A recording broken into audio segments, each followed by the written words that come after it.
In a world where the flames of war engulf the nation, Zhang Zhenhua unexpectedly finds himself in 1927 as the adopted son of a warlord.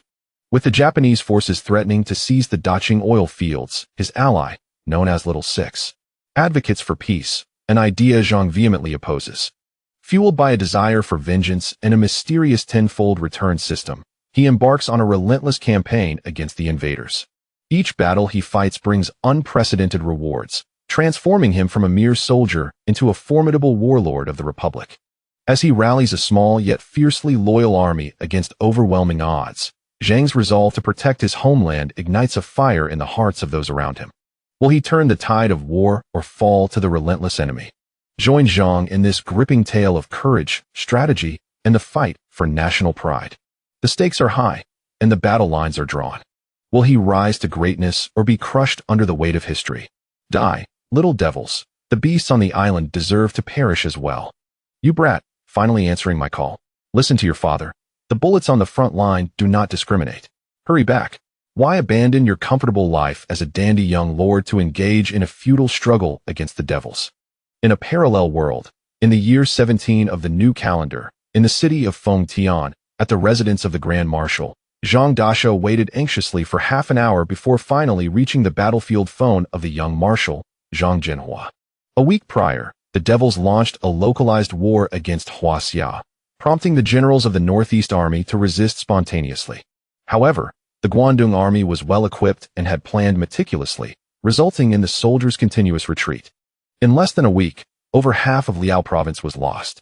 At this critical moment, Zhang Zhenhua had transmigrated into this world.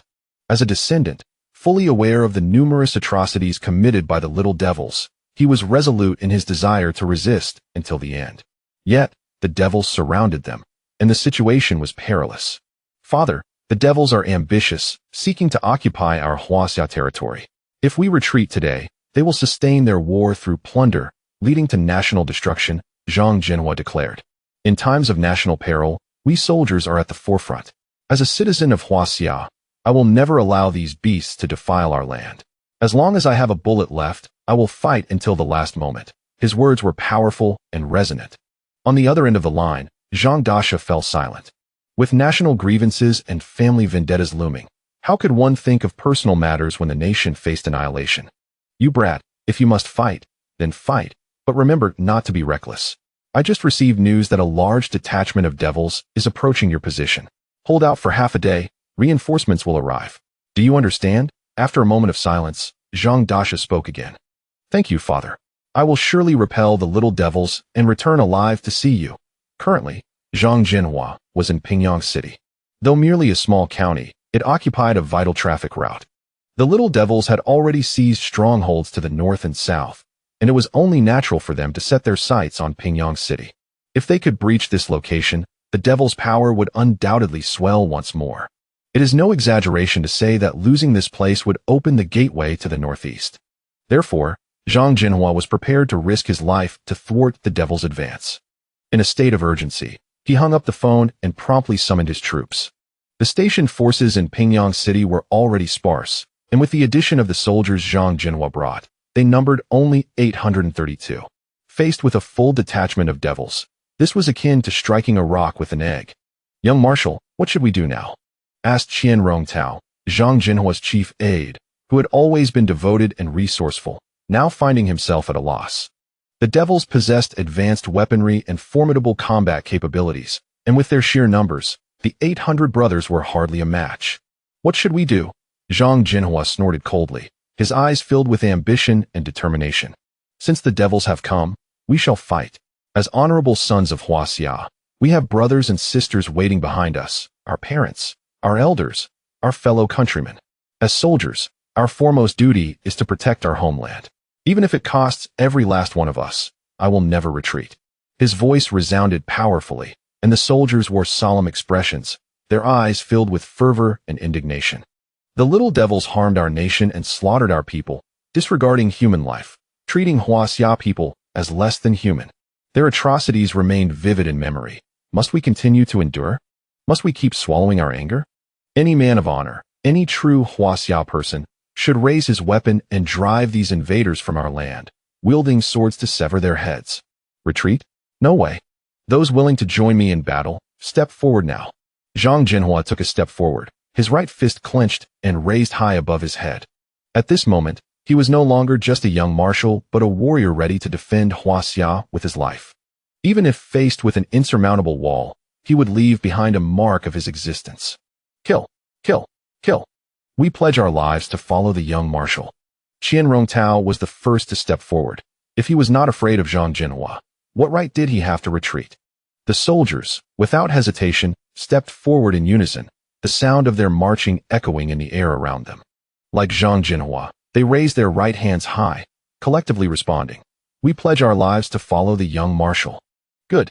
You are all brave men, not cowards. A detachment of devils is already approaching Beiyang City. It won't be long before they are at our gates. Everyone, check your weapons and equipment, and immediately take combat positions. Yes, at Zhang Zhenhua's command, everyone sprang into action. The devils were numerous and intimidating, and for Zhang Zhenhua, the only advantage lay in the city of Beiyang itself. With geographical advantages, he still had a chance to contend with the devils. Beep. Detected the host's patriotic spirit. System successfully activated, offering the following choices. Option 1. Annihilate the little devils. Reward: 100 machine guns, ammunition 5,000 rounds, 50 60mm artillery pieces, ammunition 3,000 rounds. Option 2. Retreat to preserve strength. Reward: 5 escape trucks. Chapter 2. The ambush against the invaders flee? How could the invaders possibly retreat from the sacred land of Huaxia? Strike. We must strike fiercely. Zhang Zhenhua immediately opted for the first choice, and soon the rewards were dispensed. In truth, however, Zhang Zhenhua felt uncertain about his decision to remain in Beiyang City.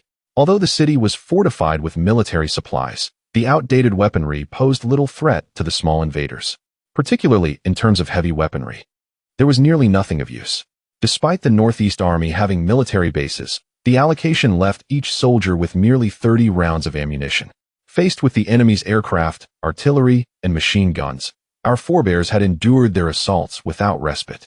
Deployed to the armory in Beiyang City, Zhang Zhenhua commanded without hesitation, selecting the drop-off point directly, and the system rewards were soon delivered. Qian Rongtao. Immediately take your men to the armory and bring out all the heavy weaponry. The invaders are coming, and I intend to prepare a grand welcome for them. Upon hearing this, Qian Rongtao was initially incredulous, for he had a vague idea of the inventory in their armory. Heavy weaponry consisted of merely a few machine guns and 2 or 3 mortars. Collectively, they might not even stand a chance against a single squad of invaders. And now they faced an entire battalion. However, when he and his soldiers arrived at the armory, they discovered an astonishing cache of formidable equipment. My goodness, when did we acquire such armaments? I've served for a decade and have never seen such remarkable treasures. They were exhilarated. Previously, they had fought tooth and nail with nothing but their meager makeshift weapons against the invaders. Each encounter had seen them fleeing in disarray, though they were not cowards. Facing the enemy's overwhelming firepower meant that no matter how many troops they sent, they were merely filling graves. The men were brimming with pent-up fury, eagerly awaiting the day they could wield superior weaponry to unleash their wrath upon the invaders. To their astonishment, their long-held hopes had finally materialized. All these supplies had been sent by the great general, intended for the front lines. This time, I shall ensure the invaders leave with nothing, Zhang Zhenhua declared. The others, suddenly enlightened, nodded in agreement and hurried to transport the supplies. The impending assault by the invaders on Beiyang City was evidently well planned and determined. A full battalion of enemy troops would number no less than 1,500. If a battle erupted within the city, the local populace would have no chance to escape, leading to countless casualties, and Zhang Zhenhua could not stand idly by. His strategy was to extend the front lines. Glancing at the map surrounding Beiyang City, the only suitable location was Anfeng Valley, situated 3 kilometers from the city. This area was merely a small hill at an elevation of around 200 meters, with an unobstructed view and a direct road leading to Beiyang City. Anfeng Valley was an essential passage for the invaders to approach the city, and they would inevitably pass through here. It was the perfect location for an ambush. Zhang Zhenhua ordered his soldiers to take cover on both sides of the valley, digging trenches and camouflaging themselves to avoid detection by the enemy. After all, the terrain offered a significant advantage, and the enemy was not foolish.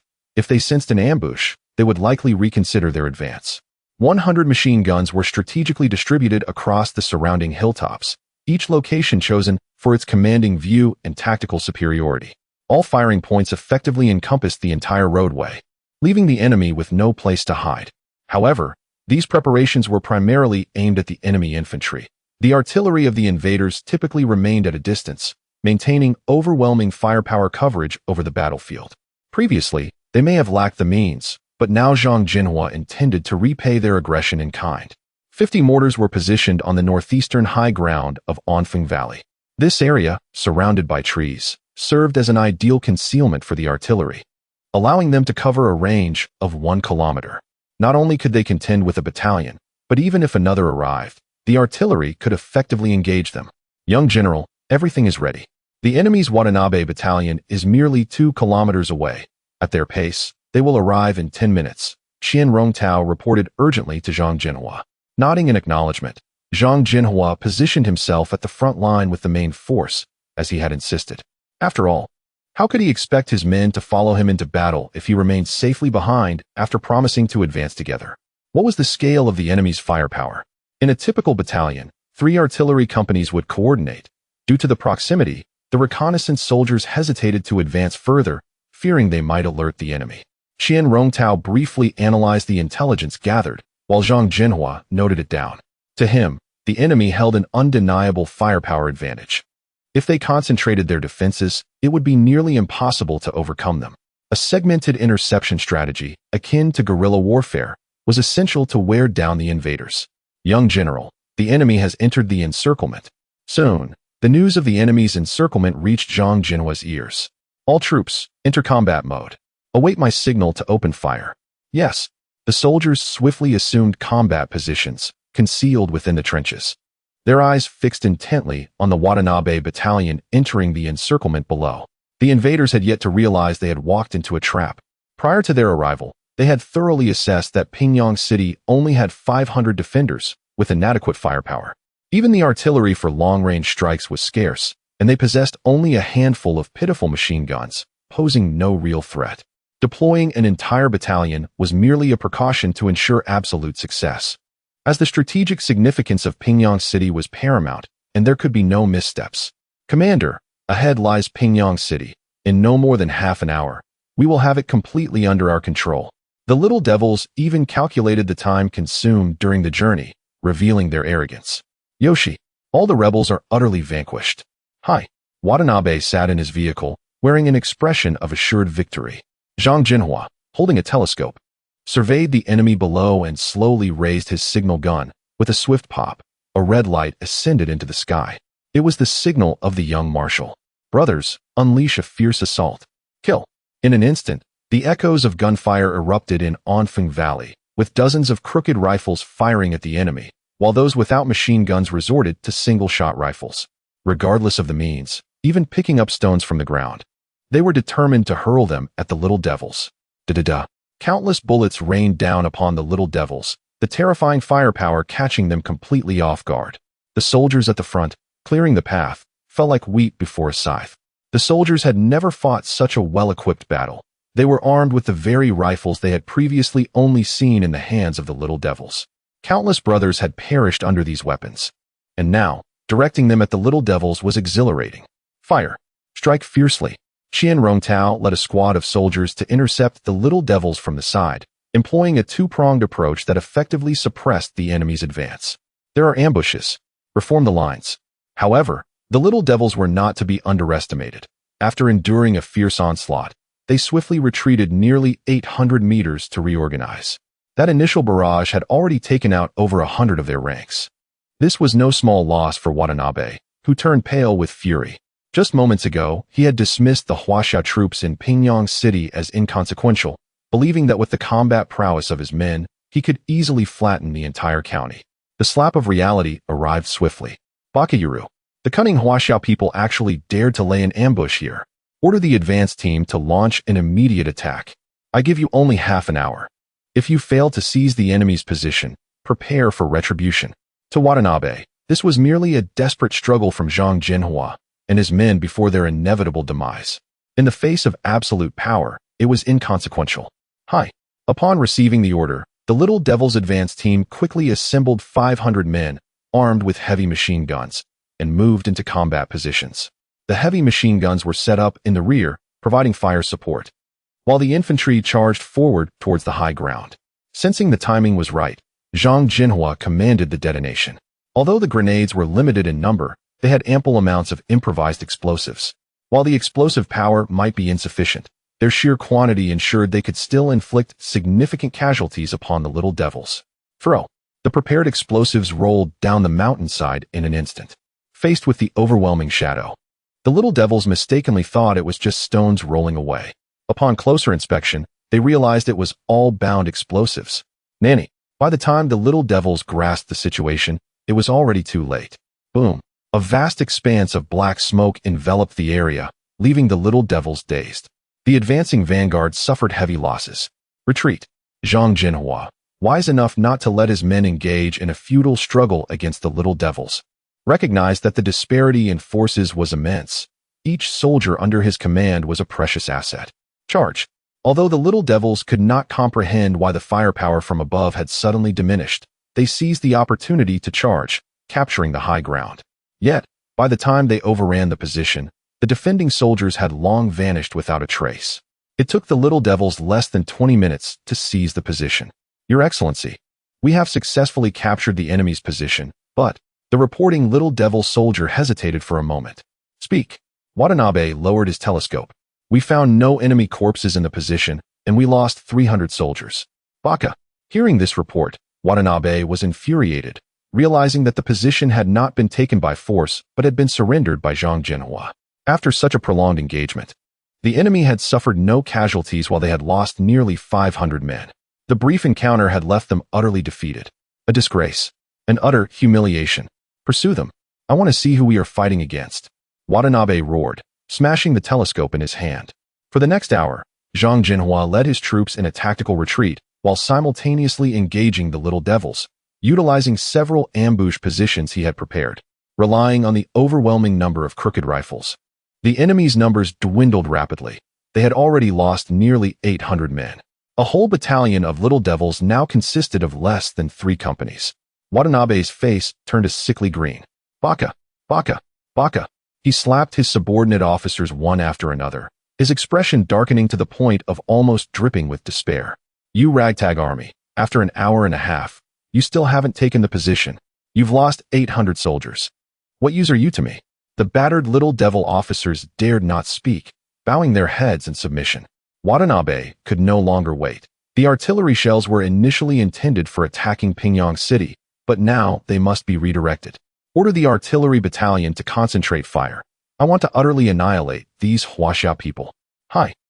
At the 5th position of Anfeng Valley, Young Marshal, the Little Devils have launched several consecutive attacks, but we have led them by the nose the entire time. Qian Rongtao couldn't contain his delight. He had never realized how enjoyable it was to fight alongside Zhang Zhenhua. Those damned Little Devils were left dazed and confused. They not only failed to find their targets, but also suffered heavy losses. Having been relentlessly pursued and beaten by them, they finally had a chance to hold their heads high. Zhang Zhenhua stroked his chin, pulling out his telescope to assess the surrounding situation, his expression tinged with seriousness. Although the battle appeared to be progressing smoothly, the outcome was not what Zhang Zhenhua desired. The disparity between firepower and numbers remained excessively vast. Even with equipment reinforcements, engaging the Little Devils still required a tactical retreat. When will we be able to pursue and strike these despicable foes? This is precisely what Zhang Zhenhua desires. The enemy has claimed so many lives. They must be growing desperate. If my conjecture is correct, that scoundrel Watanabe is likely preparing for a barrage. Ensure the brothers are ready to take cover at any moment. What is the status of the artillery positions? Reporting to the young marshal, the artillery positions have not fired a single shot as per your instructions. Excellent. Instruct the brothers at the artillery positions to remain on standby. This is the ultimate gift we have prepared for those Little Devils, and we must not disappoint them. Understood. As predicted by Zhang Zhenhua, the enemy commenced their bombardment, targeting the 5th position with a relentless onslaught of shells. Fortunately, Zhang Zhenhua had foreseen this and had the soldiers dig defensive works in advance, allowing them to take cover promptly. However, the enemy's artillery was quite fierce, resulting in several brothers being injured, They were patched up and returned to combat. Qianrongtao, can you ascertain the enemy's artillery positions? Zhang Zhenhua shouted amidst the artillery fire. We cannot suffer this attack in vain. We must extract a price from those little devils. Chapter 3. The barrage rained down, leaving the enemy dazed and confused. To the southwest, at the 6 o'clock position, there stood a high ground approximately 800 meters away. Xiao Shui, the enemy infantry has commenced their charge. Damn it, I won't wait any longer. Artillery units, listen up. Fire at will, and focus on the enemy artillery squad. Give them a pounding. If we cannot break through this line, I will hold you all accountable when we return. The others were instructed to inspect their weapons. It was time to settle the score with the enemy. Understood. Qianrongtao quickly relayed the orders. Meanwhile, Zhang Zhenhua seized a type of rifle, checking his magazine. We have retreated enough, by heavens. Any further back and we will end up in Anfenggu. Beyond that lies Beiyang city. The citizens there are waiting for our triumphant return, and we must eliminate these scoundrels. Bang, bang, bang. The artillery that Zhang Zhenhua had kept hidden finally unleashed its fury, with dozens of mortars firing simultaneously. Shells rained down on the enemy artillery positions as if they were free of cost. Beiyang could never have anticipated that Zhang Zhenhua possessed not only a rifle, but also such a formidable artillery force. When the relentless barrage of mortar shells descended upon the enemy, Beiyang was left utterly stunned. Though unfamiliar with the use of artillery, the sheer volume of ammunition at their disposal was overwhelming. Even a single round, properly adjusted, could obliterate the enemy. The enemy artillery positions fell silent under the initial bombardment. These scoundrels could never have imagined that the cannons meant to strike Huaxiao would one day be turned upon them. Lord Beiyang, our artillery positions are under enemy fire. We have suffered heavy casualties. The enemy is launching an assault. At the 5th position, Zhang Zhenhua hefted his rifle. Brothers, we have endured in silence long enough. It is time to show these enemies our true strength. For the sake of our fellow countrymen in the city, for Huaxia, let us charge together.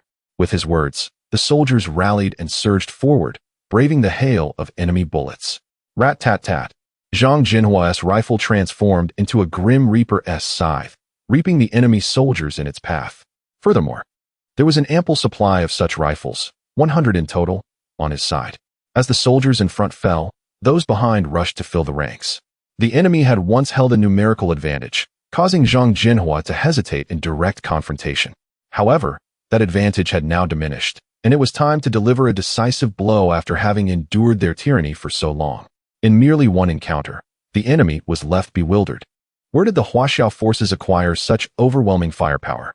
They were still armed with outdated rifles, while their adversaries wielded modern weaponry. The enemy soldiers, realizing they could not prevail, hesitated, contemplating retreat. Another volley of gunfire felled several more enemy soldiers, and the remaining ones, shaken by fear, turned to flee. Baka, you dare to be cowards? You shall pay for your cowardice. The enemy captain overseeing the battle drew his command sword, executing any soldier he caught attempting to flee.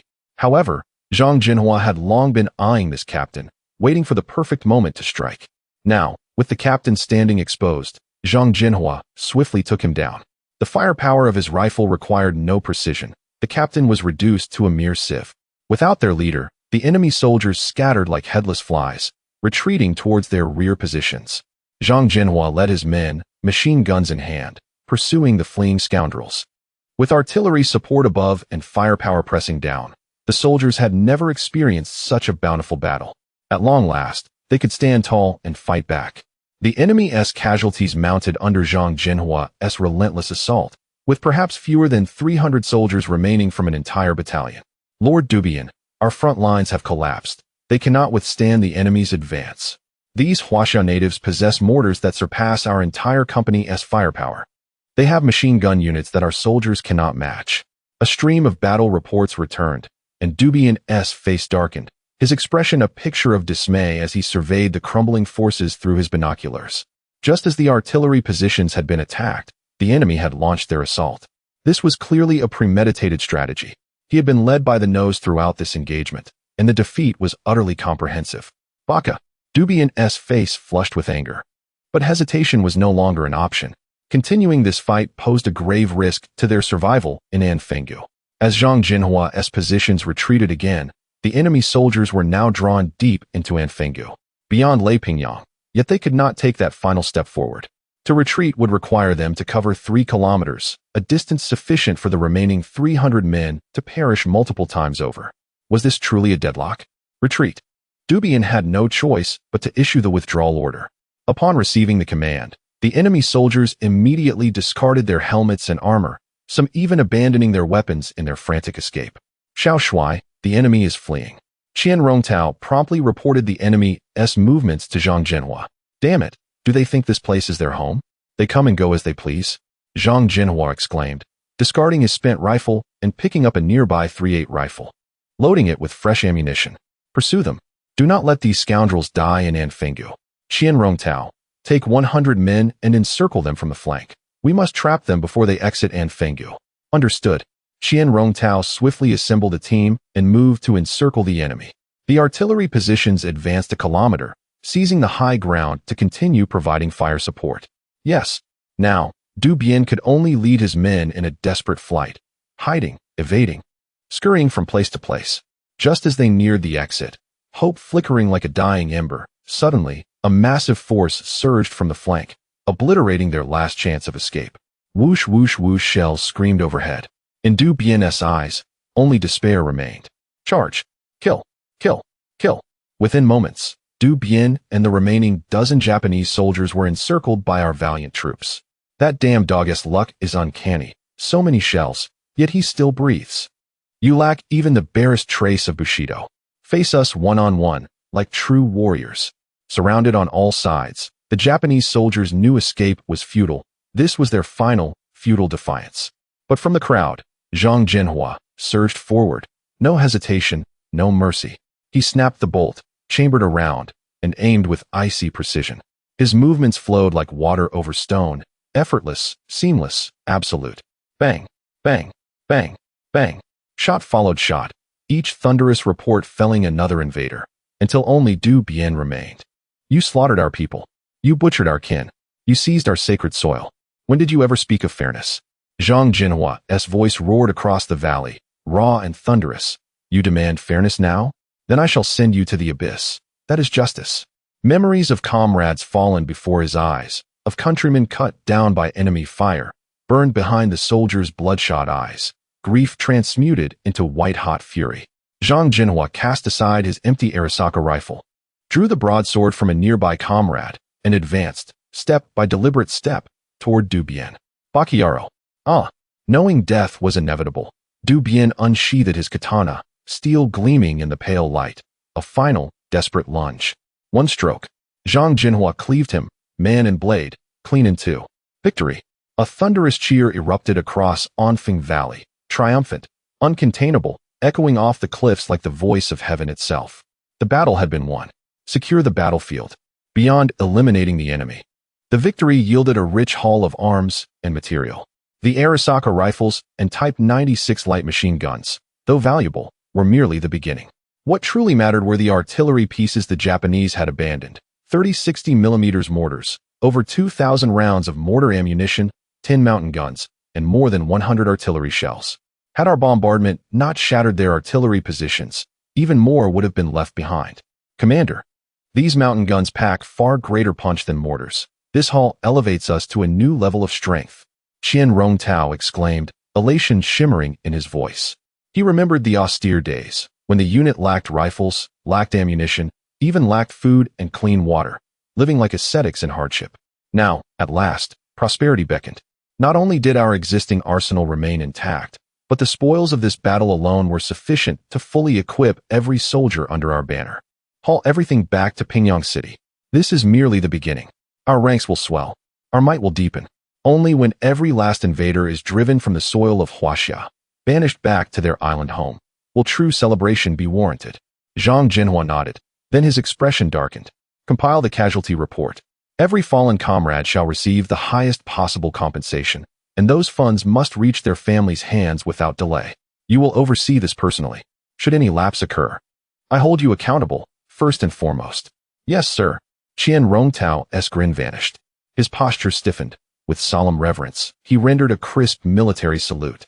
Though losses were relatively light, some 80 wounded, the enemy's weapons were no toys.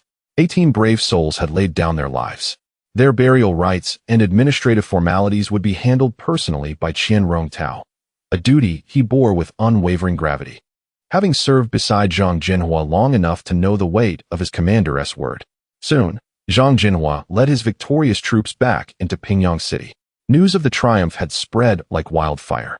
Citizens poured into the streets, crowding the city gates, lining the avenues, clapping, cheering, weeping with relief. For months, the Imperial Japanese Army had advanced unchecked. Even the regular government forces had retreated in disarray. When word came that the enemy was marching on Beiyang, many residents had already resigned themselves to fate. Yet now, Zhang Zhenhua returned in triumph, having annihilated the entire Japanese battalion. A profound, collective exhalation swept through the city, a long-awaited vindication, a surge of national pride.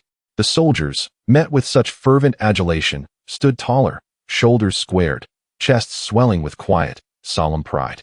The people whispered, with Zhang Zhenhua leading us, and with such men at his side, hope is no longer a dream. It is real. This victory also earned Zhang Zhenhua a substantial accumulation of system points. With basic arms and equipment now adequately supplied, he chose not to expend points on further standard weaponry, at least not yet. The destruction of an entire Japanese battalion would not go unanswered. Given their vindictive nature, retaliation would be swift, brutal, and overwhelming. Next time, not merely infantry, but artillery, aircraft, and armored vehicles would descend upon them. His current arsenal, however formidable, could not pierce tank armor or strike down planes from the sky. Even the newly acquired mountain guns possessed only limited anti-armor capability. He could not wait passively. Preparation was imperative. Thus, Zhang Zhenhua exchanged his hard-won points for 100 anti-tank guns, 200 rocket launchers, and, consuming the remainder, 5,000 guided missiles. Only when the system confirmed delivery did he exhale, at last, in quiet relief. Now, recruitment and expansion could proceed with confidence. With his existing armaments augmented by these newly acquired anti-armor and rocket systems, Zhang Zhenhua stood ready to meet nearly any Japanese infantry regiment, on equal, even superior, terms. Word of the Anfeng Valley victory swiftly reached the Supreme Commander. A telephone call rang through, voice thick with awe and admiration. Remarkable, young man. Who would have imagined? Hundreds of troops, yet you wiped out an entire Japanese battalion. That must have shattered their teeth with fury. Ha ha ha. The commander is grinning from ear to ear, his words dripping with flattery for Zhang Zhenhua. As for the earlier matter of urging Zhang Zhenhua to retreat, it seems to have been completely forgotten. Zhang Zhenhua, however, does not dwell on it. He merely smiles and replies, "Commander, this battle has indeed been fraught with trials and tribulations. We have only just managed to seize upon the enemy's vulnerabilities. Given our victory, surely there should be some form of reward. Don't you think?" Chapter 4. Sending you to hell. This is true fairness. The brothers bore no objections to weapons and equipment, nor to the silver dollars. Upon hearing Zhang Zhenhua's words, the leader was taken aback, realizing that this clever lad had turned the notion back onto him. However, after a victorious battle, rewards could not be scant. It was essential to maintain the morale of the brothers. Moreover, in the face of the enemy, losses had outweighed victories. And the triumph at Anfeng Valley had come at a crucial time. Surely it deserved to be well publicized? Rewards must be generous. Speak up, what do you desire? I shall see what can be granted to you. The leader, an astute old fox, understood that Zhang Zhenhua had decimated a large detachment of the enemy. He would undoubtedly be entitled to substantial weaponry. As for commendations, that would naturally be left to Zhang Zhenhua to address. He could not be so brazen as to demand them outright.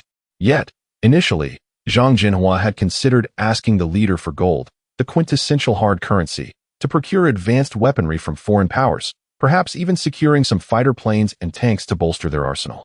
This thought caused the leader to twitch slightly at the corners of his mouth. Was this merely making do?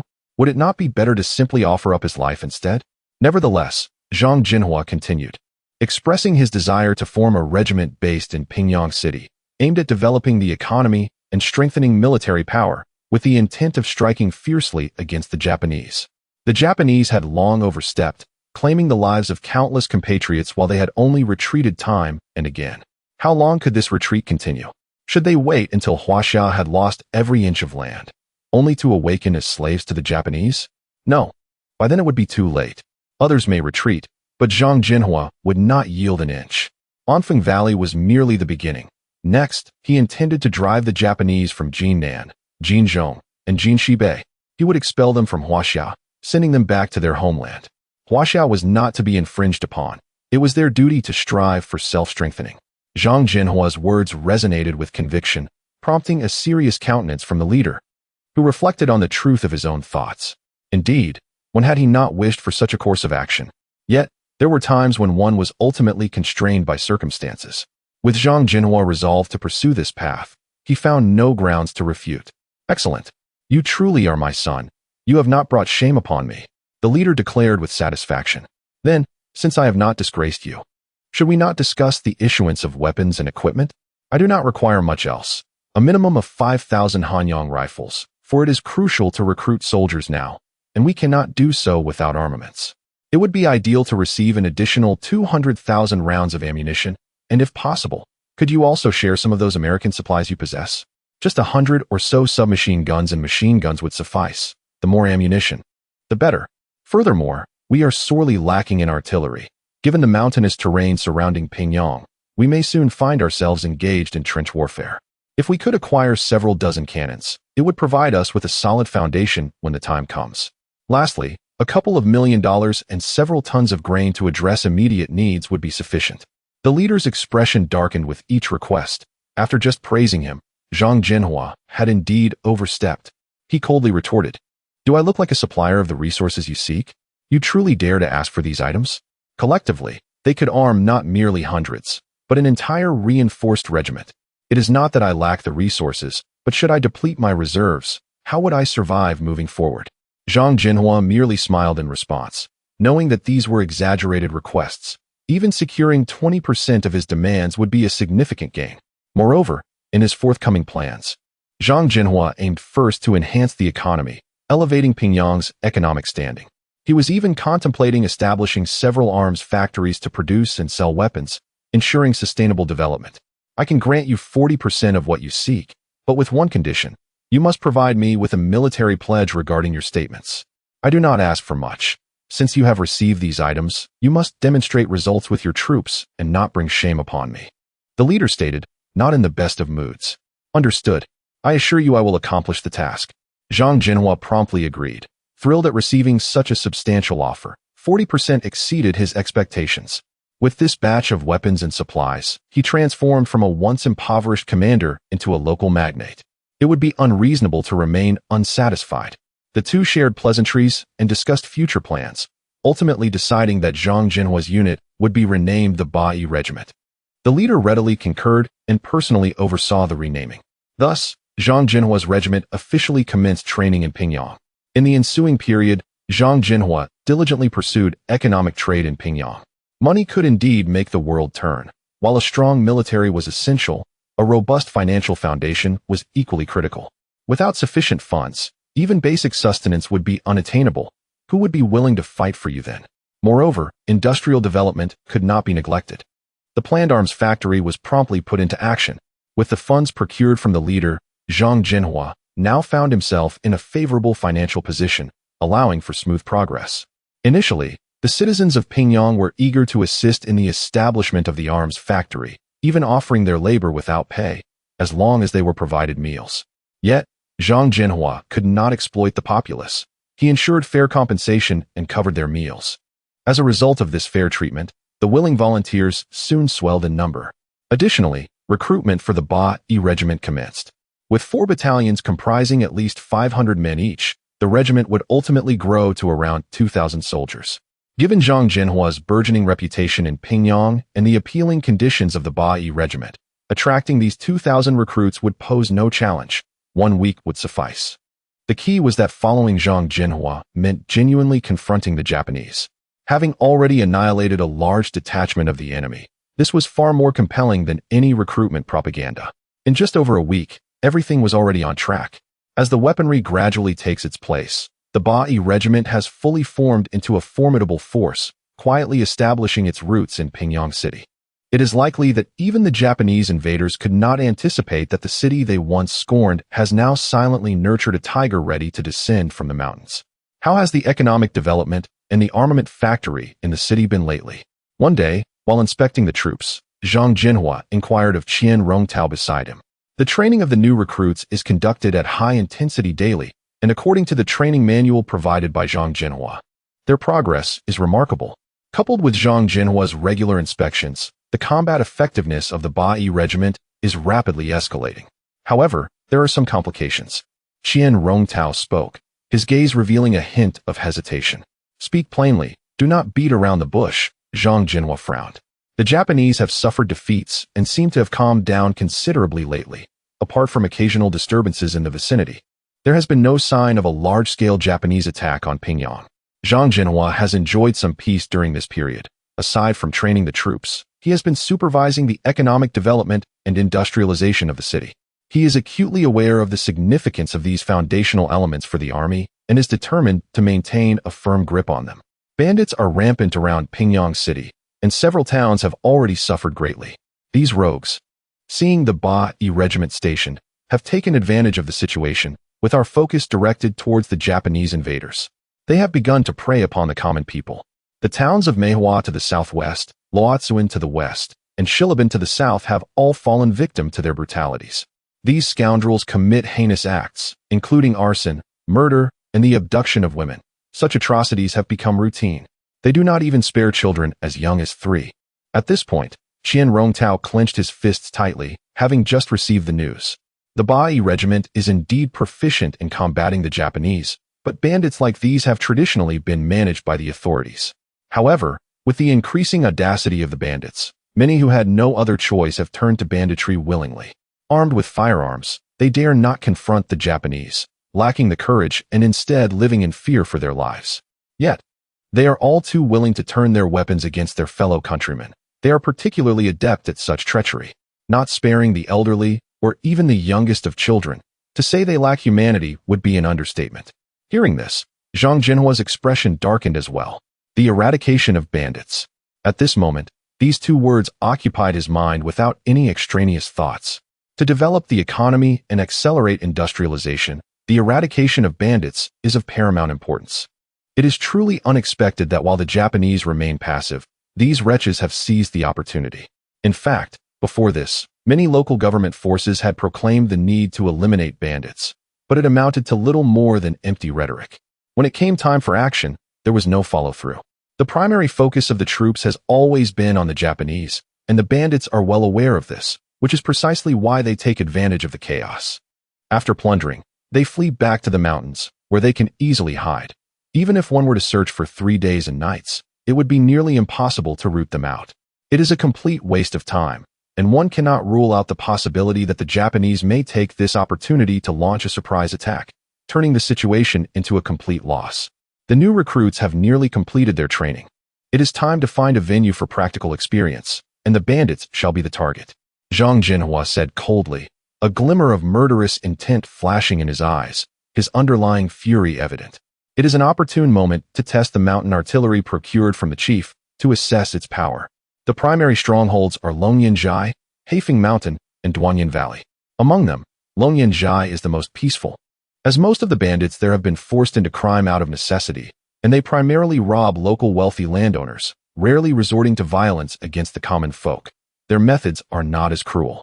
The other 2 factions are equally nefarious, having even collaborated to ambush supply convoys heading to the front lines. Though only a small portion of provisions, the situation is dire. The ones who commit arson, murder, and plunder are indeed these 2 groups. Zhang Zhenhua nodded along as he listened to Qian Rongtao's analysis of the bandits. These wretched scoundrels are far more despicable than the Japanese. The Japanese are, at least, outsiders. These brigands, armed with weapons, turn against their fellow countrymen, targeting the innocent, and even daring to attack regular troops when the opportunity arises.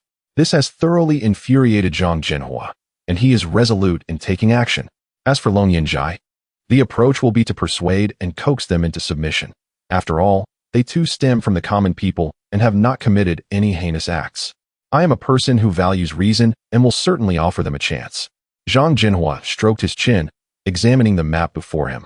Longyanjai is not particularly small, but in comparison to the other 2 bandit groups, it indeed pales in significance. Although they have turned to banditry, they are not particularly ruthless, lacking even a proper territory, unlike the other 2. However, It is precisely for this reason that Zhang Zhenhua has decided to spare their lives this time. As for the other two factions, Zhang Zhenhua did not elaborate further, making a slashing motion across his throat, and Qian Rongtao instantly understood. With a target in mind, Zhang Zhenhua promptly convened the first combat meeting of the Beiyang regiment. It is truly unexpected that this first operation would not be against the Japanese, but rather against these bandits. The battle will primarily focus on Haifeng Mountain and Duanyan Valley, while Longyanzhai was merely mentioned in passing at the end of the meeting. Soon, the team responsible for negotiation departed from Beiyang, personally led by Qian Rongtao. Zhang Zhenhua had initially intended to accompany them, but was refused by Qian Rongtao on the grounds of safety. As the commander of the Beiyang regiment, if anything were to happen to him, the morale of the troops would surely crumble. Under any circumstance where there is even a slight chance of an accident, Zhang Zhenhua must not be permitted to take risks. Longyanzhai is situated 50 kilometers outside of Beiyang City on Longyan Mountain, which is not particularly high. Leveraging the complex surrounding terrain, setting up camp here would pose some difficulty in launching an assault. Furthermore, even if the bandits were unable to withstand the pressure, they could easily flee to the rear mountains and find refuge in one of the caves, which could take days to uncover. At this moment, at the entrance of Longyanzhai, Qian Rongtao, accompanied by a contingent of 10 men, gazed upon the bandits who were opening the gate. As a staff officer of the Beiyang regiment, Qian Rongtao had come with pressing matters to discuss with the leader of Longyanzhai, hoping for some convenience. He shouted at the top of his lungs. Under ordinary circumstances, the bandits would likely have ignored the call, perhaps even driven them away. However, upon learning that the visitors hailed from the Beiyang regiment, the bandits promptly retreated to report.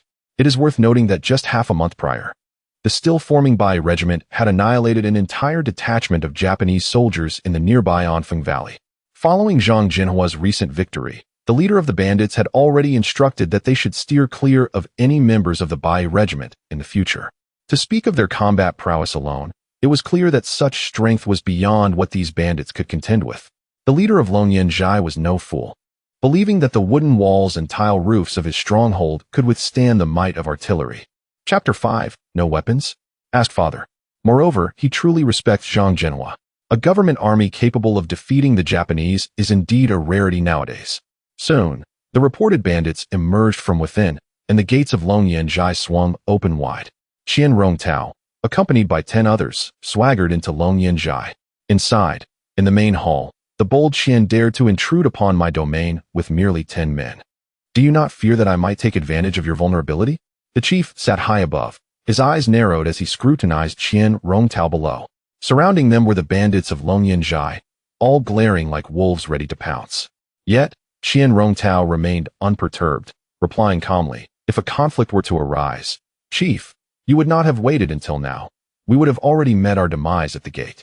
Why defile your esteemed territory by entering?" Upon hearing this, the chief regarded Qian Rongtao with newfound respect. As Zhang Zhenhua's advisor, Qian was indeed a person of merit. Qian continued, "Furthermore, I come seeking peace, not conflict. There is no need for such a large entourage. 10 of us suffice. I have heard of your wisdom and valor, Chief, and today's encounter confirms your exceptional reputation. I shall not waste words. Let us speak plainly. Our young marshal offers you 2 choices. First, you may bring your men to surrender and join our 8th Route Army. The young marshal has promised 2 battalions for you. While I cannot guarantee anything else, I assure you that our 8th Route Army has never feared the Japanese when it comes to defending our homeland. As for the second option, you may disperse your bandits and return home. We will personally provide travel expenses and land, allowing everyone to live peacefully as farmers, embracing a stable life of toil and weaving." Upon hearing Qian Rongtao's words, the chief appeared contemplative. Zhang Zhenhua's envoy had evidently come with sincere intentions. Previously, other forces had sought to subdue them under the guise of surrender, only to point cannons at their throats. Such overt threats disguised as negotiations had led to nothing but failure.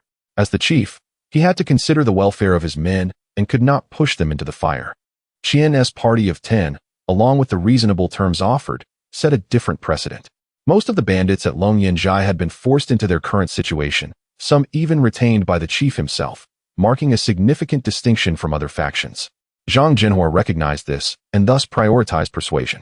Otherwise, should a conflict arise, The 8th Route Army's current firepower would leave these bandits with no chance of victory.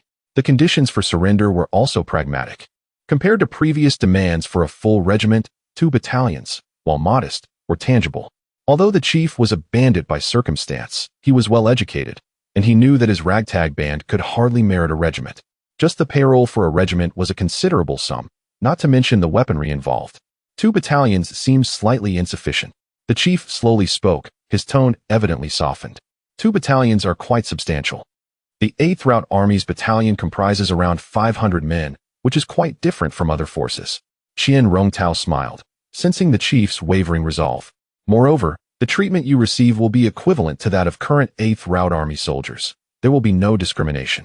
This is a guarantee from the young marshal, a testament to his sincerity. As he spoke, Qian produced an envelope bearing Zhang Zhenhua's signature and seal. Upon seeing the letter, the chief finally relented. Logically and emotionally, he had no grounds to refuse. Being a bandit at Longyanzhai was merely to provide his men with a sanctuary. Joining the 8th Route Army or returning home would be beneficial for his comrades, ensuring they would not face the fate of homelessness. The chief was acutely aware of the grim reality of banditry. Furthermore, given the recent accomplishments of the 8th Route Army and their genuine engagements against the Japanese, they were far superior to other hypocritical pretenders. They were all children of Huaxia, possessing a patriotic spirit, unwilling to witness the Japanese wreak havoc on their homeland and harm their fellow countrymen. This is the fundamental conscience of any Huaxia person. Ultimately, Longyanzhai opted for surrender. However, not everyone met the criteria. Those over 35 and under 16 were sent home after verification. According to Zhang Zhenhua's terms, each would receive $20 silver for travel expenses and land near Beiyang City, allowing them to return to a stable life. In the future, those of suitable age could enlist in the 8th Route Army. Thus, Longyanzhai surrendered a total of 893 individuals, while 700 were sent back, and 13,000 silver were discovered within the stronghold. As for weaponry, most consisted of crude hunting rifles, a few bolt-action rifles, and a handful of grenades, which provided insufficient firepower. Ultimately, there was no need for meticulous inventory. They were allowed to take the weapons with them, to be addressed upon their return to the regiment since the armory would be considerably replenished. Zhang Zhenhua was quite satisfied with this outcome. Not annihilating Longyanzhai's forces was within his expectations. He personally met with the chief, Zhao Meng, arranging for the 2 battalions, which would subsequently undergo rigorous training to transform these bandits into genuine soldiers. It is worth noting that the treatment in the 8th Route Army was unparalleled. Meals consisted of rice, flour, and meat, a luxury unimaginable outside. In an era when many struggled to fill their stomachs, the 8th Route Army represented an extraordinary exception, led by none other than Zhang Zhenhua. The brothers of Longyanzhai could hardly have dared to dream of such a fortunate existence. In a state of tranquility, one can relish a hearty meal with meat, living a life far more comfortable than that on the mountain. However, this merely marks the beginning. Having secured Longyanzhai, the next target is Heifeng Mountain. Unlike Zhao Meng, the ruffians at Heifeng Mountain are thoroughgoing bandits, utterly depraved to their core. Ever since Zhang Zhenhua received the news, he has harbored no thoughts of leniency. As the saying goes, a dog cannot change its nature. Even if these beasts temporarily submit after suffering blows, they will inevitably stir up trouble later. Should they turn against him at a critical moment, it could endanger the entire troop. Zhang Zhenhua would not allow such a scenario to unfold. He resolved to eliminate these scoundrels decisively to prevent prolonged nightmares. The terrain of Heifeng Mountain is considerably more favorable than that of Longyanzhai, making a direct assault rather challenging. Furthermore, it is uncertain whether it would be possible to annihilate the entire group. A frontal attack would only be a last resort, one that Zhang Zhenhua would avoid unless absolutely necessary. The adage suggests that clever tactics are preferable to early strikes. Just as Zhang Zhenhua pondered how to assault the mountain, intelligence regarding Heifeng Mountain arrived. Young Marshal, we have just received word that Heifeng Mountain is hosting a banquet to celebrate their chief's marriage to the 13th concubine. Having procured 50 jars of wine from Yangjia village, reported Qian Rongtao, entering hastily. Upon hearing this, Zhang Zhenhua's mind immediately sparked with an idea. Indeed, fortune favors the prepared. Just as he was troubled by thoughts of the mountain assault, an opportunity presented itself. Zhang Zhenhua briefly shared his thoughts with Qian Rongtao, who quickly comprehended. Younger Marshal, excellent plan. I shall attend to it immediately. Without delay, Qian Rongtao departed with a few men, heading straight for Yangjia village. Zhang Zhenhua, not one to idle, promptly assembled the 1st and 2nd battalions, equipping them with over 20 machine guns, 2 grenades each, and 30 rounds of ammunition, and set forth towards Haifeng Mountain.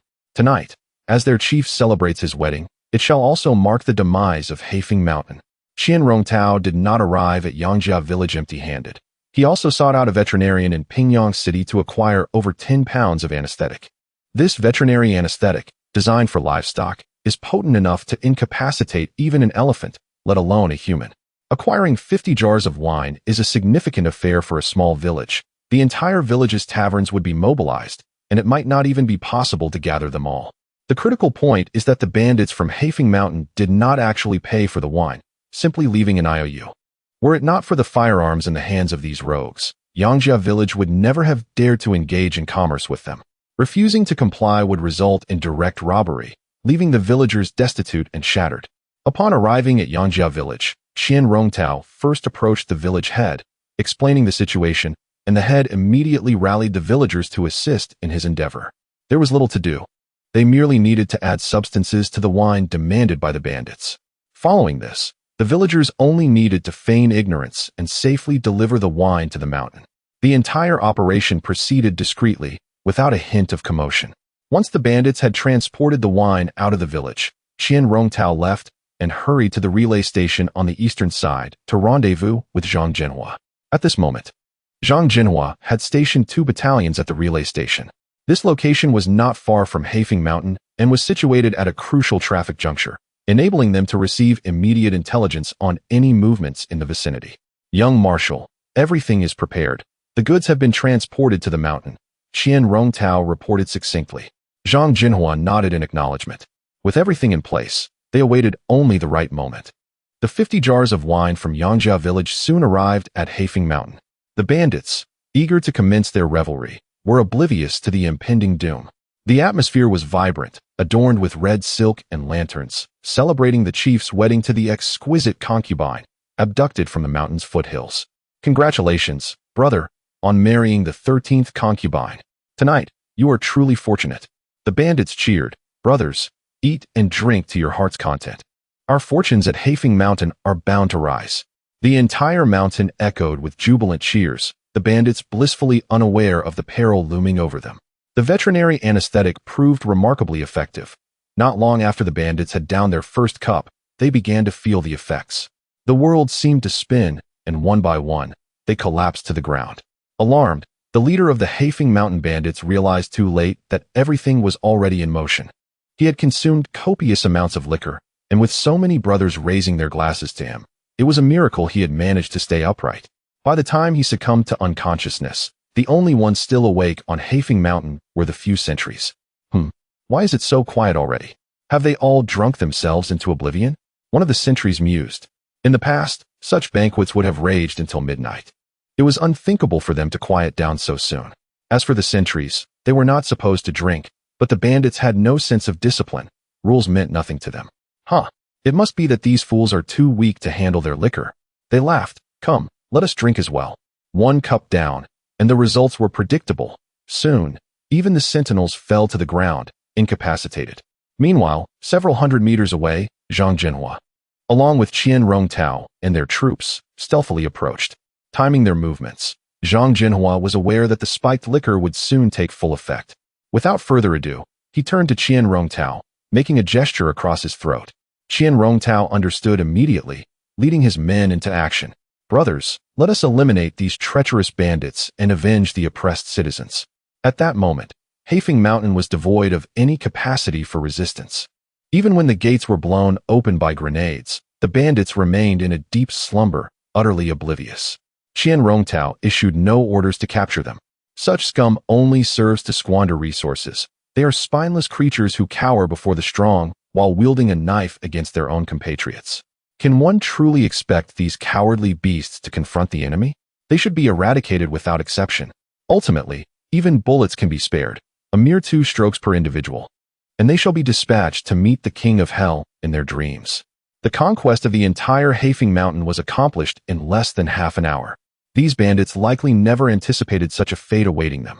The young marshal, upon seizing Haifeng Mountain, acquired a bounty of 100,000 taels of silver and 300 bars of gold, while the remainder of the weaponry was of such poor quality that only a few usable arms remained, primarily hunting rifles and the like. Chapter 6. The elimination of bandits and the training of troops after the battlefield had been cleared. Qian Rongtao reported the results to Zhang Zhenhua. Zhang Zhenhua nodded in acknowledgement. This outcome was entirely within his expectations. After all, these scoundrels typically preyed upon defenseless civilians, nothing more than a rabble, lacking any formidable weaponry. Moreover, Zhang Zhenhua had no illusions about acquiring anything of value from them. He decided to allocate a portion of the confiscated gold bars to the villagers of Yangjia village, who resided at the foot of Haifeng Mountain and had often suffered under the brutal hands of these bandits. This would serve as compensation. The remainder would be distributed to neighboring villages. They would not keep a single cent for themselves. After a moment of contemplation, Zhang Zhenhua spoke again. Upon hearing this, Qian Rongtao nodded and pointed to several women nearby. They were all concubines of the bandit chief, having been seized from the base of the mountain. During the skirmish with the bandits, Qian Rongtao had shown them mercy and refrained from harming these women. What should be done with them? Zhang Zhenhua glanced at them, recognizing they too were merely victims, abducted and subjected to the whims of the bandit leader. For them, this would likely instill an indelible fear. He suggested giving them a few gold coins for their journey home. As for anything beyond that, Zhang Zhenhua felt he was powerless to assist. The 8th Route Army was a force dedicated to combating the Japanese invaders, capable of taking young and strong men, but these women had homes to return to. Having successfully taken 2 bandit strongholds, only one formidable adversary remained, Duanyanggu. The leader, Hu Daza, was cunning and distrustful, even towards his closest confidants. Thus, infiltrating his lair stealthily was nearly impossible and would waste considerable time. Furthermore, among the 3 strongholds, Hu Daza was the most ruthless, committing acts of arson, murder, and plunder, sparing not even children. Zhang Zhenhua had little inclination to expend time on subterfuge. If cunning would not suffice, then a direct assault was in order. Commander, we have just received word that Hu Daza has raided a nearby village, leaving it completely devastated. Not a single villager escaped. As Qian Rongtao recounted this, he clenched his teeth involuntarily. Such barbaric methods were no different from the atrocities committed by the inhumane Japanese invaders. Zhang Zhenhua set down his pen and surveyed the map before him. This foul creature had initially been granted a reprieve, but now it seemed unnecessary. Gather the troops immediately. The entire 8th Route Army is to mobilize and bring all the mountain artillery with you. Flatten Duanyanggu. Yes, with Zhang Zhenhua's command. The entire 8th Route Army sprang into action. All heavy artillery was promptly mobilized and amassed at the base of Duanyanggu. Over 1,000 soldiers, with more than 200 heavy guns and several hundred light artillery pieces, were positioned there. Although the cannons had yet to fire, the sight of such a formidable array of dark barrels was enough to terrify the bandits, who had never witnessed such a display. Commander, this is bad. A large number of soldiers have arrived outside, and they are heavily armed with artillery. It appears to be the main force stationed in Beiyang City, and they are heading straight for Duanyanggu. Upon hearing this news, Hu Daza was initially incredulous. The 8th Route Army had only recently arrived in Beiyang City. Surely their focus would be on the Japanese invaders, not on dispatching heavy troops to Duanyanggu. Did they not need to guard against potential Japanese reprisals? This was why Hu Daza had felt emboldened of late. However, the expressions of his subordinates indicated they were not feigning panic. Hu Daza hesitated for a moment, but ultimately decided to assess the situation firsthand. He had dealt with soldiers before. If necessary, he could always offer them money to smooth things over. This had worked in the past, and he was certain it would work again. With doubts in mind, Hu Daza ascended the stockade gate. Even though he had mentally prepared himself, the sight of so many heavy cannons sent chills down his spine. The firepower of the 8th Route Army was far superior to that of the previous troops stationed in Beiyang City. Gentlemen, we have always maintained a non-aggression policy with you. What is the meaning of this disturbance today? Hu Daza shouted, straining his voice. Zhang Zhenhua had no time to engage in idle chatter. Did he truly believe he was of any consequence? With a wave of his hand, Qian Rongtao immediately called out, "You have 3 minutes to decide. Either open the gates and surrender, or we shall use these cannons to break them down." Wait.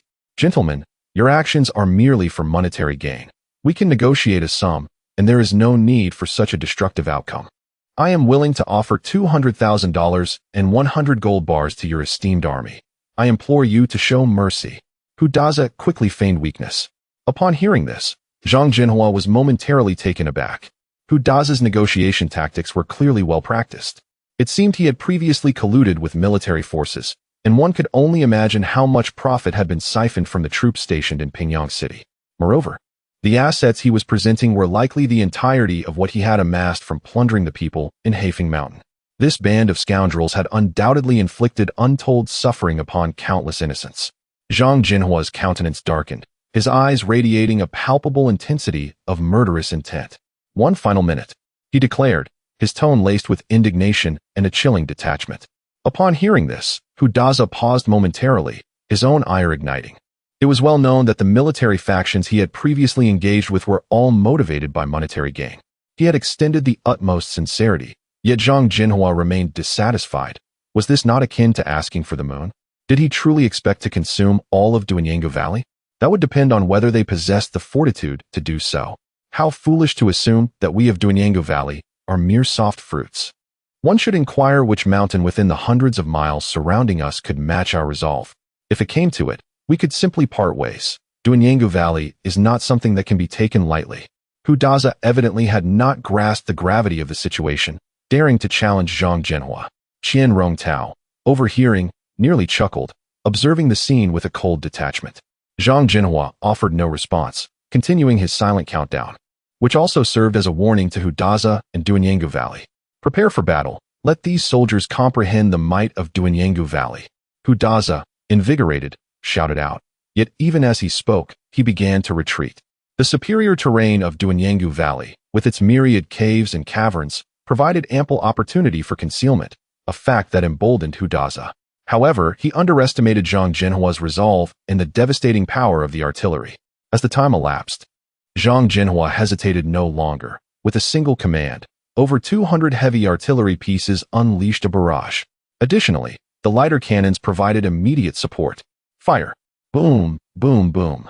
The cacophony of cannon fire echoed from all directions, sending shivers down the spines of the bandits hiding within Duanyangu Valley. They had never witnessed such a spectacle. Typically, they merely preyed upon defenseless civilians, and confronted with this deluge of cannon fire, they were rendered paralyzed with fear before they could even react. Boom, boom, boom. The entirety of Duanyangu Valley lay within the range of the bombardment. This was a carpet-style saturation strike, leaving the bandits with nowhere to hide.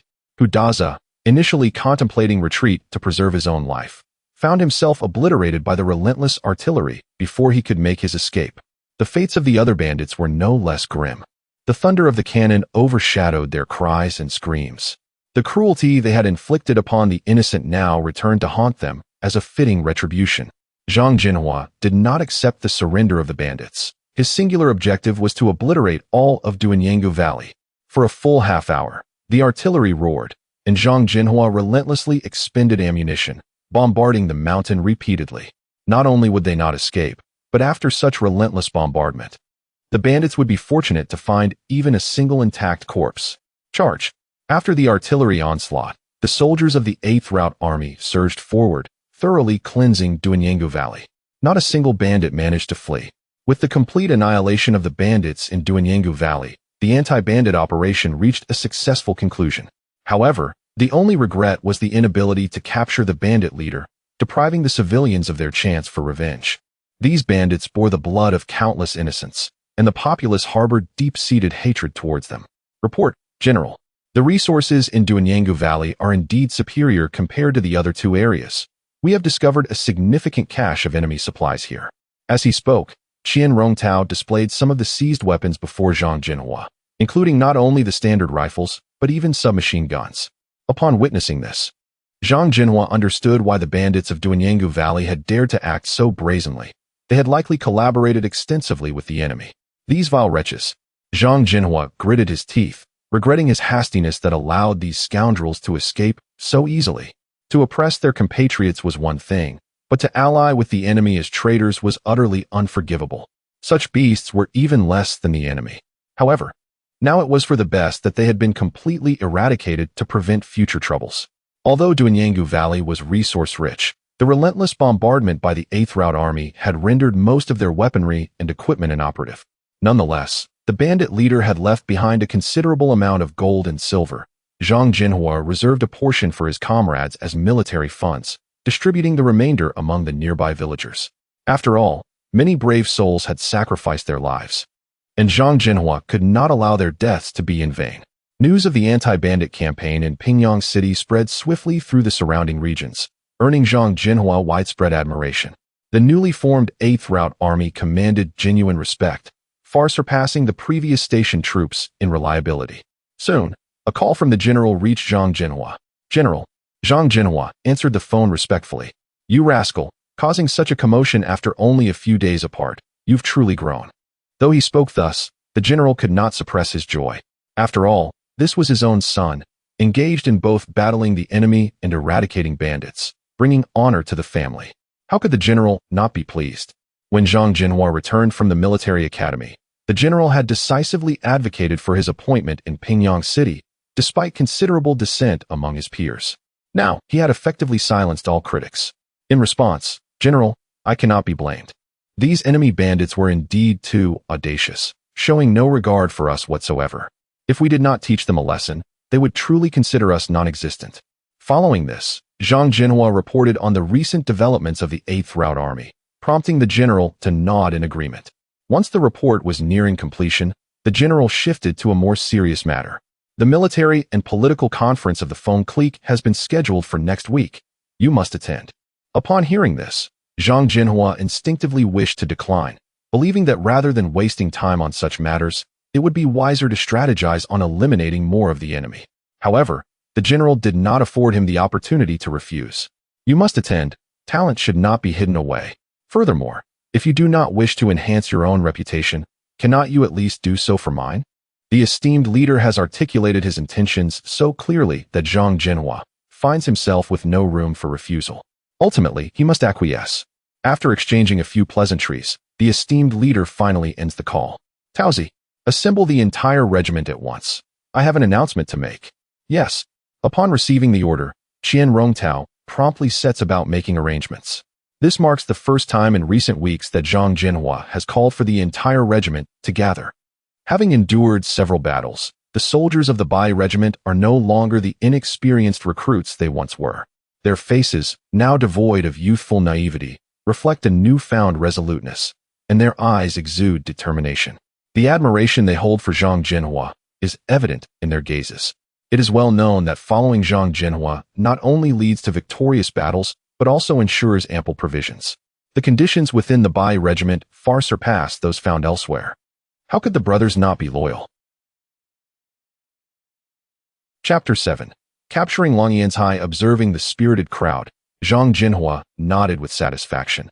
This was the demeanor that his troops ought to exhibit. "Ladies and gentlemen, while the Japanese have been relatively subdued of late, and we have dealt with the bandits, this does not grant us the luxury of complacency. Countless brother units are eyeing our territory. If we become content with our current state, we will inevitably lose our ground to rival forces. To lag behind is to invite defeat. Do you wish to be defeated? Certainly not. Absolutely not." The soldiers replied in unison, their voices echoing like thunder. "Excellent. Then let us train diligently. At the military and political conference a week from now, let our fellow units understand that our newly formed regiment is not to be trifled with. If they dare to challenge us, even if we cannot defeat them, we must at least make them pay dearly. Kill! Kill! Kill!" The battle cries resonated like a tempest, stirring the blood of all who heard them. Zhang Zhenhua could perceive that recent victories had rendered his troops somewhat restless. Such a state of affairs was undoubtedly perilous. It was the perfect opportunity to instill discipline during this upcoming conference. A soldier cannot afford to neglect training, just as a person cannot survive without sustenance. Zhang Zhenhua had no desire to witness his troops descend into the same decay that plagued other corrupt warlords. After his speech, Zhang Zhenhua turned to Qian Rongtao, who stood beside him. "Young Marshal, select a few capable individuals to oversee the training personally during this period. Come the military and political conference in a week, do not let me down. If this endeavor succeeds, the credit will rightfully belong to you, and I shall treat you to a meal." Upon hearing this, Qian Rongtao nodded vigorously. The 8th Route Army had only recently been established under the Feng faction. They could not afford to miss this opportunity to shine. Otherwise, the resources allocated to them might barely cover their daily expenses. The so-called military and political conference was not merely a display of strength among the various units. It was crucial for the division of territory. The strong would claim more, while the weak would receive less, thus preventing any single entity from monopolizing the resources. Furthermore, given the internal strife and external threats, silence was imperative. Even the young marshal had his limitations. He could only assist Zhang Zhenhua if there were justifiable reasons. This conference was precisely the opportunity he needed. A week swiftly passed, and the military and political conference commenced as scheduled. The leaders of various units gathered at the Feng faction's headquarters, in the training grounds outside the Grand Marshal's residence. On the elevated platform, alongside seasoned generals, many new faces emerged. After all, every organization requires a fresh influx of talent, and the military was no exception. Among them, the most prominent were undoubtedly Zhang Zhenhua and Zhang Xiaolu. In terms of identity, they were brothers. In terms of rank, Zhang Xiaolu had commanded troops for 6 years and was the Grand Marshal's direct subordinate, earning him considerable prestige. Meanwhile, Zhang Zhenhua had recently returned from the military academy. His recent achievements resounding throughout the region. He had first annihilated a battalion of Japanese soldiers, followed by eliminating bandits from 3 mountain strongholds, restoring order to Beiyang city. This military and political conference, ostensibly a contest among the units, was widely acknowledged to center around Zhang Zhenhua and Zhang Xiaolu. As for who would ultimately triumph, only practical experience would unveil the truth. The meeting commenced punctually. The Grand Marshal rose from his seat, gazing at the assembled officers and soldiers, and began his address. Occasional applause erupted from the audience, clearly indicating their unwavering loyalty to the Grand Marshal. Following the speech, the various units showcased their drills and demonstrations, adding a lively touch to the otherwise tedious conference. This segment had traditionally been dominated by Zhang Xiaolu, and this year was no exception. With numerous capable soldiers under his command, their performances were indeed a visual delight. In contrast, Zhang Zhenhua's 8th Route Army had not prepared for this segment at all, appearing rather aloof and uninvolved. Beside him, Qian Rongtao grew anxious. Had he anticipated such an event, he would have ensured better preparation. He believed that the 8th Route Army could stand shoulder to shoulder with these other forces. "Brother, it seems you hold our flashy displays in disdain," Zhang Xiaolu remarked smugly, casting a glance at Zhang Zhenhua, fully aware that Zhang Zhenhua was unprepared. At such a moment, his words likely bore ill intent. Though his voice was low, the surrounding generals heard him clearly, sitting upright with bated breath, eager for the unfolding drama. As the crowd awaited Zhang Zhenhua's response, he simply nodded and replied, "Indeed, these ostentatious displays are of little utility. Should we encounter the Japanese, they would likely frighten us." Upon hearing this, Zhang Xiaoyou's expression froze, his demeanor darkening. Everyone knew that he advocated for peace and sought to avoid a direct confrontation with the Japanese, fearing mutual destruction. Although Zhang Zhenhua referred to the soldiers below, his words implicitly mocked Zhang Xiaoyou's fear of the enemy. "Brother, please do not misunderstand. I meant it in a literal sense, without any ulterior motives," Zhang Zhenhua hastily clarified, sensing Zhang Xiaoyou's shift in countenance. Yet this explanation proved futile, only deepening Zhang Xiaoyou's displeasure, culminating in a cold huff as he maintained a stoic expression throughout the remainder of the performances. Once the Grand Marshal had reveled in the proceedings, he announced the territorial allocations for each unit for the coming year. After all, there were only so many territories available, some rich in resources while others, remote and barren, offered little. A rotational system among the units was essential to prevent one from monopolizing the bounty while others starved. This also ensured that no single unit became overly powerful, as that could lead to insubordination. As the allocations proceeded, there were few objections, and the climactic announcements for Zhang Xiaolu and Zhang Zhenhua were reserved for last. Zhang Xiaoyou's unit, the 27th Division of the Feng faction, was stationed in Sanyang City, where he held the position of garrison commander. Upon hearing this, the soldiers of the 27th Division erupted in cheers, applauding Zhang Xiaolu. Sanyang City was undoubtedly among the top 5 territories in terms of resource flow. Not far from the Dashui Fu, less than 100 miles away, lies an absolutely core city. The Dashui entrusted this place to Zhang Xiaoliu, demonstrating his high regard for him. Finally, it was Zhang Zhenhua's turn. Zhang Zhenhua belonged to the Beiyang of the Feng system and was assigned to garrison in Pinkai, taking on the role of chief of the garrison there. Upon hearing this announcement, the room fell into a hush. If Sanyang represents the heart of the Feng warlords, akin to the imperial capital of ancient times, then Pinkai is akin to the frontier. However, Pinkai boasts an exceptionally advantageous geographical location, situated adjacent to the territory of the Little Devils. Moreover, it serves as a crucial junction for 3 major transportation routes, making it of utmost importance for logistics. The area of Pinkai also includes 3 docks, and when considering all these factors, it certainly ranks among the top 3 in terms of resources. Furthermore, with Zhang Zhenhua appointed as chief of the garrison, a position of real power, he wields not only authority but also military might, effectively becoming a local sovereign upon his arrival.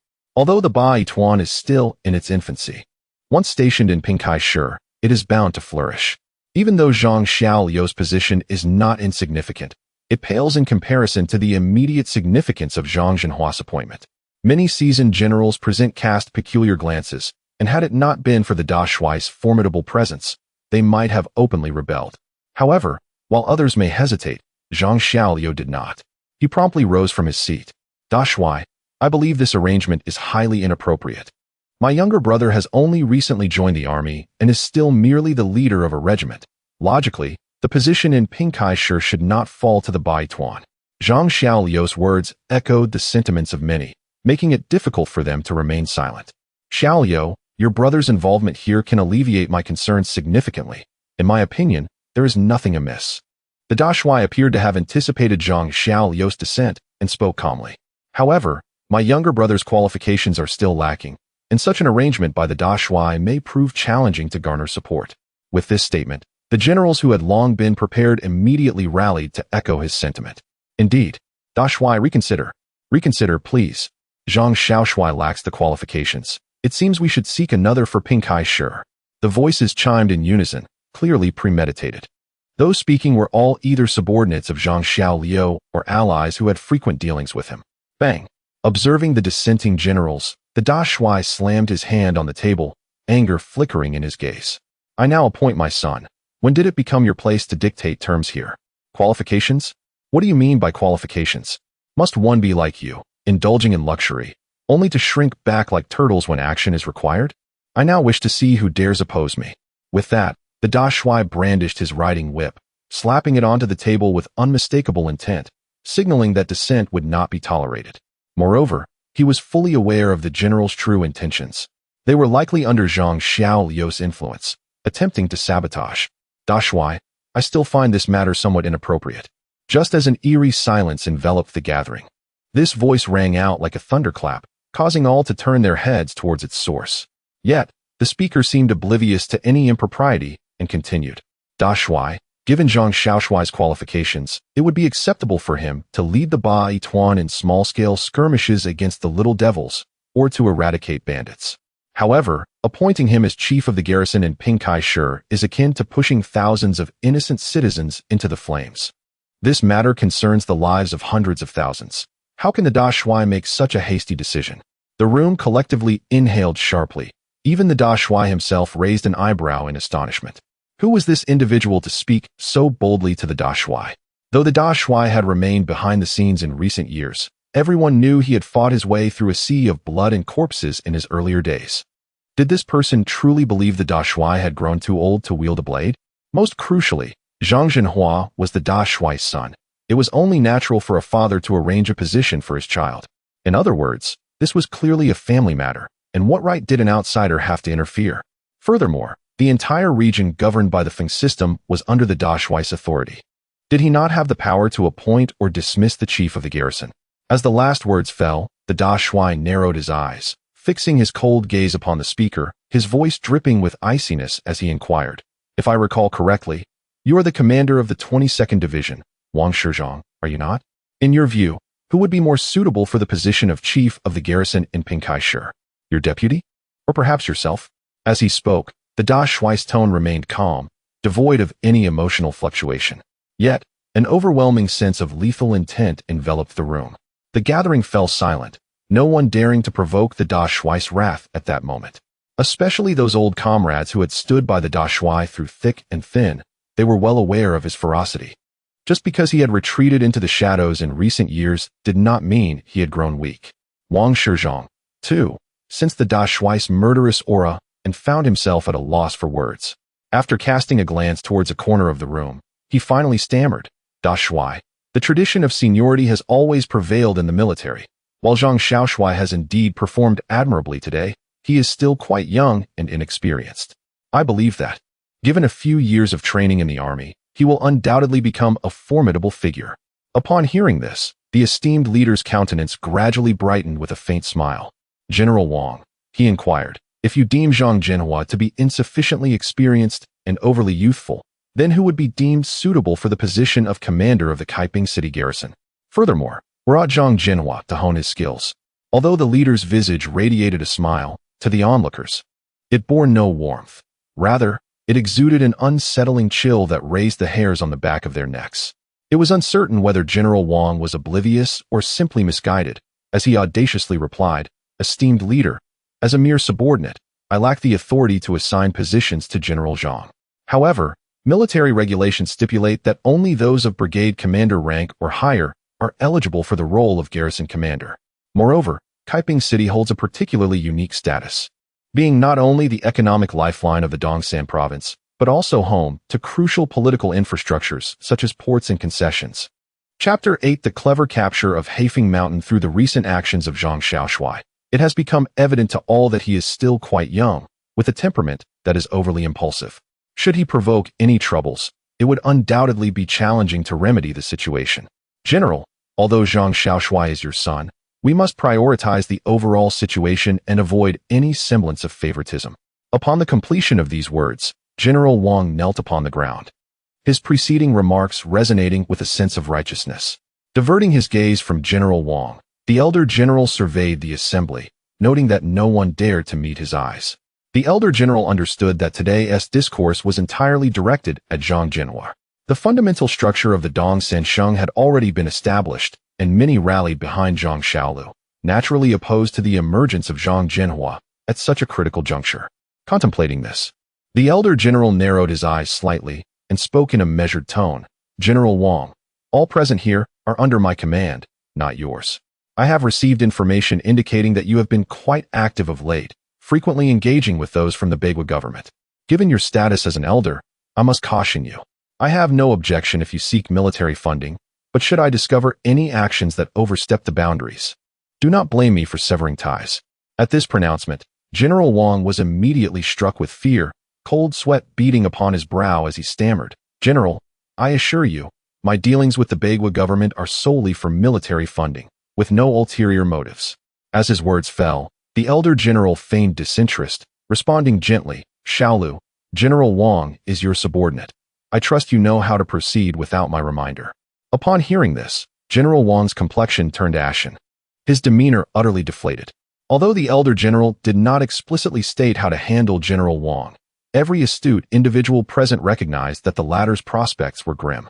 Before Zhang Xiaolu could respond, the elder general's gaze swept across the assembly, and he remarked softly, "Is there anyone left who objects to Zhang Zhenhua assuming the role of the commander of the Kaiping City garrison? This has served as a warning to all who would be foolish enough to walk into the line of fire.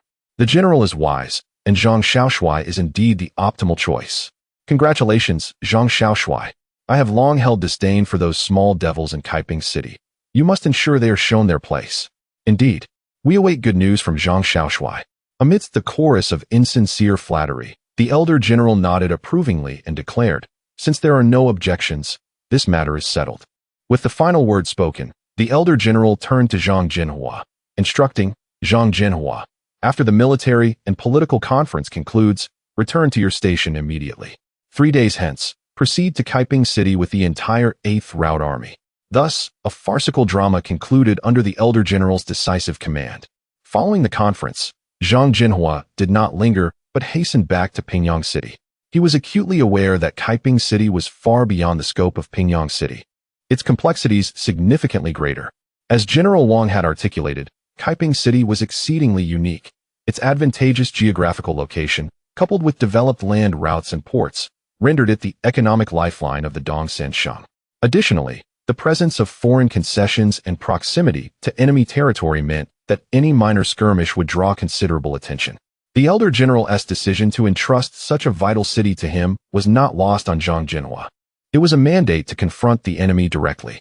Consequently, in the 3 days leading up to his appointment, Zhang Zhenhua needed to make ample preparations.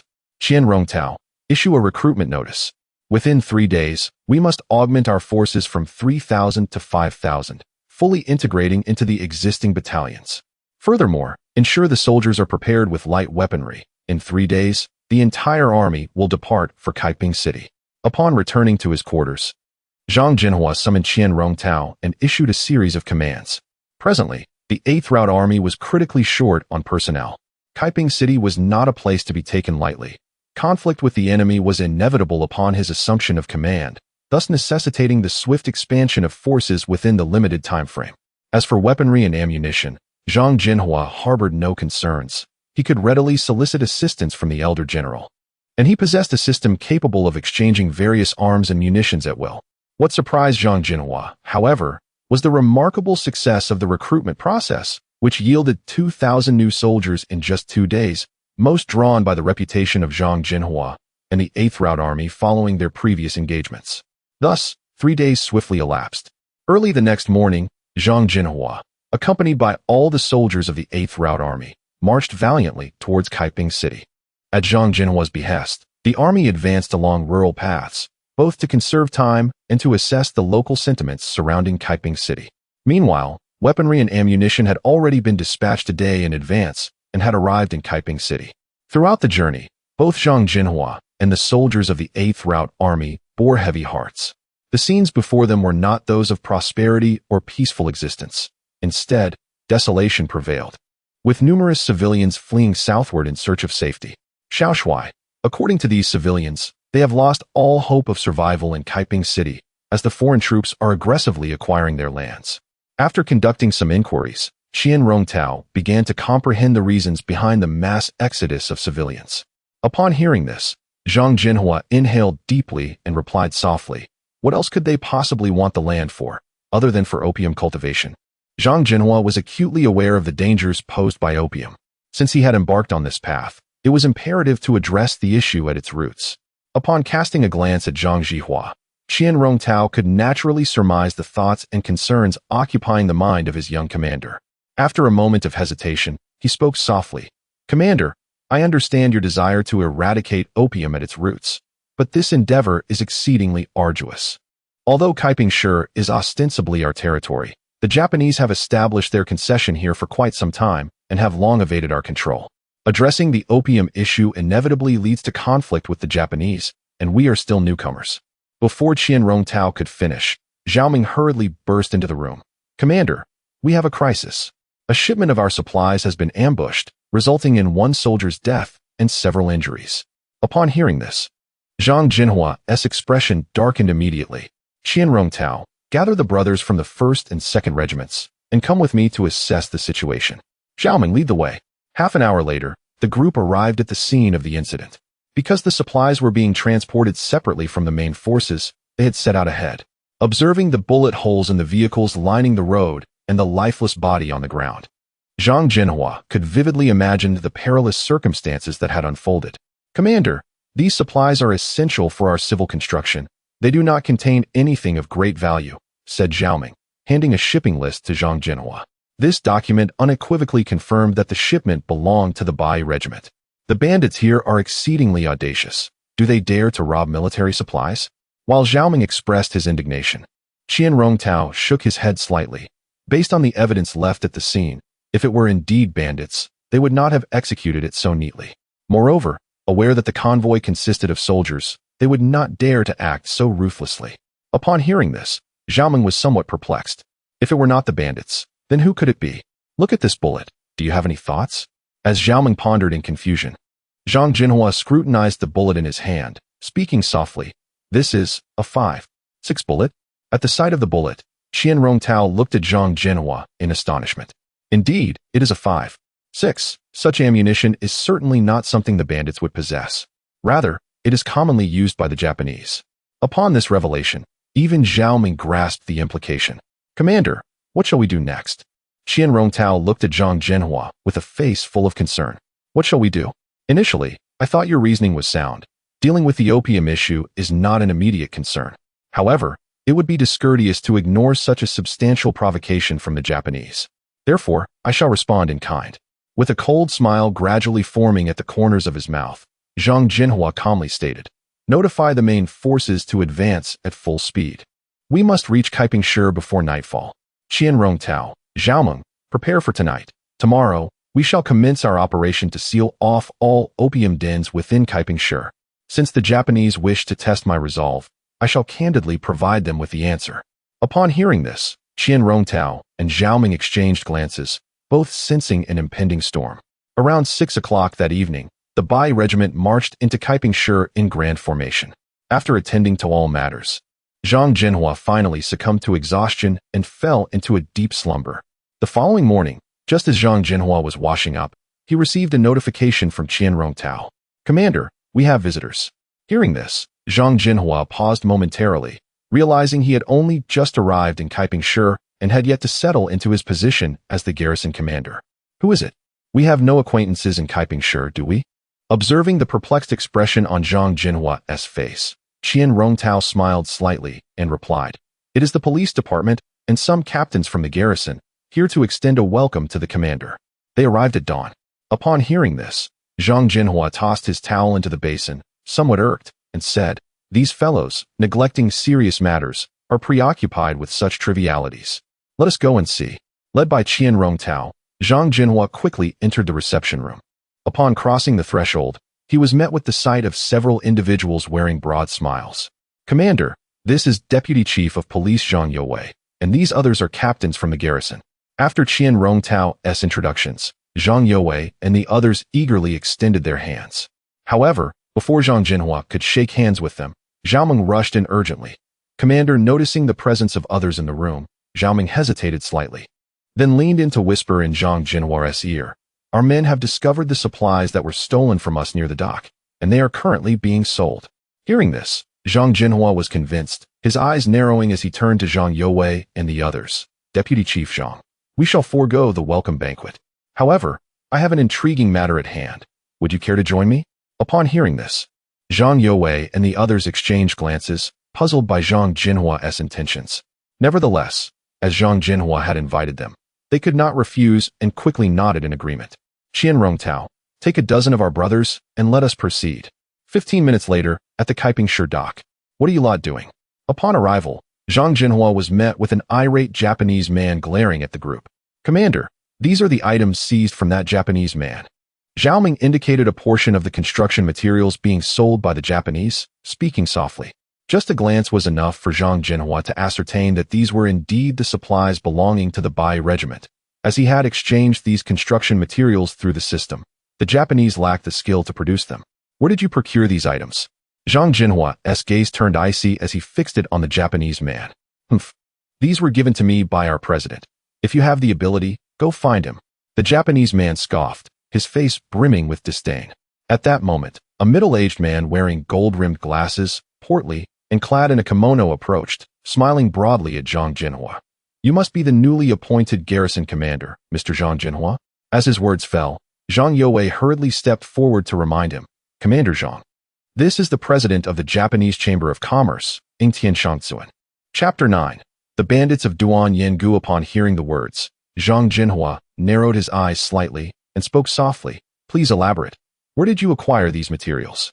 In response, Ingtian Shangzuan smiled faintly and replied, are you referring to these construction materials, Commander Zhang? It is quite a coincidence. Last night, a Huaxiao individual approached me, willing to sell these items at a low price. Consequently, I purchased them for 30,000 silver dollars. Upon hearing this, the irritable Zhao Meng could no longer contain himself and immediately erupted. What the hell? These items clearly belong to our Bai regiment. Faced with Zhao Meng's vitriol, Ingtian Shangzuan maintained his composure and remarked, is this how Commander Zhang manages his subordinates? However, since you claim these items belong to the Bai regiment, it can easily be resolved. If Commander Zhang provides me with 30,000 silver dollars, I shall return them. What do you say? With the last word spoken, Zhang Zhenhua chuckled, President Ing, you truly possess a talent for business. You expect me to part with 30,000 silver dollars for something obtained through trickery? Do you truly believe the Bai regiment is a soft target? Upon hearing this, Ying Tian Shangsuan sneered dismissively. Is Commander Zhang preparing to resort to force? Do not forget, a formidable lion army of my great Sun Empire is stationed near Kaiping City.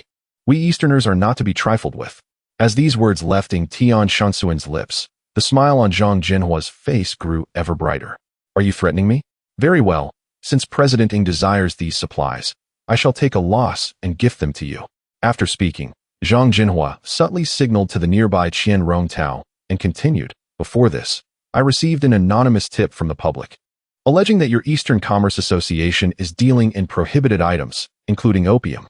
Deputy Director Zhang, this should fall under your purview, correct?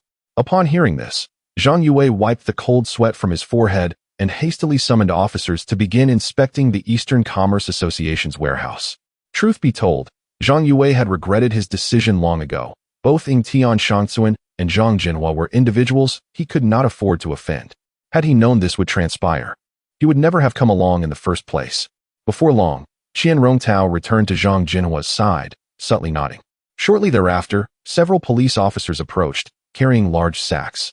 Report, Deputy Director. We have discovered a substantial amount of opium in the warehouse. Upon hearing this, Ying Tian Shangsuan's previously calm demeanor drastically shifted. No, our association could never possess such items. You must have tampered with the evidence. Despicable. At this, Qian Rongtao retorted coldly. It seems President Ying enjoys engaging in clandestine activities. Everyone can see that these items were retrieved from your association's warehouse. What further defense can you offer? Before Ying Tian Shangsuan could respond, Zhang Zhenhua issued an order. The Eastern Commerce Association is suspected of smuggling and selling all prohibited items, including opium. Seize all related individuals immediately. Anyone who resists shall be executed on the spot.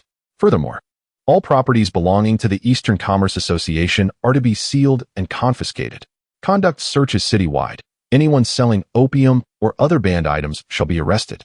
Upon hearing this, Zhang Yue was utterly bewildered, drenched in cold sweat, and inwardly cursed Zhang Zhenhua's ancestors. The problem of Easterners selling opium in Kaiping City was practically a well-kept secret, yet who dared to intervene? Meanwhile, Zhang Zhenhua, newly appointed, set his sights on the Easterners, clearly intending to confront them head-on. Deputy Director Zhang, did you not hear my orders? Seeing Zhang Yue frozen in place, Zhang Zhenhua inquired gently. I heard. Zhang Yue stammered, swallowing hard. Officers, proceed according to Commander Zhang's orders. In contrast to the police officers, Qian Rongtao and his associates were far more aggressive. For those Easterners who complied, the soldiers of the Bai regiment merely took the opportunity to deliver a few blows. As for those who resisted, they were swiftly executed without hesitation. After half a day's time, all Eastern enterprises in Kaiping City were sealed, and anyone associated with opium was taken into custody. At this moment, within the commander's residence, Zhao Meng gazed at Zhang Zhenhua with deep admiration. Young Marshal, you truly possess foresight. How did you know opium would be found in the Easterner's warehouse? Upon hearing this, Zhang Zhenhua and Qian Rongtao exchanged knowing glances and, under Zhao Meng's bewildered gaze, burst into hearty laughter. Zhao Meng, the young marshal is not so prescient. That opium was placed in the Easterner's warehouse at the young marshal's behest. After Qian Rongtao's explanation, Zhao Meng finally understood. Meanwhile, within the Fengtian Grand Marshal's residence, what is this? That little rascal has sealed the Eastern Commerce Association and even imposed a city-wide ban on opium? Upon receiving the news, the Grand Marshal was momentarily stunned, then erupted into laughter before his subordinates. Ha! I knew that little rascal would not remain idle. Sealing the Eastern Commerce Association and banning opium citywide. How audacious. He is indeed my offspring. After laughing for a while, the Grand Marshal muttered to himself, No, I must call to advise this little rascal to temper his actions. With that, the Grand Marshal dialed the phone to the Eastern Ping City Commander's office. As soon as the call connected, the Grand Marshal began to berate. You little rascal, have you eaten the heart of a bear and the guts of a leopard? Who gave you the audacity to seal the Eastern Commerce Association? Release those involved at once. Hearing this, not only Zhang Zhenhua, but even the Grand Marshal's subordinates were utterly bewildered. What was happening? Had the Grand Marshal not just praised Zhang Zhenhua? How could he suddenly begin to berate him? While they had witnessed a change of expression before, they had never seen one occur so rapidly. Conversely, Zhang Zhenhua understood his father's intentions clearly. In other words, this phone call was merely for show. Thus, he cooperated. Father, it is absolutely impossible for me to release them. Furthermore, by noon tomorrow, I shall execute this group of Easterners in full view of the public. With that, Zhang Zhenhua paused briefly, then continued, if you truly wish to advise me, you might as well move those dilapidated vessels that are on the verge of sinking over to my side. As long as I am in Kaiping City for a day, no one will dare to lay a hand on them. Casting aside the words, Zhang Zhenhua abruptly ended the call. Listening to the busy signal emanating from the receiver, Lao Dasha chuckled with a smirk. This brat dares to lecture me. It was evident that Lao Dasha wholeheartedly supported Zhang Zhenhua's actions. Otherwise, he would not have appointed him as the commander of the Jingbei district in Kaiping City. However, there was one aspect that displeased Lao Dasha. The few ships referred to as scrap metal by Zhang Zhenhua were, in fact, his treasure trove. Amidst the bewildered gazes of his subordinates, Lao Dasha spoke softly. Inform our fleet to be more active. Otherwise, those unaware might think they are merely hatching eggs. Upon hearing this, one subordinate was taken aback and hesitantly inquired, Commander, are you referring to the fleet in Kaiping City? Of course. Where else would it be? Your hometown. Came the retort. Understood. I will notify them immediately. After a day of sweeping actions, it was not only the shops and personnel involved in the opium trade of the Danyang Merchants Association that were sealed and detained. Even ordinary citizens tainted by the vice of opium were imprisoned and subjected to enforced detoxification treatments. Furthermore, at Zhang Zhenhua's request, the streets and alleys of Kaiping City were plastered with public notices bearing the official seal of the police department regarding the handling of the Danyang Merchants Association. That evening, at the station of the Japanese battalion, the battalion commander remarked, now, throughout Kaiping City, there are police notices everywhere. The 81st Regiment will publicly execute the likes of Sakurada village tomorrow at noon. After knocking and swiftly entering the room, the Japanese captain frowned as he spoke. Baka. Upon hearing this, the commander of the Japanese battalion, Ito, cursed angrily, glaring at the notice on the table. This Zhang Zhenhua is truly audacious, daring to oppose us Easterners, thinking himself a significant figure. Ito Jiro was not only the de facto president of the Danyang Merchants Association, but also the battalion commander with the rank of major. In essence, he held sway over the entire business and military strength of Kaiping City, with 2/3 of the association's profits allocated for military development. Targeting the Danyang Merchants Association was tantamount to encroaching upon the military funds of the Japanese battalion, a matter far more serious than merely jeopardizing their financial interests. Despite his fury, Ito Jiro lacked the courage to instigate war. Thus, after venting his emotions, he sighed and said, very well, accompany me to the commander's office shortly. Zhang Zhenhua has just arrived and is still on shaky ground. He likely does not wish for conflict with us. There may yet be room for negotiation. Upon hearing this, the Japanese captain furrowed his brow and, after a moment of hesitation, replied, Commander, what if Zhang Zhenhua remains obstinate and resolute in opposing us? For some reason, I have an unsettling feeling that the 81st Regiment is targeting us. What if Zhang Zhenhua, lacking martial virtue, decides to take action against us? As his words hung in the air, Ito Jiro sneered disdainfully. The Northeast Army is riddled with corruption. Before money, the Huaxiao people will find countless excuses to abandon their principles. Prepare yourself. We shall depart for the commander's office in half an hour. Meanwhile, in the commander's office, Zhang Zhenhua was diligently attending to various administrative documents. Young commander, someone wishes to visit, said Qian Rongtao, gently pushing open the door with a somewhat peculiar expression. Observing Qian Rongtao's demeanor, Zhang Zhenhua immediately grasped the situation and smiled. At this late hour, a visitor? An Easterner? Indeed, the visitor is Ito Jiro, the commander of the Japanese stationed in Kaiping City. Qian Rongtao confirmed with a nod. Have him brought to the reception hall and inform him that I shall meet him after completing my official duties. With a wave of his hand, Zhang Zhenhua's voice was laced with coldness. To him, Ito Jiro was merely a minor Japanese officer, unworthy of a warm reception. Yes, Qian Rongtao replied and quickly exited the room. After giving instructions to the guards at the door, he returned to Zhang Zhenhua's side. Let us summon Zhao Meng and indulge in Kaiping City's late-night culinary culture. With just this single statement, Qian Rongtao understood Zhang Zhenhua's intent and hastily made a call to summon Zhao Meng. As the three men reveled in the delights of the restaurant, Ito Jiro and the Japanese captain were akin to ants on a hot pan, restlessly pacing in the reception hall of the commander's office. Baka, do you Huaxiao people not understand the etiquette of hosting guests? It has been nearly 4 hours. Where's Zhang Zhenhua? The captain shouted at the guards by the door, attempting to vent his frustration. Since their arrival in the reception hall, 4 hours had elapsed. Not only had Zhang Zhenhua not appeared, but they had not even been offered a cup of tea. What are you shouting about? This is the commander's office, not your little territory. Do you not realize how busy our commander is? If you are told to wait, then wait quietly. Keep shouting, and be wary of the gun in my hand. The guards, showing no mercy to the small Japanese, retorted fiercely. As the captain was about to lash out, 3 figures, arm in arm, leisurely strolled through the door. Upon seeing Zhang Zhenhua, the guard's demeanor underwent a complete transformation. They respectfully saluted him, exclaiming, "Commander, greetings." Nodding, Zhang Zhenhua glanced at Ito Jiro and the Japanese captain with a somewhat inebriated gaze and impatiently stated, "I am Zhang Zhenhua, the newly appointed commander of Kaiping City. Are you the two who wish to see me?" Seeing Zhang Zhenhua struggling to stand, Ito Jiro felt nothing but disdain. When he had received intelligence about Zhang Zhenhua, he had believed he was dealing with an imposing figure, only to find a drunkard before him. Despite this internal disdain, Ito Jiro maintained a facade of respect, bowing at a 90-degree angle. "Commander Zhang, I am Ito Jiro, the commander of the Ito Battalion. I have come today primarily to engage in a friendly discussion regarding the Danyang Merchants Association." Glancing at the taciturn Zhang Zhenhua, Ito Jiro became more forthright. "If Commander Zhang is willing to release Sakurada and the others, I guarantee a sum of 10,000 taels of silver will be presented to you.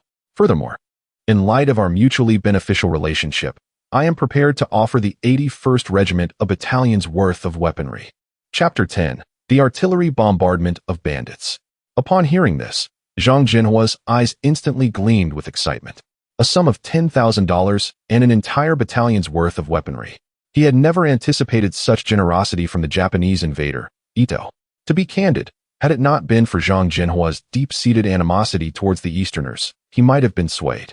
Under the watchful gaze of Ito Jiro, Zhang Zhenhua chuckled awkwardly. "Ito." Just as he uttered those 2 syllables, he abruptly halted, turning to the side to inquire of Qian Rongtao. "Qian Rongtao, what did he say his name was?" Upon hearing this, Qian Rongtao, understanding the implication, replied, "I recall it has 2 characters. Yes, it's Ito Erzi." "Indeed, Ito Erzi," Zhang Zhenhua affirmed with a nod towards Qian Rongtao, and continued, "You know, Ito Erzi, I am merely a newcomer acting on behalf of others. Regarding Vice President Ng Tian's matter, I am truly powerless. However, in light of the $10,000 and the armaments, I shall reluctantly show you a clear path. If the side of Fengtian agrees, I shall promptly release the captives. How does that sound?" After speaking, Zhang Zhenhua jovially patted Ito Jiro on the shoulder and added with a mischievous glint in his eye, "Ito Erzi, as this is our first meeting, grant me the opportunity to be entertained. Shall we visit the nearby Eastern brothel?" At this remark, Zhao Ming's eyes widened in excitement. "The Eastern brothel? Yes, let's go there, young marshal. You have no idea. The women there are incredibly alluring, and their voices are intoxicating, making the experience immensely pleasurable." "Baka, silence." Before Zhao Ming could finish, the Japanese squad leader, who had endured much, could no longer contain himself. Being referred to as Ito Erzi and the mention of the Eastern brothel was an outright insult to them. In the entirety of Kaiping City, there were only 2 such establishments, exclusive to the Easterners. Even the wealthiest of Huaxiao people could not enter, let alone gaze upon its interior, without facing brutal repercussions. It was clear that the Japanese had come to regard themselves as unassailable landlords in Kaiping City. Yet now, listening to Zhao Ming's vulgar words was more painful than slaying the squad leader himself. "This is outrageous. This is the commander's residence.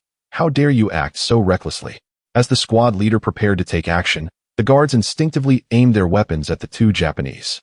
Conversely, Ito Jiro, appearing unfazed, cast a meaningful glance at Zhang Zhenhua, and in a calm tone, stated, "Since Commander Zhang has said so, I shall not impose further. Farewell." With that, Ito Jiro pulled the squad leader and turned to leave. Watching their retreating figures, the intoxicated expressions of Zhang Zhenhua and his companions quickly vanished, replaced by clarity. Alas, the $10,000 and the battalion's weaponry. Zhang Zhenhua grimaced slightly, expressing a hint of regret, then turned to Qian Rongtao. Qian Rongtao, inform the brothers of the 81st Regiment to be alert and vigilant from this moment forward.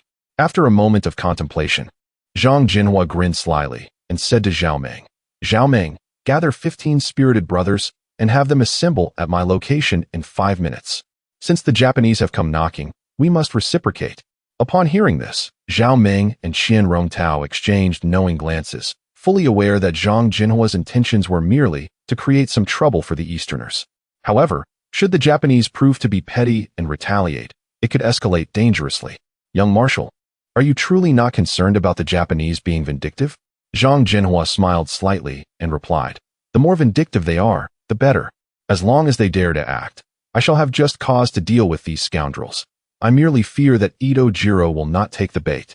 Any conflict or dispute between the 81st Regiment and the Japanese was entirely normal. Minor skirmishes were inconsequential, but should a war erupt, there must be justifiable reasons to prevent opportunists from finding fault. Furthermore, the Japanese had long harbored covetous eyes towards the northeast, eagerly seeking a pretext for a large-scale assault. If Zhang Zhenhua were to strike first, it would grant them the very opportunity he wished to avoid. Conversely, should the Japanese make the first move, under the orchestrations of himself and Qian Rongtao, even the most trivial incident could be magnified into an undeniable fact. In that case, even if the Japanese felt aggrieved, they would have no choice but to swallow their anger. In other words, sealing off the Japanese Business Association and detaining relevant individuals was merely the first step in Zhang Zhenhua's grand design, aimed at inciting Edo Jiro's ire. The subsequent actions would serve to exacerbate the situation, forming the crux of the entire plan. Of course, the success of this forthcoming step hinged upon the Japanese's petty nature. As midnight approached, 15 soldiers, including Zhao Meng, silently vanished from the commander's residence. At the same time, the Japanese were changing shifts, and a truck laden with 20 Japanese soldiers was en route to a sentry post on the outskirts of their encampment. Baka, this is truly infuriating. Those Huaxiao people dare to seal our business association and even detain Vice President Ng Tian. It is an utter humiliation. The squad leader, too. Why is he not more assertive? The entire Kaiping city is under our control. Why not surround the Huaxia commander's residence? If they refuse to release him, we should storm right in. Perhaps the squad leader has his own apprehensions. Apprehensions? What concerns could there be? The Huaxiao army is utterly incompetent. Their leaders are nothing but drunkards. No, the more I think about it, the angrier I become. I must go to the city tomorrow and make an example of a few Huaxia people. Just as the 2 Japanese soldiers in the truck's cabin were discussing the events of the day, several figures suddenly appeared not far ahead. Boom.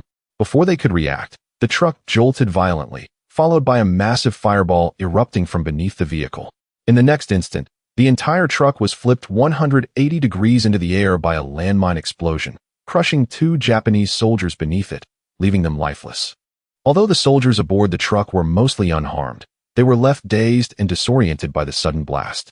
Brothers, let us advance with lethal intent. Before they could comprehend what had just occurred, a furious roar erupted from the trees flanking the road. Rat-a-tat-tat. Immediately, gunfire erupted, and a barrage of bullets engulfed the entire squad of Japanese soldiers. The entire sequence transpired in the blink of an eye, resulting in the demise of 20 soldiers in utter bewilderment. Perhaps even in the depths of the underworld, these soldiers would ponder why an ambush occurred in a location that was supposedly their own garrison. In the following moment, Zhao Meng appeared before the truck, armed with a long rifle. After confirming that all the soldiers had perished on the spot, he commanded, "Move swiftly and sever the heads of these beasts." As his words fell, over a dozen warriors from the Bai regiment flung their American equipment onto their backs and unsheathed their machetes, striking down with fervor. By the time the Japanese soldiers arrived, alerted by the explosion, Zhao Meng and his comrades had long departed the scene. The sudden attack on the camp quickly reached the ears of Edo Jiro. Upon arriving at the scene, he was met with the sight of 20 decapitated corpses. Baka! Edo Jiro's expression hardened as he clenched his fist, promptly issuing a command.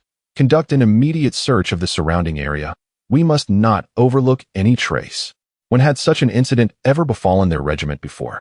Previously, the citizens of Kaiping were nothing more than expendable creatures to them, subject to humiliation and violence at will. Yet now, in a mere day, their military funding from the Dongyang Chamber of Commerce had been seized by Zhang Zhenhua. and a sudden ambush had occurred within the camp, resulting in a squad of soldiers being slain and their heads severed. This was intolerable for Ito Jiro. Shortly thereafter, a captain hurriedly approached Ito Jiro. "Sir, based on our reconnaissance of the surrounding area, we can ascertain that the assailants were few in number, yet remarkably skilled and trained." The entire encounter lasted no more than 10 minutes. At this point, the captain glanced at Ito Jiro, hesitating before continuing. Furthermore, the shell casings found at the scene indicate that the attackers were armed with M1 rifles, a standard-issue weapon exclusively utilized by. As he reached this conclusion, the captain fell silent, fully aware of the implications of his words. From the captain's report, Ito Jiro understood the reason for his reticence. The M1 rifle was quintessentially American equipment. Aside from American soldiers, it was scarcely wielded by anyone else. Upon realizing this, Ito Jiro regained his composure, swiftly ruling out the possibility that the assailants were American soldiers. After all, this was Kaiping, and the American military had little presence here, showing no interest in the city. Immediately, investigate the weaponry of the Beiyang regiment. In Kaiping, the only force capable and audacious enough to strike against us, aside from the Beiyang regiment, is no one else. After a moment of contemplation, Ito Jiro coldly declared, "Moreover, alert our regiment stationed in the nearby city to urgently recall all troops from the 2nd Battalion." Listening to Ito Jiro's orders, the captain nodded, though confusion creased his brow as he queried, "Sir, given that the Beiyang regiment has so openly defied us, why do we remain inactive? Why not directly dispatch troops to annihilate the Beiyang regiment?" After speaking, the captain perhaps felt his words lacked conviction, quickly adding, "Tomorrow at noon, Zhang Zhenhua is set to execute Vice President Sakurada and others. The actions of the Beiyang regiment are a profound humiliation to us." Upon hearing this, Ito Jiro cast a cold, penetrating gaze at the captain, responding icily, "Foolish. Do you think I wish to witness Sakurada's execution? If not for orders from above, the Beiyang regiment would have been obliterated long ago. The higher-ups have explicitly mandated that we must not disrupt the Empire's plans to conquer the Northeast because of Sakurada." With a deep sigh, Ito Jiro continued, "Once our Empire secures the Northeast, not even Zhang Zhenhua will escape, let alone Fengtian." With that, Ito Jiro cast a final glance toward the direction of the Beiyang regiment's command, before turning to depart. The following morning, under Zhang Zhenhua's directive, the Kaiping Police Department commenced early in the city to publicize the execution of the Danyang Chamber of Commerce's criminals. Additionally, they seized the opportunity to inform the populace of a 30-day curfew aimed at eradicating all forms of illegal activity within the city for better governance. Witnessing Zhang Zhenhua's decisive methods against the Japanese, the citizens harbored no doubts. By noon, the police escorted 17 individuals, including Sakurada Murakami, to the city's busiest thoroughfare. Countless citizens eagerly awaited the spectacle. Commander Zhang is truly formidable. The Japanese have held dominion here for far too long, and finally, we have a commander willing to confront them. Indeed, I was on the battlefield when Commander Zhang confiscated the Danyang Chamber of Commerce. It was immensely gratifying. These detestable Japanese have long deserved a reckoning. Amidst the crowd, numerous citizens passionately discussed Zhang Zhenhua's recent actions. Some had come prepared, and as soon as Sakurada and his cohorts appeared, they hurled rotten vegetables at them. Others even adorned the roadside with an abundance of firecrackers, eager to celebrate the occasion. However, at the execution site, aside from officers from the police department, not a single soldier from the Beiyang regiment was in sight. Indeed, Zhang Zhenhua's intentions are exceedingly clear. He is merely awaiting the possibility of the Japanese invaders attempting to seize the execution site. Should the forces of Ito's brigade make an appearance, Zhang Zhenhua would possess ample justification to unleash a fierce assault upon them. After a brief interval, he glanced at the clock and then handed the execution order to his assistant, Zhang Yue, instructing, "You shall proclaim the contents inscribed herein." Chapter 11. The conclusion of the bandit suppression and military political contest. Commander Zhang, truly, does he not realize I am but an unlettered rustic, utterly illiterate? Yet, he entrusts such an important task to me. Zhang Yue is not illiterate. Rather, he fears the little devils will attribute all matters to him. Observing the apprehensive demeanor of Zhang Yue, the assistant's expression stiffened, and with a tearful countenance, he read from the execution order. According to the laws of the Republic, those engaged in the cultivation, manufacture, and and sale of opium shall be sentenced to 3 to 6 years of imprisonment. Currently, the vice president of the Eastern Commerce Association, Sakurada Murakami, and his cohorts, disregarding the law, brazenly manufacture and sell opium, shall be executed immediately. Upon finishing the reading, the assistant gritted his teeth and shouted, "Execute." At that moment, a group of executioners raised their cleavers high, seemingly oblivious to the struggles of Sakurada Murakami and his fellow Easterners, and with swift precision, the blades fell. In an instant, several heads rolled to the ground, blood staining the earth. The sound of firecrackers and cheers resounded throughout the city of Kaiping. To speak candidly, since the founding of the Republic, such a method of execution as beheading had long been abandoned. On one hand, it is excessively bloody and cruel. On the other, in this modern era, shooting has replaced beheading. The reason Zhang Zhenhua acted thus was not only to demonstrate his resolve to the citizens of Kaiping, but also to subject the little devils to immense humiliation. Meanwhile, in a nearby tavern, Zhang Zhenhua regretfully drained his cup. The little devils possess an extraordinary level of restraint. Despite my utter disgrace towards them, they still refrain from retaliating. This is utterly unamusing. Muttering to himself, Zhang Zhenhua turned to Qian Rongtao beside him and inquired softly, "Have there been any unusual movements at the enemy's encampment?" In response, Qian Rongtao shook his head. No unusual activity, except for an increased presence of perimeter guards. Otherwise, there is no difference from usual. Zhao Ming expressed his confusion. "Young Marshal, the enemy's behavior is quite abnormal. Normally, they should suspect that last night's ambush was orchestrated by us, yet they remain motionless. Could this imply some hidden scheme?" Upon hearing this, Zhang Zhenhua shook his head. Only he understood why the little devils exhibited such restraint. It is known that the enemy's cabinet is currently devising a beheading operation plan targeting Fengtian and the subsequent series of plans to seize northeast China. Under these circumstances, the enemy's forces will certainly strive to avoid any conflict with the Northeast Army. However, Zhang Zhenhua did not anticipate that Ito Jiro's tolerance would exceed his expectations. After some contemplation, Zhang Zhenhua finally stated, "Since the little devils are so restrained, we must find a way to provoke them. In any case, we must remain vigilant regarding the movements of the Ito Brigade. Should any signs of activity arise, we shall act decisively. Furthermore, deploy 2 battalions to seal off all routes in Kaiping at the first sign of enemy action, and promptly detain all Easterners within the city." Upon hearing this, Qian Rongtao and Zhao Ming nodded solemnly.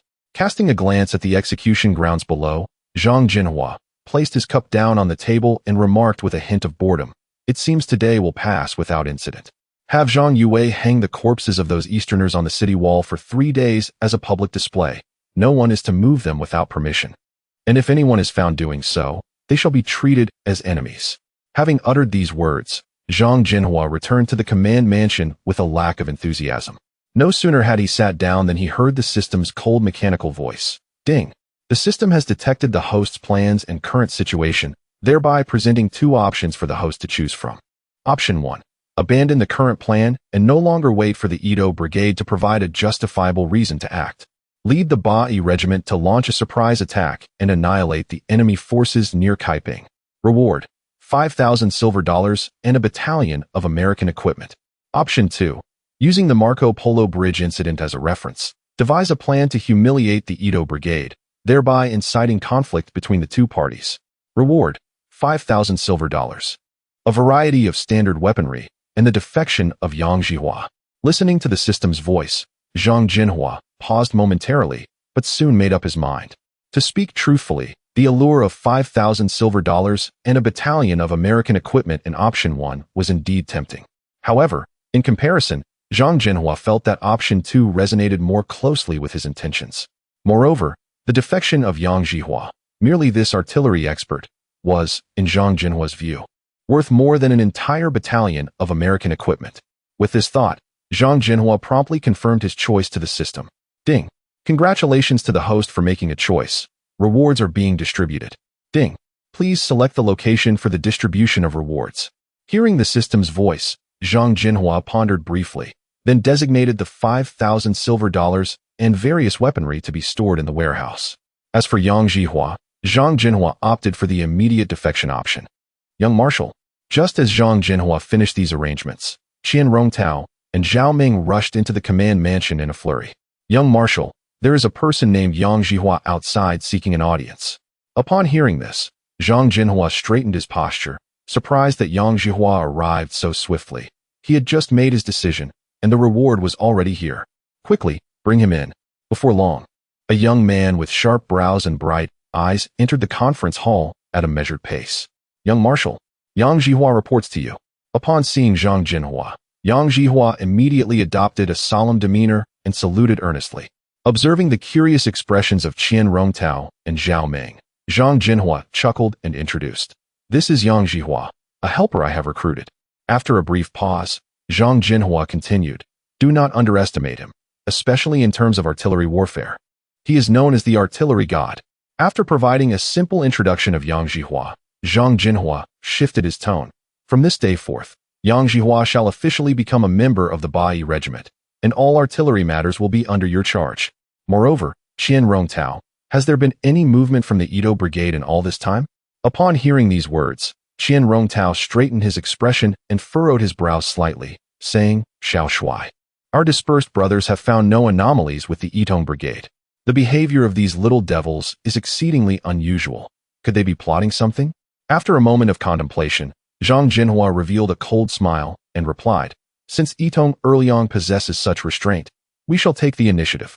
"Take the initiative?" Upon hearing these words, Qian Rongtao, Zhao Meng, and Zhang Zhenhua exchanged puzzled glances, failing to grasp the meaning behind their young commander's statement. "You three will accompany me, along with 3 battalions of our brothers, ready for combat." Without providing any further explanation, Zhang Zhenhua issued this command decisively. Soon after, under Zhang Zhenhua's leadership, the 3 battalions of the 8th Route Army set forth from Kaiping City, heading directly towards the encampment of the Itong Brigade outside the city. Half an hour later, just 1 kilometer from the Itong Brigade's encampment, Zhang Zhenhua ordered the main force to halt. "Xiao Shui, why aren't we advancing?" Zhao Meng inquired, feeling somewhat bewildered. Truthfully, he had yet to comprehend Zhang Zhenhua's intentions. In response, Zhang Zhenhua smiled slightly and calmly instructed, "Qian Rongtao, have the brothers rest in place and conceal themselves in the surrounding woods, awaiting the arrival of the little devils." After giving these instructions to Zhao Meng, Zhang Zhenhua turned to him with a smile, resembling a cunning fox. "Zhao Meng, I entrust you with a vital task. I want you to take 50 men and head straight to the enemy brigade's encampment. Since Itong Erliang can endure, we shall provoke them. Inform them that our military dog has gone missing and, according to intelligence, it has entered their camp. We need to search for it." Initially perplexed by Zhang Zhenhua's strategy, Qian Rongtao's eyes lit up upon hearing this. Not only would this provoke the little devils, but it would also serve to humiliate them. Even if Itong Erliang were to endure, he would surely not allow such an affront. "Xiao Shui, what if the enemy refuses to allow us to search?" Just then, Zhao Meng asked in a deep voice. Zhang Zhenhua glanced at him with a hint of exasperation and retorted, "Then we shall strike. Whether we beat them or open fire, I want the enemy to feel humiliated. Remember, if a conflict erupts, do not linger. Turn and flee immediately, and we will provide cover from here." With Zhang Zhenhua's words, Zhao Meng grinned and patted his chest, assuring that he would accomplish the task. Shortly thereafter, at the enemy encampment, "Baka, what are you doing?" 3 or 4 little devils eyed Zhao Meng and the 50 fully armed soldiers behind him with suspicion. "What are we doing?" Zhao Meng scoffed. "I'm here to find our military dog. Step aside. We need to enter your camp for a search." "Baka, we have no military dog here. Go back from where you came. Otherwise, we want to be polite." The little devils, of course, would not allow Zhao Meng to enter their camp, and they dismissed the notion of a military dog entirely. "Shut your mouth. Get out of my way," Zhao Meng shouted, his eyes narrowing as he slapped one of the little devils across the face. With a sharp sound, he disregarded the enemy's reaction and charged into the camp. "Baka, damn Huaxia people, get back, or we will open fire." Seeing one of their own struck, the little devils could no longer suppress their rage. Prior to the arrival of the 8th Route Army, they had been the ones wielding power. They had never been insulted by a Huaxia individual. "Heh, did you hear that? They're going to shoot at me. Brothers, let them witness our prowess." Observing the little devils raising their weapons, Zhao Meng grinned and waved his hand, declaring loudly. As he spoke, the 50 soldiers behind him aimed their weapons at the little devils. "Either let me search your camp, or you shall perish." Zhao Meng glared fiercely at the little devils, speaking coldly. "Baka, open fire." The enemy had barely uttered 2 syllables when Zhao Ming unhesitatingly issued the command to fire. While he did not understand the enemy's language, he was well aware of what Baka meant. Gunfire erupted. The soldiers behind Zhao Ming immediately opened fire, turning several obstructing little devils into Swiss cheese. The previously tranquil encampment was shattered by the sound of gunfire, and numerous little devils emerged from their tents, glaring angrily at Zhao Ming and his men. "What are you doing? Why did you shoot our soldiers?" At that moment, an enraged officer strode over. "Heh, our military dog has entered your camp. I am here to find it. As for you, not only did you refuse to cooperate, but you also attempted to attack us. We were merely defending ourselves." Zhao Ming replied with a smile, turning to the officer. "Now can we enter to search?" "Baka, this is the Imperial Army's encampment, not your 8th Route Army, daring to be so insolent here." As soon as the officer finished speaking, he felt a stinging slap across his face. "This is Huaxia, not a place for you lowly shrimp to act tyrannically. Mind your attitude. If you dare, come and fight. I await your challenge. Otherwise, step aside and behave." Seeing that he had successfully provoked the enemy's anger, Zhao Ming fired a volley of bullets at the officer's feet before turning to leave. Watching Zhao Ming depart arrogantly, the officer touched his cheek, his expression darkening. "Baka, keep an eye on this group. Gather all troops. I want these damned Huaxiao people to pay dearly." At this moment, the captain had completely lost his sanity, utterly disregarding the orders of Yitung Erlang.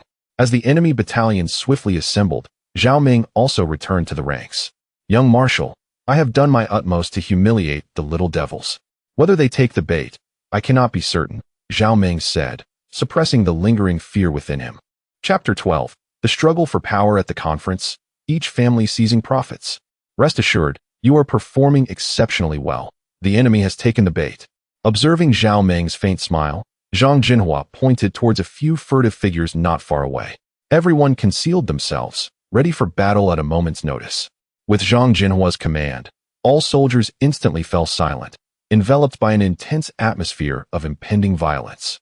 Meanwhile, a captain of the enemy led a large contingent of troops from their encampment, swiftly advancing towards the location of the Beiyang regiment, following the signals left by the scouts. Approximately 10 minutes later, the soldiers of the Beiyang regiment could see the silhouettes of the enemy, only 200 or 300 meters away from their position. "Captain, the enemy is truly coming. When shall we strike?" Zhao Ming asked, tightening his grip on his firearm, a hint of anxiety in his voice. "Do not rush.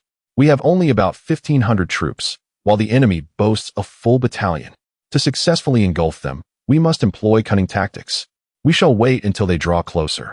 We are concealed while they are exposed, allowing us to catch them off guard," Zhang Zhenhua stated, shaking his head slightly as he gazed at the advancing enemy battalion.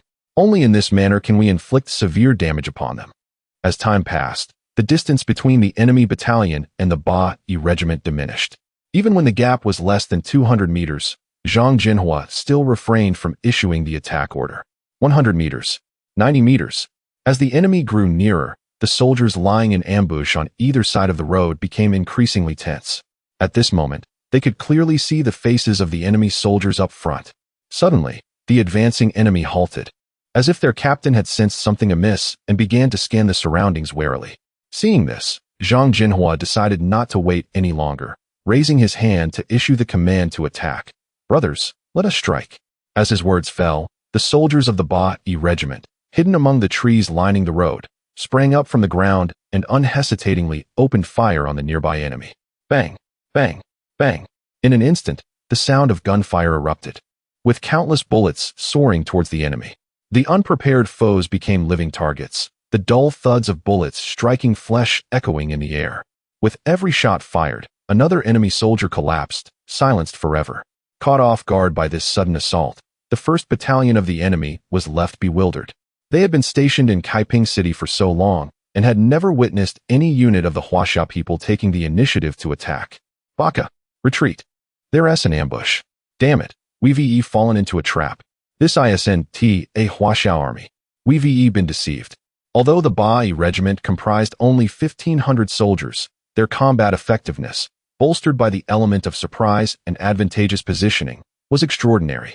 Witnessing their comrades fall and hearing the continuous gunfire from the surrounding woods, many enemy soldiers were struck with fear and turned to flee. The once confident enemy rapidly lost their will to fight. However, the panicked retreat exposed their backs entirely. No. How could this be? The enemy captain was also stunned, unable to comprehend the combat prowess of the Huaxia forces. In his memory, Huaxia soldiers were merely inept, lacking such strength. Yet, confronted with the throng of figures in the trees and the incessant barrage of bullets, he was compelled to accept this reality. Baka, retreat. Withdraw immediately. The battle had only just begun, yet the enemy's morale was already shattered, rendering further combat meaningless. Most critically, the enemy captain himself was gripped by panic, even feeling fear towards the Beiyang regiment. Observing this, Zhang Zhenhua's lips curled into a cold smile. Since they have come, there is no path for retreat. Brothers, strike them fiercely. We must not grant the enemy any opportunity to escape. With these words, Zhang Zhenhua charged out of the woods, gripping an M1 rifle, embodying the resolve that he would not rest until every enemy soldier was vanquished. This act startled Qian Rongtao and the others. Within the Beiyang regiment, anyone could be injured or even sacrificed, except for Zhang Zhenhua. Brothers, kill. Protect the captain. Annihilate the enemy. Seeing Zhang Zhenhua at the forefront, and witnessing the enemy's frantic retreat with no resistance, the soldiers of the 3 battalions of the Beiyang regiment were filled with confidence. Rushing out from their cover, guns in hand. As Zhang Zhenhua emerged from the woods, his eyes immediately locked onto a figure clad in officer's attire among the enemy ranks. Without a moment's thought, he recognized this individual as the highest commander of the enemy battalion. After confirming his target, Zhang Zhenhua raised his M1 rifle, chambered a round, and aimed in one smooth motion. Bang! With the crack of the shot, a bullet soared from the muzzle, heading straight for the enemy captain's back. Thud! In the next moment, blood erupted from the captain's back as he staggered, though he did not fall. Damn it! Zhang Zhenhua lamented, regretting not aiming for the captain's head when he had the chance. Bang! Just as Zhang Zhenhua prepared to take a second shot, a gunshot rang out beside him. Looking back at the enemy captain, he saw the already unsteady figure suddenly halt, and then, as if all strength had been drained, he collapsed to the ground. Captain, the enemy commander is dead. At that moment, Zhao Ming's exuberant voice rang out. Glancing at Zhao Ming, Zhang Zhenhua immediately shouted, Brothers, the enemy battalion commander has fallen. Charge. Do not grant them any opportunity to escape alive. Upon hearing these words, the soldiers of the Beiyang regiment erupted into a chorus of cheers. In stark contrast, the Japanese troops exhibited a state of utter disarray. Having already lost their will to fight, the death of their captain left the remaining soldiers devoid of any desire to resist. Thoughts of firing their weapons were cast aside as their sole focus shifted to fleeing for their lives. Meanwhile, the soldiers of the Beiyang regiment grew increasingly ferocious, seemingly with an inexhaustible supply of ammunition, relentlessly continuing their assault.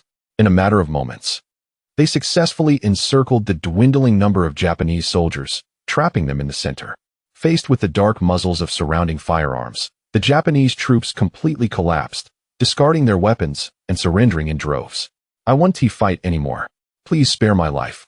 You are not soldiers of Huaxia. You are devils. Observing the pitiful cries of the Japanese, Qian Rongtao approached Zhang Zhenhua and, with a hint of frustration, inquired, Young Marshal, what shall we do with these captives? In response, Zhang Zhenhua let out a cold snort, devoid of any emotion, and declared, From the moment they set foot on our Huaxia soil, they should have been prepared for death. Execute them. I can no longer tolerate the sight of these beasts. With a command issued, the previously halted gunfire erupted once more, interspersed with the agonized screams of the Japanese soldiers. In less than half an hour since the battle commenced, the Beiyang regiment, with a force of 500 men, successfully annihilated an entire battalion of Japanese troops. Everyone, take 10 minutes to rest. After that, we will clear the battlefield and return to Kaiping City. Zhang Zhenhua remarked, casting a glance at the chaotic battlefield. Meanwhile, within the Japanese camp, chaos reigned. Baka, useless fools. Can't you see this is Zhang Zhenhua's plot? Upon learning that the first captain had recklessly led his troops into battle, Jiro was furious.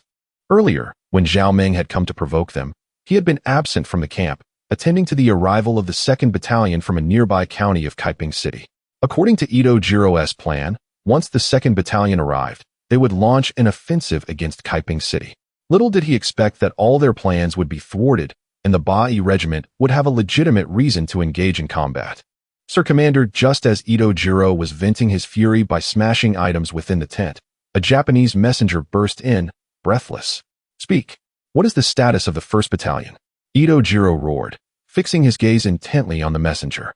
Sir Commander, according to our reconnaissance, the 1st Battalion has been completely annihilated, and the captain is dead. Upon hearing this, Itojiro's eyes twitched violently, and his temples throbbed. Baka, Zhang Zhenhua, I will make you pay for this. After venting his frustration, Itojiro then asked, what about the Bai Regiment? The Bai Regiment has suffered minimal casualties. After clearing the battlefield, they have already retreated to Kaiping City. Upon hearing this, Itojiro's mood stabilized considerably. Given the current circumstances, it appeared that the Bai Regiment was unaware of his additional battalion. If that were the case, it provided him with an opportunity to counterattack. With this thought, Itojiro promptly ordered, prepare the 2nd Battalion. Tomorrow morning, we will launch an assault on Kaiping City. No matter what, we must annihilate the Bai Regiment and seize control of Kaiping City. At that moment, within the command office of Kaiping City, laughter filled the air. Ha! Young Marshal, this battle was simply exhilarating. You cannot imagine the look on the faces of the Japanese when they heard I was going to find the military dogs. Zhao Meng recounted with glee how he had insulted and provoked the enemy.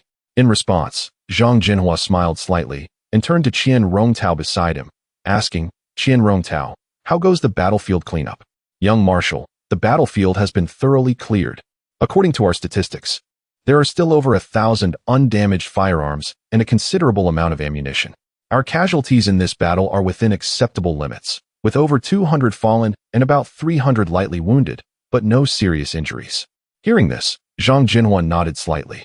Given that they had engaged 3,000 enemies with only 500 soldiers, such casualty figures were indeed commendable. Just then, a scout hurriedly entered. Young Marshal, our reconnaissance indicates that the Japanese have assembled an entire battalion at their encampment and may launch an attack on Kaiping City at any moment. At this news, the expressions of those who had been laughing moments ago changed dramatically. An entire battalion? Over 3,000 soldiers? How could this be? Wasn't it said that Ito's command only had 1 battalion? Zhao Meng exclaimed, disbelief etched on his face. It's the troops that Itojiro transferred from Tsungyuan City.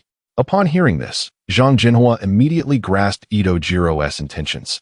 He likely intended to use both battalions to capture Kaiping City. Notify the reconnaissance units to closely monitor Ito's command and report on their movements at all times. After issuing the command, Zhao Meng looked at Zhang Zhenhua with concern. Young Marshal, we have just endured a fierce battle, and this time, Itojiro will surely come prepared. Hearing this, Qian Rongtao nodded in agreement. Indeed, Young Marshal, and we have also expended some of our weapons and ammunition. Itojiro's next assault will be formidable. Listening to their concerns, Zhang Zhenhua closed his eyes, deeply contemplating a strategy. Suddenly, a notification from the system rang in his mind. The system detects that the host is currently facing a dilemma and presents 2 distinct options for consideration. Option 1. Abandon Kaiping City, retreat the entire army, and preserve strength. Reward. Title of Coward, 100 gold coins. Option 2. Take the initiative to engage in direct combat with Ito's command, defending Kaiping City. Reward. 3,000 new M1 rifles, 100,000 rounds of ammunition, and 1,000 grenades. Upon hearing the system's options, Zhang Zhenhua's lips twitched. Regardless of the content of the options or the specific rewards, it was evident that the system was coercing him to choose the second option. Furthermore, if Zhang Zhenhua truly abandoned Kaiping City, what would become of the hundreds of civilians? Would they be subjected to torment by the Japanese once more? No matter what, this was not a scenario Zhang Zhenhua wished to witness. Therefore, he resolutely made his decision. System, I choose option 2. Chapter 13. Trust from the Great General, Promotion and Titles. Ding. Congratulations to the host for making a choice. Ding. Due to the host's principles, a special reward has been activated. The host can conduct 3 lottery draws in the system mall, with rewards that include, but are not limited to, various weapons and equipment. Upon hearing this, Zhang Zhenhua's eyes brightened instantly. The system truly provided timely aid, as he had been troubled by a lack of sufficient weapons. And now he was given the chance to draw. With a thought, Zhang Zhenhua directly entered the system mall. 3 draws. He murmured softly, and before him appeared a grand wall filled with prizes. Before long, the system's voice resonated again. Ding. The lottery has concluded. Congratulations to the host for winning 8 light machine guns, 3 heavy machine guns, and 8 mortars. Ding. All rewards are being distributed. Please confirm the placement location. Listening to the system's voice, Zhang Zhenhua felt an overwhelming urge to laugh joyfully at the heavens. He truly received what he wished for. All items were to be deposited into the warehouse. With his words spoken, Zhang Zhenhua immediately exited the system page, smiling as he turned to Qian Rongtao and the others. Zhao Meng, I have borrowed some weapons and equipment from elsewhere. Immediately lead the men to distribute the weapons in the warehouse. Upon hearing this, Zhao Meng glanced at Qian Rongtao and then at Yang Zhihua, looking puzzled. Young General, do we still have weapons and elixirs in the warehouse? In response, Zhang Zhenhua smiled faintly. You will find out once you go. Furthermore, I plan to position the battlefield approximately 3 miles outside Kaiping City, at Kanglingpo. As soon as these words were spoken, Qian Rongtao immediately inquired, Young General, why not place the battlefield in Kaiping City? This way, whether in offense or defense, we would have a geographical advantage. Hearing this, Zhang Zhenhua shook his head slightly. I have indeed considered what you mentioned, but the citizens of Kaiping City have only just begun to enjoy a stable life. Unless absolutely necessary, I would never allow the populace to suffer the ravages of war again. After pausing briefly, Zhang Zhenhua continued. This battle differs from any previous one. Victory cannot be easily achieved through decapitation tactics. Therefore, we must deploy at Kanglingpo, dividing our forces into 3 routes. Zhao Meng and Yang Zhihua, you will lead 2 battalions to secure the frontal battlefield. Qian Rongtao, you will take a portion of the troops to the northwest side of Kanglingpo. The terrain there is relatively complex, allowing for a surprise attack on the enemy. Additionally, I will lead 2 battalions to pin down the main force of the Edo Brigade, and once these minor enemies are dealt with, I will return to support the main battlefield. Listening to Zhang Zhenhua's troop deployment, none of those present voiced any objections. All right, prepare yourselves, we depart tonight. As soon as he finished speaking, everyone hurriedly left the command post to make their preparations. Of course, when Zhao Meng opened the warehouse door and beheld the array of brand new weapons and equipment within, his excitement was beyond measure. Especially the 8 mortars, 3 heavy machine guns, and 8 light machine guns provided a powerful visual stimulus. After distributing the brand new weapons and equipment, the 81st Regiment divided into 3 routes, swiftly heading to the designated ambush locations in anticipation of the impending battle. The night passed in the blink of an eye. The following morning, the Edo Brigade arrived at a location not far from Kanglingpo. Commander, we have received intelligence that the 81st Regiment has divided into 3 routes and left the city last night. According to our information, one group is heading northwest towards Kanglingpo, another is remaining in Kaiping City, and the third group has lost all trace after exiting the city. Upon hearing the report from the second captain, Ito Jiro quickly grasped Zhang Zhenhua's intentions. Yoshi, nodding, Ito Jiro immediately made tactical arrangements. Zhang Zhenhua has dispersed his forces, which presents us with numerous advantages. In response, we shall also divide our forces into 3 routes, with each commander unified in directing the battle. As for the missing group, they will likely conduct a surprise attack on our main force, and that will be under the command of the second captain. With Ito Jiro's orders given, the enemy's 2 teams surged aggressively toward Kaiping City and the northwest of Kanglingpo. Approximately an hour later, the 2 battalions led by Qian Rongtao and Yang Zhihua were the first to encounter the enemy's advance. Deputy Commander, the enemy is at our doorstep, armed with a significant number of mortars. Listening to the report from the scouts, Qian Rongtao maintained a calm demeanor. Although he had not faced the enemy directly many times, he had gradually understood their tactics. As the saying goes, know thyself and know thy enemy, and you shall win every battle.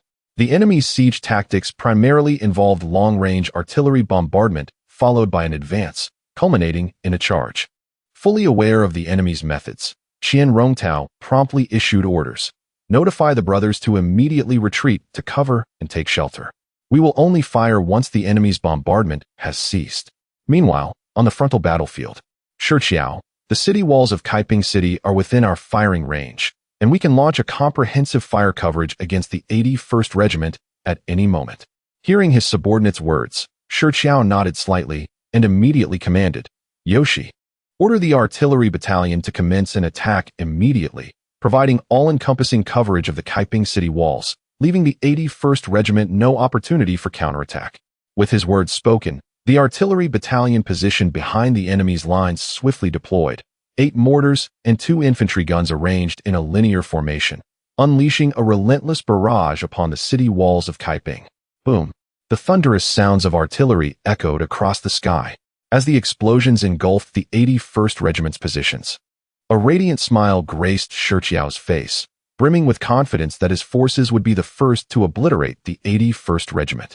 However, Shi Qiao was utterly unaware that the soldiers defending Kaiping City were currently sheltered behind their defenses, patiently awaiting the conclusion of the artillery bombardment. Under Shi Qiao's command, the enemy continued their bombardment for over 10 minutes according to their usual combat pattern before gradually ceasing their long-range attacks, leaving only 2 mortars still firing. Taking advantage of a lull in the barrage, a formidable contingent of nearly 800 or 900 Japanese troops swiftly advanced towards the city walls. Deputy Commander, the enemy's infantry has already crept up, approximately 800 to 900 strong. Upon hearing the reconnaissance report, Qian Rongtao bellowed, "Quick! All personnel, commence battle. Do not afford those little devils any opportunity to approach the city walls. Strike them fiercely." As his words echoed, the valiant soldiers of the 8th Route Army erupted from their cover, taking position atop the city walls to unleash a ferocious assault upon the Japanese below. The sound of gunfire erupted, and several of the enemy soldiers at the forefront were struck down by bullets before they even had time to react, collapsing onto the ground. In an instant, a barrage of bullets enveloped the Japanese assault team, resulting in dozens of casualties. Yet, they remained undeterred. Quickly seek cover. Some of the quicker Japanese soldiers instinctively sought places to shield themselves the moment the gunfire erupted. Simultaneously, the heavy artillery following the Japanese assault team opened fire, attempting to suppress the 8th Route Army's counterattack with a frenzied barrage. Damn it! If they wish to engage in a firepower contest, let them perish. Qian Rongtao shouted. Brothers, aim for the heads of the enemy and strike them down fiercely. Witnessing the situation, Qian Rongtao ceased to feign ignorance and unveiled a heavy machine gun along with 4 light machine guns, unleashing a sweeping fire upon the Japanese troops below the city walls. Although the 8th Route Army held the advantage of the terrain, the Japanese were not without cunning. Shielded by cover, the initial heavy fire only served to instill a modicum of fear among them. Only a fraction of the enemy was turned into a sieve during this onslaught, while the rest remained unharmed, seizing the opportunity to continue their assault on the walls. Seeing this, Qian Rongtao furrowed his brow. Cease fire. Brothers, bring out your grenades. I want to see how many rounds of our grenades those little devils can withstand. Upon his command, the soldiers of the 8th Route Army immediately set aside their rifles, uniformly retrieving the grenades that had just been distributed, pulling the pins, and preparing to hurl them towards the Japanese positions. As the sound of whistling grenades filled the air, some Japanese soldiers instinctively looked up. Above their heads, a multitude of dark objects plummeted upon them like hail. Baka! Grenades! Hit the ground! One soldier shouted as he realized the nature of the smoke-emitting objects and dove to the side. If there had been only a single grenade, the Japanese might have evaded it with ease. However, the sheer volume of grenades raining down sealed off all possible escape routes, leaving them ensnared within the blast radius. A cacophony of explosions erupted, resonating as the furious roar of the 8th Route Army echoed throughout the city of Kaiping. As the barrage of grenades concluded, the battlefield was littered with nearly 100 mangled corpses. With the cacophony of explosions fading, the Japanese's initial assault was declared a failure. Gazing upon the fallen, although the Japanese seethed with rage, they dared not take any further action. Retreating in disarray from the battlefield. Ha! I anticipated a formidable foe, yet you are so pitiful. Hurry and return to your homeland in the east. They mocked. You dare to flaunt your might before your grandfather? You have been granted too much face. Run faster, lest I shoot through your backsides. As the Japanese fled in panic, cheers erupted from atop the city walls. Despite the enemy's superior weaponry and firepower under Qian Rongtao's command, the 8th Route Army had not suffered significant losses. Baka, a bunch of useless trash. The 8th Route Army has merely 2 battalions, yet they have caused us to flee in terror. A bunch of good-for-nothings. The Japanese commander, Shi Qiao, was incensed at the sight of his retreating troops. He was astonished by the 8th Route Army's displayed strength, particularly their ability to respond so effectively despite their inferior weaponry. Commence artillery bombardment on the 8th Route Army. I refuse to believe that the defenses of the Huaxiao people are truly so impregnable. With a glance towards the nearby city walls, Shiqiao issued the command for bombardment once more. Meanwhile, as the fierce clashes between the forces led by Qian Rongtao and Yang Zhenhua raged on, Zhao Meng's 5th and 6th battalions encountered the Japanese on the northwest side of Songling Slope. The assault was led by Commander Sakata, who had dispatched over 1,000 troops to encircle them. "Commander, it seems the enemy is aware of our intentions, sending over 1,000 troops to block our advance." A scout beside Zhao Meng remarked. 1,000 troops? Huh. The Japanese are indeed confident in their strength, believing they can halt my progress with such a meager force. I do not even regard a full battalion of theirs as a threat. Why should I fear this rabble? Zhao Meng scoffed disdainfully from within the hastily dug defensive fortifications. However, Zhao Meng found himself perplexed by the fact that since their encounter, Sakata's troops had remained completely still, seemingly unwilling to engage in direct confrontation with the 5th and 6th battalions. "Commander, do you not find something amiss with the bushes 80 meters directly ahead of us? I believe I saw them move." Just as Zhao Meng was pondering Sakata's intentions, a soldier suddenly exclaimed. Upon hearing this, Zhao Meng turned his gaze towards the direction indicated. Indeed, he discerned something unusual. No wonder the Japanese are holding their ground. They intend to launch a surprise attack. He cursed. Without a second thought, Zhao Meng pulled back the bolt of his rifle, not bothering to aim, and fired a shot at a nearby bush. Bang! Chapter 14. What is the purpose of the visit? The sound of gunfire erupted, bullets instantly bursting forth from the muzzle. Almost immediately, a faint yet anguished cry resonated through the air. Though the sound was barely audible, it struck Zhao Meng's ears like a thunderclap, crystal clear. "Brothers in the front row, aim and fire at the thicket on the battlefield. The rest of you, conceal yourselves. No action without my command. If you wish to play tricks under my watchful eyes, you must first seek my permission."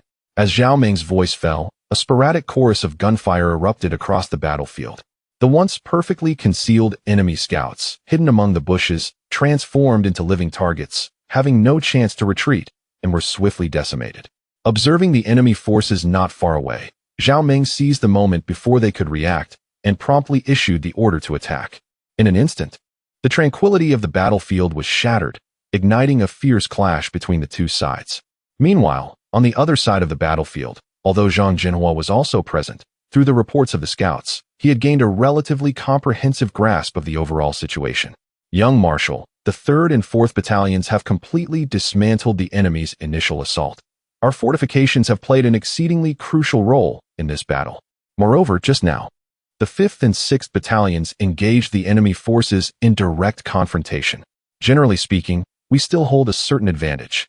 Listening to the scout's report, Zhang Zhenhua nodded slightly, and, after a moment of contemplation, spoke softly. "Have we ascertained the location of the enemy's main forces?" "Young Marshal, the enemy's main forces are positioned less than 2 kilometers from us and are advancing towards our location." Upon hearing this, Zhang Zhenhua's eyes brightened, and he replied gently, "Have the men inspect their weapons, conceal themselves well, and await the command to attack." At that moment, within the main forces of the Ito Brigade, Ito, peering through his binoculars, listened to the reports from the front lines while observing the battlefield, his expression darkening. The gunfire from both battlefields had significantly diminished. The 2 assaults initiated by Ito had not only been successfully thwarted by the 8th Route Army, but had also allowed the enemy to press the advantage. Now, only the troops under Ito had yet to engage in any combat. "Baka, a bunch of useless fools. The 8th Route Army's forces have been dispersed, yet they cannot be defeated. Must I personally intervene?" After a furious tirade, Ito snatched a nearby map and began to study it intently. Songling Slope, aptly named, was surrounded by undulating hills. Though the elevation was not high, it was a naturally defensible military stronghold. If they could secure the high ground of Songling Slope before the final battle commenced, they could not only block all nearby routes, but also gain a significant tactical advantage.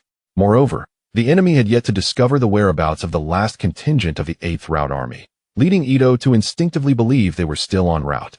Thus, Ito straightforwardly commanded, "Notify the entire army to mobilize immediately, target the high ground 1 kilometer ahead, and advance rapidly." At the very moment the enemy began to move, Zhang Zhenhua received news from the scouts. "Young Marshal, the enemy's main forces are on the move, numbering approximately 1,000 men, advancing swiftly towards us. Listening to the scout's report, Zhang Zhenhua raised his binoculars to the distance and indeed saw the substantial enemy forces swaggering towards their position. In stark contrast to the enemy's bold advance, Zhang Zhenhua led the 1st and 2nd battalions, lying in ambush within the fortifications they had previously constructed. In other words, Ito's actions were essentially delivering themselves to Zhang Zhenhua. All units, stand by, inspect your firearms, and wait to open fire until the enemy approaches. At this moment, there remained a distance of 600 to 700 meters between the enemy and the 1st and 2nd battalions. Firing from such a distance would not only yield poor accuracy, but also waste ammunition. As Zhang Zhenhua's command echoed, the soldiers of the 1st and 2nd battalions, like ravenous wolves, fixed their fierce gazes upon the unsuspecting enemy. As the distance between the two sides diminished, the tension among the soldiers heightened, yet their hatred for the enemy remained unwavering. Before long, the gap between the enemy and the 1st and 2nd battalions shrank to less than 100 meters. Fire! As the enemy drew near, Zhang Zhenhua bellowed, pulling the trigger first and unleashing the initial bullet. The other soldiers followed suit without hesitation, firing their weapons simultaneously. In an instant, countless bullets whistled towards the enemy. The enemy could never have anticipated that the 1st and 2nd battalions, previously undetected, had laid in wait here. Faced with this sudden assault, they had no time to retaliate or evade. They could scarcely comprehend how they were meeting their demise. Within mere seconds, nearly 20 to 30 enemy soldiers were irrevocably dispatched. Baka! Enemy attack! Quick! Seek cover! The enemy, finally aware of the situation, erupted into chaos. Terrified shouts echoed in the air as they instinctively dropped to the ground, attempting to reduce their chances of being struck by bullets. Where are the machine gunners? Open fire down the slope.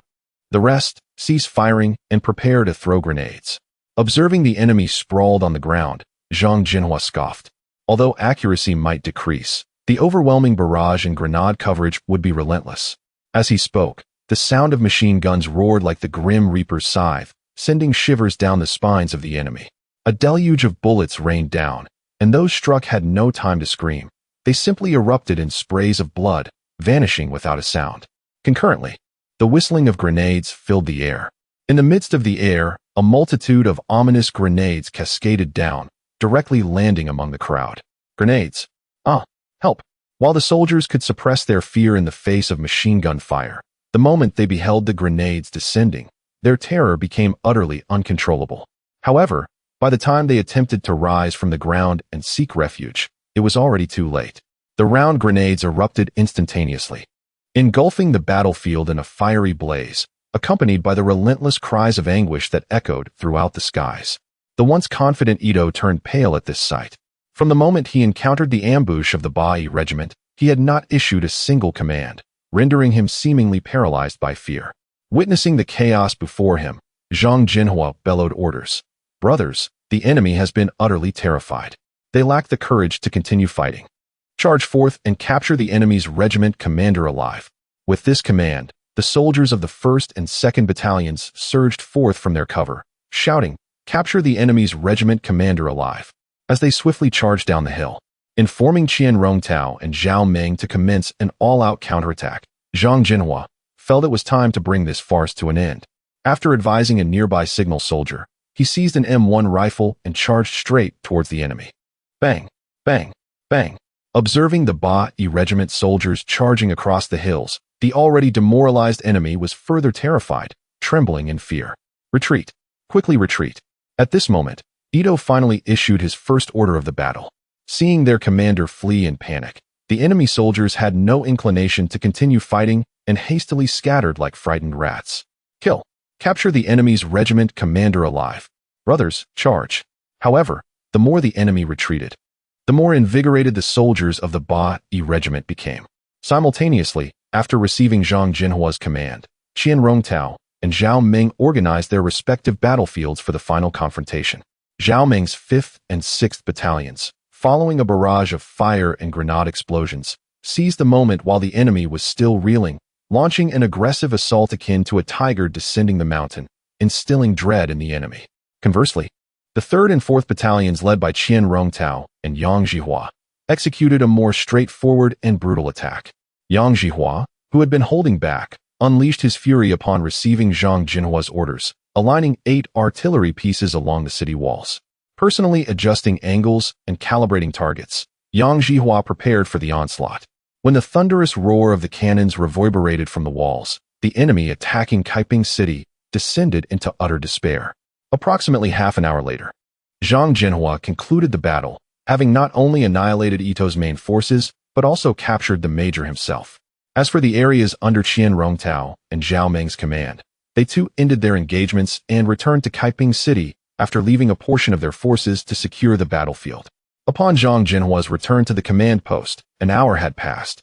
As he stepped through the door, he could hear Zhao Meng and others animatedly discussing the battle. The moment they spotted Zhang Zhenhua, everyone stood up in unison, unable to conceal their excitement. Young Marshal, this battle was truly exhilarating. You cannot imagine how those little devils cried out for mercy, Zhao Meng exclaimed, shaking his fist in delight. In response, Zhang Zhenhua offered a slight smile and inquired, "How did your 2 battalions fare?" Qian Rongtao was the first to reply, "Young Marshal, we have annihilated all the enemy forces, and our casualties are entirely within acceptable limits." After saying this, he glanced at the silent Zhang Zhenhua. Zhang Zhenhua deserves the most credit in this battle. You should have seen the exhilarating scene of shelling the enemy. Hearing this, Zhang Zhenhua was not surprised, as the title of artillery god for Zhang Zhenhua was well-deserved. "And you?" he asked, nodding at Zhao Meng. "My battalion fared similarly. The enemy was completely obliterated. However, our casualty rate was slightly higher, but still acceptable. Young Marshal, when can we acquire more machine guns? They are simply marvelous. The enemy dares not show their faces." Zhang Zhenhua sighed in resignation. "You are truly a war enthusiast. Nevertheless, you are correct. Not only do we need more machine guns, but we must also acquire various artillery pieces. Once the time is ripe, I plan to establish an artillery battalion and a machine gun battalion." After this, Zhang Zhenhua shifted the conversation. "Let us not dwell on that. How did we fare in this battle?" Upon his words, Qian Rongtao presented a list to Zhang Zhenhua. "Young Marshal, the weapons and equipment we have seized far surpass any previous battle. We have nearly 2,000 rifles alone, and the quantity of ammunition and grenades is even greater. It is conservatively estimated that these captured weapons and ammunition are sufficient to equip an entire regiment." Upon hearing this, Zhang Zhenhua could not help but chuckle. The enemy's actions were not an assault. They were essentially delivering gifts to the Beiyang regiment. Excellent. In this operation, everyone performed remarkably well. Not only did we utterly thwart the enemy's schemes, but we also solidified the reputation of our Beiyang regiment. After this battle, I wonder who will dare oppose my position as the garrison commander of Kaiping City or openly challenge our cause for resistance. After a moment of contemplation, Zhang Zhenhua continued, "As for the enemy, they will likely lack the courage to provoke further conflict in the short term. This presents us with a rare opportunity. Besides our regular training, we must seize the time to develop Kaiping City. Not only must we focus on the advancement of our economy, but we must also construct military factories, striving to achieve autonomy in weaponry at the earliest opportunity, thereby ensuring we are thoroughly prepared for future battles." In response to Zhang Zhenhua's remarks, Qian Rongtao and others expressed profound agreement, for it is undeniable that the conflicts ahead are likely to become increasingly intense rather than simpler. With an ample supply of weaponry, our soldiers will possess the confidence necessary to demonstrate the might of Huaxia on the battlefield. Economic development serves as the foundation for the enhancement of military power. As the economic level of Kaiping City continues to strengthen, the military capabilities of the Beiyang regiment will likewise ascend in tandem, and when the moment arrives, with sufficient economic backing, we will not only have access to firearms and ammunition, but can procure artillery and machine guns in abundance. Chapter 15. The Grand General's Commendation and Rewards for Warships. In summary, Zhang Zhenhua must seize this hard-won opportunity to foster the development of both the Beiyang regiment and Kaiping City to the fullest extent. Well then, I will formulate a specific development plan and present it to you in due time.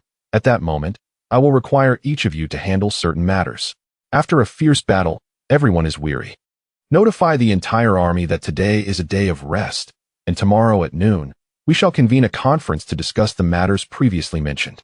The following day, within the conference hall of the commander's office, apart from Qian Rongtao, Zhao Meng, and Zhang Zhenhua, the various officers of the Beiyang regiment were present, their gazes filled with admiration as they looked at Zhang Zhenhua, who occupied the seat of honor. Esteemed colleagues, The purpose of today's meeting is twofold: to commend your valiant performances in the recent battles, and to strategize the future development of Kaiping City and the Bai Regiment. Observing the subordinates seated on either side, Zhang Zhenhua spoke with conviction. From our first clash with the enemy to the present, although we have not engaged in many battles, I have witnessed each of your commendable performances. Rewarding merit has always been my guiding principle, and I urge you all to continue striving forward. As for the rewards, at this point, Zhang Zhenhua deliberately paused, allowing his gaze to sweep across the assembly. The entire army shall rest for a day, and all officers may collect 20 taels from Qianrong Tao. Additionally, a bonus of 5 taels shall be awarded to each soldier. Those who have made contributions will be duly recorded by Qianrong Tao and promoted. Listening to Zhang Zhenhua's words, the attendees were filled with excitement, genuinely feeling fortunate to serve under such a commendable leader. Many among them had previously served under various warlords, yet during that time, not only were promotions a distant dream, but even the prospect of tangible rewards like taels was beyond their reach, let alone for the frontline soldiers. After a brief pause, Zhang Zhenhua raised both hands in a calming gesture and continued speaking. Furthermore, during this battle, one individual's performance has left a remarkable impression on everyone. As he spoke, the eyes of the assembly instinctively turned towards Yang Zhihua, particularly the officers from the 3rd and 4th battalions, who had witnessed firsthand how Yang Zhihua commanded the battlefield with 8 artillery pieces. In the aftermath, through a flurry of conversations, Yang Zhihua had rightfully earned the title of artillery god. In light of Yang Zhihua's outstanding performance in battle, in addition to the aforementioned rewards, he is hereby appointed as the commander of the artillery battalion of our Bai Regiment. Upon hearing this, the attendees were momentarily taken aback, but soon grasped Zhang Zhenhua's intentions. Once the artillery battalion is established, the strength of the Bai Regiment will ascend to a new level, and we shall no longer fear the enemy's firepower. Commander, since we are to establish the artillery battalion, should we not consider expanding our forces? After a moment, Qianrong Tao inquired gently. Indeed, that is precisely what I wish to address, Zhang Zhenhua affirmed. Although we have achieved a brief victory in our resistance, this is merely the beginning. Numerous challenges await us in the future, and I implore you all not to become complacent. Following the last battle, the enemy will likely remain subdued for a time. We must seize this opportunity to develop vigorously. First, we shall expand our forces to over 6,000 personnel. Secondly, I possess blueprints for a munitions factory. As he spoke, Zhang Zhenhua produced a thick stack of paper. These blueprints were obtained through a points exchange from the system after the battle. Zhao Meng, this task falls to you. Endeavor to establish the munitions factory as soon as possible. Should there be any uncertainties regarding the blueprints, seek guidance from the talents in Kaiping City. Do not attempt to reinvent the wheel. Upon hearing this, Zhao Meng nodded solemnly, fully aware of the factory's significance to the Bai Regiment. Thirdly, we must construct roads, beginning with the connections between Kaiping City and the surrounding counties. As the saying goes, to achieve prosperity, one must first build roads. This marks the commencement of Kaiping City's ascent. Qianrong Tao, this responsibility is yours. Mobilize the populace to participate and provide adequate compensation. Fourthly, concerning the development of Kaiping City, all administrative departments must fulfill their roles. Implement economic policies, actively attract foreign investment, and vigorously promote industrial growth, encouraging citizens to establish factories and even collaborate with our military. Kaiping City and the Bai Regiment share a symbiotic relationship. Both must advance in tandem. This encapsulates the main agenda of today's meeting. If anyone has suggestions, please feel free to voice them. As his words concluded, before anyone could respond, a messenger rushed in with urgency. Young General, a call from the Grand General. At these words, the conference hall fell silent, every pair of eyes fixated on the telephone in the messenger's hand. With a wave to the assembly, Zhang Zhenhua finally answered the call. Father. Before he could finish, the voice of the Grand General erupted with laughter on the other end. Zhenhua, you have not disappointed me. In the face of the enemy's 2 offensives, not only did you prevent them from gaining any advantage, but you also captured their regiment commander. Ha ha ha. Such relief. What a tremendous relief. It seems my decision to appoint you as the commander of Kaiping City's garrison was indeed the wisest choice. Hearing this, Zhang Zhenhua smiled slightly and humbly replied, Father, defending our homeland is the duty of every son of Huaxia. The victory in this battle is a collective achievement of both the Bai regiment and the citizens of Kaiping City. I merely directed this strength towards the right cause. As his words settled, the Grand General's tone shifted abruptly, as if reflecting on something. Well said. Defending our homeland is indeed the duty of our people. Yet, some fail to grasp this fundamental truth. Just a few days ago, the enemy launched an attack on a city under the jurisdiction of Xiao Liuzi. This fellow not only did nothing, but handed over the city without a fight, not even daring to utter a word. Do you know how this fool addressed me? Cautiously develop. Can you believe those 4 words came from the mouth of this young general? What a farce. Back in my day, when I fought on the battlefield, I had never even heard of such phrases. I only knew to charge forward. Upon hearing these words, Zhang Zhenhua comprehended the situation at hand. However, in light of Xiao Liuzi's character, it was indeed within the realm of possibility for him to undertake such actions. Father, please do not be angry. Xiao Liu must have his own considerations. In this context, Zhang Zhenhua disdainfully refrained from adding fuel to the fire and merely offered a casual defense for Xiao Liuzi. Considerations? Nonsense.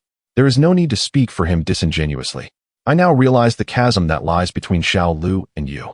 After venting his emotions, the leader finally addressed the crux of the matter. Since you have been appointed as the commander of the Kaiping City garrison, then take on this responsibility. Fight valiantly and ensure that the enemy gains not a single advantage. Remember, even if the enemy mobilizes their entire army, do not fear. I stand behind you, so unleash your full potential. Upon hearing this, Zhang Zhenhua's heart swelled with joy. Simultaneously, he felt immense gratitude towards Xiao Liuzi. For had it not been for Xiao Liuzi's prior actions, the leader would not have expressed such unreserved support for his resistance plan. By the way, having just concluded a fierce battle, are we somewhat strapped for weapons and ammunition? I shall arrange for supplies to be sent to you tomorrow. Should you find yourself in need of anything in the future, do not hesitate to speak up. Zhang Zhenhua's expression could be aptly described as one of unbridled joy upon hearing these words. Thank you, Father. Rest assured, I will fulfill my duties. After receiving Zhang Zhenhua's assurance, the leader hung up the phone. Young commander, is there some good news? Observing the beaming smile on Zhang Zhenhua's face, Qian Rongtao inquired curiously. The leader just called, indicating his strong support for our resistance efforts. With a subtle smile, Zhang Zhenhua succinctly responded. Ha! Excellent. Now our 81st Regiment has nothing to fear. Indeed, with the leader backing us, who would dare to speak ill of us? Young commander, we shall no longer be bound by constraints. Upon hearing this, the assembled officers erupted into jubilant cheers, fully aware of the immense pressure their young commander had previously borne. It is worth noting that even though the 81st Regiment had achieved resounding victories in recent battles, successfully repelling and annihilating enemy forces, dissenting voices still lingered within the military. Had the 81st Regiment faced defeat, those inept warlords would have seized upon it as a pretext to force Zhang Zhenhua to relinquish his authority. Now, with the leader's support, even if the warlords expressed dissatisfaction with the 81st Regiment, they would have to consider the leader's stance. This was indeed a fortuitous development for them.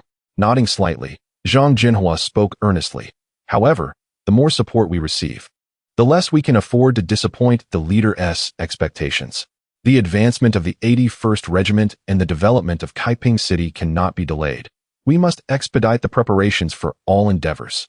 Hearing this, the assembled officers stood in unison, their eyes filled with determination as they saluted Zhang Zhenhua and proclaimed in unison, "Understood." Following this meeting, a palpable tension enveloped the entirety of Kaiping City. Recruitment notices plastered the streets and alleys, and countless citizens eagerly enlisted, many feeling honored to serve as soldiers under Zhang Zhenhua's command. Administrative departments actively responded to Zhang Zhenhua's initiatives, continuously implementing various policies to benefit the populace while energetically attracting investments, striving to transform Kaiping City into a rapidly developing metropolis. Qian Rongtao assumed multiple roles, overseeing progress and ensuring the disbursement of pensions, establishing artillery units, and gathering resources to renovate the roads of Kaiping City and its subordinate counties, all while remaining exceedingly busy. As for Zhao Ming, despite his rough exterior, he proved to be highly reliable in his work, immersing himself wholeheartedly in the construction of the armaments factory. Whenever faced with uncertainties, he diligently sought out relevant talents for advice. Over the course of a month, all aspects progressed in an orderly manner, Whether pertaining to the 81st Regiment or Kaiping City, each day brought forth new changes. Zhang Zhenhua, too, was not idle. Plunging into the prisoner of war camp to rigorously interrogate captured enemy soldiers, particularly focusing on the infamous Ito, who became his primary target for questioning. Initially, the enemy was uncooperative, acting like a hardened criminal. However, under Zhang Zhenhua's exemplary measures of intimidation, the enemy ultimately yielded, providing him with valuable intelligence. Young commander, what shall we do with these captured enemies? After exhausting their value for information, the question of how to handle them became a source of concern for Qian Rongtao. In response, Zhang Zhenhua smiled slightly and calmly stated, though these enemies can no longer provide useful information, they still possess considerable strength. Kaiping City is currently in a phase of rapid development and requires a substantial workforce. Are they not the perfect laborers? He emphasized, assign them to arduous tasks such as digging potatoes, coal, and mining. Treat them as they treated our compatriots. Should any perish from exhaustion or starvation, simply discard them into the water to feed the fish. Zhang Zhenhua's thoughts were straightforward. He believed that beasts should receive treatment befitting their nature, and thus, they were not deserving of sympathy or pity. And so, a month swiftly passed. However, tranquil days are always fleeting. Just as Kaiping City and the 81st Regiment were developing in an orderly fashion, the previously subdued enemy began to stir once more. Within the garrison command, Zhang Zhenhua sat at the head of the table, his gaze dark as he studied the map laid before him, while the others looked on in bewilderment, unsure of the purpose behind this urgent gathering.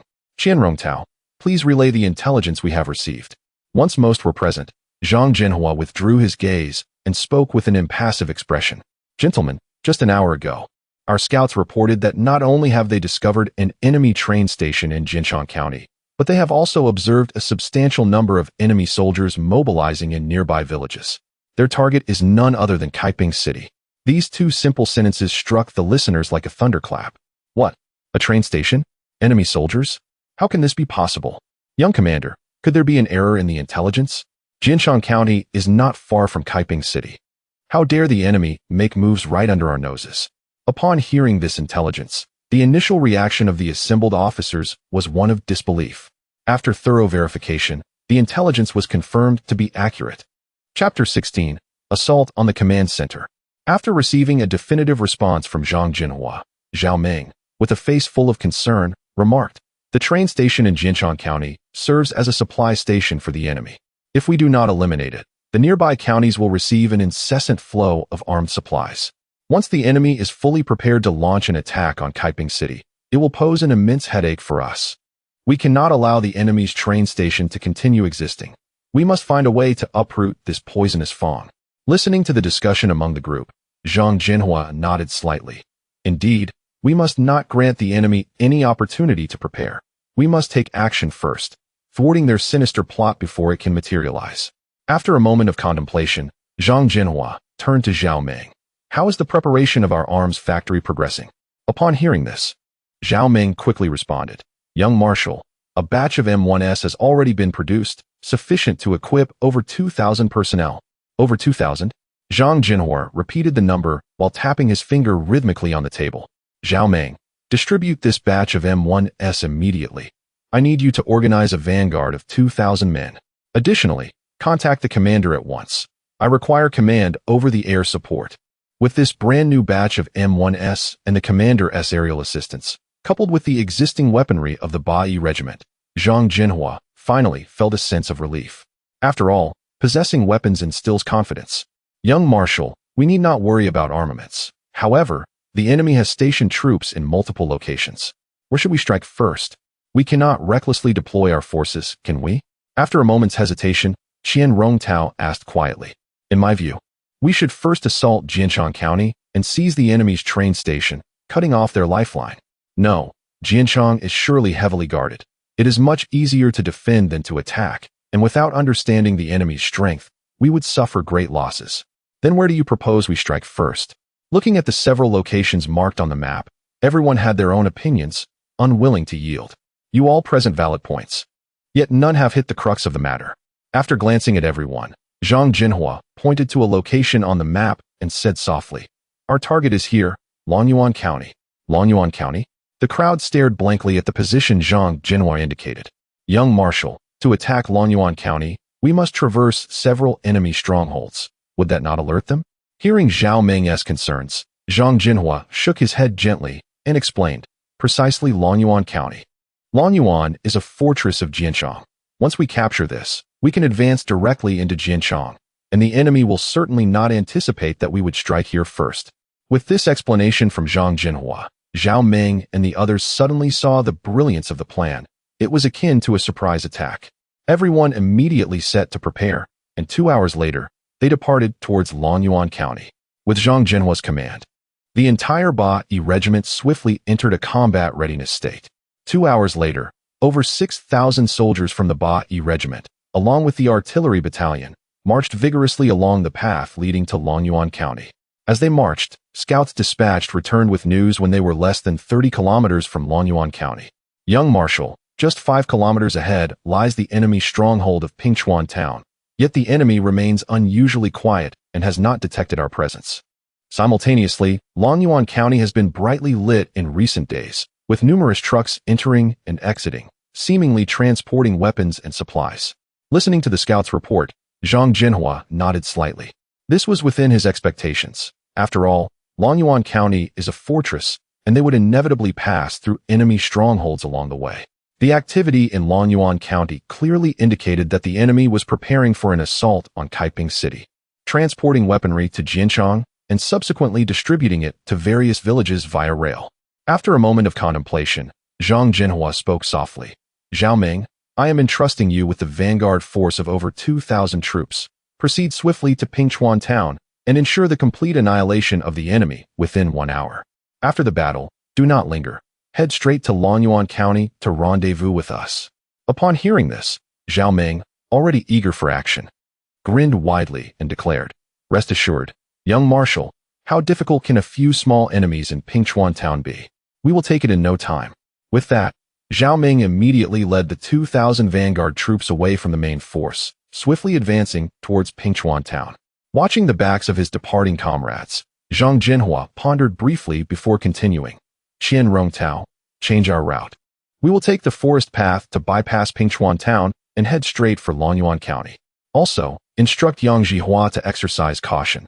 Their transport vehicles are faster than ours, so we must be wary of traps set by the enemy along the way. Following Zhang Zhenhua's orders, the main force of the Beiyang regiment made a swift turn and plunged into the forest. Meanwhile, in a 2-story building in Pingchuan Town, an enemy captain, clad in military uniform, was enjoying a leisurely moment. Though Pingchuan Town is a marginal town, it is a critical passage to Lonyuan County and serves as the first stronghold, hence the supply lines are ample. Despite having only a little over 1,000 troops, they enjoy the provisions of a large unit, making their lives exceedingly comfortable. Bang! Just as the enemy captain was relishing the afternoon, a sudden burst of gunfire erupted outside. Judging by the sound, it was not the weaponry they were equipped with, but rather the M1S of the Americans. Bakaga, where is that gunfire coming from? With an angry shout, the captain sprang from his seat, and an enemy soldier rushed in, flustered. Captain, a force of Huaxia troops has suddenly launched a surprise attack against us. Nanny? Hearing this, the enemy captain leapt to his feet. How many enemies are there? What is their strength? How could such a force appear so suddenly? Could it be the Beiyang regiment from Kaiping City? The enemy captain was taken aback. They had originally intended to launch an assault on Kaiping City, never anticipating that the Beiyang regiment would strike first. With the situation unclear and the enemy's firepower overwhelming, a portion of their troops had already rushed towards the town's entrance. Upon hearing this, the enemy captain was instantly alarmed and shouted furiously, Send everyone immediately to the town entrance, and notify the county city to send reinforcements. At this moment, on the outskirts of Pingchuan Town, Zhao Meng bellowed, Quick! Show me everything you've got. Where's the artillery squad? Fire upon the enemy's concentrated positions. Zhao Meng had no intention of holding back. He unleashed his full strength from the onset. Although this was a vanguard force of over 2,000 men, they were equipped with a complete arsenal, including light and heavy machine guns, an artillery squad, and most crucially, newly developed rocket artillery from the munitions factory. With a resounding command, 5 mortars fired simultaneously. The enemy, caught off guard amidst their hasty preparations, heard a thunderous roar, and by the time they reacted, Pingchuan town was already engulfed in artillery fire. Haha, a bunch of little rabbits. Weren't you fierce just now? Keep trying to face me head-on. Zhao Ming laughed heartily at the disoriented enemy. Brothers, unleash your firepower. Do not save ammunition. After halting the artillery squad's bombardment, Zhao Ming charged ahead, clutching a light machine gun. The bullets spewed forth relentlessly, and the advancing enemy soldiers fell lifeless before they could even last a second. Under the overwhelming firepower of the vanguard, the defensive line set up by the enemy at the entrance of Pingchuan town was torn apart in an instant. Baka, why is the firepower of the Huaxia people so formidable? Quickly, retreat into the houses. We cannot allow them to breach our defenses. The enemy captain, who had just rushed out, was left dumbfounded. He had believed that the defensive line at the town's entrance could withstand for a while, but shockingly, after merely 10 minutes of exchange, their defenses were obliterated. With a single command, the enemy soldiers hurriedly dove into the nearby houses, firing sporadically through the windows. The vanguard, taken aback by such underhanded tactics, found the leading soldiers turned into live targets, riddled with bullets. Zhao Ming, previously riding high on the momentum, was immediately doused with cold water upon witnessing this scene. The houses in Pingchuan town were densely clustered, with minuscule windows, making it difficult for the assault team to advance swiftly. Most importantly, the enemy was akin to moles, firing a shot and retreating into their shelters, leaving no opportunity for counterattack. Captain, if this continues, it will be detrimental for us. We must find a way to maneuver through the houses. This exemplified the power of urban warfare. Once geographical advantage was seized, the other side was left to play a passive role. Did you really think that hiding in your shells would render me helpless? Zhao Ming cursed angrily, then shouted to his soldiers, "Artillery squad, bombard those houses. The rest of you, prepare grenades. Throw them through the windows." As soon as the command was given, the artillery squad swiftly adjusted their aim and fired in unison. In an instant, 5 shells shattered the walls of several houses. As the explosions erupted, the rooftops were blown off entirely. The enemy hiding within the houses had nowhere to escape, and before they could even emit a scream, they were buried under the debris. Concurrently, a deluge of grenades blanketed the streets. Despite the tiny windows, numerous grenades were successfully hurled inside. The entire Pingchuan town reverberated with a series of explosions. The terrifying force rendered the enemy too fearful to show their faces. "Quick! Smoke bombs!" Seizing the opportunity, Zhao Ming shouted, throwing the smoke bomb he held into the fray. Soon, the entire area was enveloped in smoke, and the enemy, cowering within the houses, suddenly lost their targets. Furthermore, to prevent friendly fire, the enemy dared not shoot, thereby granting the assault team an invaluable opportunity. Quick! Everyone advanced swiftly. Under Zhao Ming's command, the assault team raced across the street. "Thought you could play tricks on me." After crossing the street, Zhao Ming cast a fierce gaze at the houses shrouded in smoke. "Everyone, establish a position right here. Once the smoke dissipates, unleash your fury." To be honest, this command from Zhao Ming was fraught with peril. The assault team was unaware of the enemy's actual numbers in Pingchuan town, and establishing a position in place could easily lead to encirclement. However, Zhao Ming was all about aggression. He was unconcerned with such matters and not at all afraid of being surrounded by the enemy. Moments later, as the smoke began to clear, the enemy inside the houses suddenly realized that their targets had vanished without a trace. "Artillery squad, continue the bombardment." With an enraged roar, the artillery squad quickly reloaded, and shells rained down on various houses as if they cost nothing. The sounds of explosions and screams outside sent the enemy hiding within the houses into a state of panic. "Baka, charge out. Everyone, charge out." Seeing their strategy completely unraveled by the assault team, the enemy captain could only roar commands in frustration. However, the moment they burst from the door, they were left in shock, just a short distance away. A multitude of dark, gaping wounds was locked onto them. "Fire!" Watching the bewildered enemy, a sinister smile crept across Zhao Ming's face as he yelled and pulled the trigger first. Countless bullets instantly enveloped the enemy.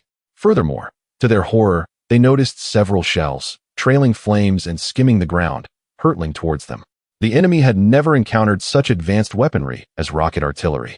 With a thunderous boom, before they could react, the rockets exploded, sending a small group of enemies to their doom. Meanwhile, a horde of enemy soldiers emerged from various corners, intent on encircling the assault team.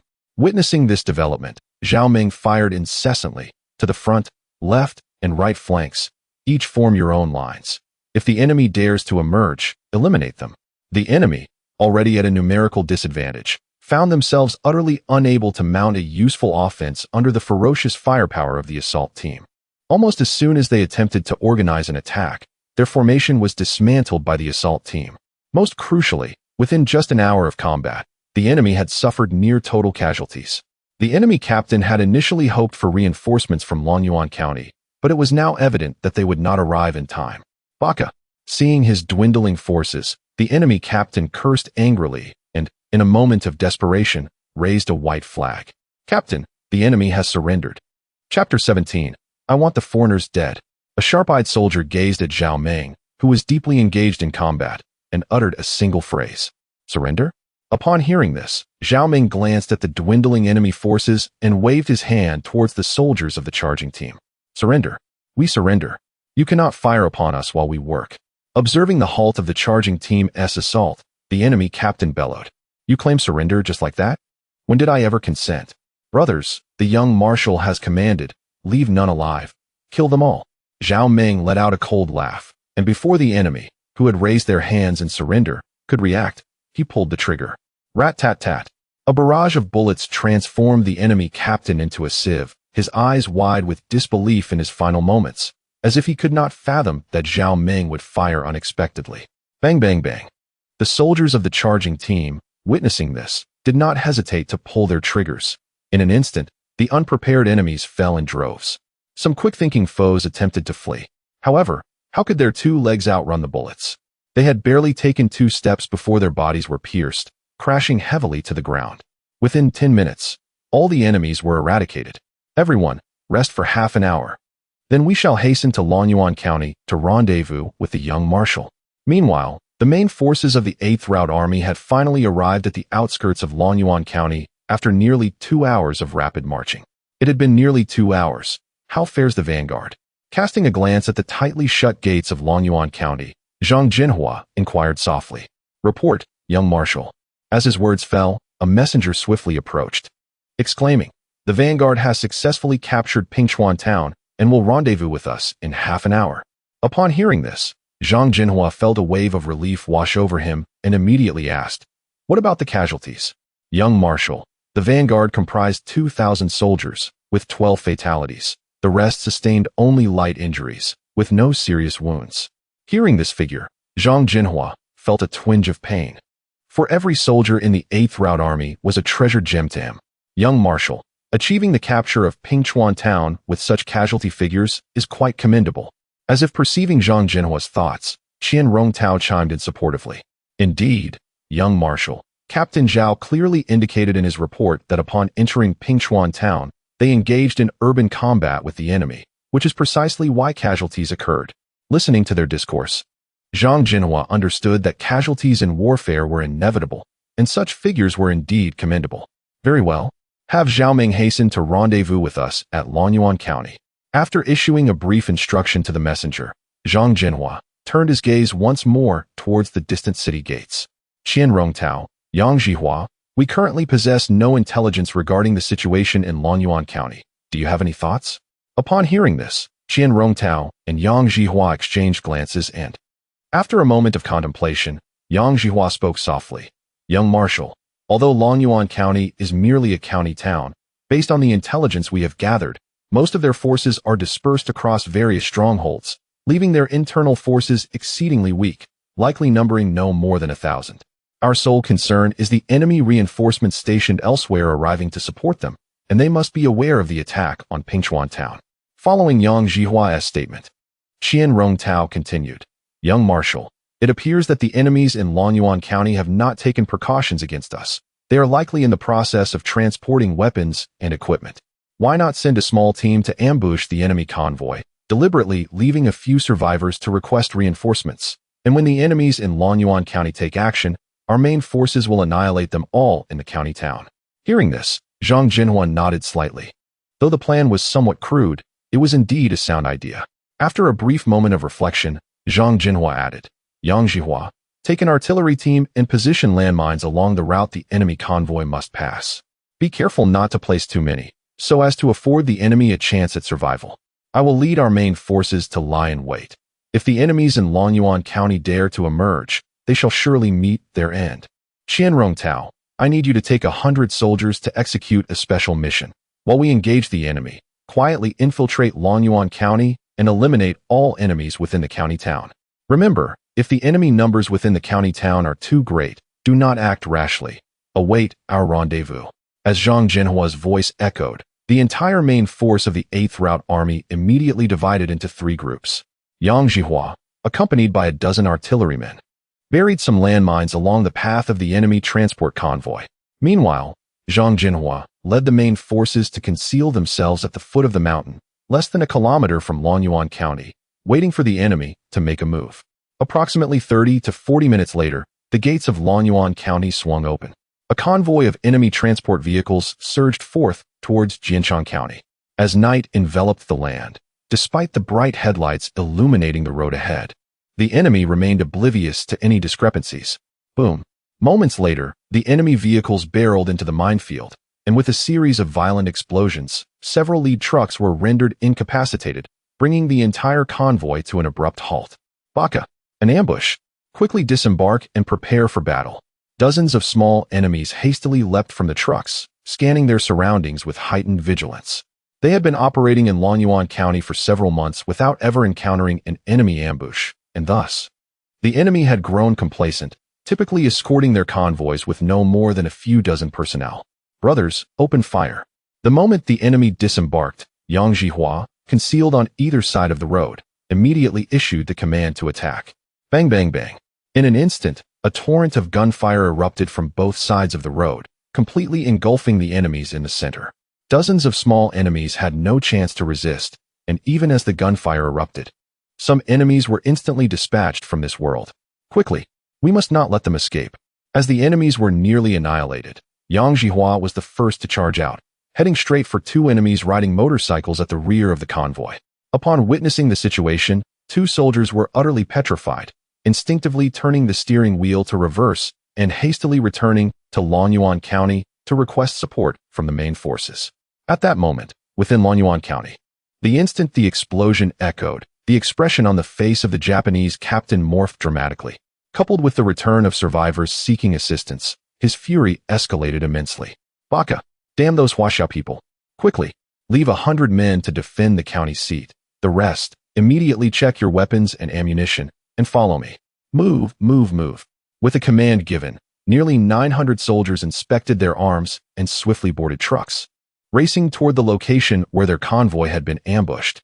Outside Longyuan County, the 8th Brigade had long been lying in wait at the foot of the mountain, patiently anticipating the Japanese to take the bait. As the enemy convoy drew nearer, Zhang Zhenhua instinctively tightened his grip on his weapon, and as the Japanese entered the attack range, he bellowed, "Attack! Aim for their fuel tanks." With those words, gunfire erupted from the foot of the mountain. Bang, bang, bang. The 8th Brigade locked onto the foremost military vehicles, unleashing a torrent of bullets towards the fuel tanks beneath them. If only a few individuals had attacked, the bullets striking the metal exterior of the tanks would have merely sparked, posing no real threat. However, under the combined fire of 3,000 to 4,000 soldiers, the tanks were swiftly breached, unleashing a deluge of gasoline that flowed through the bullet holes. With sparks flying, the gasoline ignited, and terrifying flames engulfed the military vehicles entirely. Especially at the moment the flames ignited the tanks, the vehicles exploded instantaneously. Boom. Accompanied by a deafening roar, the foremost 4 military vehicles were hurled into the air, their occupants caught unawares and consumed by the raging inferno. Help! Save me!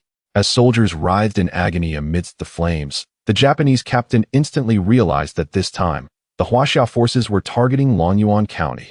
Everyone disembark. Prepare for defense. Contact the brigade commander for support. Listening to the cacophony of gunfire echoing through the mountains, the captain deduced that the 8th Brigade's numbers vastly outmatched his own, rendering any resistance futile. Brothers, charge. Simultaneously, Zhang Zhenhua discarded any pretense of caution, issuing the order to charge. Kill. Damn little devils, perish. Did they think they could escape? Run? Where to? The outcome of 900 Japanese soldiers facing the 3,000 to 4,000 strong 8th Brigade was inevitable.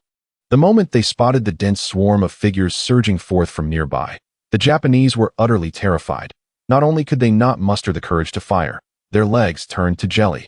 However, the pleas for mercy from the enemy only ignited further fury within the hearts of the 8th Brigade's warriors. Kill. Indeed, that singular thought consumed their minds. As Zhang Zhenhua articulated, showing mercy to the Japanese was akin to cruelty towards their own kind, and furthermore, these deranged foes were utterly unworthy of compassion. In no time, the over 900 Japanese soldiers were decimated, the gunfire gradually subsiding, and from the onset of battle to this moment, merely 10 minutes had elapsed. Young Marshal, all the Japanese reinforcements have been annihilated. Additionally, the deputy commander has reported that only 100 Japanese remain in Longyuan County, and they have now been completely eradicated. We have achieved total control over Longyuan County. Upon receiving the report from the messenger, Zhang Zhenhua nodded slightly and commanded, "Everyone, immediately occupy Longyuan County and await the rendezvous with Zhao Meng. Furthermore, dispatch all our reconnaissance troops. With Pingchuan Town and Longyuan County lost, the Japanese brigade responsible for this area will not remain idle. We have another fierce battle ahead. Let the soldiers rest and prepare." As Zhang Zhenhua had anticipated, at that very moment, within a nearby county town not far from Longyuan County, a Japanese officer with a small mustache was frowning in discussion regarding the assault on Pingchuan Town. "Brigade Commander, we have just received word that Longyuan County has fallen, and our forces have been completely annihilated." Just then, a messenger rushed into the command center, trembling as he reported, "Nanny, Longyuan County has fallen? How is this possible?" Upon hearing this, the Japanese officer's face turned ashen. Wasn't the 8th Brigade stationed at Pingchuan Town? When did they attack Longyuan County? What is the current status there? As soon as he finished speaking, the messenger replied, "Brigade Commander, the force that previously attacked Pingchuan Town was merely a vanguard of the 8th Brigade. The main force launched their assault on Longyuan County shortly after the breach at Pingchuan Town. At present, Longyuan County is entirely under the control of the 8th Brigade. Moreover, we have lost all communication with Longyuan County." Hearing this, the Japanese officer's face darkened considerably. He had originally believed that the 8th Brigade's target was Pingchuan Town, only to discover it was Longyuan County. No. Suddenly, the officer seemed to have realized something, hastily seizing a nearby map. Jianchang County. Their target is Jianchang County. Longyuan County is a fortress. Once it falls, they can advance directly to Jianchang County. Cursing under his breath, the officer immediately turned to the officers in the command center, barking, "Everyone, heed my command. Gather the troops and head straight for Longyuan County. No matter what, we must annihilate the 8th Brigade within Longyuan County. We cannot allow their plans to succeed." In an instant, nearly 5,000 troops from the Japanese brigade surged forth, racing towards Longyuan County. At that moment, within Longyuan County, young Marshal Zhang Zhenhua had barely closed his eyes for a short while when he was awakened by Qian Rongtao. "Young Marshal, our reconnaissance unit has reported that the Ishikawa Brigade is mobilizing." Upon hearing this, Zhang Zhenhua, who had still been somewhat groggy, instantly became alert, hastily inquiring, "Have we assessed the strength of the Ishikawa Brigade? What is their current location?" In response, Qian Rongtao promptly relayed the intelligence gathered by the 8th Brigade, conservatively estimating the Ishikawa Brigade has around 5,000 troops and is currently situated 30 kilometers outside Longyuan County, in a plain area. Based on our calculations, they will likely arrive at the city within approximately 4 hours. 30 kilometers, 4 hours. As he processed this information, Zhang Zhenhua swiftly threw off the covers and leapt out of bed. "Notify all officers to convene immediately to discuss strategies." Before long, alarms blared throughout Longyuan County, and the previously relaxed atmosphere shifted to one of palpable tension. Chapter 18. Public Execution at Kaishiku. Before long, the temporary command center erected in the county town was filled with officers of various ranks, quietly observing Zhang Zhenhua, who was simultaneously holding a pen and sketching on the ground. "Gentlemen, I have just received news that the Shijing Brigade, with an army of over 5,000 men, is rapidly advancing towards Longyuan County. Currently, our forces are evenly matched, which is indeed good news." After speaking, Zhang Zhenhua paused briefly, then turned his gaze towards Zhao Meng, who had just joined the main force. "Zhao Meng, the 5th and 6th battalions are at full strength. I need you to lead over 2,000 men to form the first echelon and engage directly with the Shijing Brigade." Upon hearing this, Zhao Meng's expression turned serious as he saluted and responded without hesitation. "Understood, Yang Zhihua." Zhang Zhenhua then looked at Yang Zhihua, who stood in the corner. This is the first battle since the artillery battalion was established and a test of the results of your training over the past month. The Xijing Brigade is on the verge of besieging the city. This is not only a trial for you, but also for our 8th Division. Can you lead the brothers of the artillery battalion to become our strongest support and firepower? Looking at Zhang Zhenhua, Yang Zhihua could barely contain his excitement as he declared, "Young Marshal, I guarantee the mission will be accomplished. Besides the artillery we are equipped with, we have also seized a substantial number of mortars and shells in Pingchuan Town and Lonyuan County. I will resign from my position as the commander of the artillery battalion if we do not send the Japanese devils to their demise." As he spoke, Yang Zhihua radiated confidence. With his reputation as the artillery god, no one doubted his words. "Excellent. Let us see how you perform." Zhang Zhenhua nodded and continued, "Qian Rongtao, you will lead the 2nd, 3rd, and 4th battalions with 3,000 troops, closely following Zhao Meng as the 2nd echelon to engage the Xijing Brigade head-on." After Zhang Zhenhua's command, Qian Rongtao stood at attention and, with genuine curiosity, inquired, "Young Marshal, what about the soldiers of the 1st Battalion? Do they have no mission?" Zhang Zhenhua smiled slightly and replied, "The previous 2 battles were primarily led by the 1st Battalion. Although casualties were minimal, they are not at full strength. I will take command of them and lead them into a unique battle." Hearing this, the officers exchanged glances, uncertain of Zhang Zhenhua's intentions, yet they had no doubts about his orders. "All right, prepare yourselves. In half an hour, the entire army will advance to engage the enemy in a frontal confrontation on the plains 10 kilometers outside Lonyuan County. This battle must succeed.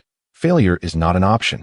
If we can annihilate the Xijing Brigade, we will be able to march straight into Jianshan County and destroy the Japanese train station." Upon hearing these words, the officers immediately comprehended the significance of the upcoming battle and solemnly saluted Zhang Zhenhua. After leaving the command center, the soldiers of the 8th Division hurriedly inspected their weapons and equipment. Half an hour later, the army set off, rushing towards the direction of the Xijing Brigade.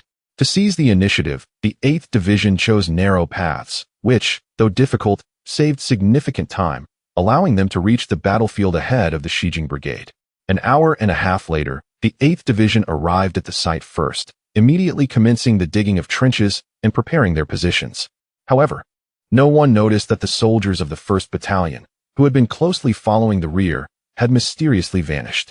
At this moment, within the ranks of the Xijing Brigade, in an effort to deliver a fatal blow to the 8th Division and to disrupt Zhang Zhenhua's vision, the Japanese forces deliberately divided the entire battalion into 3 distinct segments.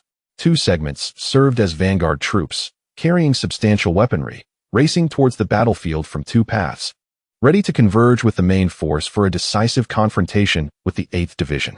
Meanwhile, a smaller contingent of about 1,000 soldiers followed closely behind the main force as a surprise attack unit, waiting for the opportune moment to enter the battlefield. Little did the Japanese anticipate that their strategic arrangement would align so closely with Zhang Zhenhua's plans, inadvertently providing him with a significant opportunity. At this moment, the 1st Battalion, previously lost on the battlefield, was hiding in the woods, akin to a hungry wolf, closely observing a small detachment of around 1,000 soldiers lagging several kilometers behind the Xijing Brigade. Fortunately, we did not act rashly. Otherwise, we would have fallen into the traps set by the enemy. A young soldier beside Zhang Zhenhua expressed with a hint of fear, "Inform the brothers to prepare for battle. We shall swallow this contingent of Japanese soldiers whole and deliver a great surprise to Xijing." Zhang Zhenhua nodded slightly, his gaze flashing towards the small detachment. His eyes glinted with determination. "Brothers, charge." As he spoke, the soldiers concealed in the woods sprang into action, dark gun muzzles swiftly targeting the enemy formation. Fire! With a roar, gunfire erupted, echoing across the landscape. The Japanese soldiers, initially marching swiftly, were taken aback by the sudden gunfire, momentarily bewildered and unable to respond amidst the barrage of bullets. Bang! Bang! Bang! The gunfire continued relentlessly, weaving a web of death that enveloped the Japanese forces entirely.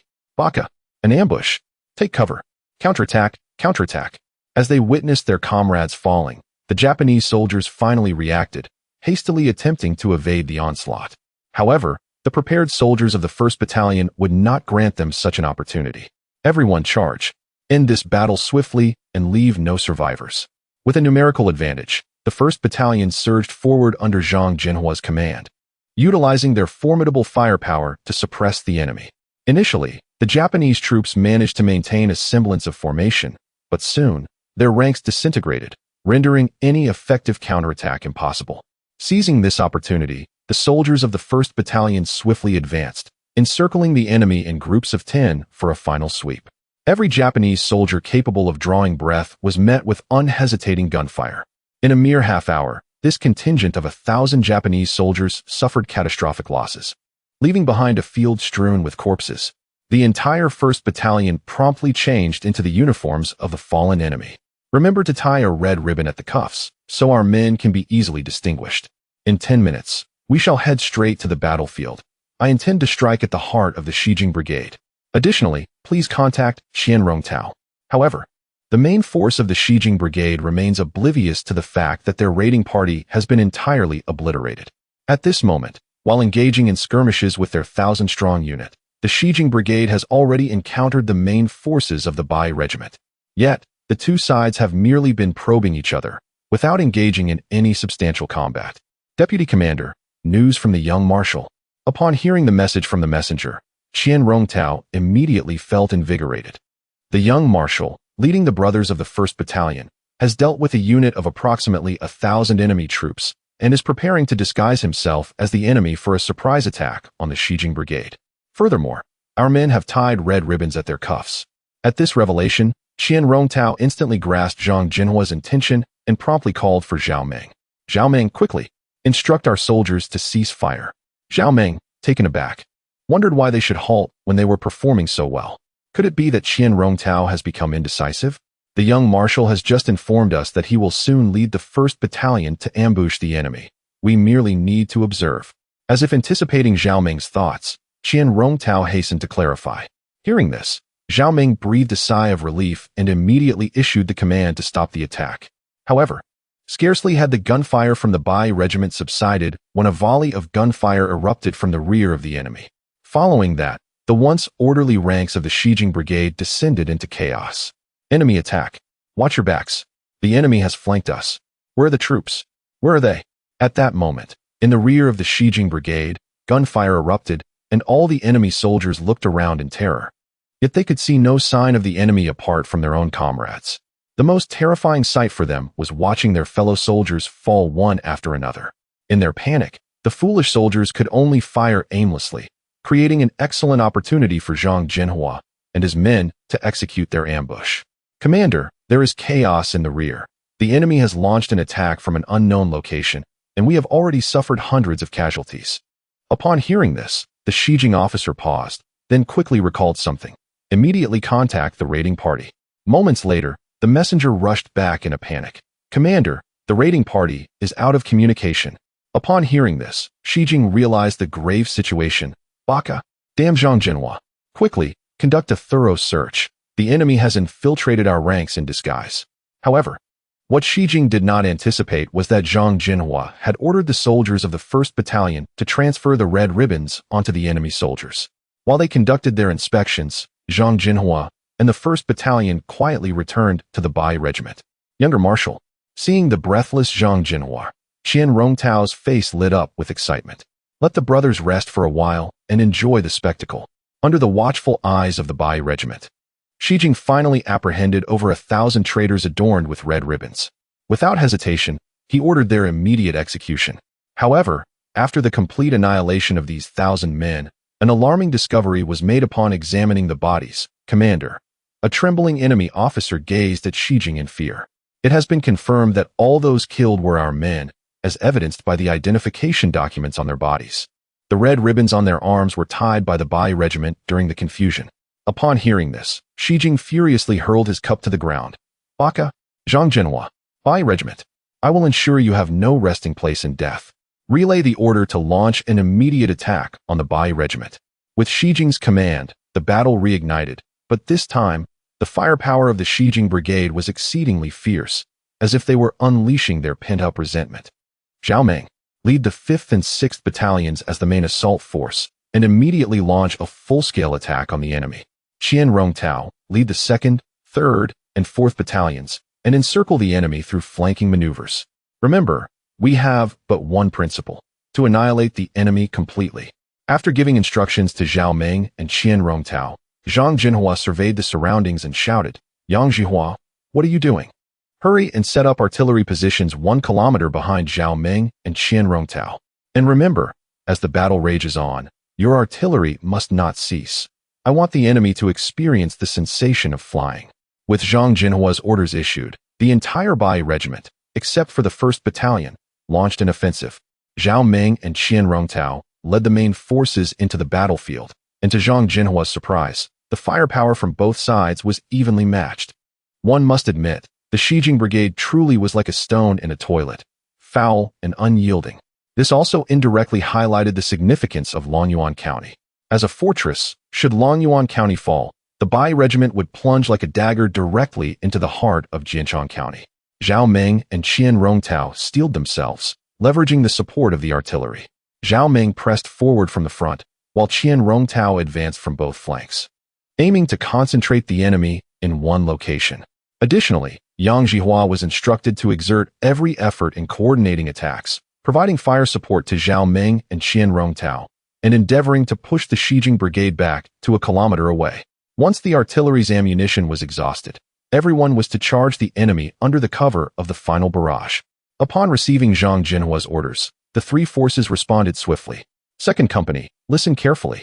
Observing the battlefield situation, Yang Zhihua, with a furrowed brow, bellowed, "Immediately rendezvous with Qian Rongtao and integrate yourselves into the 2nd, 3rd, and 4th Battalions, specifically targeting the enemy's heavy firepower. The rest, unleash everything you have."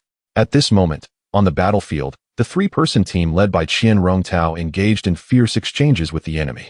Perhaps the enemy, provoked, even deployed heavy machine guns, unleashing a hail of fire toward the Bai regiment. In areas subjected to the relentless barrage of heavy machine gun fire, the valiant soldiers of the Bai regiment found themselves compelled to take refuge within the confines of their trenches, too wary to expose themselves. It is essential to understand that a heavy machine gun is not merely an ordinary rifle. The impact of its bullets upon the human body transcends the simplicity of a single bullet hole. And it is perhaps more fitting to describe the result as gaping wounds. To be frank, even Qian Rongtao had not anticipated the ferocity of the enemy's firepower. Chapter 19. Yang Zhihua joins the Bai regiment. Quickly, aim at the enemy's machine gun position and fire. Just as Qian Rongtao was preparing to report the situation and seek Zhang Zhenhua's decision, the soldiers of the 2nd Battalion of the Artillery Regiment arrived just in time, swiftly establishing an artillery position amidst the crowd. Boom!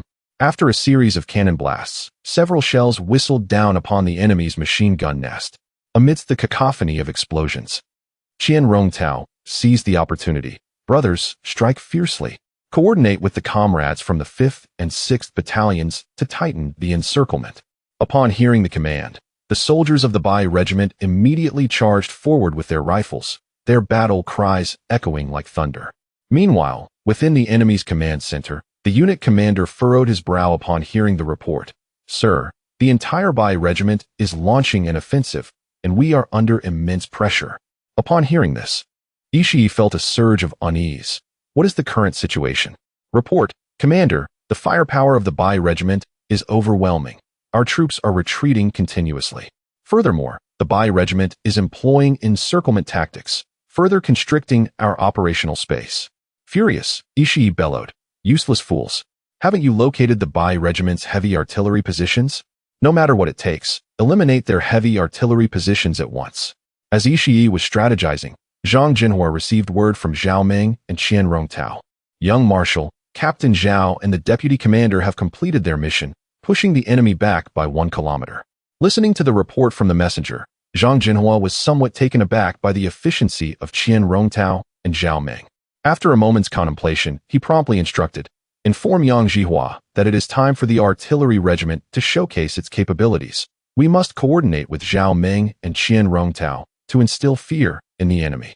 Yang Zhihua, filled with excitement upon receiving the order, shouted, "Artillery brothers, bring out all the cannons, establish positions on the spot, calibrate the angles, and load the ammunition.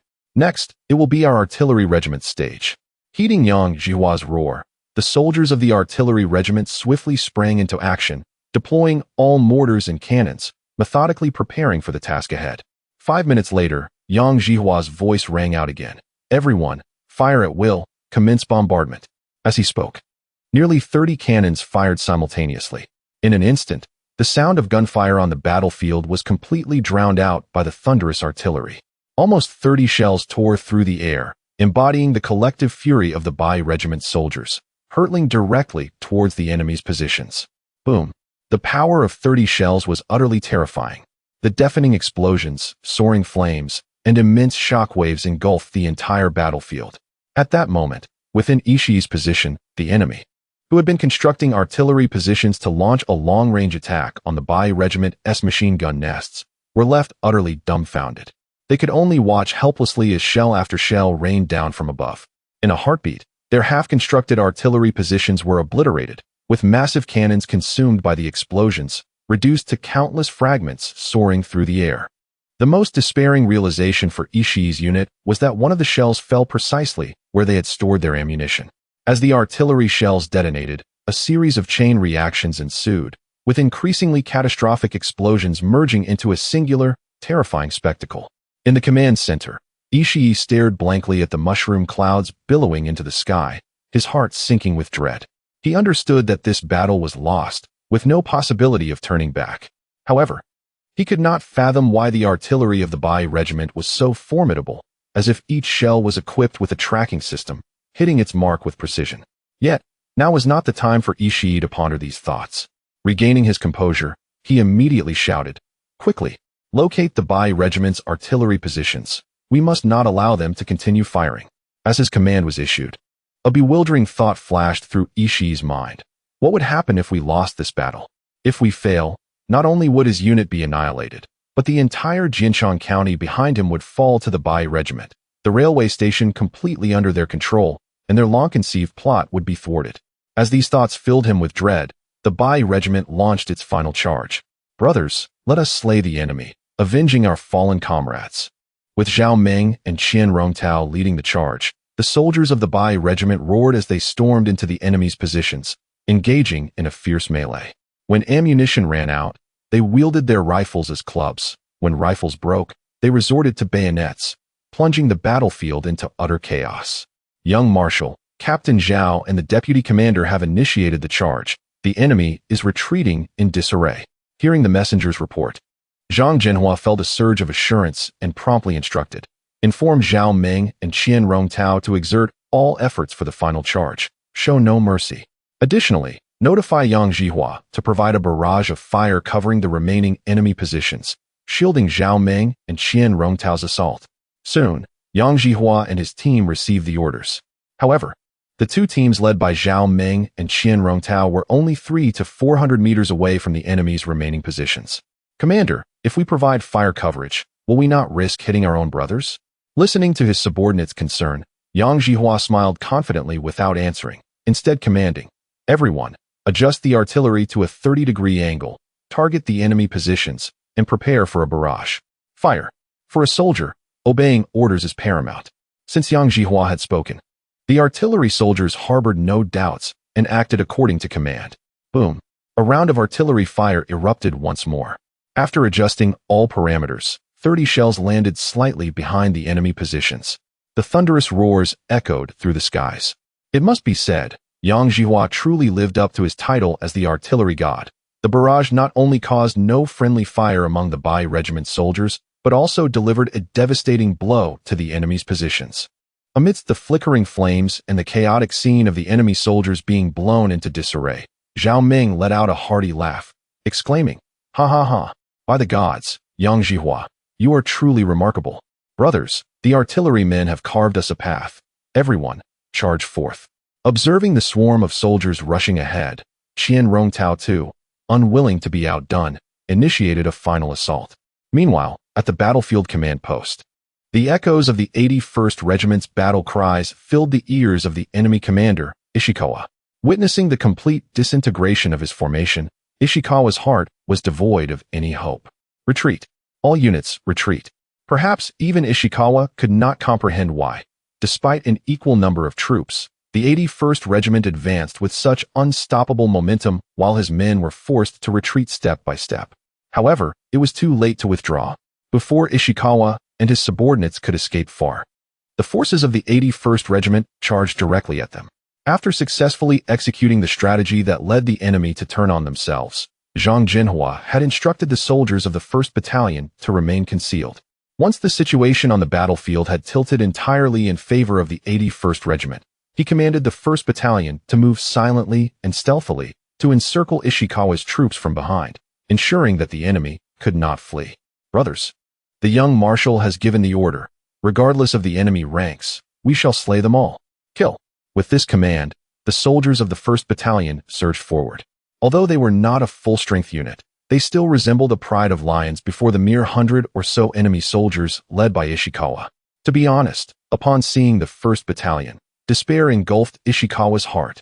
With the 1st Battalion blocking their path and Zhao Meng and Qian Rongtao pursuing from behind, even with extraordinary abilities, escape was impossible. Kill. As the 3 units of the 81st Regiment converged, the tide of this battle came to a definitive close. This also signified that the stronghold of Lonyuan County had been utterly breached, and nothing could thwart the advance of the 81st Regiment. An hour later, Qian Rongtao and the others returned to Lonyuan County, their faces alight with exhilaration. Young Marshal, the enemy has been completely annihilated, leaving not a single survivor. Young Marshal, you wouldn't believe it. Ishikawa actually wanted me to spare his life. What a stroke of bad luck. Ha ha ha. After this battle, I am utterly in awe of Zhang Zhenhua. That last round of shelling was only a few hundred meters from the enemy positions, and yet we suffered no friendly fire. Seeing the excitement in their expressions, Zhang Zhenhua smiled gently. All right, once we return to Kaiping, you may boast and brag as you wish. But for now, time is of the essence, and I need you all to remain fully alert. We cannot afford any slackening. At this pronouncement, the atmosphere shifted and everyone straightened their posture. Zhao Meng, notify the brothers to secure the battlefield and replenish our weapons and ammunition. Then we will rest within the county. Zhao Meng was adept at managing the post-battle cleanup, and he felt a surge of excitement each time he beheld the vast array of captured weapons. As Qian Rongtao aptly put it, Zhao Meng resembled a miser guarding his treasures. After giving Zhao Meng his instructions, Zhang Zhenhua turned to Qian Rongtao and inquired softly, Qian Rongtao, do we have any updates from the reconnaissance company regarding Jinshan County? Upon hearing this, Qian Rongtao furrowed his brow slightly and recounted the information he had just received from the reconnaissance unit, tinged with confusion. Young Marshal, it's rather strange. Logically, the enemy should have received news of the battles at Pingchuan Town and Lonyuan County by now. However, according to our scouts, the enemy stationed in Jinshan County has only been amassing troops without any indication of an impending attack against us. Zhang Zhenhua, with keen insight, probed further, just gathering troops? Could it be that the enemy is waiting for an opportune moment? Or perhaps they are expecting reinforcements? Before Qian Rongtao could respond, a communications soldier rushed into the command post. Young Marshal, we have received a message from the commander. Upon hearing this, Zhang Zhenhua momentarily paused, recognizing the potential connection to Jinshan County. Speak. The movements of an enemy train seem suspicious. Our reconnaissance indicates that it is transporting 40 tanks. The commander has left it to you to determine the course of action. At this revelation, the expressions of those present shifted dramatically. 40 tanks. No wonder the enemy in Jinshan County had remained passive. They were preparing such a formidable weapon. Had it not been for the commander's warning, a reckless assault on Jinshan County could have dire consequences. Young Marshal, we must make a decision swiftly. If the enemy secures those 40 tanks, it will spell disaster for us. Listening to the fervent discussions, Zhang Zhenhua furrowed his brow, fully aware of the significance of those 40 tanks. Did the commander provide any specifics about the train? Upon this inquiry, the room fell silent. Young Marshal, all the commander said was that the train is expected to arrive in Jinshan County by noon tomorrow. There was nothing more. Hearing this, Zhang Zhenhua's eyes lit up. Despite the brevity of the information, it was indeed valuable. Inform the commander to prepare the aerial support he promised me. After relaying this to the communications soldier, Zhang Zhenhua spread out a map and spoke softly. Gentlemen, it appears that our 81st Regiment is about to embark on a train heist.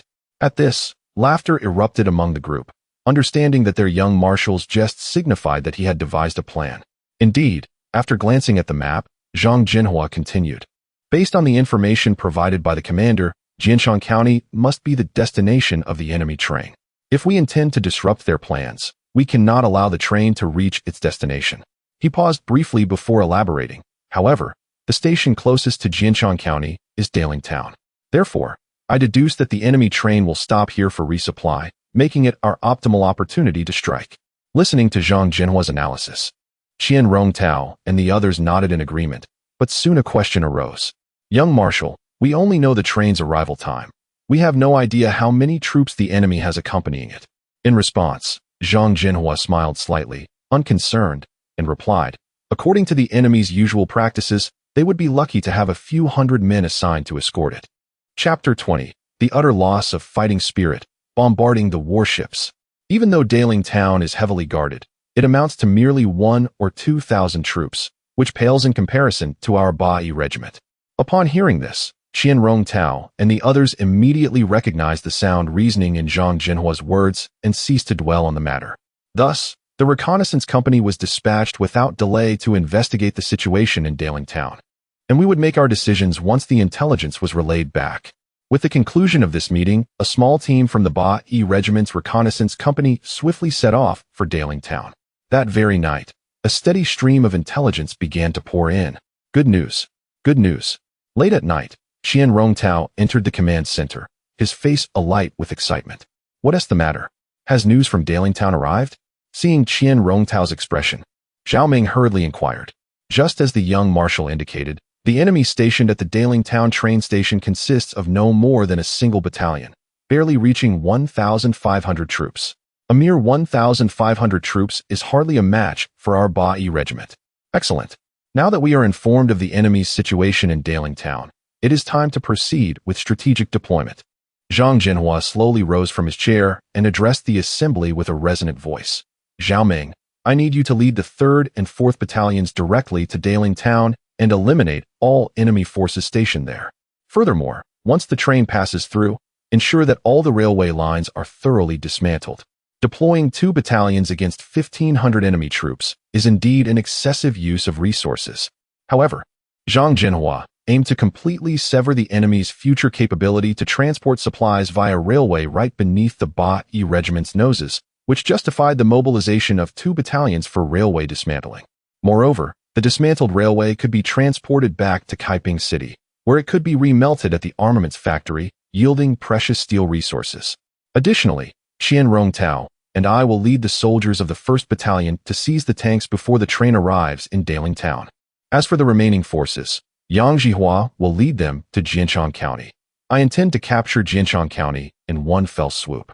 With the orders issued, the Beiyang regiment, having rested for a while, set forth once more. Zhang Zhenhua and Qian Rongtao, accompanied by the soldiers of the 1st Battalion, traveled light toward the railway located 10 kilometers outside Beiyang Town. Zhao Ming commanded the 3rd and 4th Battalions, along with a multitude of military vehicles, directly to Beiyang Town. Meanwhile, Yang Zhihua led the remaining 3 battalions of the Beiyang regiment in a night march toward Jinshan County. Approximately 3 hours later, Zhang Zhenhua and his contingent arrived at the designated position ahead of schedule, concealing themselves behind a low ridge as they awaited the arrival of the enemy train. After about 30 minutes, the sound of the train's whistle echoed from afar. Qian Rongtao, prepare the brothers for battle. I shall halt the train. After issuing this instruction, Zhang Zhenhua mounted his horse with 5 soldiers and swiftly raced along the railway. Simultaneously, at the Beiyang Town train station, Zhao Ming had already led his men to the outer perimeter, closely monitoring the movements of the enemy within the station. It appeared that the enemy was entirely oblivious to our actions. Inside, a small enemy squad was sluggishly patrolling, while the majority of the soldiers exhibited a lazy demeanor. Such a state of affairs among the enemy presented Zhao Ming with a prime opportunity for assault, prompting him to declare, "Brothers of the 3rd Battalion, we will launch a frontal attack together, aiming to conclude the battle in the shortest possible time. 4th Battalion, retain a portion of your forces here. If you observe any suspicious activity from the enemy, fire a rocket at them. The remainder of the 4th Battalion, circle around to the rear of the train station and cut off the enemy's escape route. They must not be allowed any chance to flee." With Zhao Ming's command, the silhouettes of the 3rd and 4th Battalion soldiers quickly vanished into the night. Moments later, on the platform, several enemy soldiers who had been engrossed in their own chatter were startled by the sudden appearance of numerous figures. "Baka, It's the Huaxiao army. Quick, sound the alarm. However, Zhao Meng provided no opportunity for the enemy. He immediately raised his weapon and unleashed a volley of bullets, swiftly ending several enemy lives, leaving only one soldier, terrified, kneeling in supplication. Spare me. Spare my life.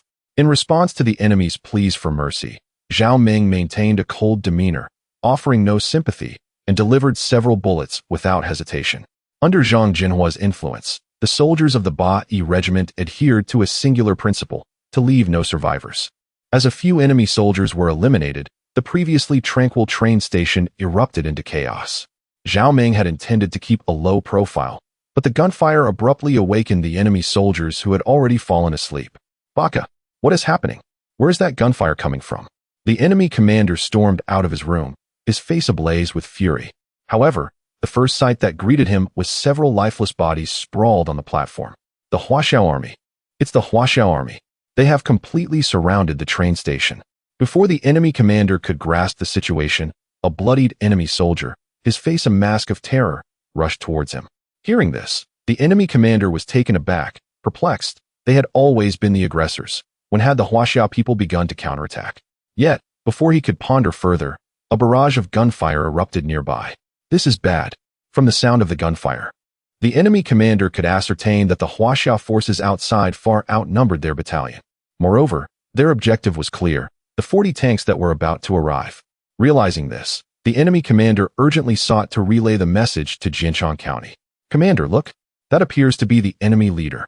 Upon hearing this, the enemy commander was instantly jolted. Concurrently, Zhao Meng fixed his gaze upon the enemy commander. Damn it, bring me that beast's head. Upon spotting the enemy commander, Zhao Meng charged forward like a hungry wolf spotting its prey, brandishing an M1 rifle. At this moment, the enemy commander was thoroughly flustered. The entire train station was teeming with Beiyang regiment soldiers, leaving him nowhere to escape. He could only hastily dive into a truck. Bang! Bang! Just as the truck door slammed shut, several bullets struck the door, creating a shower of sparks. In a state of alarm, the Japanese captain hastily revved the truck and recklessly sped towards the train station. Observing the departing vehicle, Zhao Meng felt no trepidation. Instead, he cast a cold smile at the truck's taillights. Where the hell is my rocket launcher? Unbeknownst to the captain, a peril awaited him. Having successfully evaded the soldiers of the Beiyang regiment, he felt an overwhelming sense of relief, believing that surviving such a crisis would surely yield a fortunate outcome. Ha! Damn Huaxia people, come chase me if you dare. When reinforcements arrive at Jinchang County, let's see how arrogant you remain. As the captain indulged in his braggadocio within the vehicle, Zhao Meng hoisted the rocket launcher onto his shoulder and promptly pulled the trigger. Glancing at the fiery plume racing toward him in the rearview mirror, the captain had yet to comprehend what was coming before his world erupted in a blinding flash, leaving him oblivious to everything. Boom! With a disdainful smirk, Zhao Meng turned away from the distant explosion. Quickly, secure the battlefield. Deal with any remaining Japanese soldiers.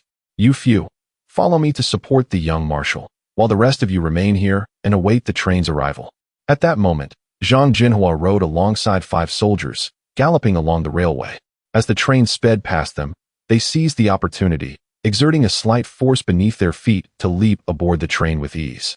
Observing the scenery racing by, Zhang Zhenhua immediately instructed, "You all take positions at the front of the train and snipe at the Japanese. As soon as they show their faces, take your shots. I will force the train to a halt." With those words, Zhang Zhenhua dashed along the top of the train. Typically, the foremost carriage serves as the driver's cabin.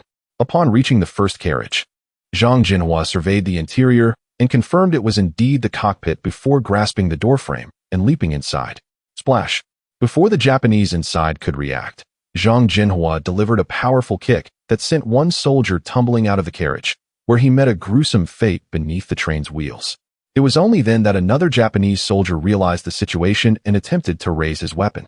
However, Zhang Zhenhua offered him no opportunity. He swiftly drew a dagger, launching it with precision into the soldier's eye, ensuring his demise. After neutralizing the threat, Zhang Zhenhua took control of the train, applying the brakes while sounding the horn to signal Qian Rongtao behind him. Meanwhile, inside the train carriage, a Japanese soldier furrowed his brow and queried his companion. "Did you hear anything outside?" "Noise. What noise could there possibly be? I think you were just scared of the Huaxia people." The others dismissed his concerns with derision, asserting, "If the Huaxiao people truly intended to attack this train, do you think they would let you notice anything amiss? Enough, let us take a moment to rest. We will soon arrive at Beiyang town. After refueling, our mission will conclude." Listening to their conversation, the previously concerned soldier discarded his apprehension entirely. However, the next moment, a piercing screech filled the air. The train suddenly decelerated, causing the Japanese soldiers inside to be tossed about unceremoniously. "Baka, who suddenly breaks like that? Are we at Beiyang town? Is the driver a novice? What a waste. Enough with the complaints. I need some fresh air. This journey has suffocated me." Amidst the grumbling, the carriage door creaked open. The soldiers nearest the door instinctively moved to exit, but upon seeing the outside conditions, they froze in place. This is not Beiyang town station. It is clearly a desolate wilderness. Outside lay an impenetrable darkness, rendering their location indiscernible. "Baka, where's this place? Who is driving? Why have we stopped here?" Before the Japanese could finish their grievances, dozens of dark gun barrels suddenly extended into the carriage. Witnessing this sight, their pupils constricted in fear. "Haha, surprised by our appearance, are you?" Qian Rongtao grinned at the soldiers inside the carriage and swiftly signaled with his right hand. To the Japanese, that smile appeared as the very grimace of death. The next instant, gunfire erupted. Without granting the soldiers any time to react, the warriors of the Beiyang regiment unleashed a furious barrage. The confined space of the carriage, compounded by the sheer number of Japanese crammed inside, left them with no opportunity for retaliation or escape. A similar fate befell the other 3 carriages as well. In an instant, the carriages transformed into a grave for the Japanese soldiers. Even those who might have been fortunate enough to survive the initial onslaught were soon discovered and dispatched by the Beiyang soldiers. Perhaps even the Japanese had not anticipated that their hundreds of escorting troops would be annihilated without ever firing a shot. The entire ordeal unfolded in less than 10 minutes. For the soldiers of the Beiyang regiment, this may have been the easiest battle they had ever fought. "Young Marshal." As Zhang Zhenhua leaped down from the train roof, Qian Rongtao hurriedly reported, "The 4 carriages, totaling over 300 Japanese soldiers, have been entirely eradicated." Listening to Qian Rongtao's report, Zhang Zhenhua nodded slightly and instructed, "Expedite the search of each carriage." As his words fell, the soldiers immediately sprang into action. Shortly thereafter, Qian Rongtao dashed to Zhang Zhenhua's side, brimming with excitement. "Young Marshal, this train is indeed transporting tanks. A full 40 tanks, and ample ammunition." Under Qian Rongtao's guidance, Zhang Zhenhua soon arrived at one of the carriages. Gazing at the massive machines securely fastened inside, even Zhang Zhenhua, with his keen intellect, could not suppress his exhilaration. 3 tanks per carriage, totaling 40, each loaded with substantial ammunition. "Quickly, let us unload this ammunition. Additionally, for men per tank, have the brothers from the 1st Battalion who can operate the tanks disembark all of them from the train." Suppressing the exhilaration within, Zhang Zhenhua immediately commanded. 40 tanks, along with a substantial supply of ammunition, represented an immense surprise for the entire Beiyang regiment. In fact, Zhang Zhenhua had already envisioned that, once the battle concluded, he would undoubtedly exchange for tank blueprints from the system's marketplace to present to the arsenal. At that moment, the establishment of an armored battalion would exude an impressive aura. Most importantly, Zhang Zhenhua could vividly imagine the visual impact that the appearance of the Beiyang regiment's armored battalion would have on the enemy forces. "Young Marshal." Chapter 21. The head of the Japanese unit is shot at that moment. A voice suddenly echoed, belonging to Zhao Meng. Shortly thereafter, he appeared, hastily approaching with a contingent of soldiers. What a treasure! The sight of the tank before him filled Zhao Meng with exuberance. "What brings you here? How is the situation at the Beiyang town station?" Zhang Zhenhua inquired softly, observing Zhao Meng. "I thought I would come to offer assistance. Moreover, I have never seen a tank before." Zhao Meng replied with astonishment. "I didn't expect you to arrive so swiftly. The battle at Beiyang town has concluded, and we have annihilated all 1,500 Japanese soldiers without exception. The entire station is now under our control." Upon hearing this, Zhang Zhenhua nodded slightly. "Tell everyone to act swiftly. If the train does not arrive at the scheduled time, the Japanese in Jianchang will surely grow suspicious." Exchanging glances, Zhao Meng and Qian Rongtao looked at each other in confusion, with Zhao Meng asking, "Aren't we planning to dismantle the railway? What purpose does the train serve? I believe it would be best to simply blow it up." In response, Zhang Zhenhua smiled mysteriously and said, "Blow it up? That would be a waste. At his words, Zhao Ming and Qian Rongtao were left bewildered, unable to grasp Zhang Zhenhua's intentions. Commander, please be direct. I cannot fathom the purpose of this train. Finally, Zhang Zhenhua elucidated. Consider this. If I were to fill the train with explosives and set the fuses, what would happen when the Japanese opened the doors at Jianchang Station?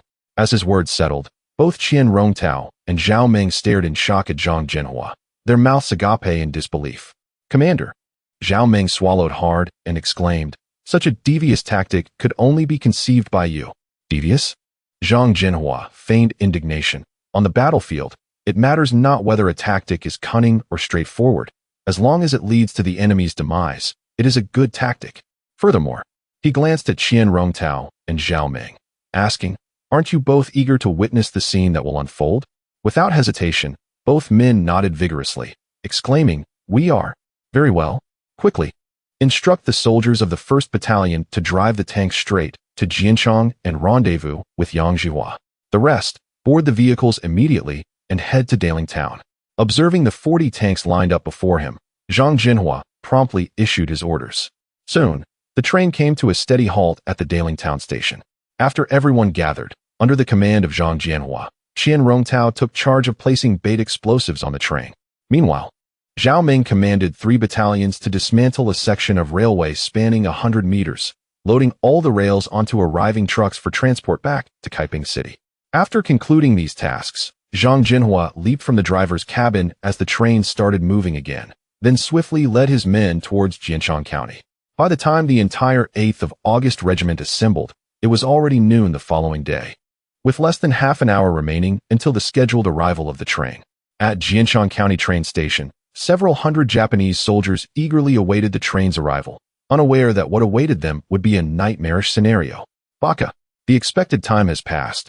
Why has the train not yet arrived? At that moment, the Japanese unit commander, Sato, gazed perplexedly at the empty tracks. According to the agreement, the train should have arrived 10 minutes ago. Yet the expansive station was devoid of anything but the personnel awaiting its arrival. Immediately contact Dalian Town Station and inquire whether the train departed on time. The more Sato pondered, the more curious he became, turning to a nearby signalman and issuing the command. Just as Sato finished speaking, the sound of a whistle pierced the air, followed by a train speeding toward them from the distance. Simultaneously, within the forests surrounding Jianchang County, the 8th of August Regiment had fully assembled, closely monitoring the movements of the Japanese. At the moment the train's whistle echoed, a smile crept across Zhang Zhenhua's face. Prepare the men. When the train explodes, it will signal our move. Yang Zhihua, I need you to organize the artillery battalion to commence a barrage on Jianchang County at the sound of the explosion. Qian Rongtao and Zhao Ming, each lead your battalions from the east and west flanks into Jianchang County. Eliminate any Japanese resistance encountered without mercy. As for me, Zhang Zhenhua turned to regard the 40 tanks lined up not far away, his smile taking on a chilling aspect. As Zhang Zhenhua strategized, the train gradually came to a stop at the platform.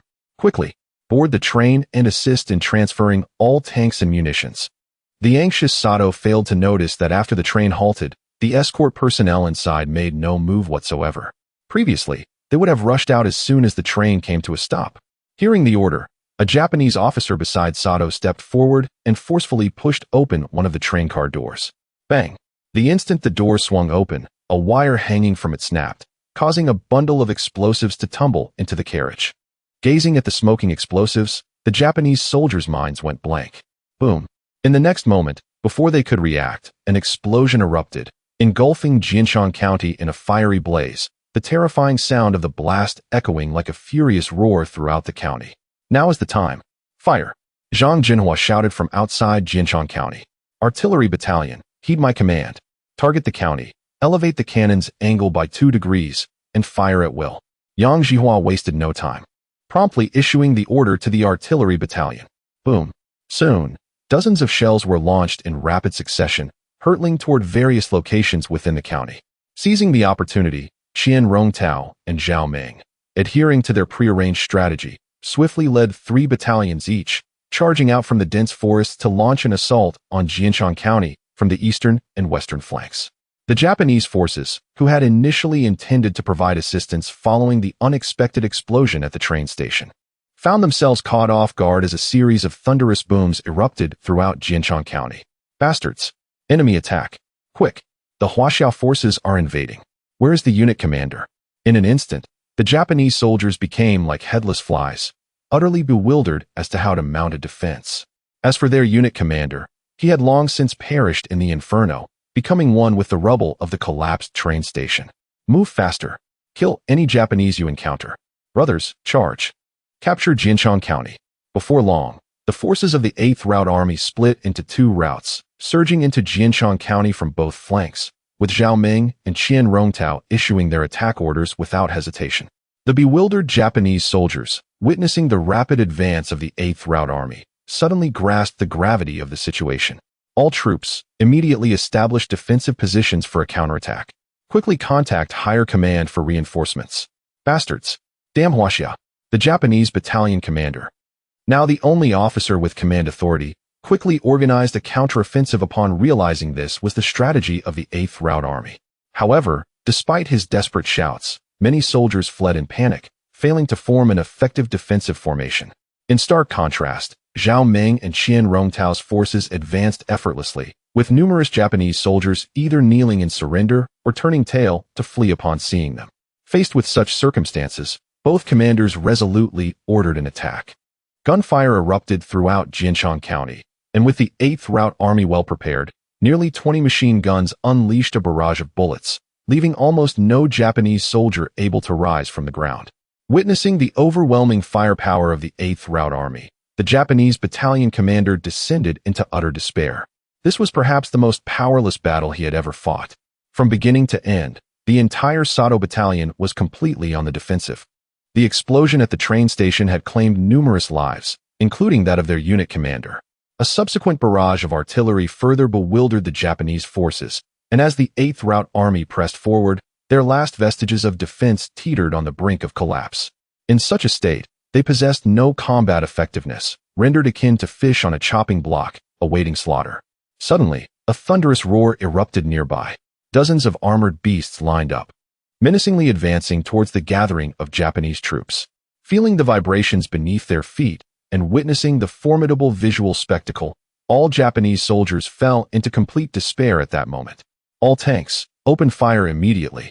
Showing no mercy towards the panicked Japanese, Zhang Zhenhua issued the command to attack. The 40 cannons turned in unison, and under the desperate gaze of the Japanese, a multitude of shells rained down upon them. Terrifying explosions echoed continuously, and the cries of the Japanese filled the air throughout Jinshan County. Following the conclusion of the tank assault, surveying the smoke-filled battlefield, Zhang Zhenhua coldly instructed Zhao Ming, Qian Rongtao, commence mop-up operations at once. Remember, I do not wish to see a single Japanese soldier left alive. With that command, Zhao Ming and his comrades charged into the battlefield. Gunfire erupted once more, but this time it quickly faded, leaving even the cries of the Japanese unheard. Meanwhile, far overseas in the cabinet of the island nation, the atmosphere in the spacious room was stifling, with the high-ranking Japanese military officials wearing grim expressions. Just then, a communications soldier rushed in, trembling as he reported, "Prime Minister, we have completely lost contact with Jinshan County, and we have discovered that the 8th Route Army was recently active in the vicinity. The Sato Battalion may be in dire straits." Hearing this, the Japanese Prime Minister overturned everything on the table in a fit of rage, bellowing, "Bastards! A bunch of useless fools! How did the 8th Route Army learn of the situation at the Jinshan train station? Damn Huaxia! I will make them pay a bloody price. Order the Yamamoto Battalion and the Nara Battalion to seize Kaiping City within 2 weeks. Furthermore, connect me to Fengtian. I need to sternly condemn the actions of the 8th Route Army." As the Japanese High Command erupted in fury, the battle in Jinshan County had already reached its conclusion. "Young Marshal, all the Japanese have been completely eliminated. The train station is also utterly destroyed and unusable." Listening to Zhao Ming's report, Zhang Zhenhua nodded with a smile. This battle was undoubtedly the swiftest engagement the 8th Route Army had undertaken since the start of the resistance. It was likely that many of the Sato Battalion soldiers had not even comprehended what had transpired before meeting their demise. "Excellent. Let the brothers have a brief rest. We will return home in 1 hour." The following afternoon, after a relentless march, the 8th Route Army successfully returned to Kaiping City. Before Zhang Zhenhua could rest, he received a call from the Grand Marshal. "Father, your news travels remarkably fast." Listening to the voice on the other end, Zhang Zhenhua expressed his disbelief, noting that the battle had just concluded and Feng Tian had already received word. Their intelligence operations were quite impressive. "Humph. If the Prime Minister hadn't called me, I would still be unaware of your grand performance. Jinshan County, Daling Town, Pingchuan Town, Longyuan County, your 8th Route Army has been quite busy." Upon hearing the Grand Marshal's words, Zhang Zhenhua immediately straightened his expression and asked, "What is the attitude of the Japanese High Command?" "What else could it be? They are mobilizing heavy forces to besiege Kaiping City with the intent of utterly annihilating your 8th Route Army." Upon finishing his words, Lao Dashui paused momentarily before speaking in a measured tone. "You wouldn't have anticipated such a day would come when you sought my aerial strength, would you?" In response, Zhang Zhenhua chuckled softly. "Father, I anticipated that the enemy would be infuriated, yet I am unaware of the specifics. If you possess any insights, please do enlighten me." At this, Lao Dashui burst into laughter. "Zhenhua, you have conducted yourself admirably in this battle, not only thwarting the enemy's nefarious schemes, but also embodying the indomitable spirit of our Huaxia sons. As for the enemy's high command, they have dispatched the Yamamoto Brigade and the Nara Brigade to besiege Kaiping City with overwhelming force, and this will transpire within the next fortnight." Chapter 22. A New Choice, Strike or Retreat. Listening to the information revealed by the leader, Zhang Zhenhua felt a surge of foreboding in his heart. He had anticipated that the enemy might take action, but he had not expected it to happen so swiftly. The Yamamoto and Nara brigades, indeed a formidable show of force.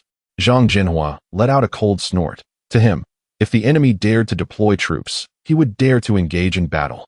"Zhenhua, this battle is extraordinary. Do not be careless. I will have Xiao Liuzi assemble a team to assist you. Furthermore, should you require anything, do not hesitate to contact me. I will spare no effort in providing you with support." Hearing the leader's words, Zhang Zhenhua felt a sense of reassurance. After discussing specific details, they finally ended the call. Shortly thereafter, Qian Rongtao and Zhao Meng, among others, appeared in Zhang Zhenhua's room. "What? 2 brigades? Young Marshal, we must deliberate carefully about this battle. Indeed, it seems the enemy is genuinely enraged." Upon receiving the news of the impending enemy assault, Qian Rongtao and the others turned pale. 2 enemy brigades amounted to nearly 7 or 8,000 troops, relying solely on the current Bai regiment. Victory through sheer numbers seemed highly improbable. "Indeed, we cannot confront them head-on. We must employ cunning. Thus, I will deploy all reconnaissance troops to monitor the enemy's movements at all times. Additionally, instruct the armory to expedite production and strive to manufacture sufficient weapons and ammunition." As Zhang Zhenhua articulated a series of pre-battle strategies, the expressions of Qian Rongtao and the others grew increasingly grave. Following the conclusion of their meeting, a heavy atmosphere enveloped the entire Kaiping City, reminiscent of the oppressive stillness before a violent storm. 10 days later, "Young Marshal, the Yamamoto and Nara brigades have reached Pingshan County, less than 10 kilometers away from us." Qian Rongtao reported gravely. 10 kilometers? The enemy has arrived so swiftly. "Young Marshal, we must deploy quickly." Hearing this, Zhao Meng and Yang Zhihua were momentarily taken aback. The speed of the enemy's advance exceeded their expectations. They had initially estimated it would take 15 days, yet merely 10 days had sufficed for the 2 enemy brigades to gather. "What about the reinforcements from Xiao Liuzi? If I recall correctly, they should be in Pingshan County?" After a brief pause, Zhang Zhenhua inquired. Upon hearing this, Qian Rongtao, who had remained composed until now, erupted in anger. "Damn it! These scoundrels retreated shortly after engaging the enemy. They are currently withdrawing towards Kaiping City." In contrast, Zhang Zhenhua exhibited little reaction to this news, as if it had all been anticipated. He had foreseen such an outcome. How could Xiao Liuzi's men genuinely assist them? Observing Zhang Zhenhua's indifferent demeanor, Zhao Meng, perplexed, asked, "Young Marshal, since Zhang's troops are retreating, it is evident they are heading towards Kaiping City. Should we allow them to enter?"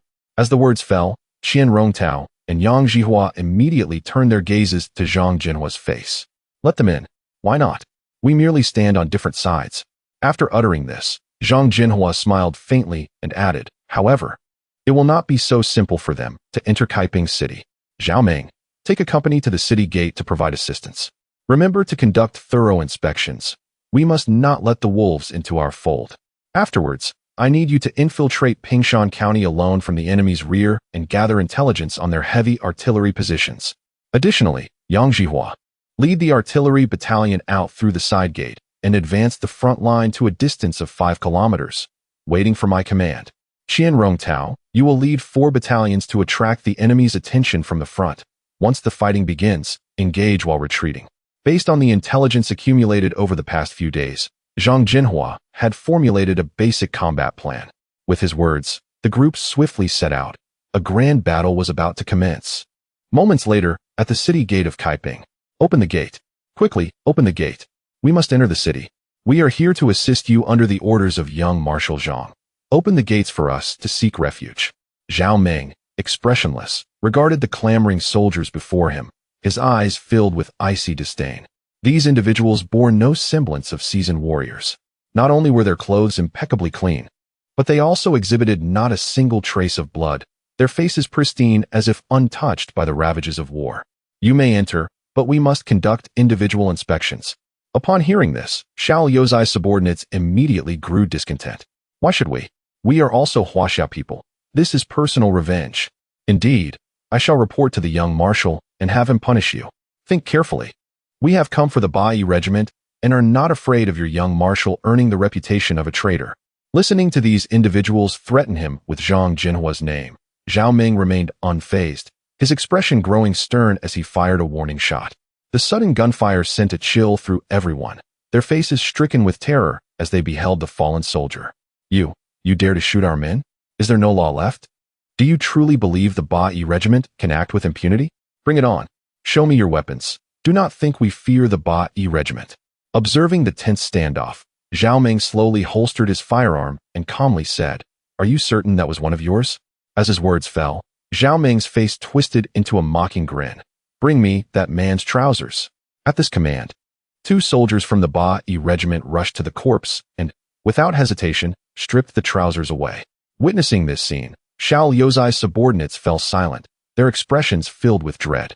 They saw that beneath the body, the lower half was clad in a garment resembling a jockstrap, which was standard issue for the enemy. Now, do you still claim he was one of yours? I wonder if Xiao Liuzi's men are nothing but fools, oblivious to the infiltration by the enemy. If any trouble arises, can you bear the consequences? Suddenly, disregarding the reactions of those around him, Zhao Meng waved his hand decisively and proclaimed, "Conduct a thorough search of each individual. Any suspected enemy must be executed on the spot." With those words, Zhao Meng wasted no further time and turned towards the side entrance of Kaiping City. Although Zhang Zhenhua did not explicitly state it, Zhao Meng understood that his next mission was pivotal in determining the outcome of this battle.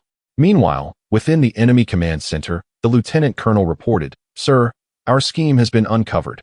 100 of our soldiers mingling among the defeated troops have been discovered and executed by the 81st Regiment." Upon hearing this, Yamamoto was enraged, exclaiming, "These damned Huaxia people." Nara attempted to calm him, stating, "If Zhang Zhenhua had not discovered it, we would not need to join forces." After soothing Yamamoto, Nara inquired about the situation regarding the 81st Regiment. The report came back. The 81st Regiment has 4,000 troops departing from Kaiping City and is advancing towards us. Hearing this, Nara was perplexed. Isn't it illogical for Zhang Zhenhua to engage directly when he knows he is outnumbered? He ordered continued reconnaissance and immediate updates. Once the messenger departed, Yamamoto remarked, "Nara, I believe you are being overly cautious. To describe the 81st Regiment in Huaxia's terms, they are merely seeking mutual destruction. I propose we strike head-on and bring this battle to a swift conclusion." Nara remained contemplative, lightly tapping the table, but offered no immediate response. Shortly thereafter, the messenger returned, stating, "Sir, the 81st Regiment's 4,000 troops are less than 2 kilometers away." Nara, now in deep contemplation, muttered, "Could it be that Zhang Zhenhua has truly given up?" "Nara, now is the optimal moment to deploy our forces. This is our best opportunity. Do you not wish to conclude this conflict swiftly?"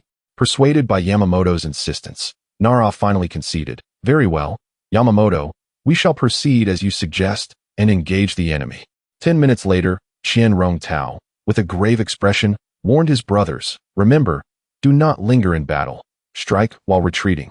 As the encroaching enemy forces advanced, the imminent clash was palpable. The sound of gunfire erupted as countless bullets whizzed past. In mere moments of engagement, the disparity in strength between the two sides became starkly evident. The enemy forces, both in number and firepower, surpassed that of the 81st Regiment. Within 10 minutes of battle, the 81st Regiment appeared to be on the brink of collapse.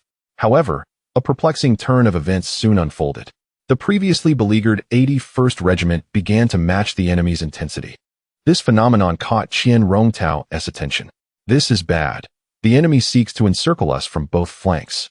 Upon observing the enemy splitting into 3 groups, Qian quickly grasped their strategy and issued an immediate command: "Alert the entire army to retreat while engaging.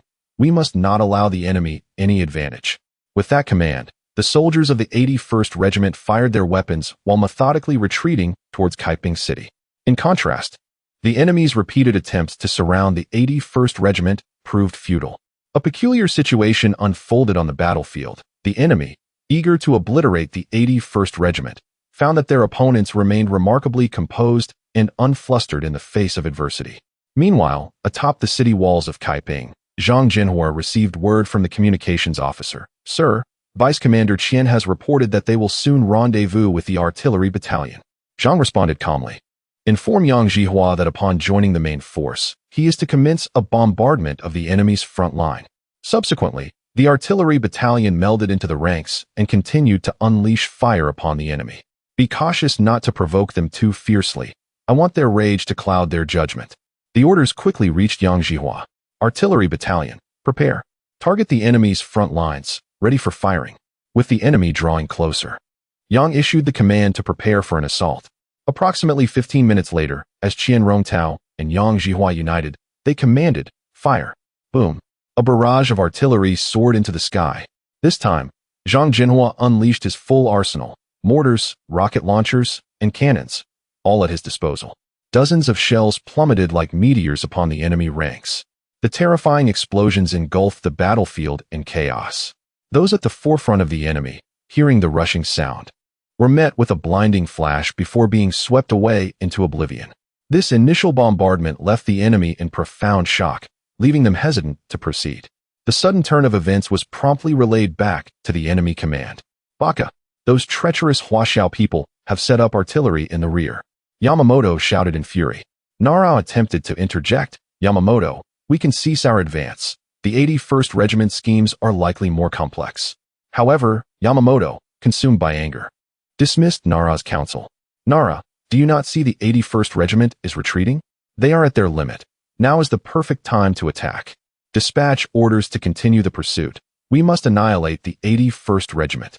On the battlefield, following the bombardment, the artillery battalion swiftly integrated into the larger force. Even if the enemy attempted long-range attacks to eliminate the artillery, it would be a futile endeavor. However, the 81st Regiment did not launch a counterattack. Instead, they continued their strategic withdrawal. The artillerymen, concealed within the ranks, intermittently fired, inflicting considerable humiliation upon the enemy. Despite their superior numbers and firepower, the enemy found themselves unable to subdue the 81st Regiment, leaving them in a state of frustration. Furthermore, under Yamamoto's orders, the enemy continued their relentless pursuit, oblivious to the fact that they had strayed far from their command center. On the ancient walls of Kaiping City, Zhang Zhenhua gazed at the formidable army in the distance, a smile gradually gracing his lips. "Inform Zhang Zhenhua to establish an artillery position beneath the city walls. Furthermore, instruct the 2 battalions within the city to proceed through the side gates to provide support." As the orders were issued, the main force swiftly retreated to the base of the walls, while Zhang Zhenhua efficiently organized the artillery setup and Qian Rongtao took charge of engaging the enemy. "Baga, they have not opened the city gates." Chapter 23. Offensive, Fight to the Death. "Ha! May His Majesty the Emperor bless us.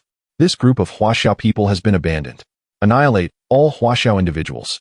Observing the 8th Route Army gathered outside the city gate, the enemy believed they were merely dealing with pawns and launched another fierce assault.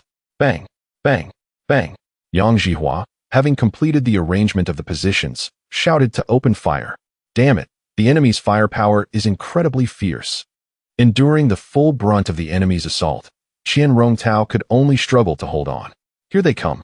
Upon hearing this, Zhang Zhenhua responded and bellowed, Everyone, shoot freely. Do not conserve ammunition.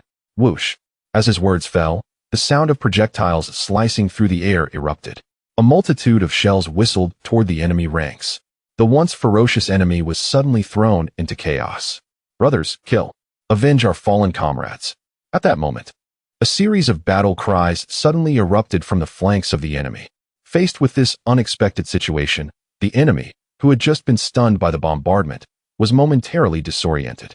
With the joining of the 3rd and 4th battalions from within the city, the dynamics of the battlefield underwent a dramatic transformation. Initially, Qian Rongtao's forces were significantly outnumbered, but now, both sides stood on equal footing. Brothers, our reinforcements have arrived. Let us fight. After assessing the situation, Qian Rongtao roared in anger and seized a light machine gun, pulling the trigger. Rat-tat-tat. The madly spewing flames seemed to reflect the fury within Qian Rongtao's heart. Seeing this, soldiers from the other battalions also launched their counteroffensive with full force. Kill those little devils. Damn it. Weren't you just chasing after me with such enthusiasm? Don't run away. Confronted with the suddenly enhanced 8th Route Army, the enemy troops found themselves bewildered. Most crucially, with attacks on both flanks, they could not concentrate their firepower on the enemy directly in front of them. The three-way assault, coupled with the unrelenting artillery support, soon left the fatigued enemy unable to withstand the pressure. The previous scene repeated itself, but this time, it was the enemy retreating while the 8th Route Army pursued. Young Marshal, the enemy, is retreating. Observing the situation below the city wall, an officer beside Zhang Zhenhua exclaimed with excitement. Inform Qian Rongtao, do not pursue the desperate enemy. After repelling them, return to the city immediately. Zhang Zhenhua was not surprised by this, and, having given his orders, turned back to the command center. Approximately half an hour later, Qian Rongtao and Yang Zhihua, their faces brimming with excitement, entered the command center. Young Marshal, the enemy has retreated. What shall we do next? Upon hearing this, Zhang Zhenhua smiled slightly and replied, this is merely the beginning. The enemy advances, we retreat. The enemy camps, we disturb. Before Zhao Meng returns, we must ensure the enemy cannot enjoy a peaceful night. As his words concluded, Zhang Zhenhua quickly marked several locations on the map and instructed Qian Rongtao and Yang Zhihua. Tonight, exert yourselves a bit more. Lead 20 men from these positions to create chaos for the enemy. I want them to be unable to rest. Remember, strike every 2 hours without fail. Tomorrow will be the true moment for our offensive. Listening to Zhang Zhenhua's words, Qian Rongtao and Yang Zhihua immediately understood his intentions. He aimed to keep the enemy on edge throughout the night. Imagine, after the exhausting battle of the day, coupled with a poor night's rest, how could the enemy face the 8th Route Army the following day? Furthermore, the 8th Route Army had not yet unleashed their full strength. At the very least, the armored battalion consisting of 40 tanks and the aerial support from the commander had yet to be deployed. With this thought, Qian Rongtao and Yang Zhihua exchanged glances, clearly seeing the shock and excitement reflected in each other's eyes. Shocked that this battle, deemed to have a low probability of success, had now shifted in their favor under Zhang Zhenhua's command. Excited that they could hardly wait to take action, lacking the patience to wait for nightfall. Late that night, Qian Rongtao and Yang Zhihua led their respective teams, slipping out of Kaiping City under the cover of darkness. Just as they departed, Zhao Meng appeared in Zhang Zhenhua's room, looking haggard. Young Marshal. Upon seeing Zhang Zhenhua, Zhao Meng felt as if he had been separated for ages. Alone, he had ventured deep behind enemy lines to scout the enemy's heavy weapon placements, the dangers of which were unimaginable. You've worked hard. Did you encounter any troubles? Zhang Zhenhua smiled and nodded, quickly pulling Zhao Meng to sit at the table, his face filled with concern. The operation was relatively smooth. After this remark, Zhao Meng eagerly began sketching on the map. Young Marshal, based on my reconnaissance, the enemy's heavy artillery is positioned at these locations.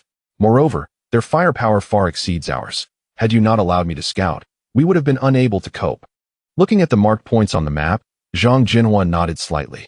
Originally, they had no means to counter the enemy's heavy firepower, but now that they knew the specific locations, it became manageable. You should go rest now. Tonight will undoubtedly be a sleepless night for the enemy. Upon hearing this, Zhao Meng hesitated slightly, and then said softly, Young Marshal, there is one thing I am not quite certain about. While investigating the enemy's artillery placements, I inadvertently learned that the enemy is constructing an airfield in Xing County. Upon hearing this, Zhang Zhenhua's expression turned serious. An airfield? Are you certain? Xing County is not far from Kaiping City. If the enemy successfully establishes an airfield, it would be detrimental to the 8th Route Army, as they would receive continuous aerial support. I am not entirely sure. I just happened to overhear their discussion. Scratching his head, Zhao Meng spoke uncertainly. I understand. You need not worry about this. I will handle it. Go rest now. Tomorrow, this battle will come to an end. After Zhao Meng departed, Zhang Zhenhua wore a contemplative expression. Meanwhile, at the enemy's camp, night had fallen deeply, and apart from some enemy soldiers on patrol, most had already succumbed to slumber. In the stillness of the camp, 2 groups stealthily emerged. Quickly, place the explosives. Be nimble, and do not let yourselves be discovered, urged Qian Rongtao and Yang Zhihua, their eyes scanning the surroundings with vigilance. Before long, all the explosives were set in place, and the 2 exchanged knowing smiles before swiftly vanishing into the darkness. 10 minutes later, a thunderous explosion reverberated across the sky. A billowing fire illuminated the enemy camp, awakening numerous soldiers who rushed out of their tents in a state of panic. Enemy attack. Assemble immediately. Both Yamamoto and Nara, who had just settled down, hastily dashed out of the command tent, attempting to direct the frenzied crowd. However, despite their frantic searches, they could find no trace of the Ba-E regiment. Baka, what on earth is happening? Yamamoto glared furiously at the patrol squad leader, bellowing in frustration. Sir, there was only one explosion point, located at the edge of our encampment, and it caused no damage. It was likely just a fire. The squad leader, oblivious to the larger picture, could only voice his conjecture. Upon hearing this, both Yamamoto and Nara fell silent, resigning themselves to allow the troops to return to rest. Yet, 2 hours later, just as the enemy had begun to settle down, another explosion erupted. Even as the enemy turned their camp upside down, they could find no trace of the Ba-E regiment. The night dragged on with the enemy forces remaining in a state of heightened anxiety.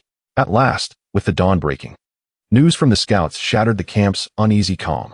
Sir, we have discovered the Ba-E regiment 2 kilometers outside the camp. It is estimated that they have mobilized their entire force. Yamamoto and Nara's expressions changed drastically upon hearing the report. They had never anticipated that the Ba-E regiment would take the initiative to attack despite their numerical disadvantage. Quickly, assemble the troops. We must annihilate the Ba-E regiment in one fell swoop. With the command issued, the enemy coalition promptly gathered.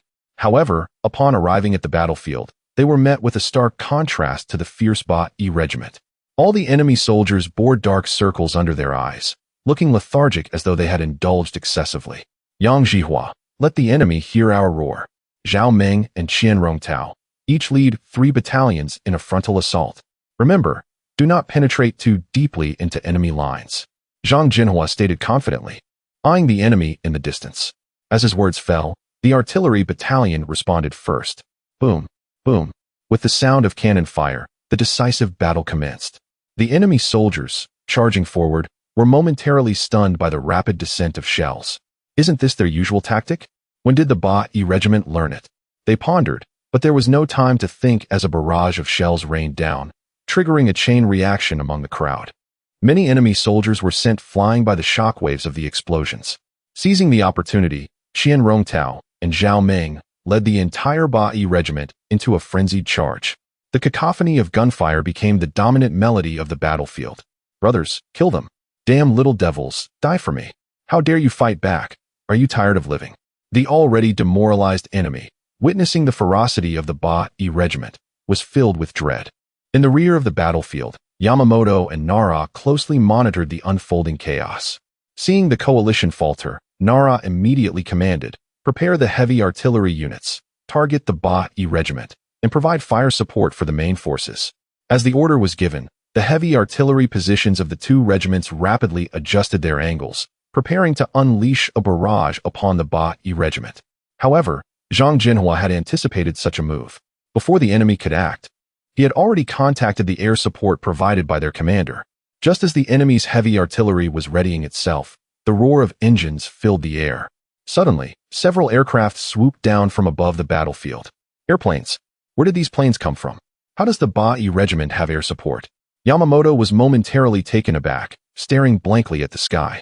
Quick, have the heavy artillery units relocate. Nara, however, instantly grasped Zhang Zhenhua's intentions and commanded accordingly. Yet, it was all too late. At that very moment, several bombers returned, releasing a torrent of bombs from the sky. Boom, boom. In an instant, the heavy artillery positions of the enemy transformed into a blazing inferno.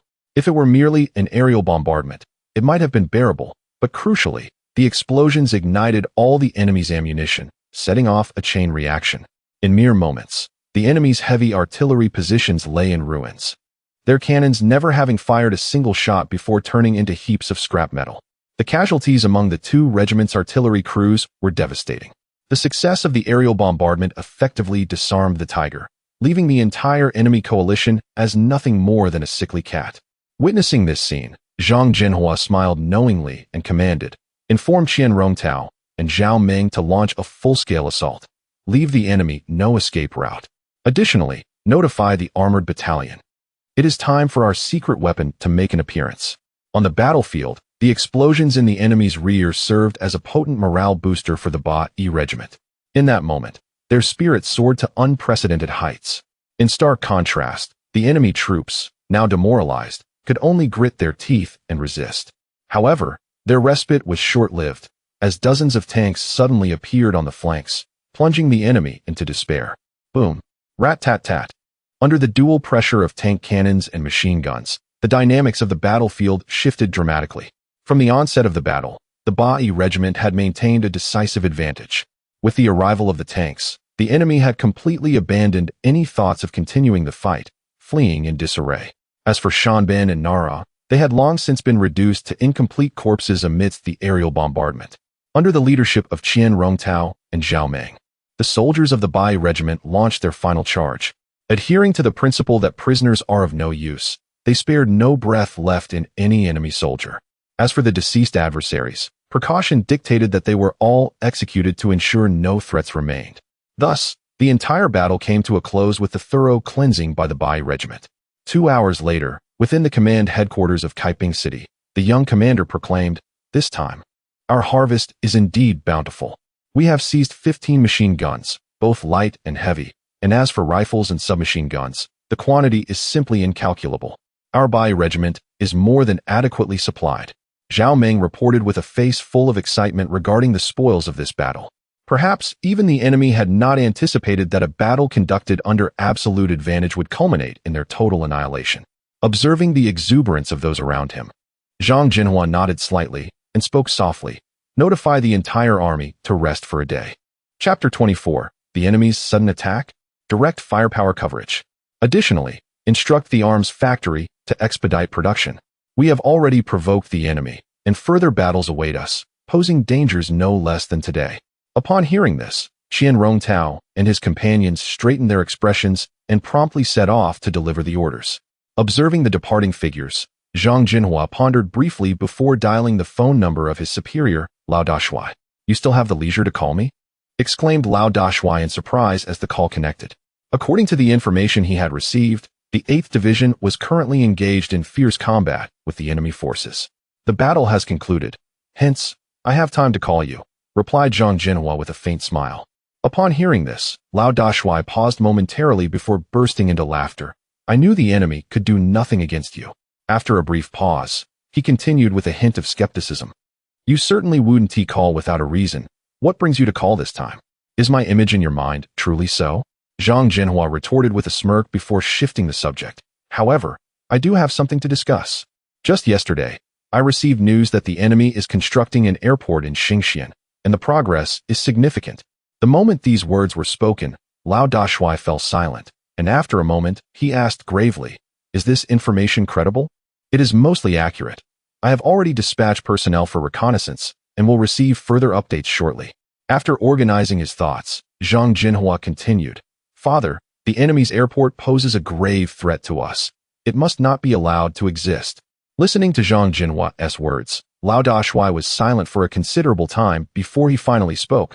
"I understand your concerns. Since a decision has been made, let us act. I will support you. There is nothing to fear."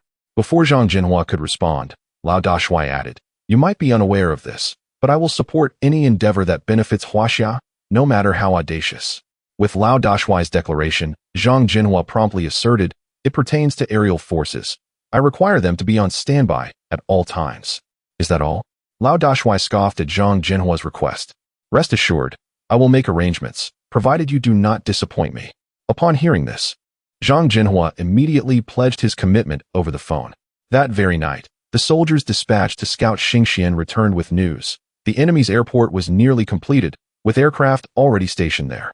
Upon learning this news, Zhang Zhenhua felt a wave of trepidation. Should the enemy's airport become operational, it would spell disaster for the 8th Division and the entire Kaiping city. The following day, Zhang Zhenhua convened Qian Rongtao and others in his quarters. Zhao Meng, share with Qian Rongtao and the others what you have discovered. Zhang Zhenhua spoke calmly as he regarded them. Heeding the command, Zhao Meng disclosed everything about the airport, leaving Qian Rongtao and Yang Zhihua astonished. Is this true, Xiao Shui? If such an airport exists, it will pose our greatest threat. With a penetrating gaze fixed on Zhang Zhenhua, Qian Rongtao and Yang Zhihua sought an affirmative response from him. Indeed, it is true. I have sent personnel for reconnaissance, and the airport is practically in operation, Zhang Zhenhua affirmed. Thus, we must devise a strategy to destroy the enemy's airport during this window of opportunity. Additionally, after consecutive battles, our soldiers have remained in a state of tension, which is detrimental. It is time for them to rest. Upon hearing this, Qian Rongtao and the others exchanged glances and agreed unanimously. In the ensuing days, Zhang Zhenhua and Qian Rongtao remained in the room, meticulously devising tactics. 4 days later, they finally reached a consensus. This is the plan. Zhao Meng and I will lead a contingent of around 180 men into Xingxian, while Qian Rongtao will command all units stationed on the outskirts of Xingxian for support. Once the airport is destroyed, we will launch a direct assault on the enemy stronghold in Songshan town, catching them off guard. The success of this operation hinges on surprise. We must not allow the enemy to detect any signs. With Zhang Zhenhua's decisive words, the 8th Division appeared to be in a state of inactivity, ostensibly resting. In reality, the main force had already set off covertly, adhering to their established plan towards their designated location. Zhang Zhenhua and Qian Rongtao led 100 elite soldiers, fully armed, as they departed Kaiping City. To evade enemy reconnaissance, Zhang Zhenhua deliberately selected less traversed paths. Truth be told, Zhang Zhenhua had contemplated directly moving the 8th Division to Xingxian, believing that even with the enemy's heavy guard at the airport, they could not withstand the 8th Division's onslaught. However, this would make them an enormous target, undermining the element of surprise and potentially inviting reinforcements from the enemy, which would be counterproductive. Therefore, Zhang Zhenhua aimed to ensure their movements remained undetected, launching a surprise attack on the airport and subsequently allowing the 8th Division stationed on the outskirts of Xingxian to enter and conclude the battle. Following this, they would capitalize on the momentum and strike swiftly at the enemy stronghold in Songshan town, maximizing their strategic advantage. After 2 days of arduous travel, the squad finally arrived at a town closest to the county seat. To avoid exposure, Zhang Zhenhua and Zhao Meng disguised themselves as refugees and entered the town, while the others awaited outside. This area was in close proximity to the county seat and saw substantial enemy activity. After a day of reconnaissance, Zhang Zhenhua and Zhao Meng garnered significant intelligence. That evening, gazing at the map before him, Zhang Zhenhua reflected, "It seems we must revise our previous plan. From what I know, the enemy's airport is in its final construction phase, necessitating a large workforce, which is why they are aggressively conscripting labor." After voicing this, Zhang Zhenhua turned to Zhao Meng and spoke softly. "This presents us with an opportunity. We could easily infiltrate among the conscripts to gain access to the airport." Upon hearing this, Zhao Meng posed a valid concern. To enter the airport, we will undoubtedly face stringent scrutiny from the enemy, making it impossible for us to bring our weapons and equipment. Upon hearing these words, Zhang Zhenhua furrowed his brow slightly, realizing there was no time to deliberate further. He had to infiltrate the airport and adapt to circumstances as they arose. Furthermore, there were no alternative strategies at hand. After meticulously refining his plan, he resolutely declared, "Given the current situation, we must split into 3 teams. One team will conceal themselves in the nearby mountains, closely monitoring the airport status and waiting for an opportunity to provide cover. Another team will be armed with sufficient explosives, lying in ambush on the outskirts of the airport, ready to act at the slightest commotion inside. As for the 2 of us, we will blend in with the able-bodied men and enter the airport." With the plan established, the team swiftly set their actions in motion. The next day, Zhang Zhenhua and Zhao Ming continued to masquerade as refugees fleeing disaster, meandering through the town and even deliberately appearing before the enemy to beg for food. "Sir, could you spare some food? We have not eaten for 2 days." Zhang Zhenhua held out a tattered bowl, his attire in tatters, and his appearance filthy, resembling a beggar. "Baka, this is a military zone, not a place for you to be. Get lost immediately, or I will shoot." The enemy soldier, looking at the disheveled Zhang Zhenhua and Zhao Ming, raised his weapon, repeatedly uttering incomprehensible words in his language. Just then, an officer resembling a soldier approached slowly, surveying the two men before speaking in somewhat clumsy Mandarin. "You two, where do you come from to work?" In response, Zhang Zhenhua hurriedly replied, "Sir, we are fleeing from disaster and have not eaten for 2 days. Please, if you could spare a morsel, we promise to work diligently without complaint." Noticing their demeanor did not seem feigned, the enemy officer nodded. "You two, follow me. I will provide you with food and also assign you a task." Upon hearing this, Zhang Zhenhua and Zhao Ming exchanged a glance filled with surprise and bowed repeatedly, expressing their gratitude. "Thank you, sir. Thank you." Under the officer's guidance, they soon arrived at a spacious area resembling a square, where a multitude of able-bodied men were already gathered. Normally, the enemy would conduct body searches on newcomers, but upon seeing the two's filthy appearance, they deemed it unnecessary, presuming that 2 beggars posed no threat beyond their meager bowls. Thus, Zhang Zhenhua and Zhao Ming seamlessly blended in with the crowd. After a day of waiting, that evening, all the able-bodied men were blindfolded and herded onto a military vehicle. Not long after, the vehicle came to a halt, and several enemy soldiers roughly pulled everyone off the truck. As the blindfolds were removed, Zhang Zhenhua finally had the chance to observe his surroundings. He saw, not far beyond the surrounding walls, several bombers laden with ammunition silently parked. After careful observation, Zhang Zhenhua could ascertain that this was indeed the enemy's airfield located in Xinxian County. As he looked around at the armed soldiers, some unsuspecting able-bodied men began to panic and shouted loudly, "What is this place? I want to go back." Hearing the commotion, an irate enemy soldier approached, mercilessly striking one of the men in the face with his rifle while cursing, "Baka Yuru, a bunch of damn Huaxia people, behave yourselves. Anyone who causes trouble will be shot." Following the enemy's intimidation, everyone could only cower, trembling, with their hands on their heads. Shortly thereafter, the officer who had previously rounded up the able-bodied men returned, barking orders to the surrounding soldiers before commanding, "Everyone, line up for inspection." At the enemy's urging, the crowd reluctantly formed a line. After confirming that the men were unarmed, the officer led them into the airport. Upon entering, Zhang Zhenhua's first impression was of the immense scale of the facility, which seemed endless. Although the airport was still under construction, there were already no fewer than 15 bombers stationed on the tarmac. If these bombers were to launch an attack on Kaiping City, devoid of any air defense measures, the outcome would be catastrophic. "Baka, you, work diligently." Just as Zhang Zhenhua was surveying the area, an enemy soldier rushed over, aiming his dark rifle at him and reprimanding him. In response, Zhang Zhenhua immediately adopted a fearful demeanor, lowering his head and moving with the crowd. Nonetheless, he and Zhao Ming continued to discreetly observe their surroundings. Particularly, as they passed by a military camp, they spotted a battalion of nearly 2,000 soldiers engaged in drills. The airport was further surrounded by searchlights and fortifications. Although they had anticipated a heavy military presence, the level of security exceeded Zhang Zhenhua's expectations. Even if the entire team managed to infiltrate the airport, combating a battalion with merely 100 men would be tantamount to striking a stone with an egg. After exchanging a subtle glance with Zhao Ming, Zhang Zhenhua understood that to dismantle the enemy's airfield, they would need to employ cunning. A direct confrontation would yield no favorable outcomes. "Everyone, back against the wall, line up." After what felt like a considerable distance, the line abruptly halted, and enemy orders rang out. Zhang Zhenhua felt a surge of anxiety, fearing that the enemy might suddenly execute them. Meanwhile, many of the able-bodied men sensed that something was amiss, and their trepidation reached a peak. The previously calm crowd erupted into chaos. Bang, bang, bang. Observing the uproar, the enemy officer drew his pistol and fired several shots into the air. However, this action not only failed to restore order, but also instigated a panic among several fleeing able-bodied men. Seeing this, the officer signaled to the soldiers beside him.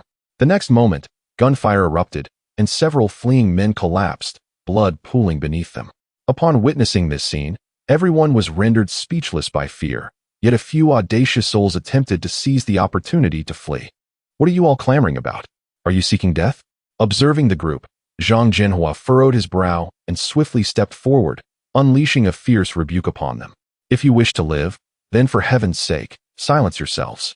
Faced with Zhang Zhenhua's piercing glare, the burly men, though reluctant in spirit, had no choice but to close their mouths, for survival was of utmost importance. Once the crowd fell silent, Zhang Zhenhua then retracted his neck and, with a face full of ingratiation, turned to the Japanese officer, sweet-talking, "Sir, there will be no more disturbances. Please proceed with your orders." Witnessing Zhang Zhenhua's demeanor, Zhao Meng, among the crowd, nearly burst into laughter. The reason behind Zhang Zhenhua's actions was twofold. He wished to prevent further loss of life at the hands of the Japanese, and he also aimed to leave a favorable impression on them. Indeed, you are a model citizen. Chapter 25. The Great Battle Begins. Bloodshed against the invaders. Observing the now subdued crowd, the Japanese officer nodded at Zhang Zhenhua before mumbling a series of instructions to his compatriots nearby. Soon, several Japanese soldiers approached the assemblage, each armed with a pen, inscribing a number upon the clothing of every individual present. If Zhang Zhenhua's intuition served him correctly, these digits represented their respective identification numbers, a method employed by the Japanese for greater administrative efficiency. Since you are here, do not harbor thoughts of escape. There is a saying in Huaxia, "The wise adapt to circumstances." As he spoke, the officer gestured toward a few nearby corpses, threateningly declaring, "Otherwise, this will be your fate." He continued, "I assure you, as long as you comply with our regulations, you shall be provided with ample food each day." With this proclamation, the officer surveyed the quiet crowd, nodding in satisfaction before waving his hand, prompting one of the soldiers to divide the group into two teams. Under the vigilant supervision of armed Japanese soldiers, the crowd gradually began to move. As Zhang Zhenhua blended into the throng, preparing to follow his assigned team, the earlier Japanese officer suddenly called out to him, "You there? Yes, you. Come over here." Upon hearing this, Zhang Zhenhua pointed to himself, his face lighting up with surprise as he approached. "Sir, what are your orders?" As the words left his mouth, a wave of anxiety washed over him, fearing that his true identity might be revealed. If that were to happen, escaping from the heavily guarded area with only himself and Zhao Meng would be an insurmountable challenge. Delighted by Zhang Zhenhua's obsequious demeanor, the officer pointed to the others and asked, "You have performed admirably, and I shall grant you the opportunity to become their captain." Taken aback, Zhang Zhenhua briefly froze, only to feel a wave of relief wash over him, feigning surprise as he exclaimed, "Thank you, sir. Thank you. But do not rejoice prematurely. Though as captain you are exempt from labor, you are responsible for ensuring these individuals do not attempt to escape, become lazy, or incite unrest. Otherwise, you shall face execution." As he spoke, the officer brandished his firearm menacingly. In response, Zhang Zhenhua quickly bowed, pledging his unwavering commitment to the role of captain. Upon returning to the ranks, Zhang Zhenhua's smile vanished entirely, replaced by a torrent of thoughts on how to accomplish his mission amidst the Japanese soldiers' heavy surveillance. At present, the only strategy he could conceive was to instigate chaos internally. Only then could the outer team seize the opportunity to infiltrate. Throughout the journey, Zhang Zhenhua's mind was consumed with observations and strategies for creating disorder within the airport, thereby providing an opportunity for the ambushing team stationed outside. Suddenly, the slow-moving line came to a halt. Instinctively raising his gaze, Zhang Zhenhua observed that all the Japanese soldiers were bowing toward a jeep. Upon discerning who occupied the vehicle, a shock coursed through him. The occupant was a major. The airport was not merely guarded by a company of Japanese soldiers. The highest-ranking officer present was a major, underscoring the strategic significance of this airport to the Japanese forces. Once the jeep departed, the group continued onward. Shortly thereafter, they halted at the northernmost section of the airport, which turned out to be an unfinished tunnel. The tunnel was crudely partitioned into several rooms, each containing 20 laborers, while 4 or 5 armed Japanese soldiers stood guard outside. Ostensibly, these were resting quarters for laborers, but in reality, they served as prison cells. The individuals lined up outside the tunnel, awaiting inspection in accordance with their assigned numbers, each undergoing a thorough check to ensure they carried no dangerous items. Just as Zhang Zhenhua passed inspection and prepared to enter his designated room, The earlier Japanese officer beckoned him with a finger. Zhang Zhenhua rolled his eyes in exasperation. Truth be told, he was tempted to inquire whether the Japanese officer had an issue with his vision. How could they possibly discern his latent potential for servitude, given his upright demeanor? Nevertheless, he approached with a bow, saying, "Sir, how may I assist you? Work diligently, and the Empire shall not overlook your efforts. However, let me make this clear. If you or any of these individuals cause trouble, you will be the first to face execution." Upon hearing this, Zhang Zhenhua nodded repeatedly, vowing to fulfill his responsibilities. Only then did the officer depart with apparent satisfaction. Inside the room, Zhang Zhenhua surveyed the faces of the dozen or so individuals sharing his quarters, feeling a profound sense of despair. These people believed that diligent work would secure them sustenance, unaware that once the airport was completed, their value would be all but exhausted. Ultimately, they would become nothing more than live targets for the Japanese. Contemplating this, Zhang Zhenhua shook his head slightly and settled into a corner, immersing himself in a detailed analysis of the airport's conditions. It was now evident that the Japanese forces at the airport numbered fewer than 2,000, roughly equivalent to a single battalion, with extremely stringent defenses. Beyond searchlights and bunkers, sentries were stationed every 10 steps. Furthermore, the scale of the airport was far greater than initially anticipated. When Zhang Zhenhua first learned of the Japanese construction project, he imagined it to be a modest temporary airport. However, it was now clear that once completed, it would accommodate at least 30 bombers. This realization only reinforced Zhang Zhenhua's resolve to obliterate the airport entirely. "Young commander," at that moment, Zhao Meng stealthily approached Zhang Zhenhua, leaning against the wall with closed eyes, his lips trembling slightly. "Have you discovered anything?" Zhang Zhenhua feigned sleep, whispering his inquiry. "Although I did not observe any military vehicles en route from the airport entrance to the barracks, I could hear the hum of engines. I am certain that tanks are concealed somewhere within the airport." Upon hearing this news, Zhang Zhenhua felt a surge of excitement, devoid of any skepticism. "I understand. Let us continue to observe. There is nothing of great importance, and we should limit our interactions." As Zhang Zhenhua's voice faded, the two ceased their conversation. Following their exchange of information, a rough outline of a plan began to take shape in Zhang Zhenhua's mind. Firstly, any action must be undertaken at night. During the day, these laborers are required to work, and any minor movements would be glaringly obvious. Moreover, although the entire airport is surrounded by searchlights, Zhang Zhenhua noted that these lights cannot illuminate every area, leaving certain blind spots. Secondly, it is imperative to eliminate the 5 or 6 guards stationed at the dormitory. Finally, a method must be devised to relay information from this location, with team members reaching out to Qian Rongtao and his group. After all, the enemy's defenses at the airport are exceedingly cautious, boasting not only a substantial troop presence, but also tanks and other formidable weaponry. Merely relying on a handful of team members may not suffice to challenge the enemy. With these thoughts clarified, Zhang Zhenhua fell into a deep slumber. The following morning, everyone was taken to the construction site. Due to Zhang Zhenhua's impressive performance in front of the enemy officer the previous day, he was granted the title of captain, thereby exempting him from manual labor. This afforded Zhang Zhenhua significant convenience, allowing him ample time to observe the surrounding circumstances. At lunchtime, he took a seat beside Zhao Meng, devouring his meal while quietly sharing his thoughts. The only pressing issue was the transmission of information. Given the enemy's level of vigilance, it seemed unlikely we would have any opportunity to escape their sight. This became the sole source of Zhang Zhenhua's concern. Once resolved, everything else would fall into place. Upon hearing this, Zhao Meng appeared to have a sudden revelation, speaking softly. "Captain, did you notice that small building at the edge of the construction site?" Following Zhao Meng's gaze, Zhang Zhenhua discreetly observed, indeed spotting a makeshift wooden shack. It likely housed a radio, as he had heard the faint sounds of beeping while passing by that morning. With this new information from Zhao Meng, Zhang Zhenhua felt a wave of relief wash over him. Utilizing his captain's status, he would have the opportunity to approach the enemy's radio, making information transmission a feasible task. Taking a bite of his bun, Zhao Meng continued, "Captain, when shall we commence our operation?" After a moment of contemplation, Zhang Zhenhua scanned the group of laborers, his tone grave as he replied, "Do not rush. Let us observe for 2 more days. On one hand, we must scrutinize the airport for any previously unnoticed details. On the other hand, we must keep a close watch on those around us. as I suspect the enemy may disguise themselves as laborers among us."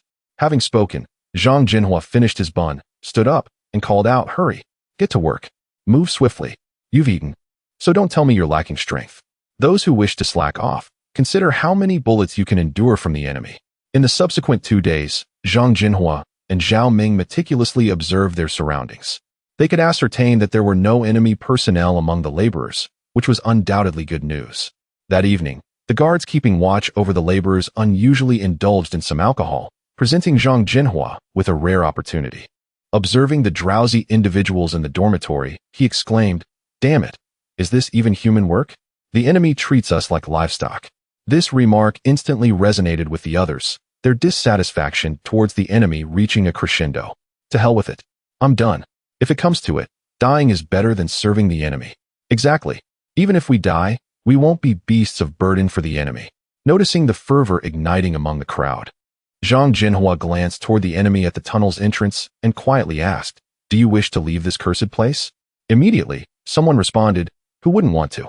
But there are so many enemies outside. How could we possibly escape? Even if we manage to flee this tunnel, we would likely be gunned down before we get far." Yet, some perceptive individuals seemed to grasp Zhang Zhenhua's intentions, softly declaring, "If you have a plan, I will follow you without hesitation." Hearing this, Zhang Zhenhua smiled slightly. "I shall not keep you in suspense any longer.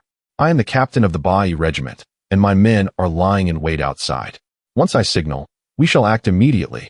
With these words, some faces lit up with determination, while others appeared confused, seemingly unfamiliar with his identity. Nevertheless, Zhang Zhenhua was certain that the laborers' gazes were resolute, and they would not falter at the crucial moment. "Thus, you will follow my lead. The immediate priority is to neutralize the guards outside. Subsequently, a portion of you will don enemy uniforms and remain outside the tunnel. My men will seize this opportunity to activate the enemy's radio and transmit our message. Within 1 to 2 hours, the main forces of the Beiyang regiment will arrive." Although many did not fully comprehend Zhang Zhenhua's plan, excitement surged through the crowd, as they now had a means of escape. After explaining his plan, Zhang Zhenhua shot a glance at Zhao Ming and then delivered a punch to his face. "What do you think you are? I'm merely a lackey for the enemy, so what?" This provocation ignited a reaction among the others, as Zhao Ming retaliated with punches and kicks. "You traitorous scoundrel, may you meet a bitter end." As the two engaged in a fierce brawl, the dormitory erupted into chaos, with the laborers dividing into 2 factions, ready to clash. As the argument escalated, several enemy soldiers, who had been drinking, stumbled into the room, cursing loudly, "Baka Yuru, you worthless fools, get back to work." As the enemy fell into the trap, Zhang Zhenhua took advantage of their momentary distraction, stealthily concealing himself behind the crowd, waiting for the opportune moment to act. "Military, sir. This group intends to cause a disturbance. I observed them huddling together, whispering during the day. Just now, I even discovered that they had brought knives with them," Zhao Ming shouted, pointing at a burly man. Upon hearing this, the enemy's expression drastically changed. One soldier swiftly reached behind him, brandishing his gun while glaring at the burly man. "Baka, show us your knife."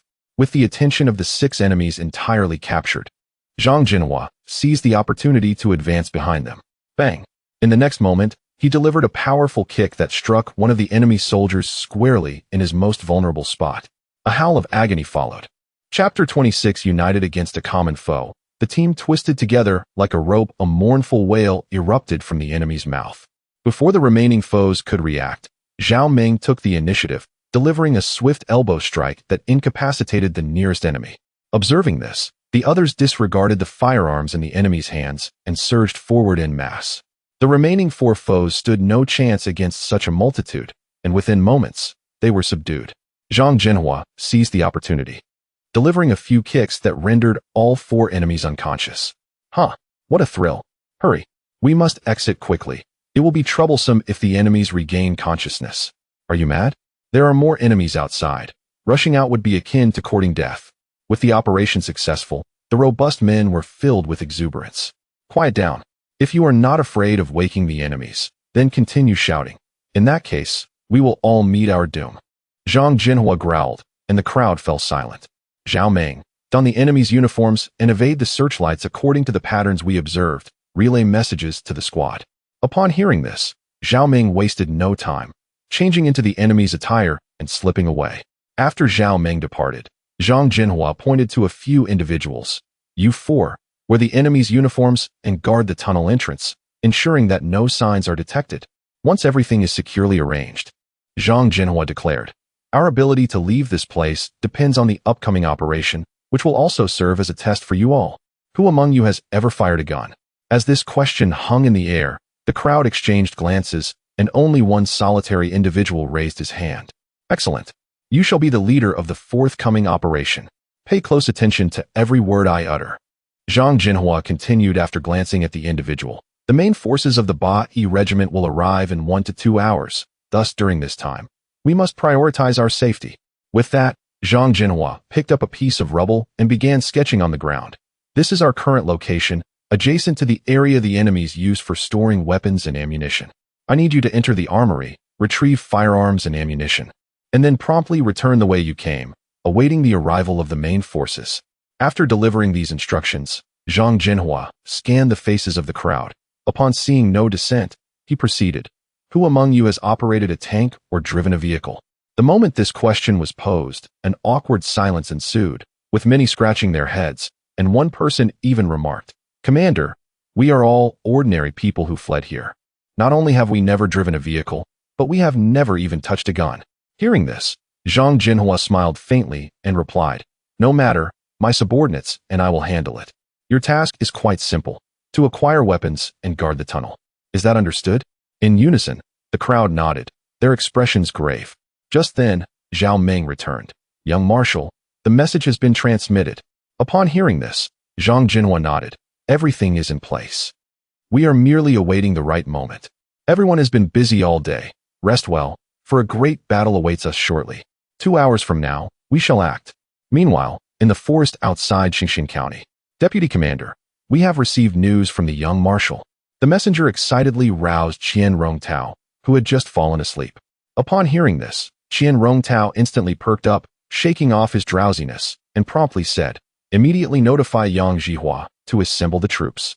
2 minutes later, all soldiers of the Beiyang regiment stood ready, awaiting Qian Rongtao's command. Scanning the soldiers, Qian Rongtao proclaimed, according to the message relayed by the young marshal, they will commence their operation in 2 hours, which means we have only 2 hours to reach the airport. Brothers of the infantry battalion, travel light.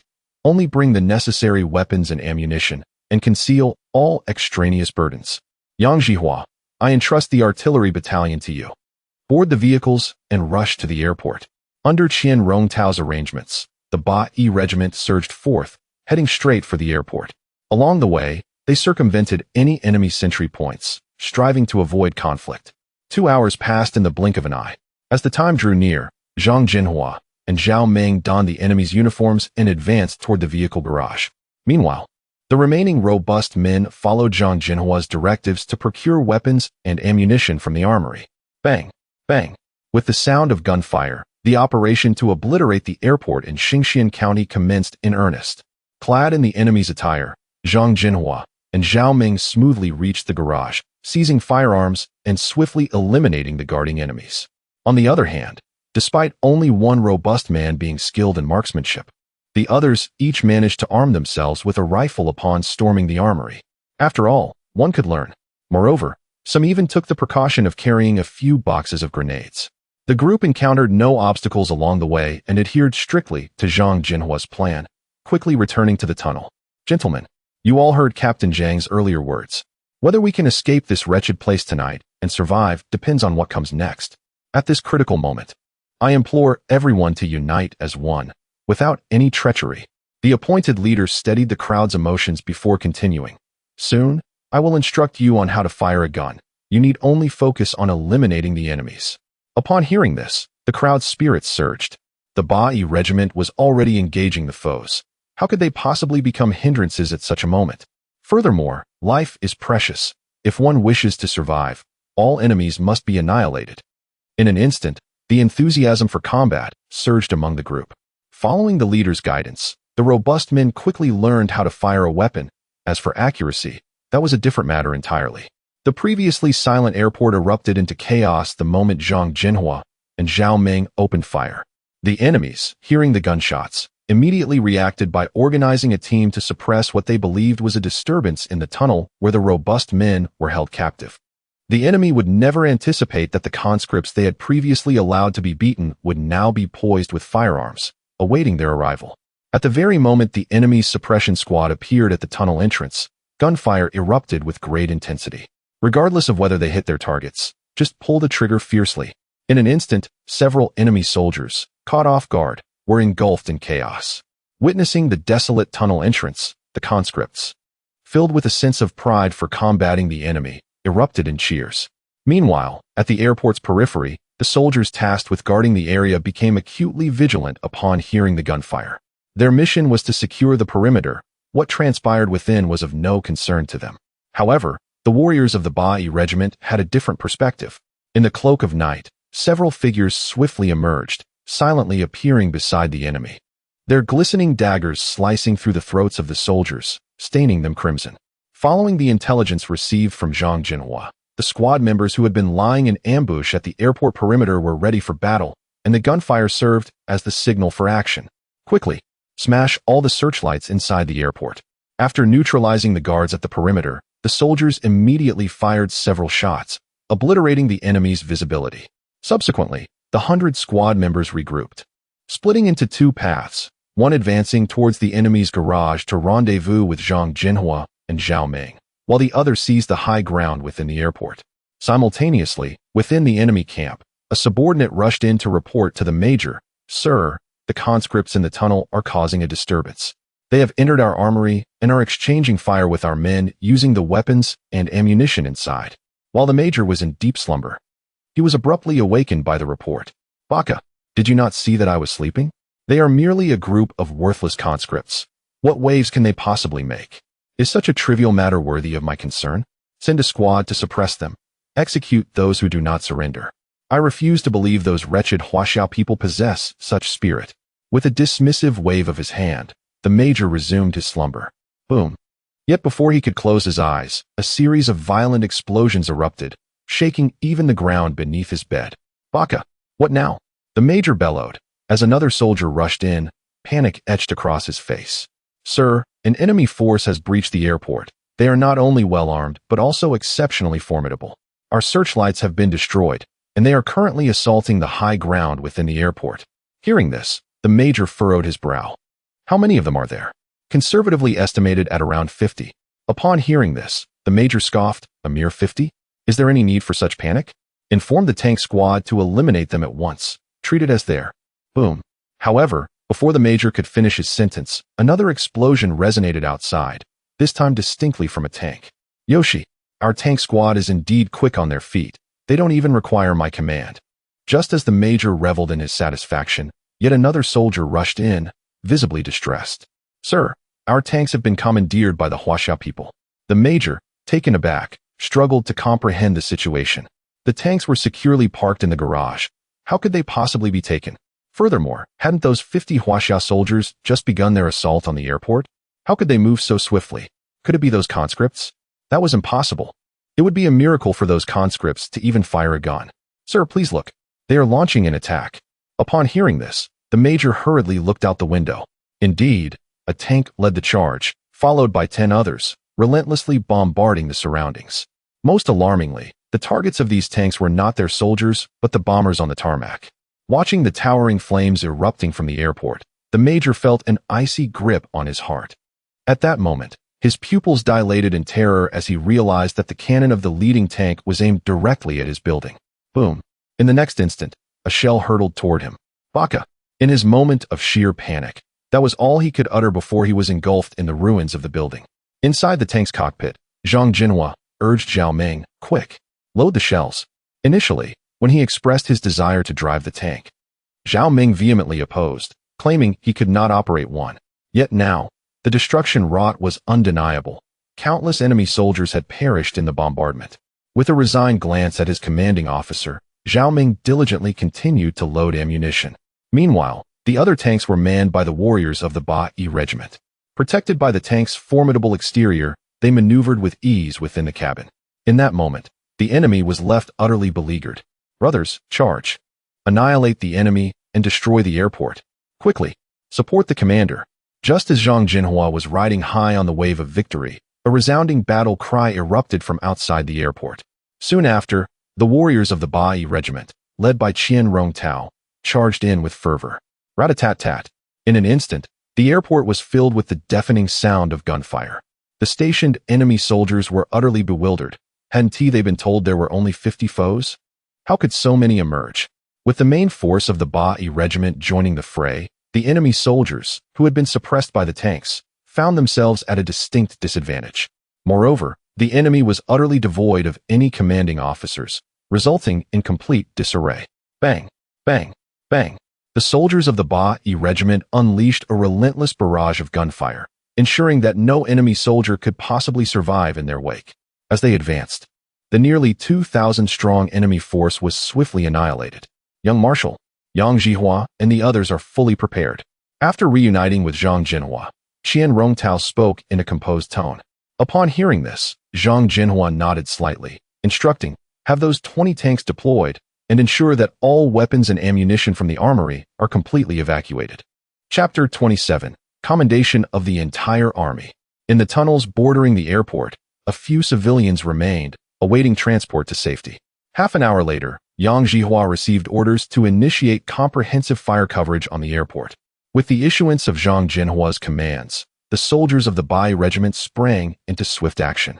In less than 30 minutes, all tasks were accomplished. Meanwhile, Zhang Zhenhua had long awaited at the artillery positions established outside the airport. Once all the soldiers of the Beiyang regiment had evacuated the airport, he promptly issued the command to open fire. Everyone, target the airport. Execute comprehensive fire coverage. Commence firing. As the words left his lips, a multitude of shells roared forth from the cannons, thundering through the air. The deafening explosions reverberated across the sky, even reaching Zhang Zhenhua and his companions, who were situated kilometers away and could distinctly feel the ground tremble beneath their feet. In that moment, the entire airport transformed into a realm of fire. The painstakingly constructed airport by the enemy was reduced to ashes, and the potential threat posed by Kaiping City and the Beiyang regiment was utterly eradicated. Orders were dispatched to the entire army. Proceed to Songshan town immediately, taking advantage of the enemy's unpreparedness to catch them off guard. Casting a glance at the airport now engulfed in flames, Zhang Zhenhua turned away without a backward glance and spoke to Qian Rongtao beside him. At that moment, the enemy stationed in Songshan town remained oblivious in slumber, unaware that the Beiyang regiment had marked them as the next target for annihilation. Chapter 27. Songshan town, though merely an outpost for the enemy, held significant strategic value. Ever since it fell into enemy hands, it had become a formidable stronghold due to the overwhelming presence of over 10,000 enemy troops stationed there. Furthermore, the enemy's greatest reliance was the airport in Xinxian County. However, with the airport now destroyed, the enemy in Songshan town was akin to a toothless tiger, devoid of any threat. By the time the main forces of the Beiyang regiment arrived at the outskirts of Songshan town, it was merely around 4 in the morning, and all was enveloped in a profound silence. Observing the tranquil Songshan town, Zhang Zhenhua turned to inquire, "Have we gathered intelligence on the situation in Songshan town?" In response, Qian Rongtao nodded and replied softly, "We had our reconnaissance company investigate beforehand. The enemy numbers slightly exceed 10,000, led by Tian Chuanjiro, and they are utterly unaware of the airport's fate." Upon hearing this, Zhang Zhenhua breathed a sigh of relief. Securing Songshan town would effectively sever the enemy's communication in this region, delivering a significant blow to the enemy forces within a 100-mile radius. With that, Zhang Zhenhua raised his gaze to the sky, which was just beginning to lighten, and said, "While the enemy remains unaware, we must act swiftly and decisively. Zhao Meng, lead your battalion to infiltrate Songshan town under the cover of darkness. Remember, your targets are the enemy's heavy weaponry. Set explosives on both artillery and machine guns. When the battle commences, I want to deliver a surprise of monumental proportions to the enemy."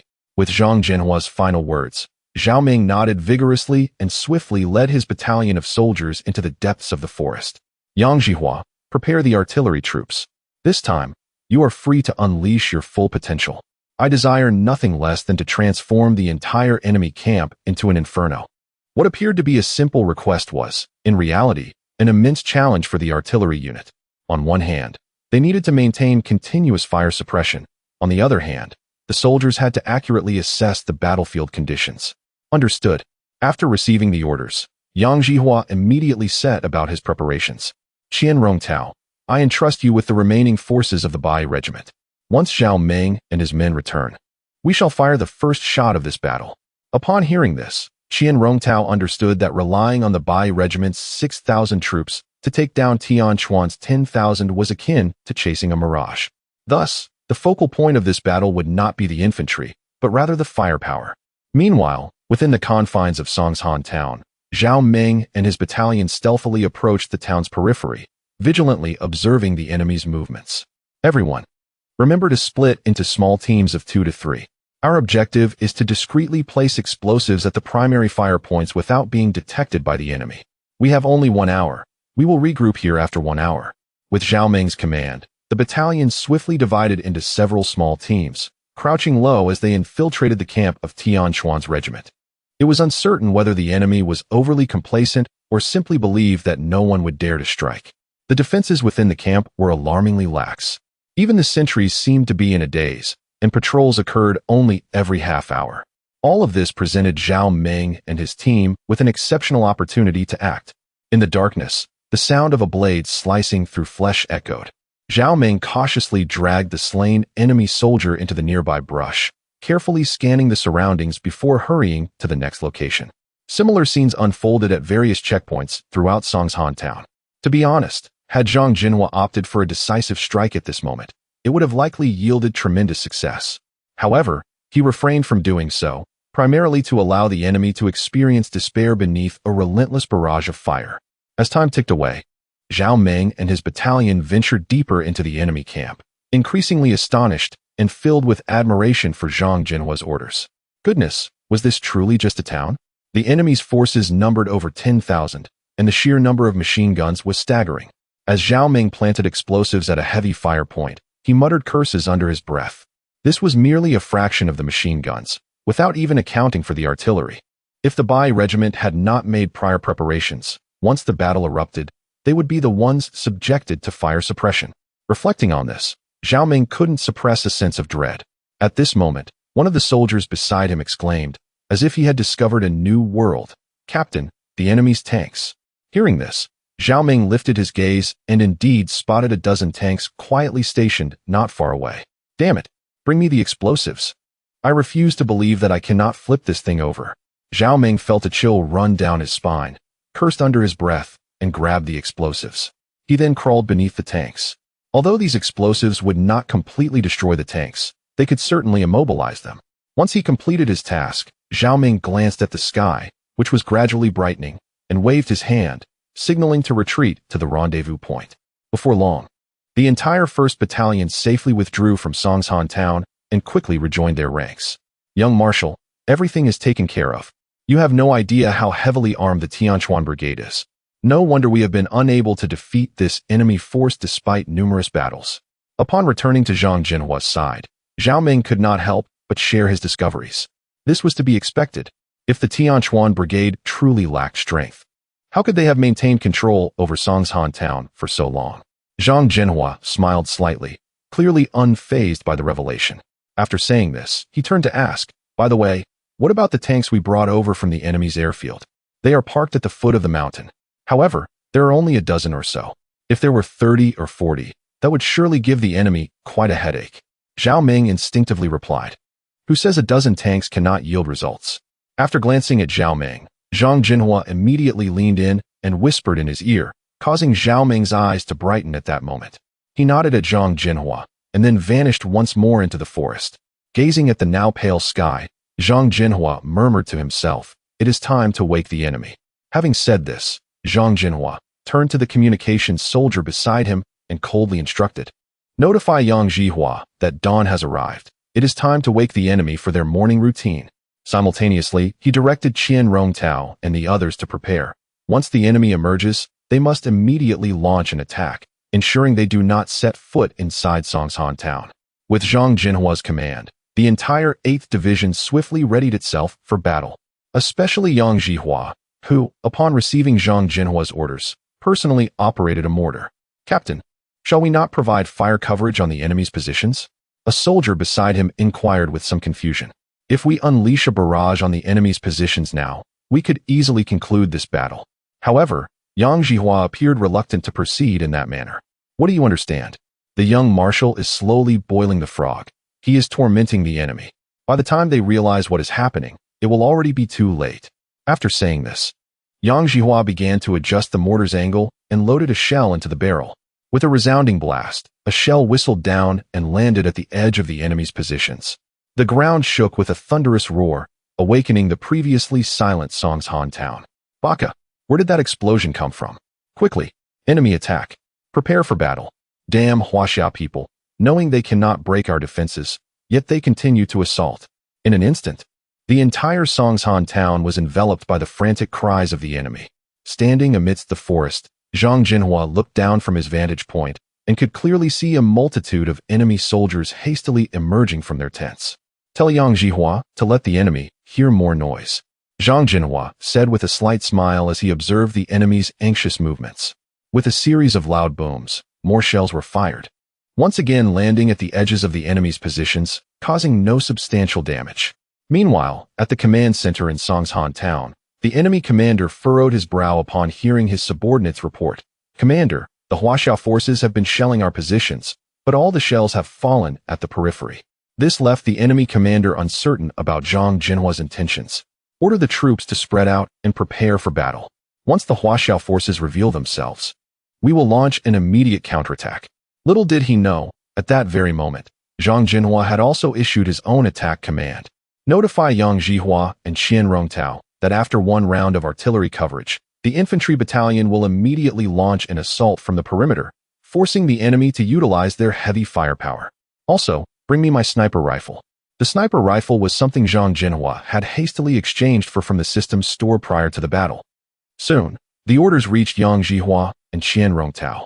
Brothers, target Songshan town, commence artillery coverage. With Yang Zhihua's command, the artillerymen, who had long been itching for action, rapidly loaded their ammunition. In the next moment, dozens of shells descended upon Songshan town with overwhelming force. Artillery, take cover. The enemy was taken aback by the multitude of shadows overhead and quickly sought refuge in nearby shelters. Boom, boom, boom. Explosions erupted in rapid succession throughout Songshan town, shaking the earth beneath them. The barrage concluded without inflicting significant damage on the enemy. This was largely due to the earlier command from the enemy commander to disperse his forces, which had proven effective. Otherwise, their casualties would have been severe. Before the enemy could fully comprehend the situation amidst the chaos of the explosions, Qian Rongtao swiftly issued the command to attack. Brothers, charge. Show the enemy some color. With this order, the 8th Division, which had been lying in wait around Songshan town, revealed themselves, their weapons unleashing a torrent of fire, as bullets rained down upon the enemy like a net. In an instant, the enemy within Songshan town was left dazed and confused.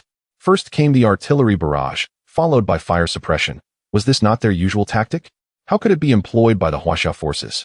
Apart from the 1st Battalion and the Artillery Battalion, the entire strength of the 8th Division was now under Qian Rongtao's command. This was a force comprising 5 battalions. Under such overwhelming firepower, the enemy had no opportunity to retaliate and could only cower behind their cover. Your Excellency, the commander of the regiment, the enemy has commenced their assault. It is conservatively estimated that they possess a force of 4,000 to 5,000 men. However, their firepower is overwhelming, rendering us unable to mount an effective counterattack at this moment. Listening to the report from his subordinate, Tianquan's face was aflame with anger. Bakayuru, have these Huaxia people lost their minds? They believe they can seize my Tianquan regiment with such a meager force? He commanded, notify all heavy artillery positions to immediately commence fire suppression. I shall make these Huaxia know just how vast the chasm is between us. With Tianquan's orders issued, the entire regiment of soldiers swiftly mobilized, and not a single individual noticed the peculiarities, such as the fact that the 81st Regiment had never intended to enter Songshan town. Baka, quickly, aim at the enemy's concentrated areas and fire. Huaxia people die. Soon, the counteroffensive of the Tianquan Regiment commenced. In that instant, all manner of machine guns and artillery were brought to bear. Rat-a-tat-tat. Boom, boom, boom. In an instant, The periphery of Songshan town was completely shrouded in the enemy's artillery fire. Zhang Zhenhua answered the telephone, and a voice on the other end, that of an officer, spoke. Commander, there is an urgent situation report from the eastern defense line. Proceed, Zhang Zhenhua replied with a steady voice. The enemy's artillery has suddenly intensified. We have a breach in our first line of defense and are urgently organizing a counterattack. Understood, I will dispatch reinforcements immediately. Zhang Zhenhua hung up the phone and quickly dialed a new number. This is Zhang Zhenhua. The eastern defense line urgently requires support. Dispatch the 2nd Regiment at once. He swiftly issued the command. Understood, Commander, came the reply. Zhang Zhenhua put down the phone, pondered for a moment, and then picked up the receiver again, dialing a different line. This is Commander Zhang. Please inform all defense line commanders to maintain heightened vigilance and prepare for a larger assault. Yes, Commander, the operator responded. Minutes later, the phone rang again, this time with a report from the western defense line. Commander, the enemy on the western front has also begun to intensify their offensive. The artillery is unrelenting, reported the western commander. Maintain the defense. I will send support. Remember, hold your ground. We cannot allow the enemy to breach our lines. Zhang Zhenhua instructed sternly. Understood, Commander. We shall hold our position to the end. The western commander replied resolutely. After hanging up, Zhang Zhenhua felt the urgency of the situation escalate. He approached the map, meticulously examining the positions of each defense line, rapidly formulating the next strategy in his mind. At that moment, Commander Li and Deputy Wang returned to the command center. Commander Li, with a serious expression, stated, Commander, we have arranged the reinforcements and are ready to deploy at any moment. Excellent, Zhang Zhenhua nodded.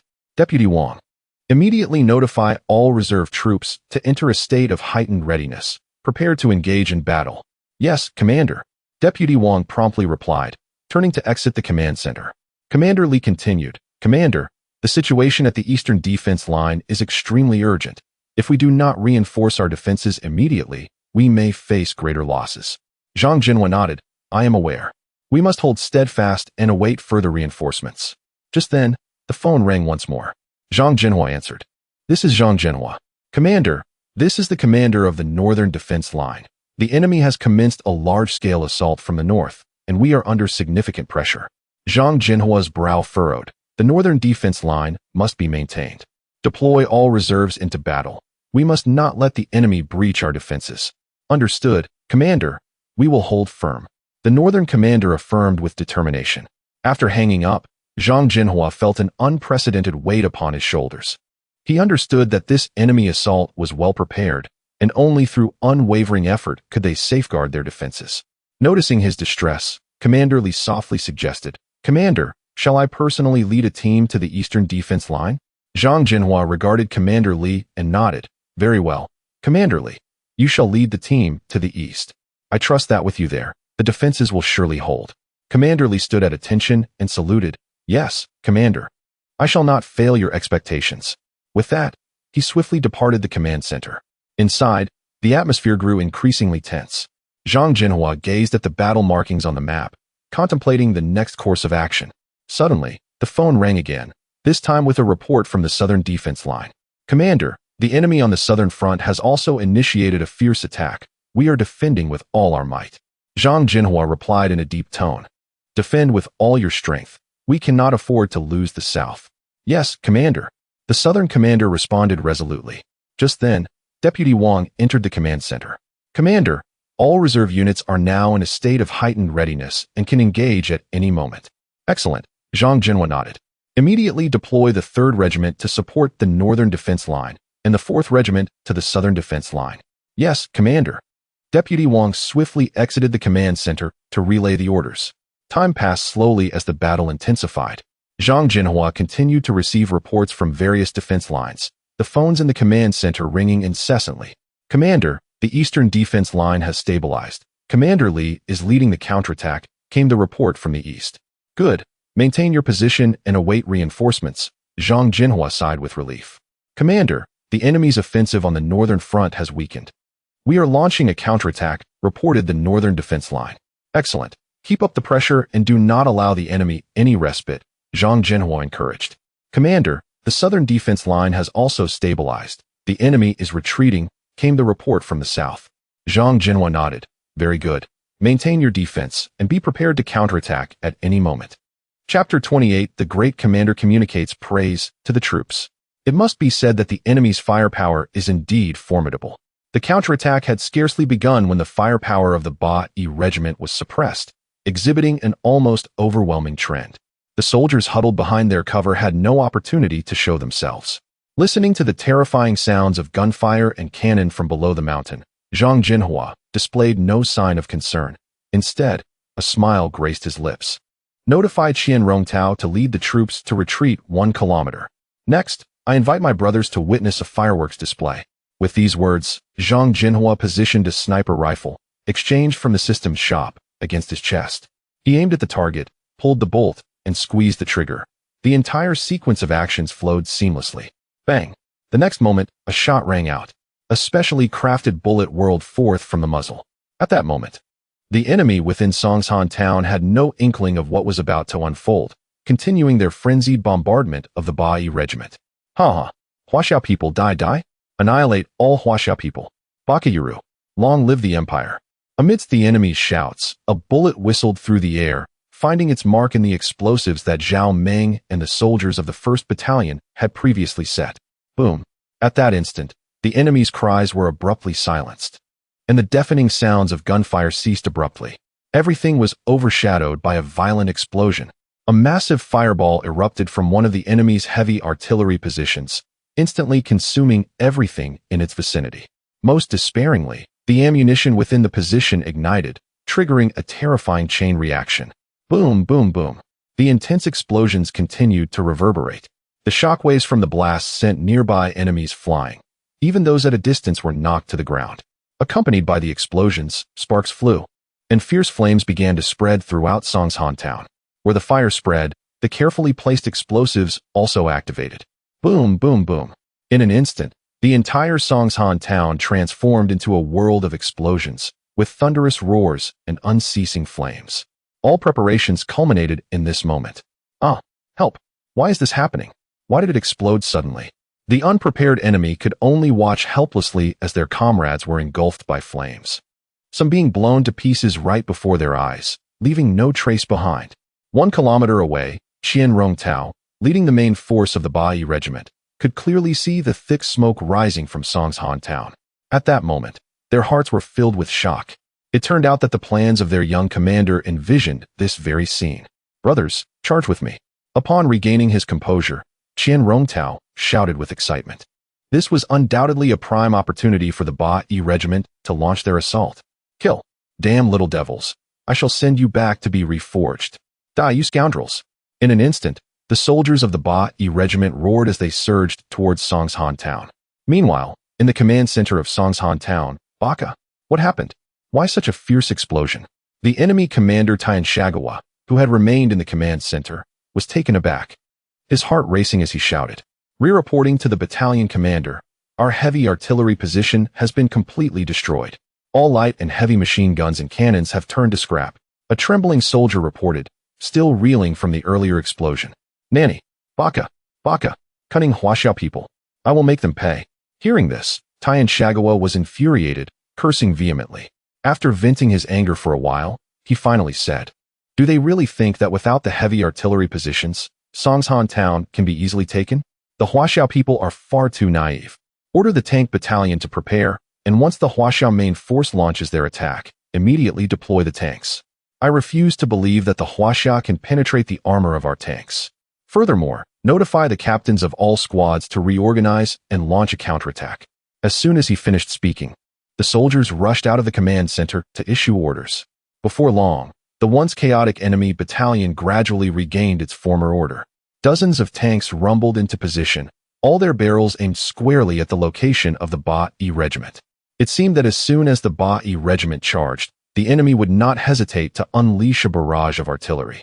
Time ticked by. The enemy could still clearly hear the battle cries of the soldiers of the Beiyang regiment, yet their figures remained elusive. Rumble. The next moment, a deep rumble echoed. Subsequently, tank after tank slowly emerged outside Songshan town. The instant the enemy laid eyes on these tanks, their pupils constricted in disbelief. Baka, fire. Quickly fire. We cannot allow them to seize the initiative. The tank battalion commander hesitated for a moment, but quickly reacted. Boom, boom, boom. The next moment, several tanks fired in unison, a barrage of shells hurtling toward the position of the Beiyang regiment. Although the power of the tank shells was considerable, all the soldiers of the Beiyang regiment were currently sheltered behind the tanks, with the explosions effectively shielded from them, posing no threat whatsoever. Soon, as the smoke from the bombardment began to dissipate, the Beiyang regiment reappeared in the enemy's line of sight. Yet this time, what the enemy first noticed was not the indestructible tanks, but rather a few soldiers shouldering cannons. Nanny, are the Huaxiao people surrendering? What are they carrying? Bang! As the enemy soldiers stood frozen in a daze, gazing at the brave warriors of the Beiyang regiment, suddenly, the cannons on their shoulders erupted with flames, followed closely by several rocket launchers that soared just above the ground towards the retreating foes. Baka! Baka! Quick! Get down! The enemy, witnessing the imminent onslaught of rockets, frantically searched for cover. However, in the next moment, these rockets astonishingly penetrated beneath the enemy tanks, followed by a series of deafening explosions. When the enemy assessed the situation, they were horrified to discover that the tracks of their tanks were completely severed, rendering them immobile. Brothers, charge! Ha ha ha, the enemy's tanks are down. Let us pave the way for our comrades in the armored battalion. Soon, the battle cries of the Beiyang regiment echoed back, as all soldiers took refuge behind the tanks, occasionally firing their weapons.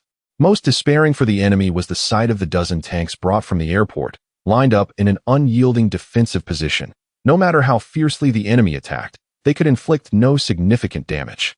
Instead, the tank drivers, like possessed beings, unleashed a relentless barrage of shells into the enemy ranks.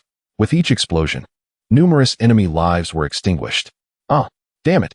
Damn it! Quick! Inform the battalion commander. We cannot hold on any longer. Meanwhile, the enemy command post, led by Tanshuan, received the news.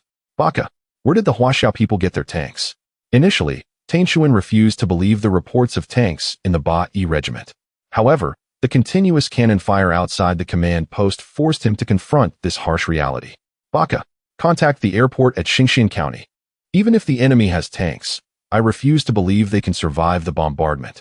With that declaration, a cruel smile crept across Tanshuan's face, as if he were utterly confident in his plans. Upon hearing his command, the soldiers immediately attempted to contact the Xinxian County airport. Yet, regardless of how fervently they called, there was no response, as if the airport had never existed. Baka, keep calling. Once we have air support, we can easily ensnare these Huaxia people. The obstinate soldiers continued their futile attempts, ultimately reporting back with disheartening news. Nanny, impossible. Our airport has always been operational. Continue the calls. Additionally, before air support arrives, we must hold our positions. We cannot allow the enemy to take Songshan town. Unbeknownst to the enemy, as they tried to contact the now-defunct airport, Zhang Zhenhua issued a similar command. Young Marshal, Deputy Commander Qian, and the others have begun their charge. However, the enemy is fiercely resisting. Capturing Songshan town may prove challenging. Listening to the reports from the front lines, Zhang Zhenhua remained unperturbed, for he still had a trump card to play. Tell Qian Rongtao that they have half an hour. After that, whether or not the enemy's position is breached, they must retreat immediately. Furthermore, connect me with the commander. It is time to fulfill our promise of aerial support. With the orders dispatched, the main forces of the Beiyang regiment launched their final assault. Brothers, half an hour. We have only half an hour. Kill. We must not allow the enemy any advantage. The morale of the Beiyang regiment surged. Every soldier was fueled by a fierce determination, their firearms never ceasing fire. Bang, bang, bang. Faced with the ferocious onslaught from the Beiyang regiment, the enemy was utterly beleaguered. The most daunting aspect for the enemy was that the Beiyang regiment's tanks seemed to possess an inexhaustible supply of ammunition. Wherever the firepower surged, a single shell would force the enemy to cower in their formation. Crucially, the Beiyang regiment appeared to have received orders. They harbored no intention of completely annihilating the enemy, merely continuing to fire upon them without advancing their position.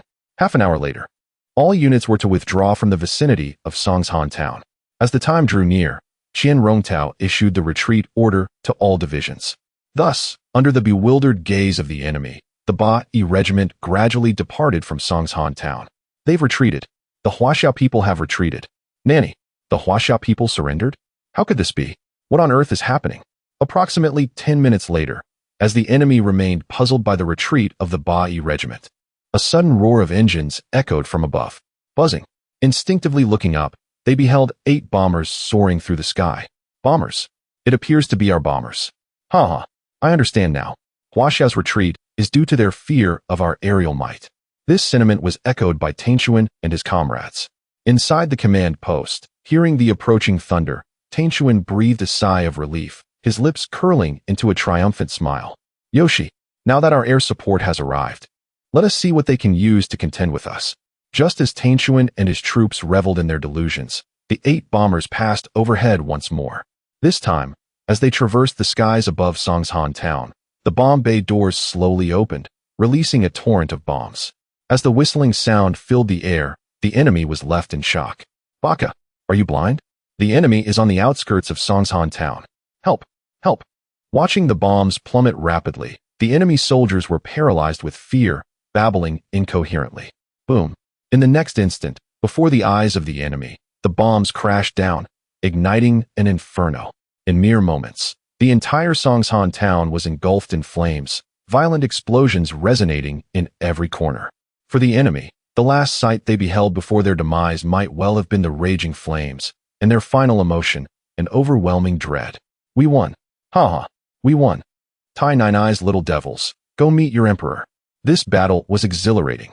Witnessing Songshan town reduced to rubble, alongside the soaring crimson light, the soldiers of the Beiyang regiment, who had already withdrawn from the bombing zone, erupted in cheers.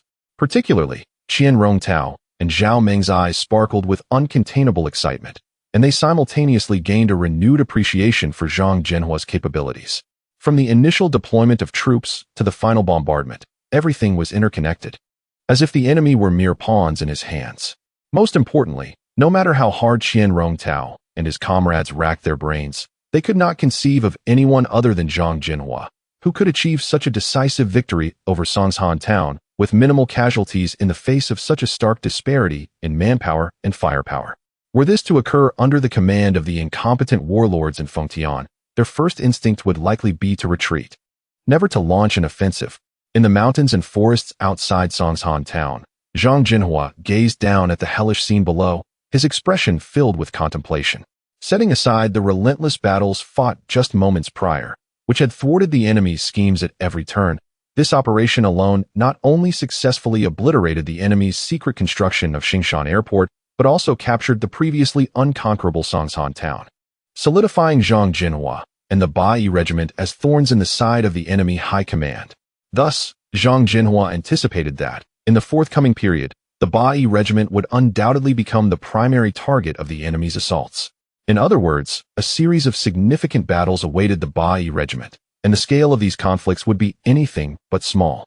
Moreover, Zhang Zhenhua was acutely aware of the current state of the Beiyang regiment.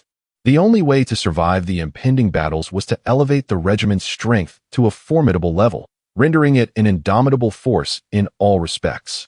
Faced with the enemy's surprise attack, Zhang Zhenhua led his soldiers in a counteroffensive, and in an instant, both sides unleashed their full firepower, gunfire erupting all around. Bullets whistled through the air, while the earth exploded and branches flew overhead. Captain, the enemy's firepower is overwhelming. We must find a way to retreat, shouted squad leader Lu Chang amidst the gunfire. Zhang Zhenhua glanced at the battlefield engulfed in chaos, his brow furrowed. He recognized Lu Chang's words held truth, yet retreating signified abandoning their position, which was far from his style. No, we cannot retreat. This is our homeland, and we must not let the enemy claim it easily, Zhang Zhenhua declared resolutely. However, Commander, our ammunition is running low, Vice Commander Li Jianguo said anxiously. Zhang Zhenhua pondered for a moment before making a decisive choice. Li Jianguo, take a team to the village's ammunition depot for resupply. The rest of us will hold our ground. We cannot allow the enemy to advance even an inch. Li Jianguo nodded swiftly, leading a small squad of soldiers towards the village's ammunition depot. Meanwhile, Zhang Zhenhua continued to direct the troops in their counterattack. Xiao Wang, aim for the enemy's machine gunners. We cannot let them suppress us, Zhang Zhenhua instructed. Understood, Commander. Xiao Wang quickly adjusted his aim and fired several precise shots, bringing down the enemy's gunners. The battle persisted for nearly an hour, with the soldiers' stamina and ammunition depleting rapidly.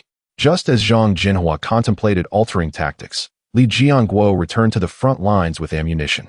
"Commander, we have brought back supplies," Li Jianguo reported, breathless. "Well done.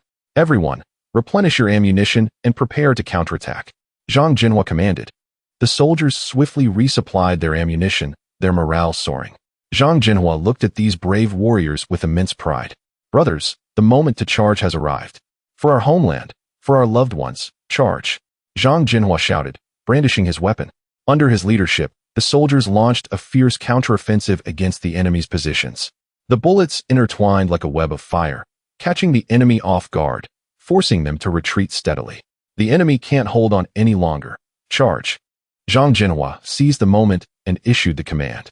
The soldiers surged forward like tigers descending a mountain, breaking through the enemy lines. Close-quarters combat erupted, and amidst the glint of blades, Zhang Zhenhua led the charge, valiantly engaging the enemy. "Commander, be careful," Lu Chang suddenly shouted. Zhang Zhenhua rolled aside, narrowly avoiding a bullet, and promptly shot the enemy attempting to ambush him. The fight raged on for over an hour, and at last, through Zhang Zhenhua and his soldiers' relentless efforts, the enemy was utterly defeated. The soldiers cheered, raising their weapons in celebration of this hard-won victory. "We have triumphed. We have prevailed," Xiao Wang exclaimed with excitement. Zhang Zhenhua surveyed the smoke-filled battlefield, his eyes gleaming with determination. "Brothers, victory is but temporary. Greater battles lie ahead. We must remain ever vigilant for our homeland. We cannot afford to slacken." The soldiers nodded in agreement, their eyes brimming with fighting spirit. They understood that the war was far from over. The road ahead would be fraught with challenges and dangers. Yet, they believed that under Zhang Zhenhua's leadership, they would surely embrace the dawn of victory. "Commander, what shall we do next?" Li Jianguo inquired. "First, we must fortify our position and take a moment to regroup. Then, dispatch scouts to ascertain the enemy's movements and prepare for our next operation," Zhang Zhenhua calmly directed. "Understood. I will arrange it immediately," Li Jianguo replied. "Lu Chang, take a few men to check on the wounded and provide immediate medical assistance. We cannot allow our soldiers to suffer," Zhang Zhenhua continued to instruct. "Yes, Commander," Lu Chang responded, acting swiftly. Watching the soldiers busy at work, Zhang Zhenhua felt a profound sense of responsibility and mission. He knew that as the commander, he must not only lead his soldiers to victory, but also care for their well-being and health. He moved to a quieter spot, pulled out a small notebook he carried, and began documenting the details of the battle and areas needing improvement. Under Zhang Zhenhua's guidance, the soldiers quickly restored order, the wounded received timely treatment, and their positions were fortified. With everything in readiness, Zhang Zhenhua decided to hold a brief pre-battle rally. "Brothers, this victory was earned through your bravery and unity. I am immensely proud of you all." Zhang Zhenhua stood resolutely before the soldiers, his voice both firm and powerful. "Commander, it is your exceptional leadership that inspires us. We shall undoubtedly continue to follow you into victory." One soldier responded with fervor. "Indeed, Commander, we are all in accord with your directives," echoed the sentiments of the other soldiers. "Excellent." Zhang Zhenhua nodded. "From this moment forth, we must remain vigilant, ever prepared to confront new challenges. Regardless of how formidable the enemy may be, we must have unwavering faith in our strength and unite as one to ultimately secure victory." The soldiers erupted in enthusiastic applause, their morale soaring once again. A warmth filled Zhang Zhenhua's heart. He understood that as long as these brave warriors stood beside him, he possessed the confidence to lead them toward triumph. As night descended, the soldiers patrolled the perimeter with vigilance. Zhang Zhenhua sat alone upon a large stone, contemplating the forthcoming battle strategy. Suddenly, a familiar figure emerged before him. "Commander, I bring you the latest intelligence," reported the scout, Xiao Li, in hushed tones. "Speak quickly, what have you discovered?" Zhang Zhenhua inquired immediately. "We have observed that the enemy has amassed a significant force in the valley outside the village, seemingly plotting a new offensive," Xiao Li replied, his voice tinged with anxiety. Zhang Zhenhua's brow furrowed as he swiftly made a decision. "Summon all officers immediately. We shall convene a battle meeting." Chapter 29. The enemy's counterattack. The army mobilizes. Zhang Zhenhua watched with concern as Sun Bin led the 2nd Battalion away, although his heart was filled with trust and anticipation. The situation at the front was dire. Yet he was confident that Sun Bin and the soldiers of the 2nd Battalion would withstand the enemy's assault. He turned and returned to the command center to continue directing the movements of the other units. Report to the colonel. The enemy's artillery fire is intensifying, and our defense line is becoming strained. A messenger hurriedly rushed in to report. Reinforce the defense. Order the 3rd and 4th Battalions to prepare for support. They may need to reinforce the front line at a moment's notice, Zhang Zhenhua calmly instructed. Understood. The messenger immediately turned to relay the orders. Just then, a flurry of hurried footsteps approached the command center, and an officer burst in, his face grave. Colonel, we have received intelligence that the enemy may be preparing a large-scale offensive. Zhang Zhenhua frowned and immediately ordered enhanced reconnaissance to ensure the accuracy of the information. All units were to enter a state of highest alert. The officer nodded in understanding. Zhang Zhenhua glanced at the map in his hand, pondered for a moment, and instructed the artillery units to prepare for a counterattack.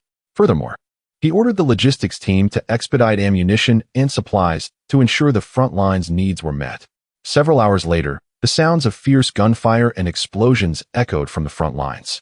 Zhang Zhenhua stood atop the command center, observing the battlefield through binoculars.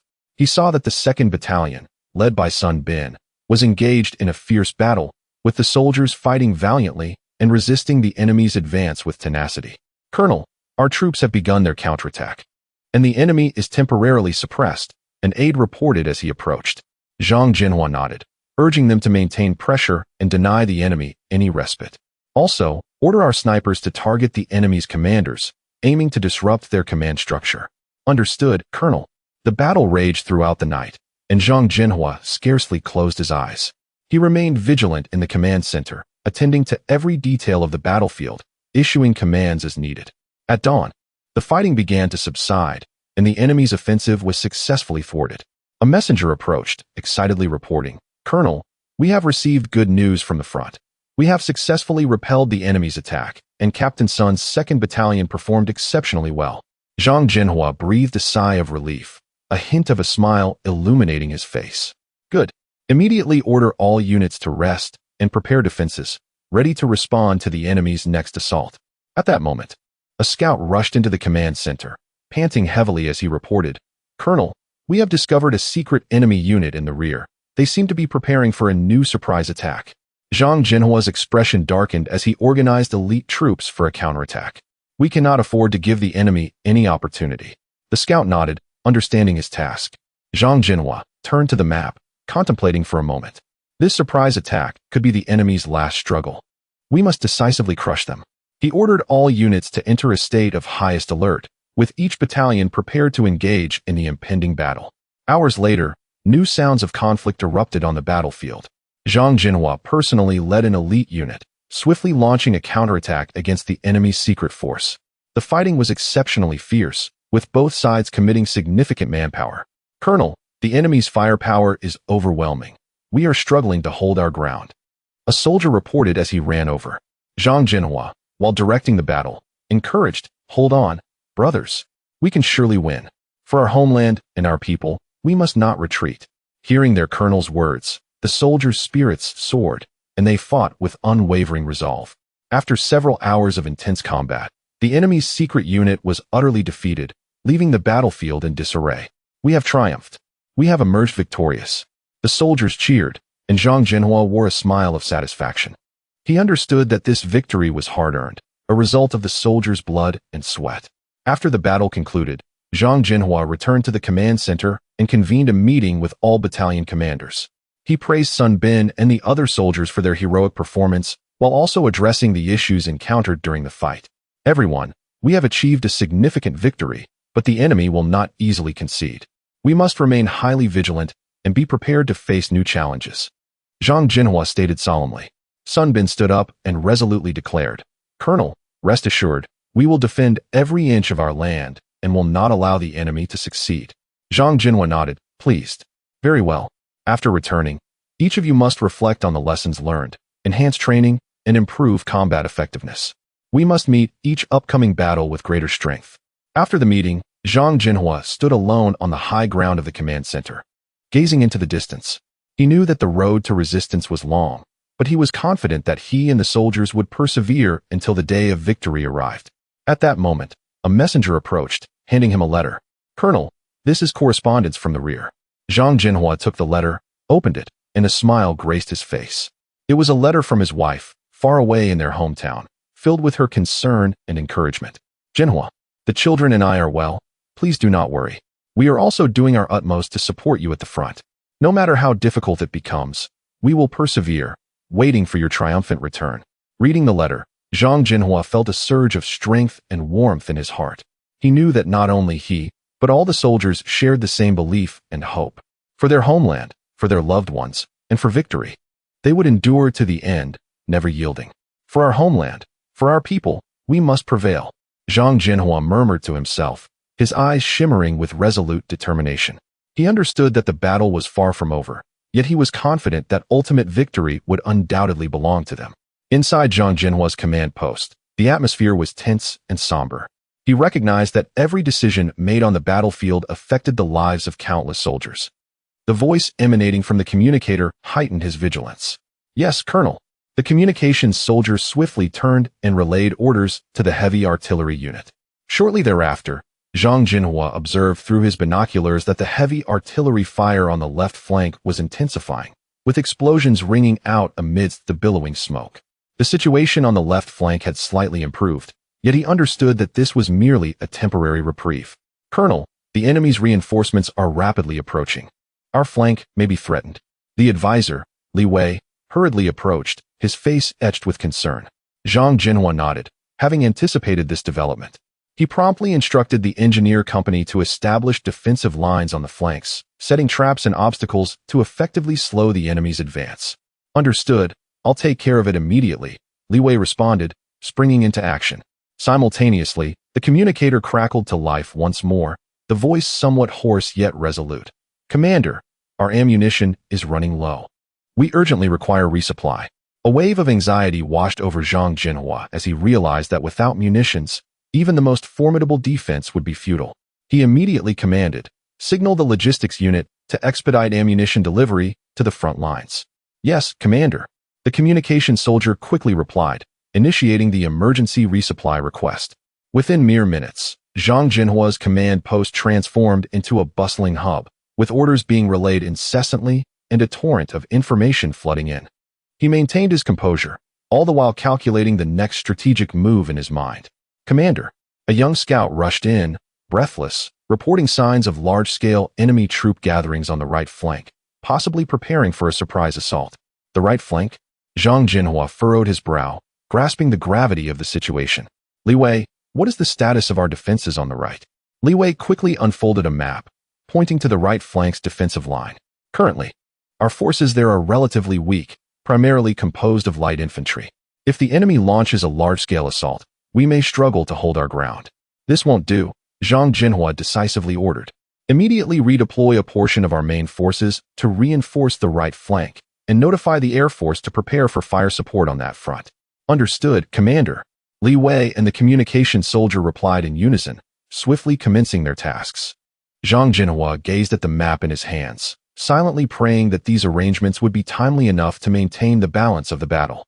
Suddenly, the communicator buzzed again, this time the voice of the heavy artillery company commander. "Commander, our fire support has been maximized, yet the enemy's assault remains fierce. The situation on the left flank is still critical." "Understood." Zhang Zhenhua inhaled deeply, rapidly weighing his options. "The heavy artillery must continue to suppress the enemy, and I will deploy additional support forces there." He turned to Li Wei, saying, "Redirect a portion of the reserve troops to the left flank for support, ensuring they can hold their position." "Yes, Commander." Li Wei promptly executed the order. The battlefield was engulfed in smoke and fire, and Zhang Zhenhua acutely understood that this was a pivotal moment that could determine the outcome of the conflict. His gaze was resolute, as he silently vowed to persevere through any hardship to defend this position. At that moment, the Air Force commander contacted Zhang Zhenhua via the communicator. "Commander, our squadron of fighter jets is ready and can provide immediate fire support." "Excellent." Zhang Zhenhua felt a wave of relief wash over him. He ordered the aircraft to engage the enemy's assembled troops on the right flank in an effort to disrupt their assault plans. "Understood, we will act at once." The Air Force commander responded promptly. Shortly thereafter, The sky reverberated with the roar of engines as several fighter jets soared overhead, raining bombs upon the enemy's gathering area. The fierce explosions and billowing smoke once again engulfed the battlefield, delivering a significant blow to the enemy forces. Reports from frontline soldiers soon followed through the communicator. "Commander, the Air Force support was timely. The enemy's advance has been somewhat alleviated, yet they continue to resist fiercely. Hold your ground. Our victory lies just ahead," Zhang Zhenhua encouraged with unwavering resolve. As time progressed, the situation on the battlefield gradually clarified. With the support of the heavy artillery and reserve troops, the left flank stabilized its defenses, while the right flank successfully repelled the enemy's assault thanks to the Air Force's firepower. The atmosphere in Zhang Zhenhua's command post remained tense, yet there was a glimmer of hope. He understood that the battle was far from over. Victory would demand further effort and sacrifice. "Li Wei, continue to monitor battlefield dynamics and adjust our deployments as necessary. We must remain vigilant and cannot afford any complacency," Zhang Zhenhua asserted firmly. "Understood, Commander." Li Wei nodded in agreement, remaining diligently occupied. "Communication soldier, maintain contact with all units to ensure the flow of information remains unimpeded. Any developments must be reported immediately." Zhang Zhenhua continued assigning tasks. "Yes, Commander." The communication soldier swiftly complied. As night began to fall, the sounds of artillery continued to echo across the battlefield. Zhang Zhenhua stood before the command post, gazing out at the distant field of conflict, a surge of complex emotions swelling within him. He understood that this battle would determine the fates of countless individuals, and he must give his all to lead them toward victory. "Commander, we will win," Li Wei said softly, approaching his side. "Indeed, we shall prevail," Zhang Zhenhua affirmed. His gaze steadfast, his heart ignited with an even more resilient conviction. Zhang Zhenhua watched as Sun Bin swiftly led the soldiers of the 2nd Battalion away, silently praying for their successful completion of the mission. At that moment, Deputy Commander Liu Tianming approached, his expression grave. "Commander, the scouts have just relayed information that the enemy is mobilizing heavy artillery, possibly preparing for a large-scale attack." Zhang Zhenhua's brow furrowed at the mention of heavy artillery. It seemed the enemy was indeed serious this time. "Tianming, we cannot remain idle. Immediately arrange for the artillery company to prepare defensive measures and notify the logistics unit to expedite the replenishment of ammunition and supplies." Liu Tianming nodded. "Yes, Commander, I will make the arrangements right away." With that, he turned to leave. Zhang Zhenhua surveyed the bustling camp, a heavy weight pressing down on his heart. He understood that the upcoming battle would be exceedingly arduous. Yet regardless of the challenges ahead, they must hold this position. Suddenly, he heard hurried footsteps and looked up to see the communicator, Xiao Li, approaching. "Xiao Li, what is it?" Zhang Zhenhua inquired. "Commander, an urgent telegram has arrived from the command center," Xiao Li gasped. Zhang Zhenhua took the telegram, swiftly scanning its contents, his expression growing increasingly serious. He lifted his gaze and addressed Xiao Li. "Gather all company commanders for an emergency meeting at once." Before long, the company commanders arrived at the command tent one after another. Zhang Zhenhua looked at these capable leaders, a surge of pride swelling within him. "Everyone," he began, "I have just received orders from the command center. The enemy has commenced a full-scale assault on our positions. They have not only mobilized heavy artillery, but also dispatched a substantial number of infantry and tanks. Our task is to hold this ground at all costs. We cannot allow the enemy to breach our defenses." Company Commander Wang Yong of the 1st Company stood, resolutely declaring, "Commander, rest assured, our company will accomplish the mission." The commander of the 2nd Company, Zhao Chong, promptly echoed, "Indeed, Commander, our 2nd Company vows to defend the position to the death." The other company commanders expressed their agreement, their spirits soaring. Zhang Zhenhua nodded with satisfaction. "Excellent, everyone. This battle will serve as the ultimate test of our resolve and strength. Return to your respective units and prepare for combat. It is imperative that every soldier comprehends the significance of this engagement." After the meeting concluded, Zhang Zhenhua stood alone outside the command tent, gazing at the distant sky. He understood that this battle was not solely about their fates, but also pivotal for the entire theater of conflict. Should they falter, the repercussions would be unimaginable. As night descended, the enemy's assault commenced as anticipated. The cacophony of artillery and explosions filled the air. Zhang Zhenhua focused intently on the map within the command post, continuously coordinating the defense of various units. "Commander, The enemy's tanks have breached the front line, and our anti-tank guns have been destroyed. What should we do? A communications officer reported anxiously. Zhang Zhenhua furrowed his brow and promptly instructed Zhao Chang to have his second company carry explosives and organize a suicide squad to destroy the enemy's tanks. Understood. The communications officer swiftly relayed the command. As time marched on, the battle intensified. Zhang Zhenhua received numerous reports from the companies, each detailing sacrifices and acts of valor. His orders were swiftly disseminated. The heavy artillery company adjusted their guns and commenced a fierce bombardment of the enemy positions. With the thunderous explosions resonating across the battlefield, the pressure on the left flank momentarily eased. Commander, although the enemy's firepower has diminished, we still require more reinforcements. Otherwise, the left flank may not hold much longer, the communications soldier reported urgently. Zhang Zhenhua contemplated for a moment before decisively instructing the 2nd Regiment to withdraw a battalion from the right flank to reinforce the left. Simultaneously, he ordered the reconnaissance company to further investigate enemy movements. It was crucial to ascertain whether the enemy had additional reinforcements. The communications officer immediately executed the orders, and the command post buzzed with activity and order. Zhang Zhenhua scrutinized the battlefield situation map, his brow knitted in concentration. He recognized that the outcome of this battle would greatly influence the overall situation. Every possible opportunity must be seized. Minutes later, the communicator crackled to life again. Commander, the reconnaissance company reports that a substantial enemy force is gathering in the rear, seemingly preparing to reinforce the front line. Indeed, Zhang Zhenhua murmured, understanding that the enemy's reinforcements could arrive at any moment. They needed to break the stalemate before that occurred. Commander, the heavy artillery company is running low on ammunition. Our supporting fire may not last much longer, the artillery commander reported via the communicator. Understood, Zhang Zhenhua replied solemnly, commanding the engineering company to immediately begin constructing defensive fortifications to bolster the left flank's defenses.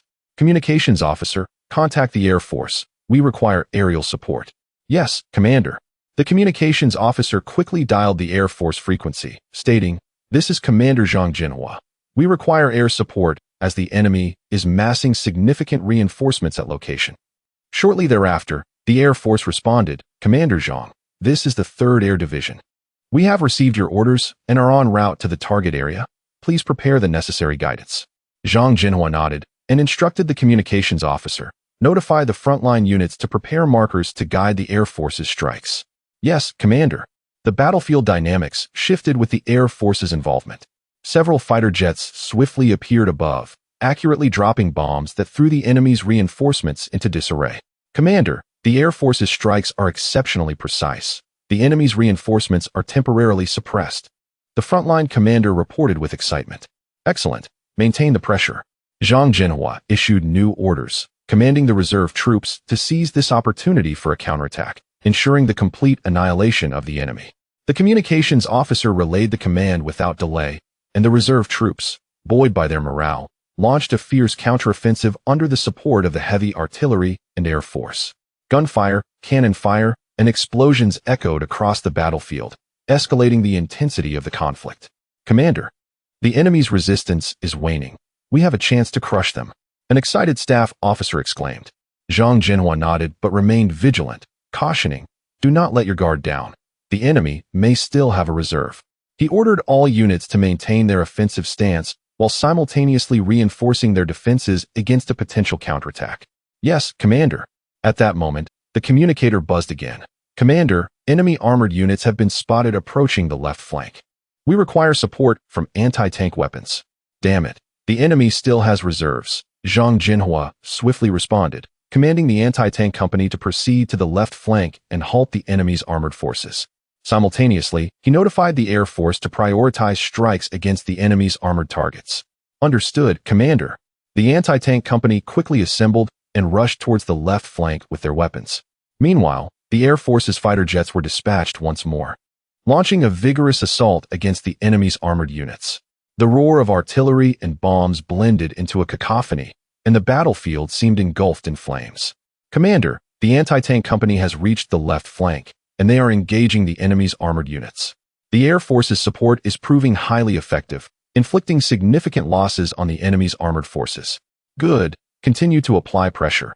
Do not afford the enemy any respite. Zhang Zhenhua declared resolutely. The communications officer tirelessly continued to relay orders, while Zhang Zhenhua stood at the center of the command post, his gaze fixed on the situation map. He recognized that the battle was approaching its most critical moment. Any lapse in vigilance could result in total defeat. Commander, the enemy's positions are faltering. We are gradually advancing. The frontline commander's voice brimmed with hope for victory. Sun Bin, why are you back? What is the situation at the front? Zhang Zhenhua inquired urgently. Breathless and with a hoarse voice, Sun Bin replied, Commander, the front is extremely perilous. The enemy's offensive is overwhelming, and we have suffered considerable losses. However, we have destroyed several enemy tanks and are currently striving to withstand their infantry assault. Zhang Zhenhua patted Sun Bin's shoulder. You have done well. Continue to hold on. I will dispatch reinforcements to assist your defense. Sun Bin nodded and turned to leave. Zhang Zhenhua watched his retreating figure, filled with admiration and concern. He understood that every soldier was risking their life to defend this land. The battle raged on throughout the night, and as dawn broke, the enemy's offensive finally began to weaken. Zhang Zhenhua sat wearily in his chair, yet he knew this battle was far from over. Commander, we have just received news that the command center has decided to dispatch air support to assist us. Lu Tianming entered, bearing good news. Zhang Zhenhua's eyes brightened. Splendid. With the support of the Air Force, our defenses will be fortified. Tianming promptly arranged for the various units to coordinate with the Air Force operations and strive to deliver a decisive blow to the enemy. Lu Tianming nodded and departed, while Zhang Zhenhua rose and approached the map, meticulously studying the enemy's movements. He understood that this was their prime opportunity for a counteroffensive, and it was imperative to seize it. A few hours later, the sky echoed with thunderous roars as fighter jets soared overhead, unleashing a barrage of bombs upon the enemy's stronghold. The ground forces of the enemy were instantly thrown into disarray. All units, seize the moment and launch a counterattack. Zhang Zhenhua transmitted the command via radio. The soldiers, invigorated, surged forth from their positions, mounting a fierce assault against the enemy. Zhang Zhenhua personally led an assault team, charging to the front. Brothers, onward! For our homeland, for our loved ones! Zhang Zhenhua shouted, guiding the soldiers into a fierce close-quarters battle with the enemy. Chapter 30. The Japanese brigade commander was terrified. Commander, you must take care of your health as well. We have tough battles ahead, expressed the concerned Deputy Wang. I understand, but now is not the time to rest, Zhang Zhenhua asserted firmly. We must remain vigilant at all times, allowing no opportunity for the enemy. As time passed gradually, early the next morning, the reconnaissance team relayed the latest intelligence. The enemy had begun to advance more rapidly than anticipated. Expected to arrive a day earlier than planned. Commander, the enemy may reach our defensive line by dawn tomorrow, reported Chief Li, his brow furrowed with concern. Upon hearing this, Zhang Zhenhua pondered for a moment before promptly notifying all units to enter a state of combat readiness and prepare for action. Understood. Chief Li swiftly set about conveying the orders. Soon after, the battalion commanders gathered once more at the command center. Everyone, the enemy's arrival has been accelerated. We must hasten our preparations, Zhang Zhenhua declared. Lu Jiangwo, your 1st battalion must complete all defensive arrangements before nightfall. Understood. Lu Jiangwo replied without hesitation. Sun Bin, your 2nd battalion must also expedite its efforts to ensure lateral support is readily available, he continued. Yes, Commander. Sun Bin responded resolutely. Deputy Zhang, your squad must be on standby, ensuring our defensive line remains unbreached. Understood. Deputy Zhang affirmed with determination. After the arrangements were complete, Zhang Zhenhua took a deep breath. Everyone, this battle is crucial for us. We must be fully alert and ensure that every detail is meticulously executed. Yes, Commander. The assembly responded in unison. As night fell, all units entered a heightened state of alert. Zhang Zhenhua stood before the command center, gazing into the dark horizon, silently praying for a successful outcome in the impending conflict.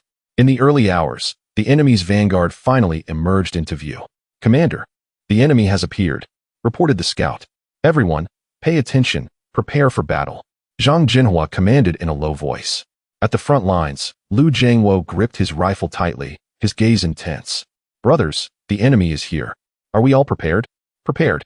The soldiers responded in unison, their voices filled with resolute determination.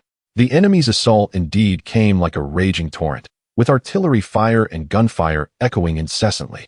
Liu Zhangwo led his battalion in a fierce resistance, steadfastly holding their ground. "Commander, the enemy's firepower is overwhelming. We're struggling to hold on," came an urgent call from the front lines. Zhang Zhenhua immediately instructed, "Sun Bin, lead your 2nd Battalion to provide support at once." "Understood, Commander." Sun Bin sprang into action, rallying his soldiers toward the front lines. The fierce battle raged on, with waves of enemy attacks crashing against Liu Zhangwo and his men, who fought valiantly, suffering heavy casualties yet refusing to yield an inch. "Commander, our ammunition is running low." Liu Zhangwo's voice crackled through the radio. "Hold on, our reinforcements will arrive shortly," Zhang Zhenhua commanded solemnly. At that moment, Deputy Zhang's squad arrived just in time, bringing a substantial supply of ammunition and provisions, swiftly distributing them to the frontline troops. "Brothers, the ammunition has arrived. Continue the fight," Liu Zhangwo shouted, invigorating the morale. The battle intensified, with both sides paying a heavy toll. Zhang Zhenhua remained vigilant at the command center, closely monitoring every change on the battlefield. "Commander, we need an opportunity to counterattack," whispered Chief Li. Zhang Zhenhua nodded, his gaze resolute. "It is time to strike back. Inform all units to prepare for a counteroffensive." He promptly instructed, "Sun Bin, lead your 2nd Battalion to provide immediate support." "Understood, Commander." Sun Bin quickly mobilized, leading his battalion toward the front lines. Watching Sun Bin and the 2nd Battalion depart, Zhang Zhenhua felt a surge of anxiety within him. He knew the situation at the front was dire, and the enemy's assault was exceptionally fierce. Without timely reinforcement, the entire battlefield could face a drastic turn. "Commander, we must also be ready to deploy at a moment's notice." Deputy Wang Jinxiang approached Zhang Zhenhua, speaking softly. Zhang Zhenhua nodded, his gaze steadfastly fixed ahead. "Yes, we must always be prepared for unforeseen circumstances. Send the order for everyone to remain highly vigilant." Meanwhile, Sun Bin led his battalion rapidly toward the front lines. Along the way, the sound of their footsteps intertwined with their heartbeats, creating a tense rhythm. "Let us pick up the pace. The front line needs our support," Sun Bin called out. "Yes." The soldiers responded in unison, their strides quickening. Suddenly, the air was filled with intense gunfire and explosions ahead. Sun Bin's heart raced as he immediately commanded, "Everyone, pay attention. There may be enemy activity ahead. Prepare for battle." The soldiers quickly spread out, seeking cover while vigilantly observing their surroundings. Sun Bin raised his binoculars, scrutinizing the situation ahead. He discovered that the enemy had breached the first defensive line and was launching a fierce assault on their position. The situation was urgent. Sun Bin decisively ordered, "Split the 2nd Battalion into 2 teams. One for left flank cover and the other for right flank assault. Move swiftly to support." The soldiers sprang into action, dividing into 2 teams as instructed. One team provided cover on the left flank while the other launched an attack on the right. They leveraged the terrain to mount a vigorous counteroffensive. "Commander, the situation at the front is grim." Communications soldier Xiao Liu rushed to Zhang Zhenhua, panting heavily. "What is the specific situation?" Zhang Zhenhua inquired, his brow furrowed. "The enemy has breached the first defensive line, and Captain Sun is leading the 2nd Battalion in a counterattack. But the enemy's firepower is overwhelming, and the situation is critical," Xiao Liu reported. "It seems we must take action ourselves." Zhang Zhenhua's expression darkened, determination solidified. "Prepare the entire regiment for immediate support to the front lines." The soldiers quickly assembled as Zhang Zhenhua personally led the charge toward the front lines. They moved swiftly, each aware that time was of the essence, and their comrades awaited their rescue.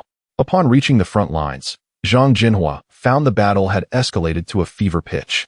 Sun Bin and the soldiers of the 2nd Battalion were engaged in a life-and-death struggle with the enemy, bullets flying and explosions deafening. "Entire regiment, attack to support the 2nd Battalion," Zhang Zhenhua bellowed. The soldiers swiftly deployed, launching a fierce assault against the enemy.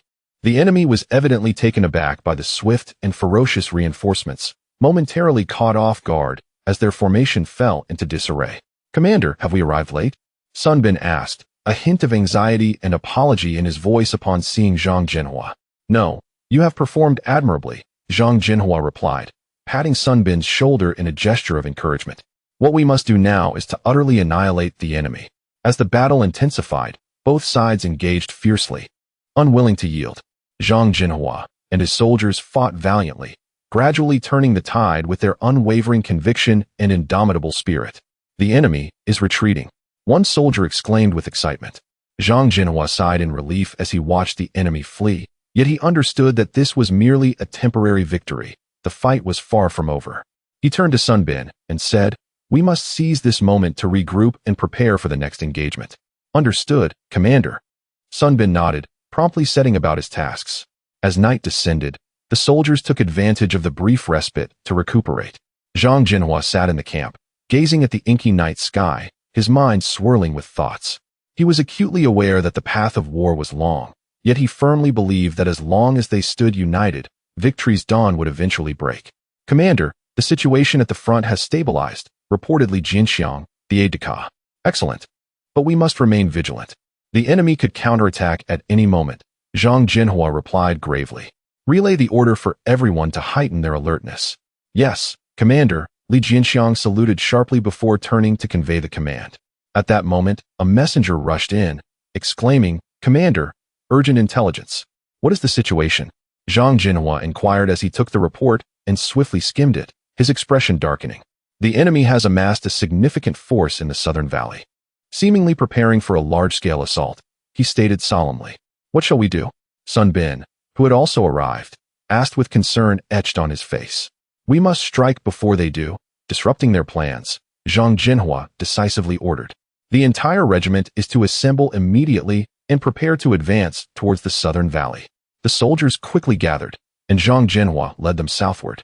Throughout the journey, they maintained a heightened state of alert, ready to confront any potential threats. Upon reaching the valley, they discovered the enemy troops had begun to assemble. Zhang Zhenhua promptly commanded, "All units, deploy and prepare for assault." The soldiers swiftly formed ranks and launched a fierce attack. The enemy, evidently unprepared for such a rapid counteroffensive, fell into disarray.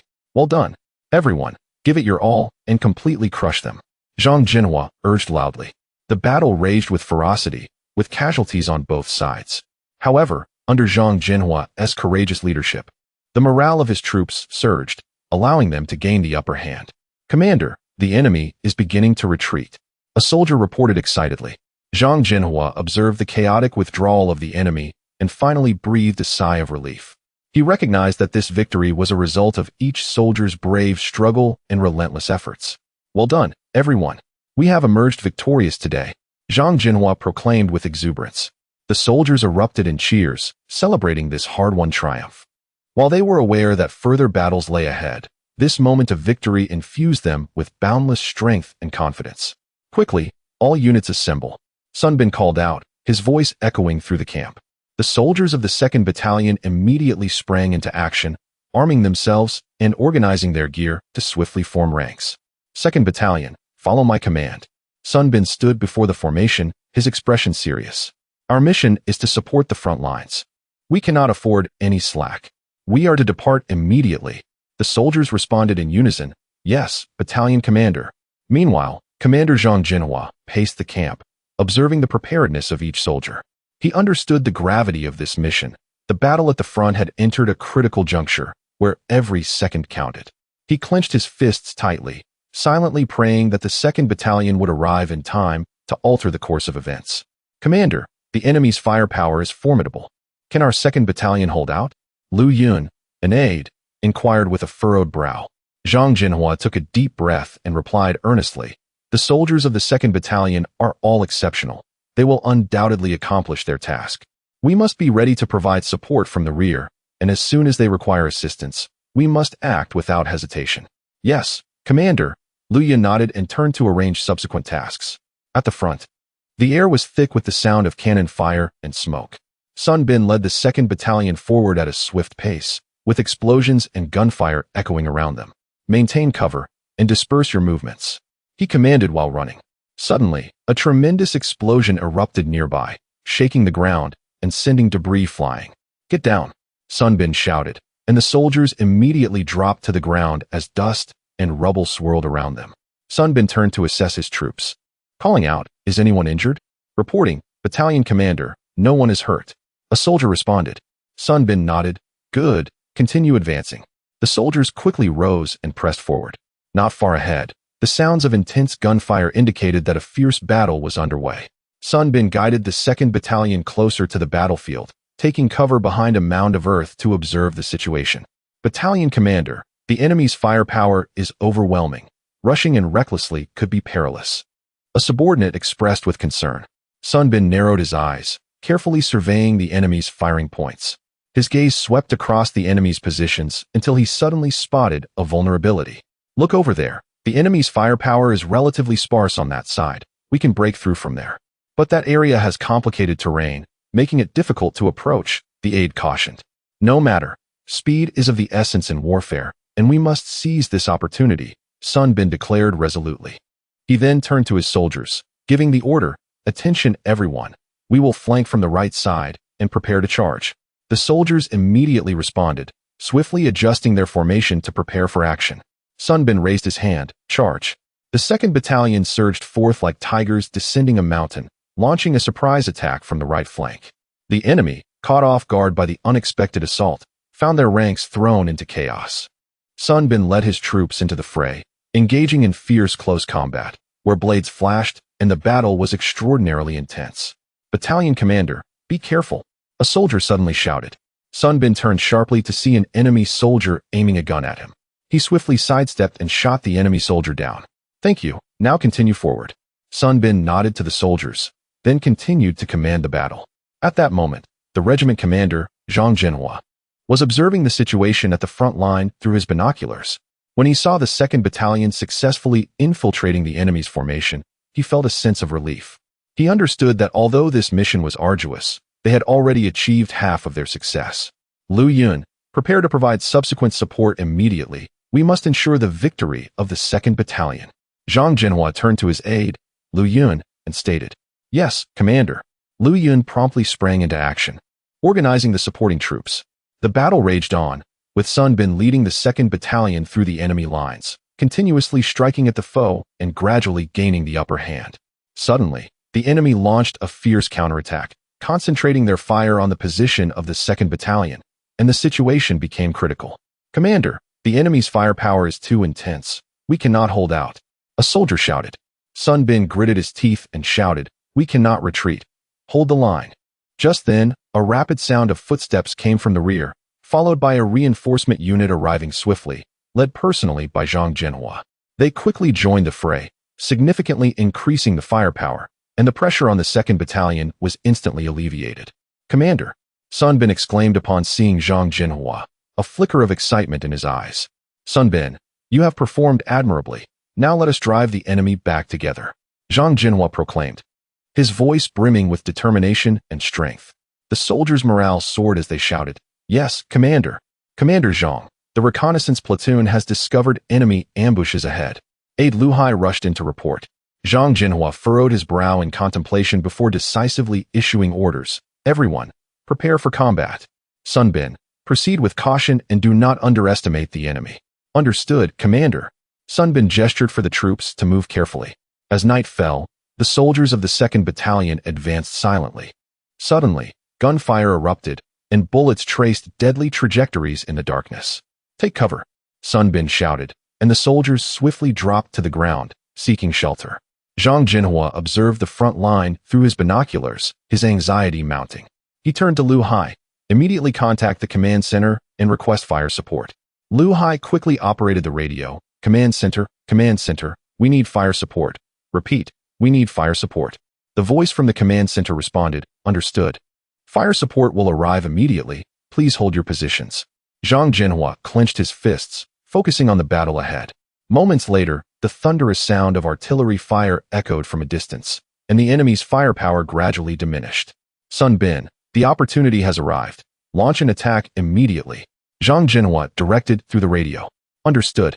Sun Bin swiftly commanded the soldiers of the 2nd Battalion to charge forward into the enemy's fire. Charge for victory. The soldiers shouted, their spirits high. The enemy, caught off guard, began to retreat. Report to the commander, the enemy is starting to withdraw. A scout hurried back to report. A smile crept onto Zhang Zhenhua's face. Excellent. Continue the pursuit. Do not give them a moment's respite. Yes, Commander. Sun Bin led the 2nd Battalion in relentless pursuit, the battlefield filled with the sounds of gunfire and explosions. Suddenly, an urgent message crackled over the radio. Commander, our right flank is under fierce attack from the enemy. We request support. Zhang Zhenhua's brow furrowed, and he quickly made a decision. Lu Hai, take a company to reinforce the right flank. Ensure the position is held. Yes, Commander. Lu Hai led his company swiftly to the right flank. Standing atop the command post, Zhang Zhenhua gazed into the distant battlefield, shrouded in smoke and thunderous artillery. Though anxious within, he maintained a resolute demeanor. At this critical juncture, any hesitation could lead to the loss of the entire campaign. Commander, what is the situation with the 2nd Battalion? Deputy Commander Li Ming approached, his expression grave. They have breached the enemy's first line of defense, but the situation remains unclear, Zhang Zhenhua replied, his gaze still fixed on the horizon. We must ensure their subsequent support keeps pace. At this moment, Lu Yun had organized a reserve unit, ready to deploy. He hurried back to report to Zhang Zhenhua. Commander, the follow-up support unit has assembled and is ready to depart at any moment. Very well, Zhang Zhenhua nodded. You will lead the team personally. Ensure the support arrives on time without any mishaps. Understood, I will go now. Lu Yun stood at attention and saluted, then quickly turned to lead the support unit. Zhang Zhenhua watched Lu Yun's departing figure, feeling a slight relaxation in his heart. Yet he knew the true test lay ahead. The enemy would not easily relinquish this strategic stronghold, and a more arduous battle was likely on the horizon. After issuing his directives, the communications soldier quickly relayed the orders. The cacophony of the battlefield and the sound of explosions continued, yet every soldier exerted themselves to fulfill their tasks. Suddenly, the tent flap of the command center was thrust open, and a young officer in a lieutenant's uniform hurried in, his face etched with urgency. Commander, the reconnaissance unit has detected enemy reinforcement units approaching our right flank. Our defenses may not hold. Zhang Zhenhua's brow tightened even further as he swiftly weighed the pros and cons in his mind. Moments later, he made a resolute decision. Deploy the 3rd Battalion immediately to the right flank to bolster our defenses. The reserve units must hold the left flank. The fire support from the heavy artillery must not cease. The young officer saluted sharply and promptly turned to relay the orders. Zhang Zhenhua watched him leave, feeling a heavy weight in his heart. At this moment, every decision could influence the course of the battle, and every erroneous judgment could yield immeasurable consequences. The communications soldier rushed in once more, reporting, Commander, good news from the left flank. The heavy artillery's fire suppression has been successful, and the enemy's offensive has been somewhat alleviated. Zhang Zhenhua nodded, feeling a slight sense of relief. Excellent. Maintain the fire, and do not afford the enemy any respite.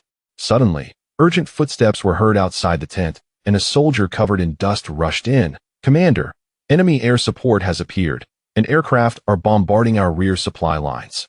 Zhang Zhenhua's expression changed abruptly. Immediately notify the air defense units to prepare for action. Additionally, mobilize all available air defense weapons to intercept the enemy aircraft. The soldier nodded quickly and dashed outside. Zhang Zhenhua felt the pressure mounting. This battle was exceptionally fierce, and every second tested their wisdom and courage. At that moment, the chief of staff of the regiment, Lu Peng, entered the tent, his expression grave as he regarded Zhang Zhenhua. Zhenhua, the current situation is exceedingly urgent. Our ammunition and supplies are nearly depleted. If we cannot swiftly break through the enemy's encirclement, we may find ourselves in a dire predicament. Zhang Zhenhua inhaled deeply, his gaze resolute. Lu Peng, we cannot surrender. Immediately contact the higher command to request aerial support and additional supplies. Simultaneously, instruct all units to prepare for a protracted battle. We must endure until the very last moment. Chapter 31. Smoke bombs conceal the charge. Commander, the enemy has entered our firing range, reported the messenger breathlessly. Order all fire units to prepare for action. Zhang Zhenhua commanded decisively. Understood. The messenger swiftly relayed the order. In an instant, the air was filled with the thunderous sounds of artillery, shells whistling toward the enemy's positions, explosions echoing in rapid succession. The enemy's vanguard was caught off guard and began to retreat in disarray. Excellent. Maintain the fire suppression. We must not afford them a moment's respite. Zhang Zhenhua shouted. Simultaneously, the ambush team, led by Wang Yong, lay in wait within the gorge. As the enemy's main force traversed the canyon, they were suddenly met with a fierce assault, plunging them into chaos. Well done, Wang Yong exclaimed with enthusiasm. Brothers, strike hard. The ambush team's firepower was relentless, preventing the enemy from advancing and forcing them into a retreat. Witnessing this, Zhang Zhenhua felt a slight relief in his heart, yet he understood this was merely a fleeting victory. The enemy would not relent easily.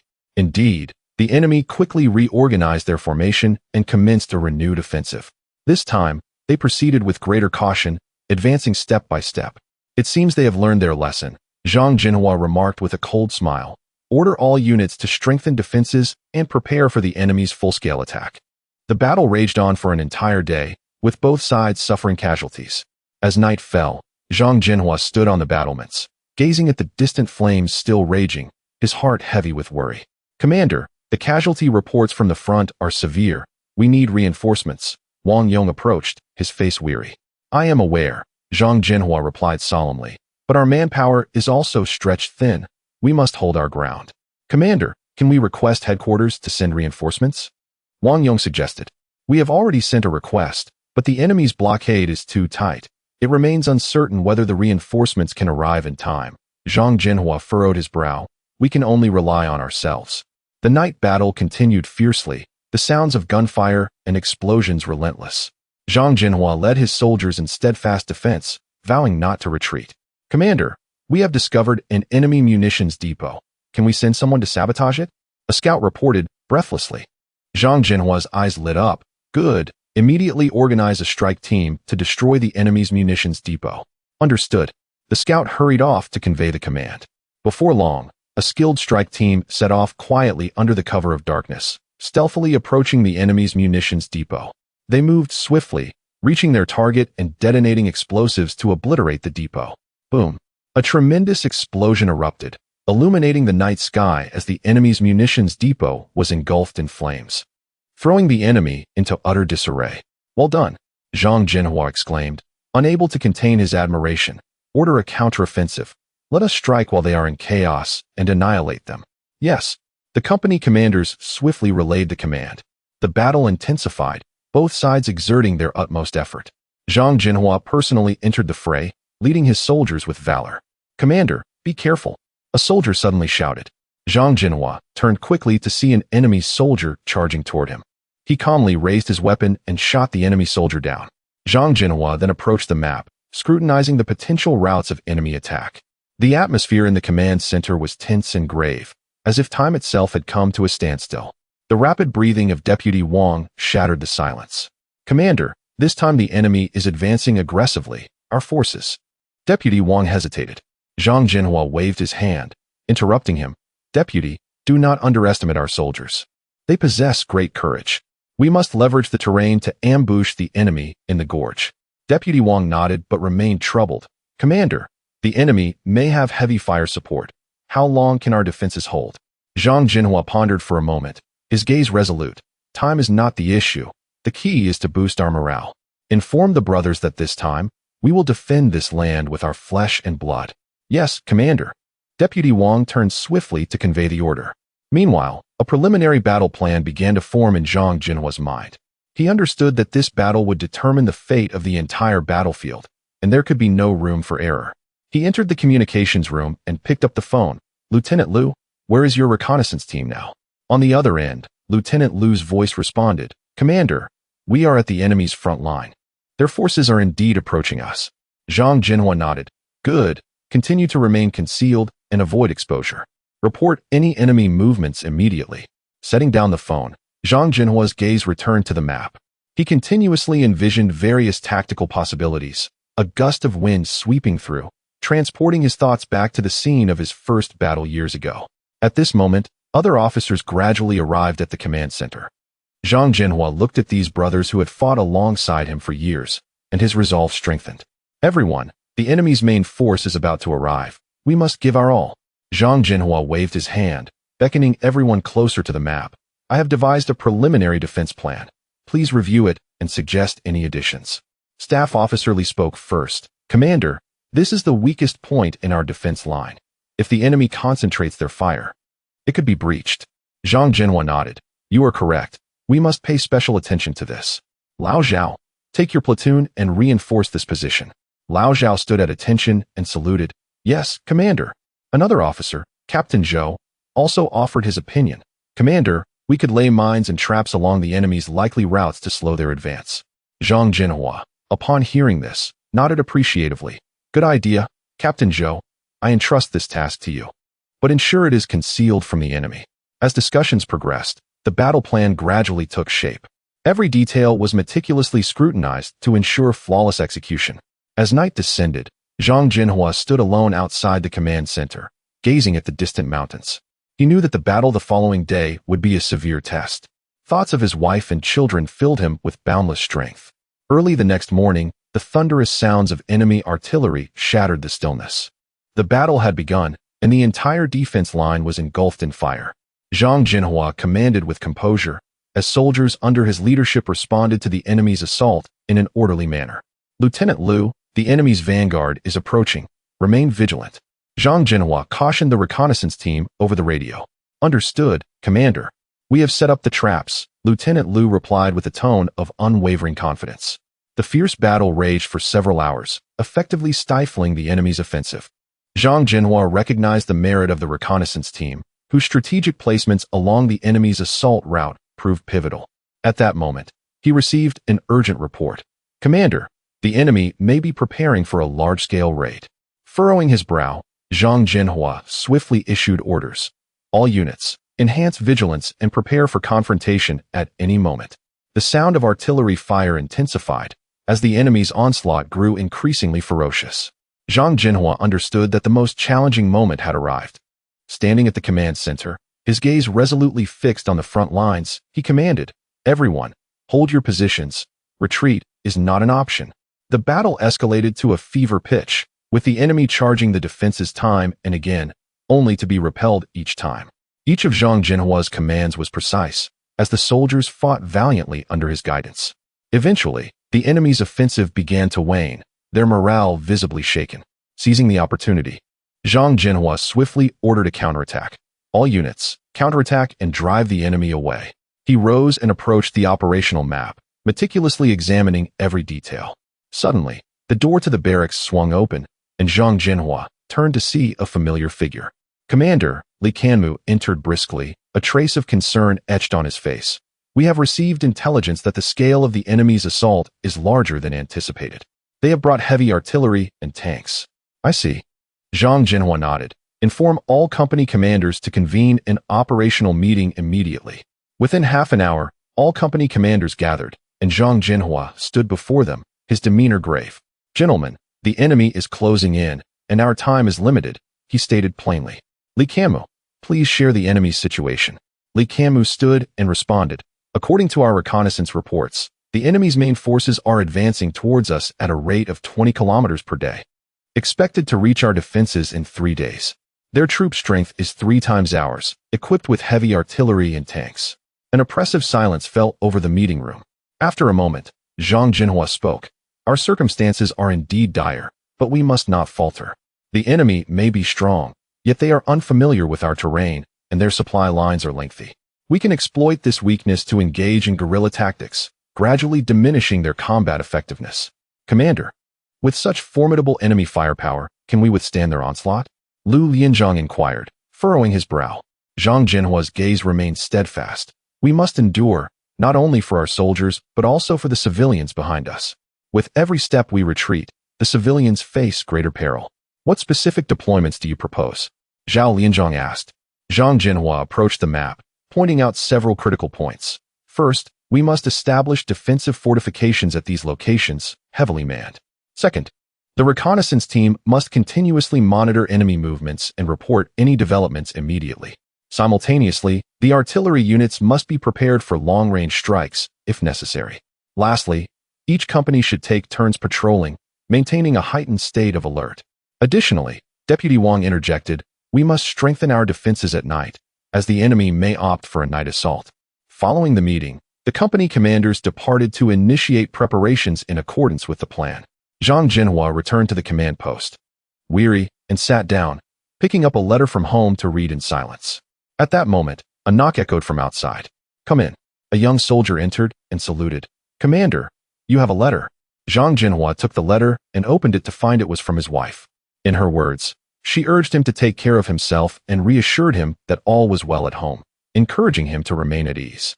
Upon finishing the letter, Zhang Zhenhua felt a warmth in his heart, yet it was overshadowed by a deep longing for home and a resolute determination for battle. "Commander, we have new intelligence." Li Qianmu re-entered, his expression tense. Zhang Zhenhua immediately perked up. "What is the situation?" The reconnaissance team discovered that the enemy's advance units had begun to approach the valley to our north, potentially intending to execute a flanking maneuver there. Zhang Zhenhua quickly marked the location of the northern valley on the map, pondering for a moment. "We must seize the initiative and occupy the advantageous terrain of the valley." Li Qianmu immediately organized a strike team to depart tonight. "Yes, Commander," Li Qianmu rapidly set to work. As night fell, the strike team prepared for their mission. Zhang Zhenhua personally arrived at the assembly point to rally the soldiers. "This task is formidable, but we must succeed. If we hold the valley, the enemy's encirclement plan will be thwarted. Remember, every battle we fight is for the ultimate victory." The soldiers responded in unison, departing with determination and confidence. Zhang Zhenhua watched their retreating figures, silently praying for their safe return. In the early hours, the strike team stealthily approached the valley under the cover of darkness. The enemy's advance units had indeed begun fortifying the valley, unaware they were about to encounter the fierce resistance of the Chinese army. "Charge!" the strike team leader commanded, and the soldiers lunged at the enemy like tigers. Gunfire and explosions echoed through the valley as the battle raged intensely. Zhang Zhenhua anxiously awaited news at the command post. Finally, the radio crackled with the victorious report from the strike team. "Commander, we have successfully secured the valley." Zhang Zhenhua breathed a sigh of relief. Yet he knew this was merely the beginning. The enemy would soon launch a full-scale assault, and they must remain ever prepared for greater challenges. Over the following days, the fighting continued unabated. The enemy attacked repeatedly, yet the Chinese army steadfastly repelled them. Zhang Zhenhua and his soldiers fought valiantly at their positions, undeterred by sacrifice. One night, while Zhang Zhenhua was processing battle reports at the command post, he suddenly heard rapid footsteps outside. A reconnaissance soldier burst in, panting, and reported, "Commander, the enemy is amassing a large force, preparing for a general assault." Zhang Zhenhua promptly summoned all company commanders to lay out the final defensive plan. "The enemy's general attack is imminent. We must make every preparation. Each company must hold its position, and we shall not retreat until the final moment. The artillery units stand ready, prepared to support the front lines at a moment's notice." Zhang Zhenhua and Deputy Officer Wang stand before the command map, surrounded by anxious staff officers. Despite the looming shadows of battle enveloping the region, Zhang Zhenhua maintains his characteristic composure. He understands that as the regiment commander, his calmness serves as a pillar of strength for all soldiers. "Commander Zhang, how long can our supplies last?" Supply Officer Liu inquires. "Our current reserves can sustain us for 5 days, but if the enemy's assault intensifies, we must find ways to replenish them swiftly." Zhang Zhenhua contemplates briefly before responding. "Contact the rear base and request additional support." "Understood. I will make the arrangements immediately," Liu replies before departing. At that moment, reconnaissance team leader Li Jun enters the command center, saluting. "Report, Commander. The reconnaissance team is prepared and ready to depart at your command." "Excellent. Your task is to monitor enemy movements, particularly their main forces. If you observe any unusual activity, report it immediately," Zhang Zhenhua instructs solemnly. "Yes, sir." Li Jun salutes and turns to execute his mission. Zhang Zhenhua turns to Deputy Officer Wang to continue outlining the defensive strategy. "Deputy Officer Wang, we must strengthen our defenses before the enemy arrives, especially in the southern valley, which is likely to be a critical breakthrough point for them. I will arrange for soldiers to reinforce the defense lines and position sentries at strategic locations." Wang nods in agreement. As night falls, Zhang Zhenhua stands alone outside the camp, gazing at the distant night sky.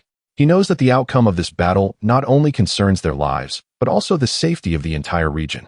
Suddenly, he hears footsteps approaching. "Commander, you are still here," Deputy Officer Wang says as he approaches, offering a cup of hot tea. "It's getting cold. Drink something warm to keep yourself comfortable." Zhang Zhenhua accepts the cup, softly replying, "Thank you." Deputy Officer Wang. "Commander, you appear somewhat fatigued. You should rest early. We will need your command for tomorrow's operations," Wang expresses with concern. "It's fine. I just want to think a bit more and see if there are any adjustments needed." Zhang Zhenhua takes a sip of the hot tea, his gaze resolute. "In this battle, we cannot afford to be the slightest bit lax. Indeed, Commander, we shall surely prevail, Wang nods firmly. Just then, Li Jun's figure appears at the camp entrance, looking hurried. Commander, we have a situation. Li Jun exclaims loudly. Zhang Zhenhua immediately steps forward. Speak, what is the situation? The enemy's advance party has appeared in the northern valley. Their numbers are significant, likely their vanguard. Li Jun gasps for breath. The northern valley? Zhang Zhenhua's brow furrows as he quickly considers the implications. They intend to flank our main defensive line and launch a surprise attack. Yes, Commander. We need to adjust our defensive deployment immediately, Deputy Officer Wang interjects. Notify all units to heighten vigilance along the northern line. Simultaneously, dispatch a small team to scout and ascertain the enemy's precise location and movements. Zhang Zhenhua commands decisively.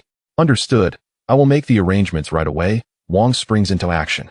In the early morning, thick fog blankets the valley, adding an air of mystery to the impending battle. Zhang Zhenhua stands at the frontline command post, gazing at the distant valley, his mind already formulating a meticulous plan. Commander, the northern defenses have been reinforced, and the reconnaissance team is monitoring the enemy movements continuously, Deputy Officer Wang reports. Excellent. Our victory hinges on taking the initiative, Zhang Zhenhua replies. The enemy believes we are unprepared, and this presents a prime opportunity for us to counterattack. Suddenly, a barrage of gunfire rings out from afar, signaling the onset of battle. Zhang Zhenhua immediately orders, all units, prepare for combat. Yes, the soldiers respond in unison, swiftly entering a state of readiness. Intense combat erupts in the valley, bullets whizzing through the air and cannon fire thundering. Zhang Zhenhua calmly directs the troops, skillfully maneuvering each combat unit. He is acutely aware that this confrontation is not merely a test of strength and weaponry, but a contest of intellect and valor. Report, Commander, we have repelled the enemy's advance party, but their main forces are still approaching. The frontline commander informs. Excellent. Maintain the pressure. We cannot afford to give them a moment's respite, Zhang Zhenhua orders. The battle rages on throughout the day, and by evening, Zhang Zhenhua receives encouraging news from the front. Commander, the enemy's main forces are retreating. We have achieved a significant victory. Zhang Zhenhua exhales with relief, yet he knows the fight is far from over. Continue the pursuit. We must not grant the enemy any opportunity for a counterattack. At that moment, Li Jun returns with the reconnaissance team to report. Commander, we have located the enemy's rear base, which appears to be their command center. Excellent. This is our chance. A glimmer of determination flashes in Zhang Zhenhua's eyes. He organizes a select team for a night raid on the enemy's command center. As night descends, Zhang Zhenhua personally leads the elite team into action. They stealthily traverse the forest, closing in on the enemy's command post. Remember, our target is the enemy commander. Avoid alerting other units whenever possible, Zhang Zhenhua whispers as he issues his orders. The elite team swiftly executes their mission, successfully infiltrating the enemy camp under the cover of darkness. Zhang Zhenhua leads the charge into the command tent, capturing the enemy commander. Chief Li, assemble all battalion commanders for a meeting. We need to devise a detailed defense plan, Zhang Zhenhua commands. Half an hour later, all battalion commanders gather. The atmosphere in the meeting room thick with tension. Gentlemen, the enemy's main forces are advancing and are expected to arrive in 3 days. Zhang Zhenhua begins, and the room falls silent with anticipation. Commander, we are outnumbered. Can we hold our ground? First Battalion Commander Liu Zhengwo frowns, voicing his concern. We must hold. Zhang Zhenhua asserts firmly. Now is not the time for hesitation. We must fully utilize the terrain and maximize the effectiveness of every soldier. Second Battalion Commander Sun Bin interjects. Commander, do we have a specific combat plan? Zhang Zhenhua nods, picks up a pointer, and indicates on the map. Here lies our primary defensive line, the most likely direction for the enemy's assault. Liu Zhengwo, your first battalion will handle the frontal defense, intercepting the enemy's initial wave of attack.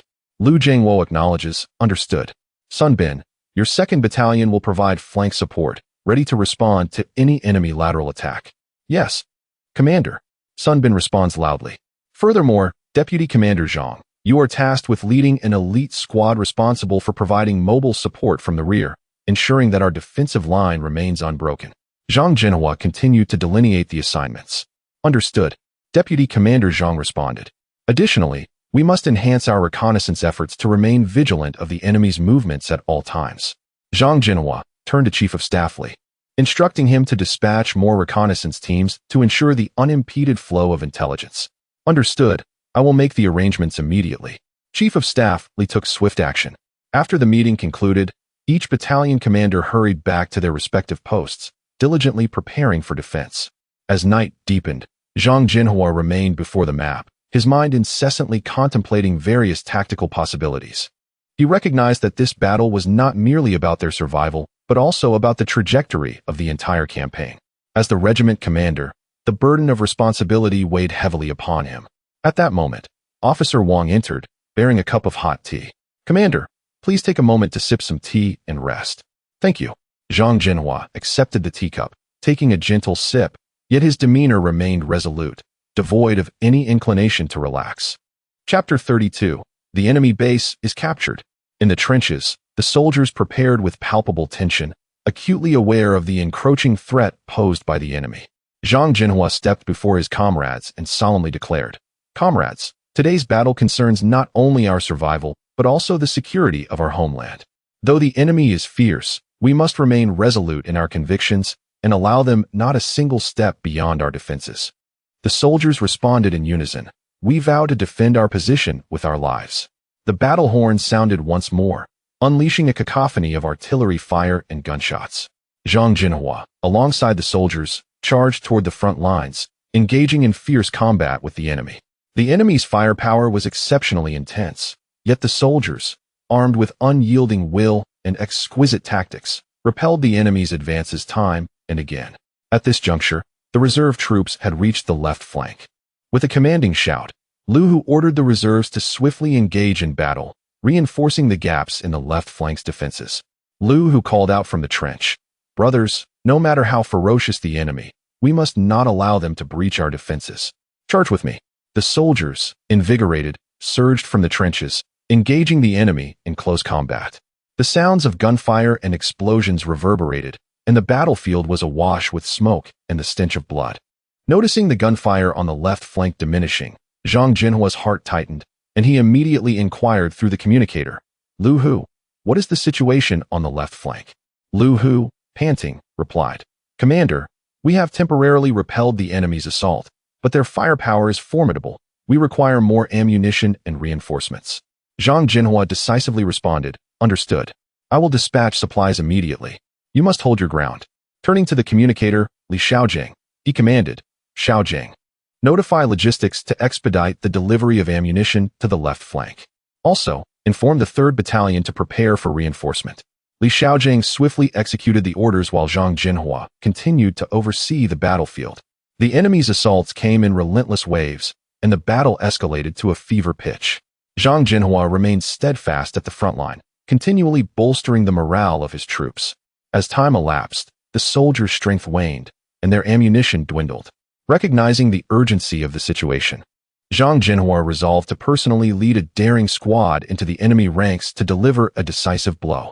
He gathered a dozen elite soldiers and succinctly stated, "Comrades, the situation is critical. We must take action. I will lead you into the enemy lines to destroy their command center and disrupt their offensive plans." The members of the daring squad exhibited no hesitation, expressing their unwavering willingness to follow their commander into battle. Nodding in approval, Zhang Zhenhua stealthily departed the position, stealthily advancing toward the enemy command center. Under the cover of darkness, the daring squad approached the enemy headquarters undetected. Zhang Zhenhua gestured for the team to disperse, then surged forward himself, letting out a fierce cry, "Charge!" The soldiers pounced upon the enemy like tigers descending a mountain, quickly engaging in close-quarters combat. The enemy commander, taken by surprise by the sudden assault, fled in panic. Seizing the moment, Zhang Zhenhua dashed into the command tent and shot the enemy commander dead. The battle raged on, with the daring squad employing their exceptional combat skills to utterly dismantle the enemy command center. Chaos ensued among the enemy ranks, their offensive rhythm completely disrupted. Zhang Zhenhua led his team in a swift retreat back to their own lines. As the soldiers witnessed Zhang Zhenhua and the daring squad return victorious, their spirits soared, and they cheered, "Long live the commander." Zhang Zhenhua smiled and waved for silence before exclaiming, "Comrades, we have destroyed the enemy's command center. Now is the opportune moment for our counterattack. All of you, charge with me." The The soldiers, invigorated with fervor, echoed in unison, "Charge!" Under Zhang Zhenhua's leadership, they launched a fierce counteroffensive. With the enemy devoid of command and their morale in tatters, their defenses began to crumble. The soldiers surged forward in a relentless tide, systematically annihilating the enemy forces. The battle endured for a full day and night, culminating in the enemy's complete rout at dawn. Zhang Zhenhua and his soldiers stood amidst the morning light on the battlefield, gazing at the victorious scene before them, their hearts swelling with pride and emotion. Wang Ming approached Zhang Zhenhua, smiling as he remarked, "Commander, we executed a splendid operation this time." Zhang Zhenhua nodded, his expression serious. "Indeed, but we must not let our guard down. The enemy may return at any moment, and we must remain vigilant." Setting aside the communicator, he scrutinized the markers on the battle map, his brow furrowed. This battle must be secured. Otherwise, the entire campaign would face severe repercussions. Drawing a deep breath, he commanded the operations officer, "Immediately notify the right flank to bolster defenses and prevent the enemy from launching a flanking attack." The operations officer promptly took his leave, and shortly thereafter, Zhang Zhenhua's aide, Zhao Wei, approached with a grave expression. "Commander, we have just received the casualty report from the left flank. The situation is dire." "What are the casualties?" Zhang Zhenhua inquired. "The left flank has suffered over half the losses in 3 battalions, and the position is precarious," Zhao Wei quickly replied. Zhang Zhenhua nodded solemnly. "It appears the enemy's assault is more ferocious than we anticipated. We must hold our ground and absolutely prevent the enemy from breaching the left flank." At that moment, the communicator crackled to life with the voice of Reserve Commander Li Dahai. "Commander, we have arrived at the left flank and are establishing defenses. The enemy's assault is indeed fierce, but we will do our utmost to hold the position." Zhang Zhenhua felt a sense of relief. He knew Li Dahai was a seasoned warrior with rich combat experience, never faltering at critical moments. He responded swiftly, "Excellent. Remember to hold the position firmly and buy us time for a counterattack." Li Dahai replied with conviction, "Understood, Commander." Zhang Zhenhua set aside the communicator and turned to Zhao Wei. "We cannot rely solely on defense. We must seek opportunities for a counteroffensive. The enemy is concentrating their forces on the left flank, which alleviates pressure on the right flank. We can launch a counterattack from the right flank to catch the enemy off guard." Zhao Wei's eyes brightened. "The commander is astute. I will arrange it immediately." Zhang Zhenhua nodded. "Remember, be swift and precise. Deliver a fatal blow to the enemy." Zhao Wei hurried off to organize the counteroffensive forces, while Zhang Zhenhua continued to monitor the unfolding situation. Seconds turned into minutes, and the sounds of gunfire and explosions echoed continuously, enveloping the command post in a tense atmosphere. Before long, Zhao Wei returned with the latest battle report. "Commander, the right flank is ready and can initiate the counterattack at any moment." Zhang Zhenhua nodded. "Very well, let us act immediately." Zhao Wei swiftly conveyed the orders, and the right flank troops rapidly launched a counterattack, unexpectedly assaulting the enemy's flank. The adversary clearly had not anticipated this maneuver and was caught off guard, resulting in a chaotic formation. Observing the battlefield through his binoculars, Zhang Zhenhua felt a surge of joy upon witnessing the enemy's disarray. "Excellent, the opportunity has arrived. All troops, follow my command and engage in a full counteroffensive." The communication device echoed with responses from various units. "Understood, Commander. Receive the order. We shall counterattack at once." The situation on the battlefield shifted quickly, with the enemy retreating under the forceful counteroffensive of our army, subsequently alleviating the pressure on the left flank. Reserve Commander Li Dahai reported via the communicator, "Commander, the enemy on the left flank has begun to withdraw, and we are in pursuit." A smile broke across Zhang Zhenhua's face. "Very good. Continue the pursuit and ensure the enemy's complete defeat." The battle raged on for several hours, culminating in a decisive victory for our forces. The enemy, overwhelmed by our relentless assault, was compelled to retreat across the board. Standing before the command center and gazing into the distance of the battlefield, Zhang Zhenhua was filled with myriad emotions. Zhao Wei approached, his face alight with joy. "Commander, we executed this battle splendidly, inflicting heavy losses on the enemy, making it difficult for them to organize an effective offensive in the near future." Deputy Wang nodded in agreement and promptly exited the command center to relay orders. Zhang Zhenhua stood resolutely before the map, aware that the upcoming battle would be crucial, requiring their utmost effort. Shortly thereafter, Chief of Staff Li Jiqiang entered, carrying a report. Commander, we have reinforced the defenses at the forward positions and set several traps. The reconnaissance teams have also been dispatched and will continuously update us on enemy movements. Zhang Zhenhua nodded. Good. We must now formulate a detailed defense plan. We have 3 days, and we must make the most of this time. Understood. Li Jiqiang unfolded the map, and together with Zhang Zhenhua, they began to strategize the enemy's potential routes and defense tactics. As night fell, the command center remained brightly lit. Zhang Zhenhua and his command team worked diligently, continuously adjusting their tactics. Suddenly, hurried footsteps were heard outside. Commander, the reconnaissance team has new intelligence. A soldier exclaimed as he rushed in. Speak, Zhang Zhenhua replied, his gaze sharp. The enemy's vanguard has established a position less than 20 kilometers from our forward defenses, with their main force expected to arrive the day after tomorrow.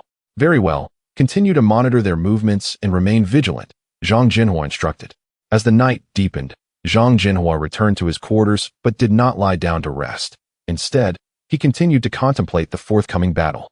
He understood that this fight was not only about the survival of their regiment, but also pivotal to the overall resistance effort. Early the next morning, Zhang Zhenhua returned to the command center. Although his face bore signs of fatigue, his resolve remained unwavering. Li Jiqiang, how did last night's deployment go? Commander, everything is proceeding as planned. All units are in their defensive positions, ready to engage at a moment's notice, Li Jiqiang replied. Excellent. Let us reconfirm the battle plan, Zhang Zhenhua declared. They once again scrutinized the map, adjusting their deployments to ensure no room for error. Time passed inexorably, and the enemy's movements became increasingly discernible. Finally, on the morning of the 3rd day, the reconnaissance team relayed the latest intelligence. The enemy's main force had begun advancing towards their defensive positions. All units, prepare for battle. Zhang Zhenhua decisively issued the command. The battle commenced, with artillery roaring and gunfire erupting. Zhang Zhenhua stood in the command center, directing each unit's actions through the radio. His voice was calm and resolute, instilling immense confidence in the soldiers. 1st Company, hold your ground, do not retreat. 2nd Company, execute a flanking maneuver to cut off the enemy's retreat.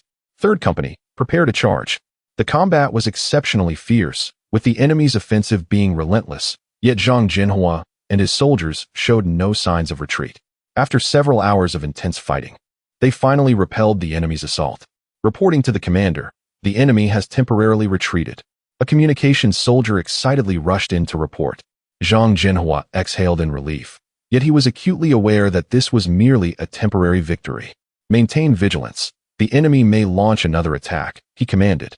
Indeed, it was not long before the enemy struck once more, this time deploying greater numbers and intensifying their assault. Zhang Zhenhua and his soldiers resisted valiantly, refusing to yield even an inch of ground. The battle continued throughout the day, with Zhang Zhenhua steadfastly commanding from the command center. His voice had grown hoarse, yet he remained resolute, issuing command after command. Commander, our ammunition is running low, Li Jiqiang said anxiously. Hold the line. We cannot retreat. Zhang Zhenhua gritted his teeth. He understood that retreat was not an option. They could only persevere until the very last moment. At that moment, a soldier burst in, exclaiming excitedly, Commander, reinforcements have arrived. Zhang Zhenhua's eyes brightened. Excellent. Immediately notify all units to prepare for a counteroffensive. The arrival of reinforcements provided them with tremendous encouragement. Zhang Zhenhua decisively ordered the counterattack. The soldiers, buoyed by high morale, swiftly turned the tide of battle. Charge! Drive the enemy away! Zhang Zhenhua shouted. Commander, the reconnaissance team has departed. Shortly thereafter, Deputy Wang returned with a report. Very good, Zhang Zhenhua nodded. We now need to ascertain the enemy's movement routes and troop deployments. Only by mastering this information can we devise an appropriate operational plan. Time passed second by second, and Zhang Zhenhua's gaze remained fixed on the map. His mind had already conceived multiple operational strategies, yet more intelligence was needed to finalize the ultimate approach. In the deep of night, the reconnaissance team finally brought back first-hand intelligence. Reconnaissance soldier Xiao Li reporting to the commander. The enemy's main force is indeed approaching us. They are divided into 3 columns and are expected to converge before our defensive line in 3 days. Zhang Zhenhua's brow furrowed in concentration. A 3-pronged attack indicated that the enemy intended to break through their defenses in one fell swoop. He turned to Deputy Wang. We must find opportunities to strike them individually before they unite. Deputy Wang nodded. Yes, Commander, we have already begun reinforcing the defenses, and all soldiers are in combat readiness. Zhang Zhenhua pondered for a moment and said, we need an elite unit to ambush them along their inevitable path. Vice Officer Wang hesitated for a moment. Commander, might this be too risky? Zhang Zhenhua's gaze was resolute. War itself is a gamble. Only through such actions can we secure greater initiative. Taking a deep breath, Vice Officer Wang replied, very well, I shall make the arrangements. The following day, at the break of dawn, the elite troops set forth. Under Zhang Zhenhua's guidance, they stealthily lay in ambush along the enemy's inevitable path.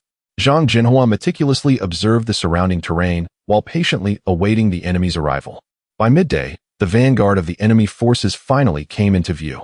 Zhang Zhenhua held his breath, silently watching the enemy's movements, knowing that striking at the most opportune moment would maximize the impact on the adversary.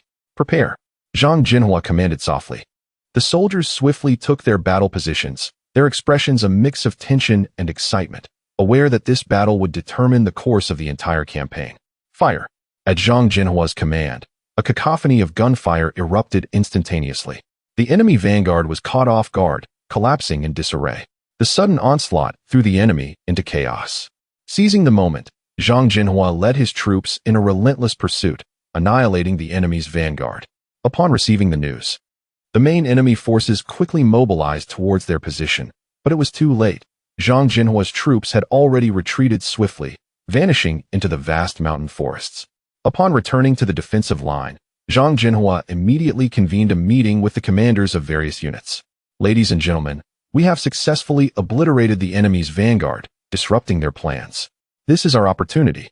A company commander inquired, Commander, what shall we do next? Zhang Zhenhua pointed at the map. The main enemy forces are divided into 3 routes. We must strike them one by one. Our first step is to lure them into our encirclement. Vice Officer Wang nodded. Commander, I understand. We can exploit the terrain's advantages to launch a surprise attack at their weakest point. Zhang Zhenhua smiled with satisfaction. Precisely. Prepare your troops, for tonight we shall demonstrate to the enemy that we are not easily vanquished. As night fell, the entire defensive line buzzed with tense preparations. Zhang Zhenhua stood at the command post, surrounded by the sounds of bustling soldiers. He was acutely aware that the forthcoming battle would be arduous, yet he was confident in leading his troops to victory. At midnight, reports of enemy movements came once more. Vice Officer Wang hurriedly approached. Commander, the enemy's second unit has entered our ambush zone. Excellent. Proceed as planned, Zhang Zhenhua decisively commanded. The battle erupted anew, with Zhang Zhenhua's forces engaging the enemy fiercely amidst the mountains and forests. Utilizing the advantages of the terrain and their superior tactics, they once again repelled the enemy's advance. 3 days later, the main enemy forces finally arrived at the front of the defensive line. However, their morale had been shattered by Zhang Zhenhua's relentless assaults. Seizing the opportunity, Zhang Zhenhua launched a general offensive. Charge! He proclaimed as he personally led the troops into a fierce assault on the enemy's positions. The battlefield erupted into a cacophony of artillery fire and smoke, transforming into a sea of flames. After hours of intense combat, the enemy could no longer bear the strain and began a full retreat. Zhang Zhenhua led his forces in a victorious pursuit, driving the enemy out of the combat zone. A few days later, Zhang Zhenhua convened a post-battle debriefing. Standing upon the platform, he cast a resolute gaze over the soldiers below. Ladies and gentlemen, through our relentless efforts over these past days, we have successfully repelled the enemy's advance. I extend my heartfelt gratitude to each soldier. It is your courage and fearlessness that have safeguarded our homeland, he declared. The soldiers responded with a resounding cheer, their applause echoing. Zhang Zhenhua continued, Yet we must not grow complacent. The enemy may return at any moment. We must persist in our training and remain prepared for new challenges. Vice Officer Wang stood, proposing, Commander, shall we summarize the experiences and lessons learned from this battle to better prepare for future encounters with the enemy? Zhang Zhenhua nodded. That is an excellent suggestion. Every battle presents an opportunity for learning. We must glean insights to refine our tactics and strategies. Soon after, Zhang Zhenhua received orders from higher command to deploy to another combat zone to support ongoing battles there. He quickly gathered his troops for a brief, yet impactful mobilization. Comrades, we have received new orders to proceed to another battlefront to assist our comrades. Time is of the essence. We must act swiftly, Zhang Zhenhua asserted. The soldiers eagerly expressed their willingness to follow their commander into the fray. Zhang Zhenhua led his forces onward to the new theater of war. Along the way, Zhang Zhenhua and Vice Officer Wang discussed the impending enemy situation and terrain. They meticulously studied the map, devising a detailed marching route and combat plan. Upon arriving at the new combat zone, they discovered that fighting had already commenced. Zhang Zhenhua promptly directed his troops into battle, their arrival significantly bolstering the local forces' combat effectiveness. As night deepened, the moonlight filtered through sparse clouds, casting a faint silver glow over the entire camp. The soldiers busily and orderly prepared for the impending confrontation. Zhang Zhenhua stood outside the command tent, gazing at the distant mountains, his brow furrowed in concentration. Vice Officer Wang approached, whispering, "Commander, the reconnaissance team has departed. They will establish an observation post 5 kilometers ahead." "Good," Zhang Zhenhua nodded. "Additionally, inform the logistics department to ensure adequate ammunition and supplies, especially water and medical supplies." Vice Officer Wang nodded in acknowledgement and turned to relay the orders. Zhang Zhenhua understood that this battle would be exceptionally arduous. The enemy's main forces were well-equipped and numerous, while his own troops were somewhat stretched thin. In the stillness of the night, Zhang Zhenhua entered the command tent, where the map was dotted with red and blue flags, representing the positions and movements of both sides. At this moment, Vice Officer Wang and several company commanders had gathered within the tent, awaiting Zhang Zhenhua's next instructions. "Comrades, we face the enemy's main forces. They are well-equipped and numerous," Zhang Zhenhua began. "We must leverage our advantages and utilize the terrain for defense and counterattack." Wang Yong nodded. "Commander, the canyon behind the mountain is an excellent ambush point. We can set a trap there to catch them off guard." A glimmer of approval flickered in Zhang Zhenhua's eyes as he remarked, "An excellent idea, Deputy Wang. You shall take charge of organizing the ambush site. It must be meticulously concealed, so as not to alert the enemy." "Understood. I will make the necessary arrangements at once," responded Wang Yong, immediately rising to exit the tent. Zhang Zhenhua continued, "The other company commanders are responsible for fortifying their respective positions. It is imperative that you hold your ground and do not allow the enemy to breach our defenses easily." The company commanders collectively affirmed, "Yes, Commander." Once they dispersed, Zhang Zhenhua remained alone in the tent, fixated on the map in a trance. He was acutely aware that this battle would be exceedingly arduous, yet for the sake of safeguarding this land, he and his soldiers must exert every effort and vow to stand their ground until the end. 3 days later, the enemy forces arrived as anticipated. Zhang Zhenhua stood atop the high ground, gazing at the densely packed enemy formations in the distance, his heart heavy with foreboding. Chapter 33: Crafting Molotov Cocktails. Suddenly, a volley of gunfire erupted, prompting Zhang Zhenhua to immediately drop to the ground and signal for his comrades to take cover.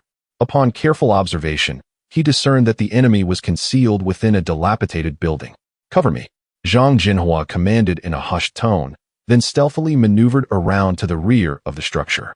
He swiftly hurled a grenade, which detonated, shattering the building and causing the enemy to scatter in disarray. "Charge!" With this command, the soldiers surged forward, swiftly seizing control of the building and obliterating the enemy forces. "The village is safe," a soldier reported excitedly. Zhang Zhenhua nodded, wiping the sweat from his brow. "Continue the search. Ensure no one is left behind."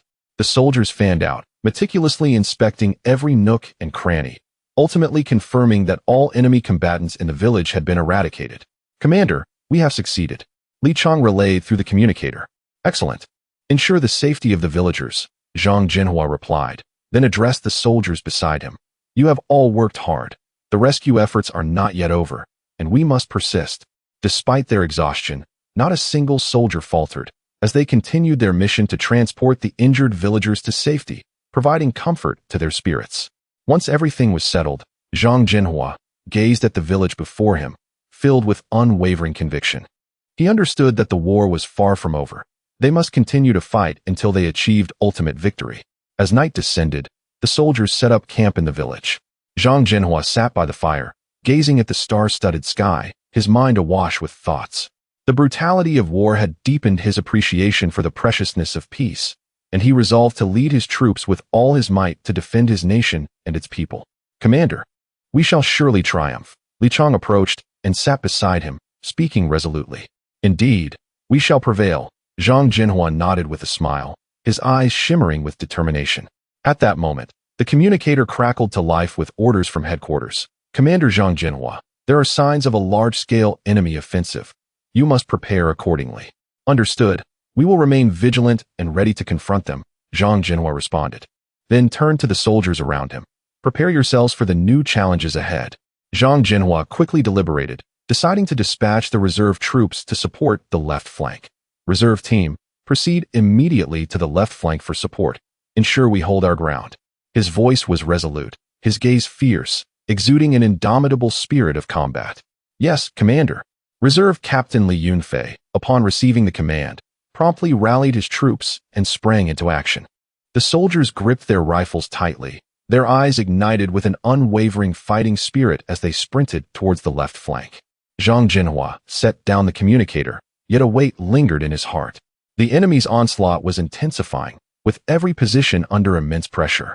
He knew that as the commander, he must maintain his composure and lead his comrades out of the battlefield's predicament. Commander, the situation at the right flank is also dire. The enemy seems intent on dispersing our forces, Chief of Staff Wang Zhangwo remarked, his brow furrowed with concern. After a moment of contemplation, Zhang Zhenhua decisively stated, Wang Zhangwo, you must take a small team to support the right flank. We must withstand the enemy's assault. Understood, Commander.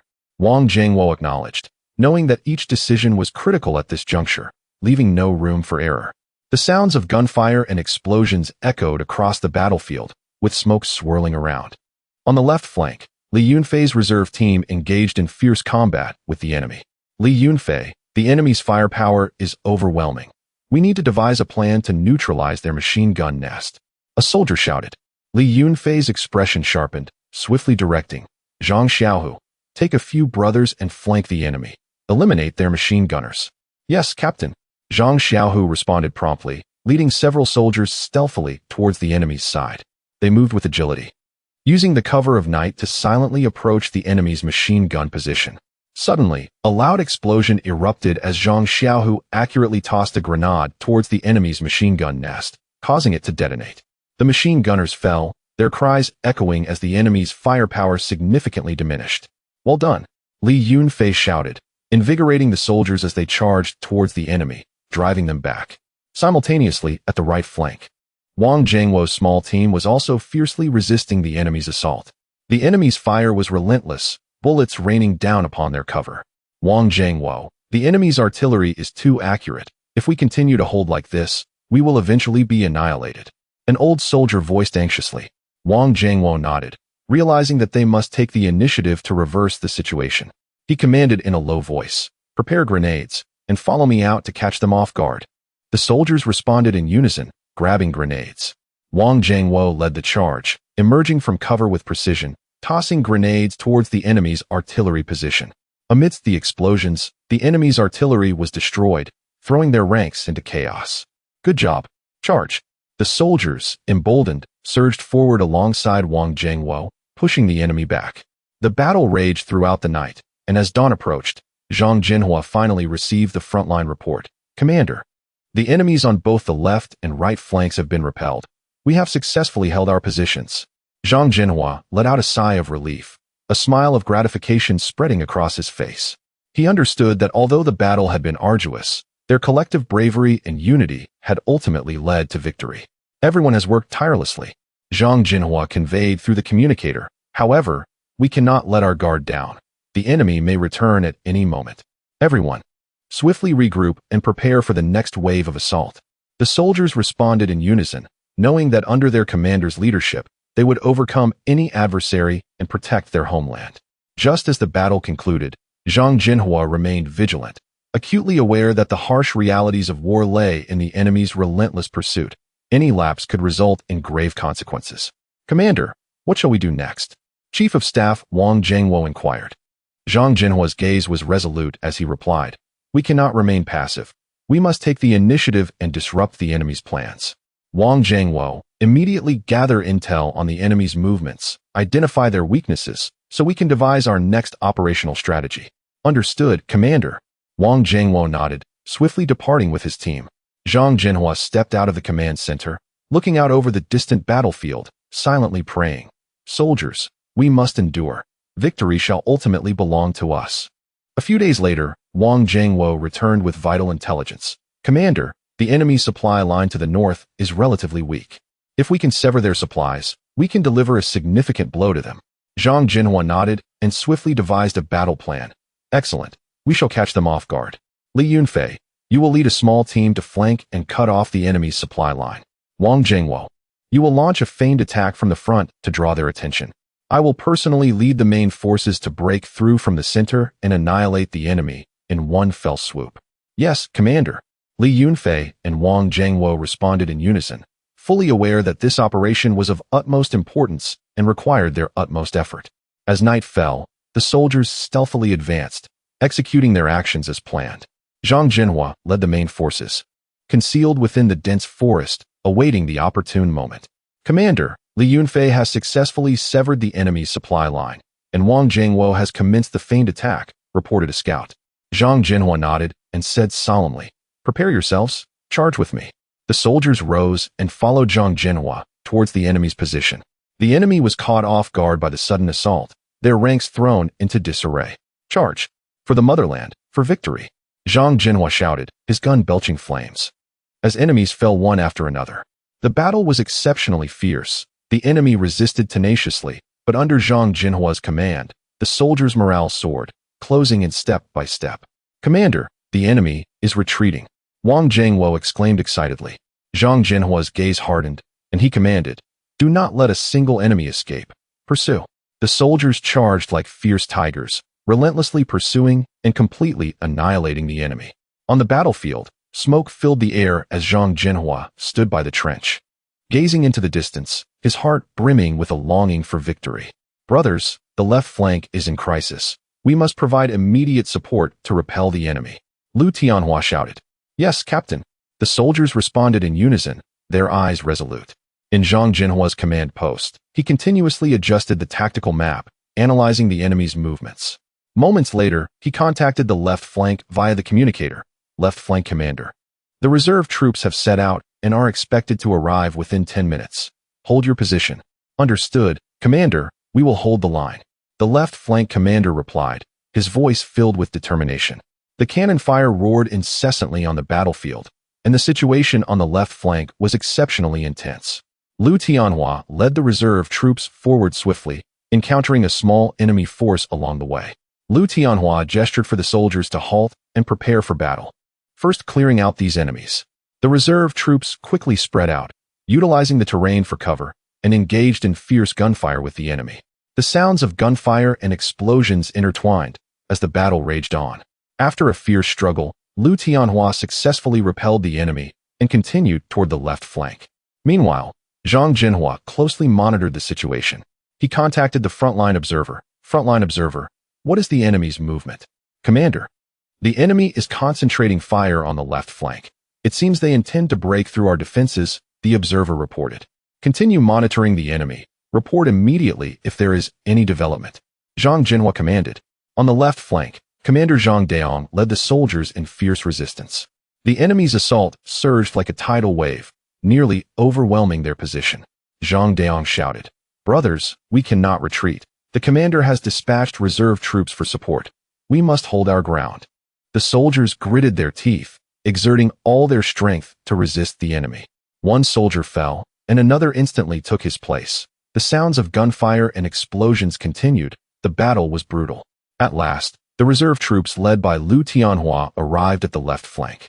Upon witnessing the scene before him, Lu Tianhua commanded loudly, Reserve troops, engage in battle immediately and repel the enemy.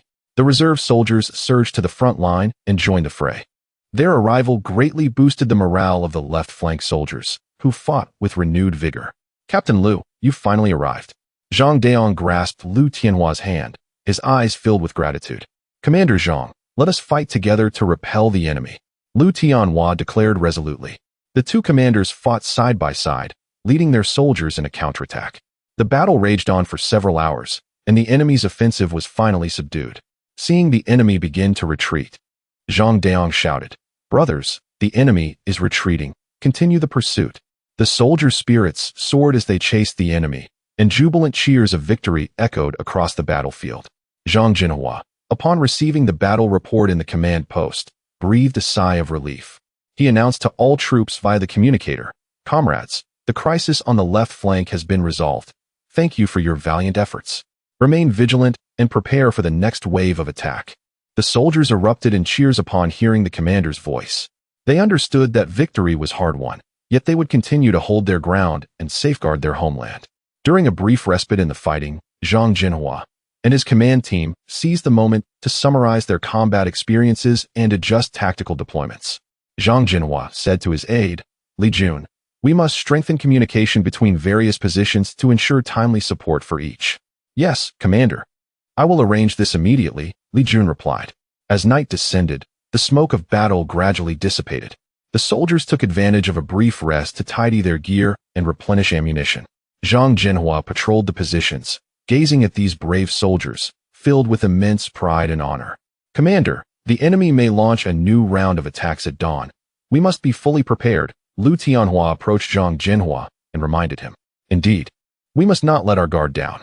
Tianhua, lead the reserve troops to continue patrolling each position, ensuring every soldier is in optimal condition," Zhang Zhenhua instructed.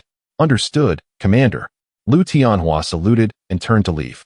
Zhang Zhenhua stood at the heights of the command post, gazing at the distant battlefield. He knew that this battle was far from over, yet he held confidence in leading his troops toward ultimate victory. In the stillness of the night, only sporadic cannon and gunfire disrupted the tranquility. Zhang Zhenhua remained awake, contemplating the next course of action. Suddenly, an urgent report crackled through the communicator. "Commander, enemy scouts have been spotted, potentially preparing for a large-scale assault." Zhang Zhenhua immediately picked up the communicator and issued orders. "All positions, be alert. The enemy may launch an attack at dawn. Heighten vigilance and prepare to confront them." The soldiers swiftly mobilized, reinforcing defenses as per the command post's directives. They understood that a new battle was imminent, yet no one faltered. At the break of dawn, the enemy's assault commenced as anticipated. The artillery fire from the adversary was fierce, aiming to obliterate the defensive line. Zhang Zhenhua stood resolutely before the command center, calmly directing his troops to resist. "Units, proceed with the defense according to the predetermined plan. Do not panic." Under his leadership, the forces executed their defensive maneuvers with precision. The soldiers, relying on their fortified positions and agile tactics, successfully repelled the enemy's fierce onslaught. The adversary made several attempts to breach the defenses, but was met with unwavering resistance. As the battle escalated to a fever pitch, Zhang Zhenhua resolved to launch a counteroffensive. "Reserve troops, follow me. Charge the enemy." Liu Tianhua led the reserve forces in a renewed assault, piercing through the enemy's ranks. After a fierce contest, they managed to breach the enemy's defenses, disrupting their deployment. "Commander, we have succeeded," Liu Tianhua reported with excitement. "Good, continue the pursuit. Do not give the enemy a moment's respite," Zhang Zhenhua commanded. The command center was illuminated, with soldiers anxiously focused on their communication devices, awaiting the next order. "Commander, the reserve troops have set off and are expected to reach the left flank in 5 minutes," reported the messenger, Xiao Li. "Excellent." Zhang Zhenhua nodded, his gaze resolute. "Xiao Li, maintain open communication and report the situation to me at all times." Xiao Li swiftly complied, continuing his busy tasks. Zhang Zhenhua approached the map, meticulously examining the left flank's terrain and the enemy's assault route. He understood that this battle could not be lost. Otherwise, the entire defensive line would collapse.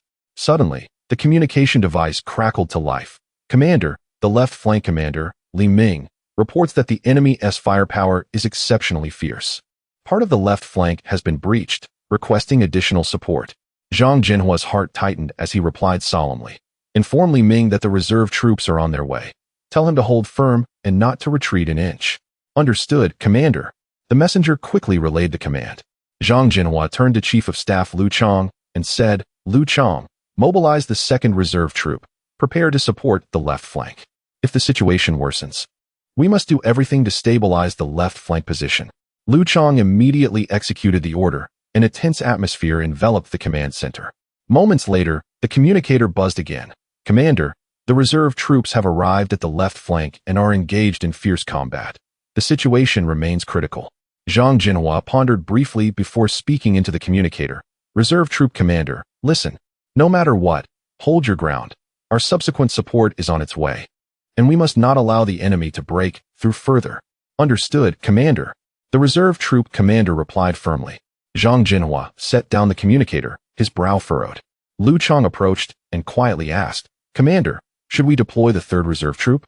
Zhang Zhenhua shook his head. We cannot easily deploy the 3rd Reserve Troop. That is our last line of defense. If we send them all out now, we will have no means of resistance should the enemy attack from other directions. Lu Chang nodded in understanding, aware that Zhang Zhenhua's decision was pivotal to the entire battle, requiring utmost caution. Time passed slowly, and the tension in the command center was palpable, as if one could hear each heartbeat. Suddenly, Li Ming's voice came through the communicator. Commander, the left flank has temporarily stabilized, but the enemy continues to reinforce. The situation is grim. Zhang Zhenhua responded gravely. Very well, Li Ming, you are doing excellently. Continue to hold, awaiting our 2nd Reserve Troop as support. Yes, Commander, Li Ming replied, his tone weary yet resilient. Just then, a scout burst into the command center, breathless, reporting, Commander, the enemy's right flank is also showing activity. They may be preparing for a full-scale assault. Zhang Zhenhua's brow furrowed deeply as he made a swift decision. Immediately dispatch reconnaissance troops to the right flank to ascertain the situation. We must clarify the enemy's movements. The scout promptly carried out the order, and Zhang Zhenhua turned to Lu Chang. Lu Chang, prepare for the enemy's full-scale assault. We must be ready for anything. Lu Chang nodded and quickly organized the troops for pre-battle preparations. At this moment, the communicator relayed the Reserve Troop Commander's voice. Commander, the enemy's fire on the left flank has weakened. They are likely repositioning, but our troops have also suffered heavy casualties, requesting medical team support. Without hesitation, Zhang Zhenhua replied, Medical team, set out immediately. Ensure that the wounded soldiers receive timely treatment. Yes, Commander. The Reserve Troop Commander affirmed, the communicator buzzing with his commands. Zhang Zhenhua gazed intently at the map, fully aware of the enemy's intentions. He understood that the adversary likely aimed to exhaust their living forces through a fierce offensive before launching a comprehensive assault.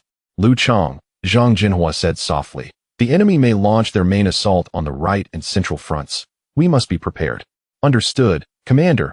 I will immediately arrange for the troops to bolster the defenses on the right and central fronts, Lu Chang replied resolutely.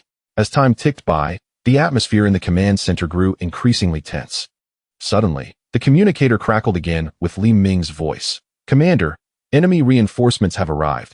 The battle on the left flank has once again reached a fever pitch. Zhang Zhenhua replied solemnly. Li Ming, hold firm. Our 2nd Reserve Troop is on its way. Yes, Commander. Li Ming's voice, though weary, remained filled with determination. Zhang Zhenhua set down the communicator, silently praying that the reserve troops would arrive in time. Suddenly, an urgent sound of footsteps echoed outside, and a soldier rushed into the command center, breathless. Commander, the reconnaissance troops report that the enemy's right flank has begun to mobilize. They may be preparing for a full-scale assault. Zhang Zhenhua's expression darkened as he immediately issued the command. All soldiers prepare for battle. We must hold our position. The soldiers in the command center swiftly sprang into action, each rushing to their posts, ready to confront the impending conflict. Zhang Zhenhua stood resolutely before the map, his gaze unwavering, silently vowing to defend this ground at all costs, ensuring the enemy would not prevail. The battle intensified under the cover of night, the roar of artillery and the crack of gunfire intertwining, transforming the battlefield into a sea of flames. Zhang Zhenhua paced restlessly within the command center, continuously receiving reports from the front lines, his tension unrelenting. Suddenly, the communicator buzzed with Lu Chang's voice. Commander, the enemy's right flank has launched a full-scale assault, and our defenses are under immense pressure. Zhang Zhenhua clenched his fists and spoke in a low voice.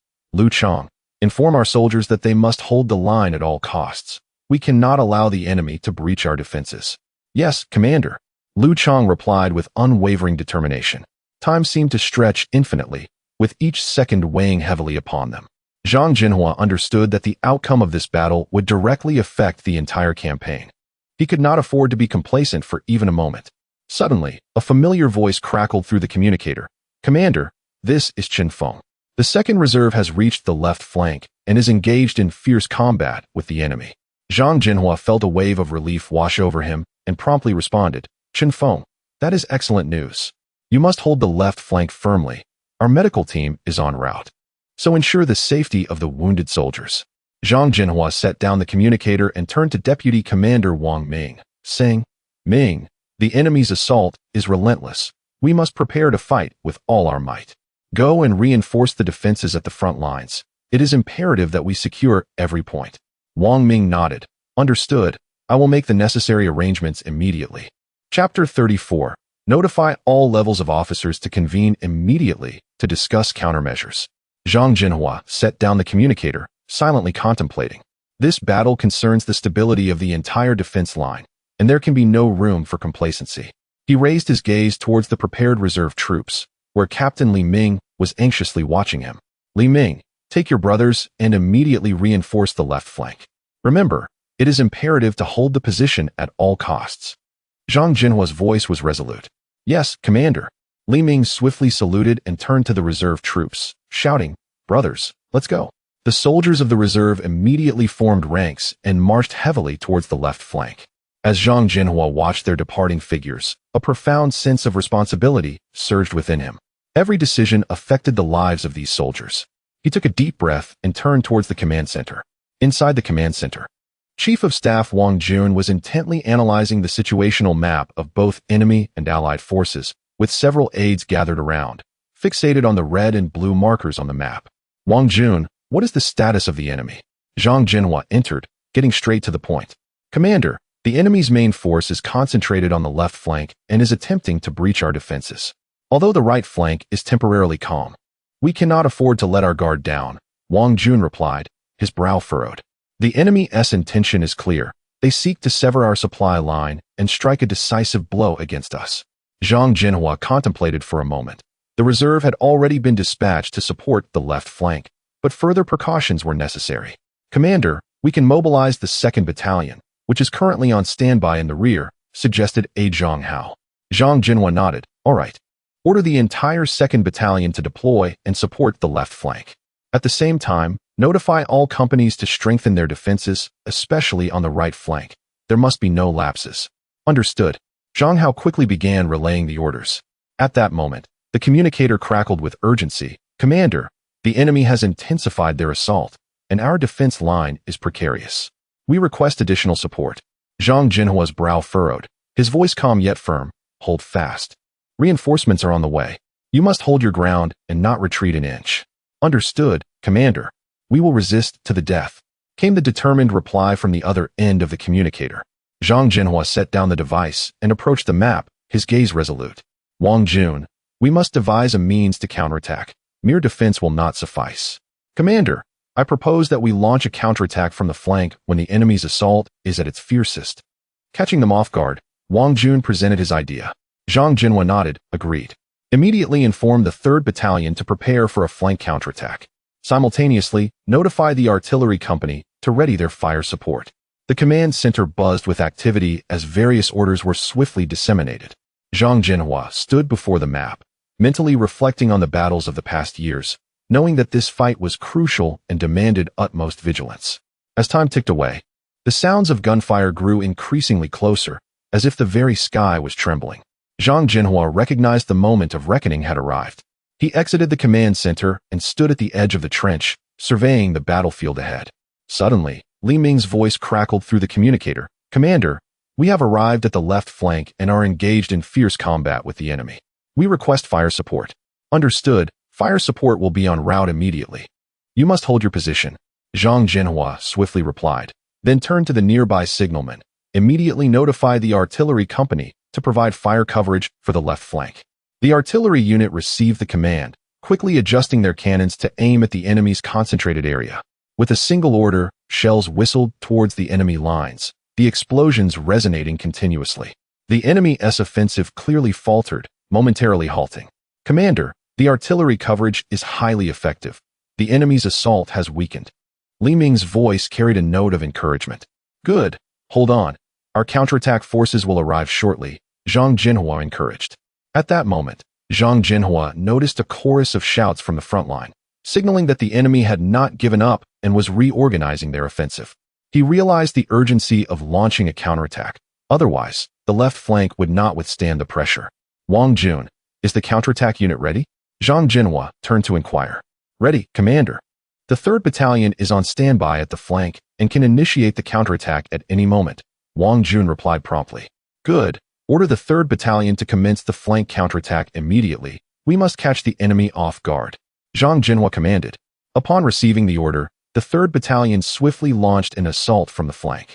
The battlefield erupted in a cacophony of gunfire. The enemy clearly unprepared for this counteroffensive, their ranks thrown into disarray.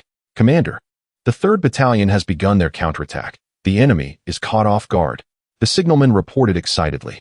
Zhang Zhenhua nodded. Continue to intensify the firepower. We must utterly rout the enemy. Reserve Unit Leader Li Hao, upon receiving the command, promptly responded, Yes, Commander. Reserve Unit, follow me. The left flank needs us. He raised his command sword and led his soldiers swiftly towards the left flank battlefield. The situation on the left flank was exceedingly fierce, with enemy artillery concentrated and smoke billowing. Left flank Commander Chen Yong, drenched in sweat, saw the reserves arrive and felt a flicker of hope. He hurriedly approached Li Hao. You have finally arrived. Had you come any later, we would not have been able to hold on. Li Hao, while observing the battlefield situation, inquired, What is the enemy's strength and firepower? Chen Yong replied solemnly, The enemy has deployed a reinforced battalion with formidable firepower, especially their heavy machine guns and mortars, which have us pinned down. Li Hao nodded decisively, issuing orders. Snipers, suppress the enemy's machine gunners. Mortar teams, counterattack. The rest, follow me and cover the charge. The soldiers responded promptly, swiftly launching a counteroffensive. The snipers' precise shots felled the enemy's machine gunners, and the mortar counterfire diminished the enemy's offensive momentum. Charge. Li Hao led the charge, with the soldiers behind him following closely, launching a fierce counterattack against the enemy positions. The enemy's front lines were torn asunder, and the morale of the soldiers on the ground surged as they pressed forward. Inside the command post, Zhang Zhenhua closely monitored the changing dynamics of the battlefield, his heart racing with tension. He turned to his aide Zhang Dawei and commanded, Relay my orders to the artillery positions to support the left flank, exerting full force to suppress the enemy's firepower. Zhang Dawei immediately conveyed the order through the communicator. Artillery positions, take note. Immediately redirect fire to fully support the left flank. Suppress the enemy's artillery. Soon after, distant thunderous cannon fire echoed, a clear indication of the artillery's support for the left flank. The enemy's bombardment gradually dwindled, providing the soldiers on the front lines an opportunity to launch a more vigorous counterattack. Commander, the enemy's offensive has evidently weakened. We have a chance to retaliate. Zhang Dawei reported with excitement. Zhang Zhenhua furrowed his brow. We must not let our guard down. Continue to monitor the situation closely. We must ensure the safety of the left flank and not give the enemy any opportunity. Just then, an urgent call crackled through the communicator. Commander, the right flank has detected an enemy assault unit. The situation is critical. Zhang Zhenhua's heart raced. He swiftly made a decision. The 3rd Battalion on the right flank must immediately bolster its defenses, and the 2nd Squad of the reserve team is to reinforce the right flank at once. We must stabilize the situation. Captain Wang Gang of the reserve team received the order without hesitation. Yes, Commander. We will set off immediately. Wang Gang led the 2nd Squad swiftly toward the right flank. Hearing the sound of gunfire and artillery along the way, the enemy's assault had commenced.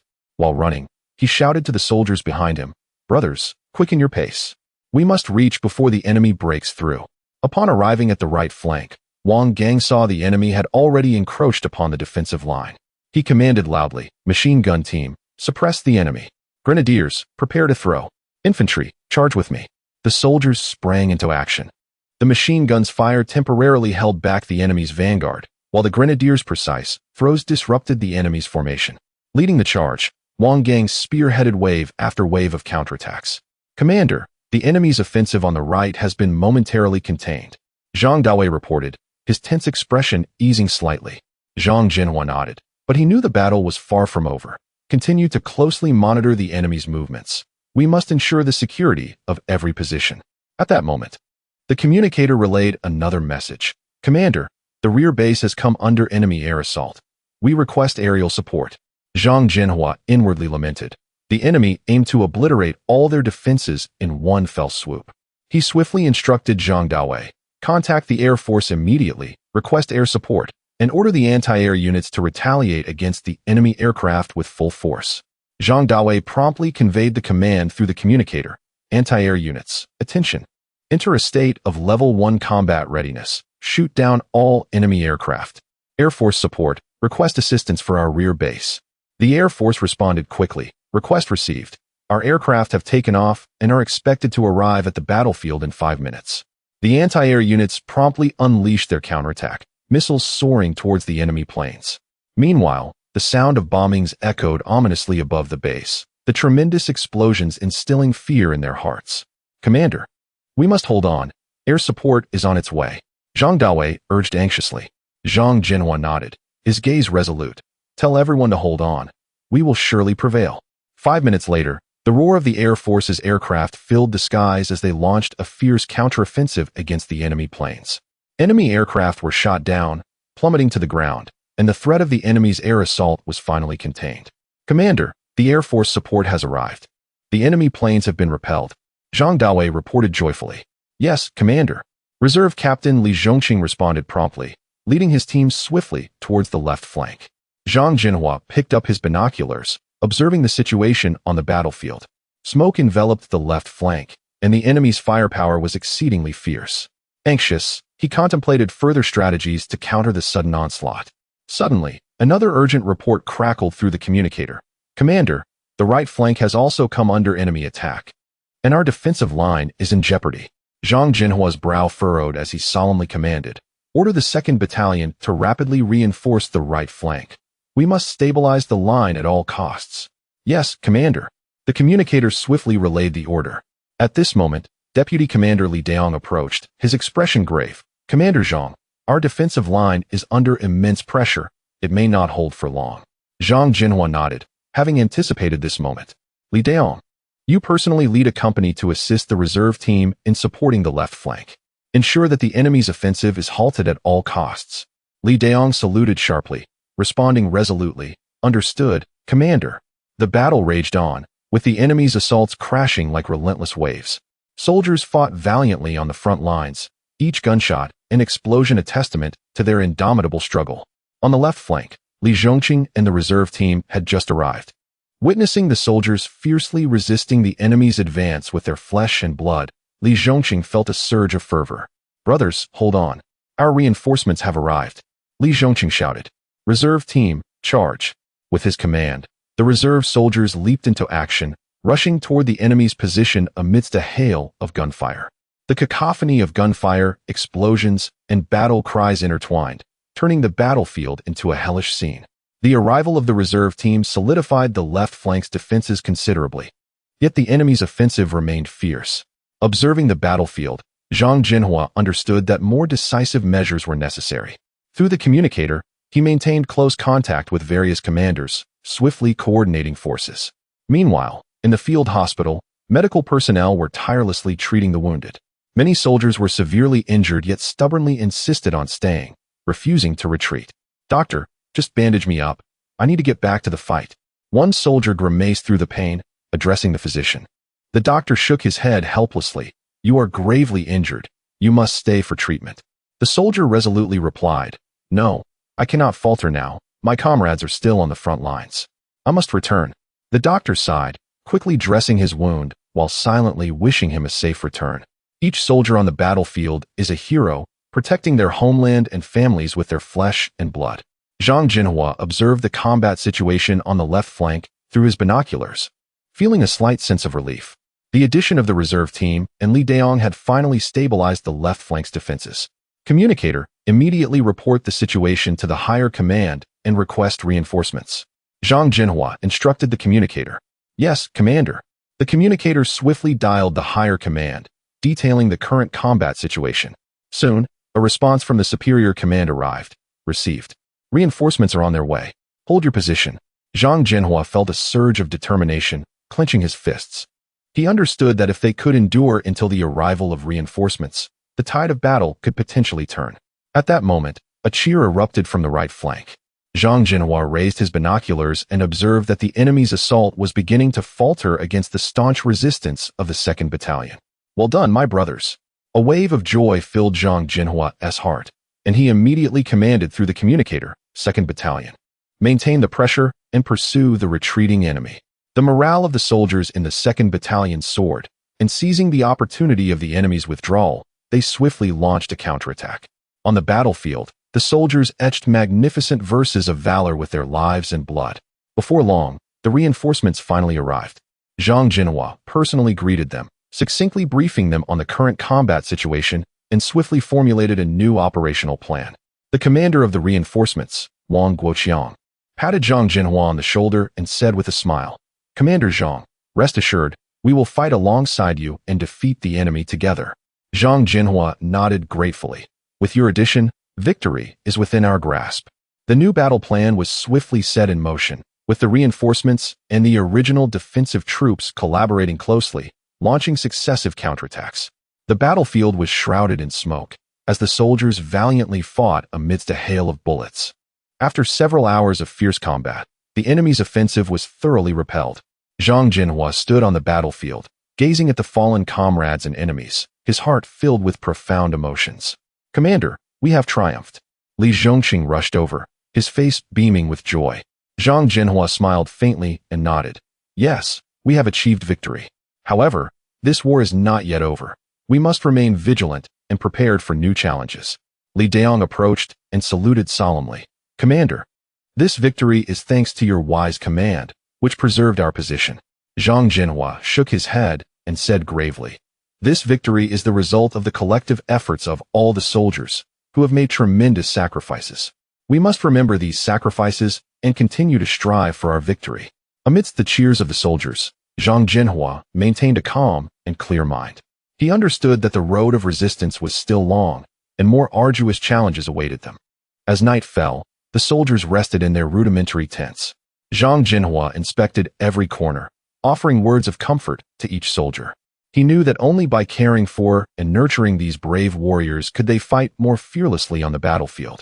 Beneath the starry sky, Zhang Zhenhua stood alone at a high point, gazing into the distance. He silently prayed for the swift conclusion of this battle, wishing for the safe return of every soldier to their warm homes. "Commander, you should rest as well." Li Daong approached with concern. Zhang Zhenhua smiled gently and nodded. "Indeed, everyone has worked hard. We must conserve our strength for tomorrow's new battle." "Hurry, keep up!" Li Chong shouted loudly, gripping his submachine gun tightly to his chest, his eyes gleaming with determination. A few minutes later, the reserve troops arrived at the left flank. The situation here was indeed grim. The enemy's artillery was fierce, and the soldiers struggled to retaliate from behind their cover. "Commander, we have arrived," Li Chong reported to Zhang Zhenhua via the communicator. "Very well, initiate a counterattack immediately. We must hold the enemy at bay." Zhang Zhenhua's voice was firm and resolute. "Understood, Commander." Li Chong hung up the communicator and quickly instructed his team to commence the counterattack. They utilized their weapons to fiercely retaliate against the enemy. Machine gunners, suppressive fire. Grenadiers, prepare grenades. Li Chong directed while actively participating in the fight. His weapon continuously belched flames, each bullet striking its target against the enemy. At this moment, the enemy seemed to have noticed the arrival of the reserves, concentrating their firepower even more. They launched a fierce assault, attempting to break through the left flank in one fell swoop. "We cannot retreat. Hold the position."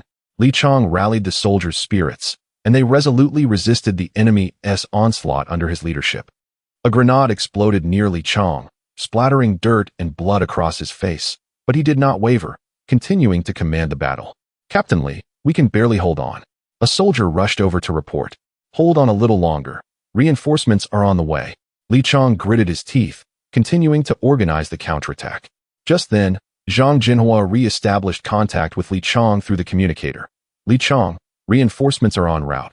You must hold your ground." "Understood, Commander," Li Chong responded. Before long, a rumbling sound emerged. It was the tanks of the reinforcements. They swiftly joined the battle, their formidable firepower instantly turning the tide. "Reinforcements have arrived. Counterattack," Li Chong shouted, and the soldiers' spirits surged as they rushed out from their cover, engaging in hand-to-hand combat with the enemy. The battle continued for several hours, and ultimately, With the assistance of the reinforcements, the left flank was secured. The enemy suffered heavy losses and began to retreat. Commander Zhang, the left flank has stabilized. Li Chang reported to Zhang Zhenhua via the communicator. Excellent. Everyone has worked hard. Zhang Zhenhua sighed with relief and praised them. It is our duty, Li Chang replied, a hint of fatigue crossing his smile. After the battle, Zhang Zhenhua inspected the left flank. He saw the soldiers busy organizing their equipment, some exhausted and sitting on the ground. Yet every face radiated the joy of victory. Li Chang, you all performed admirably. Zhang Zhenhua patted Li Chang's shoulder in appreciation. Thank you, Commander. This is the result of everyone's effort. Li Chang humbly responded. Zhang Zhenhua nodded, then turned to all the soldiers and proclaimed loudly, Comrades, today's victory was earned through your lives and blood. You are all heroes. However, we cannot let our guard down. The enemy remains. And we must continue to strive until complete victory is achieved. Yes, Commander. The soldiers responded in unison, their voices resonating like thunder. At that moment, a soldier rushed over to report, Commander, a village is under enemy attack. We request support. Zhang Zhenhua's expression darkened, and he immediately decided, organize troops at once to provide support. I will lead the team. Li Chang volunteered. No, this time I will go personally, Zhang Zhenhua asserted firmly. Commander. Li Chang expressed concern. It's all right. I leave this to you. I will be cautious. Zhang Zhenhua smiled, and then turned to the other soldiers, saying, all able-bodied individuals, follow me. The soldiers swiftly assembled and followed Zhang Zhenhua towards the village.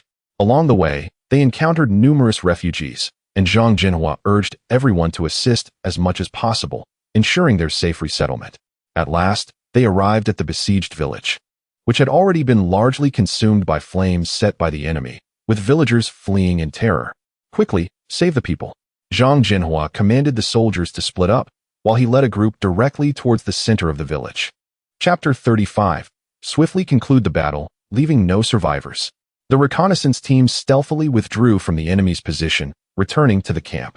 Along the way, they encountered enemy patrols several times, but they cleverly evaded detection. Upon their return, Zhang Zhenhua was already waiting. Commander, we have completed our mission. Captain Li presented the defensive map. Well done, Captain Li. Everyone has worked hard, Zhang Zhenhua praised. It is our duty, Commander, Captain Li replied with a smile. Zhang Zhenhua meticulously examined the defensive map, gaining a clearer understanding of the enemy's situation. He promptly convened a meeting with the company commanders to devise a new combat plan. According to the intelligence brought back by the reconnaissance team, there is a weakness in the enemy's defense line here. We can break through from this point, Zhang Zhenhua stated, pointing at the map. Commander, this position is indeed a breakthrough point, but we require substantial fire support. One company commander remarked. I have already arranged for fire support. The artillery company will coordinate with our assault, Zhang Zhenhua assured.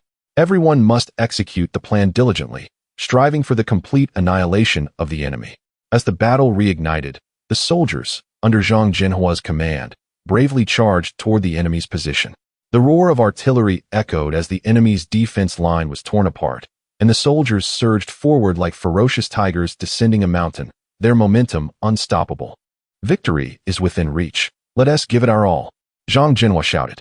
Suddenly, Private Li rushed in with urgency. Commander, it seems there are enemy reinforcements approaching from the left flank.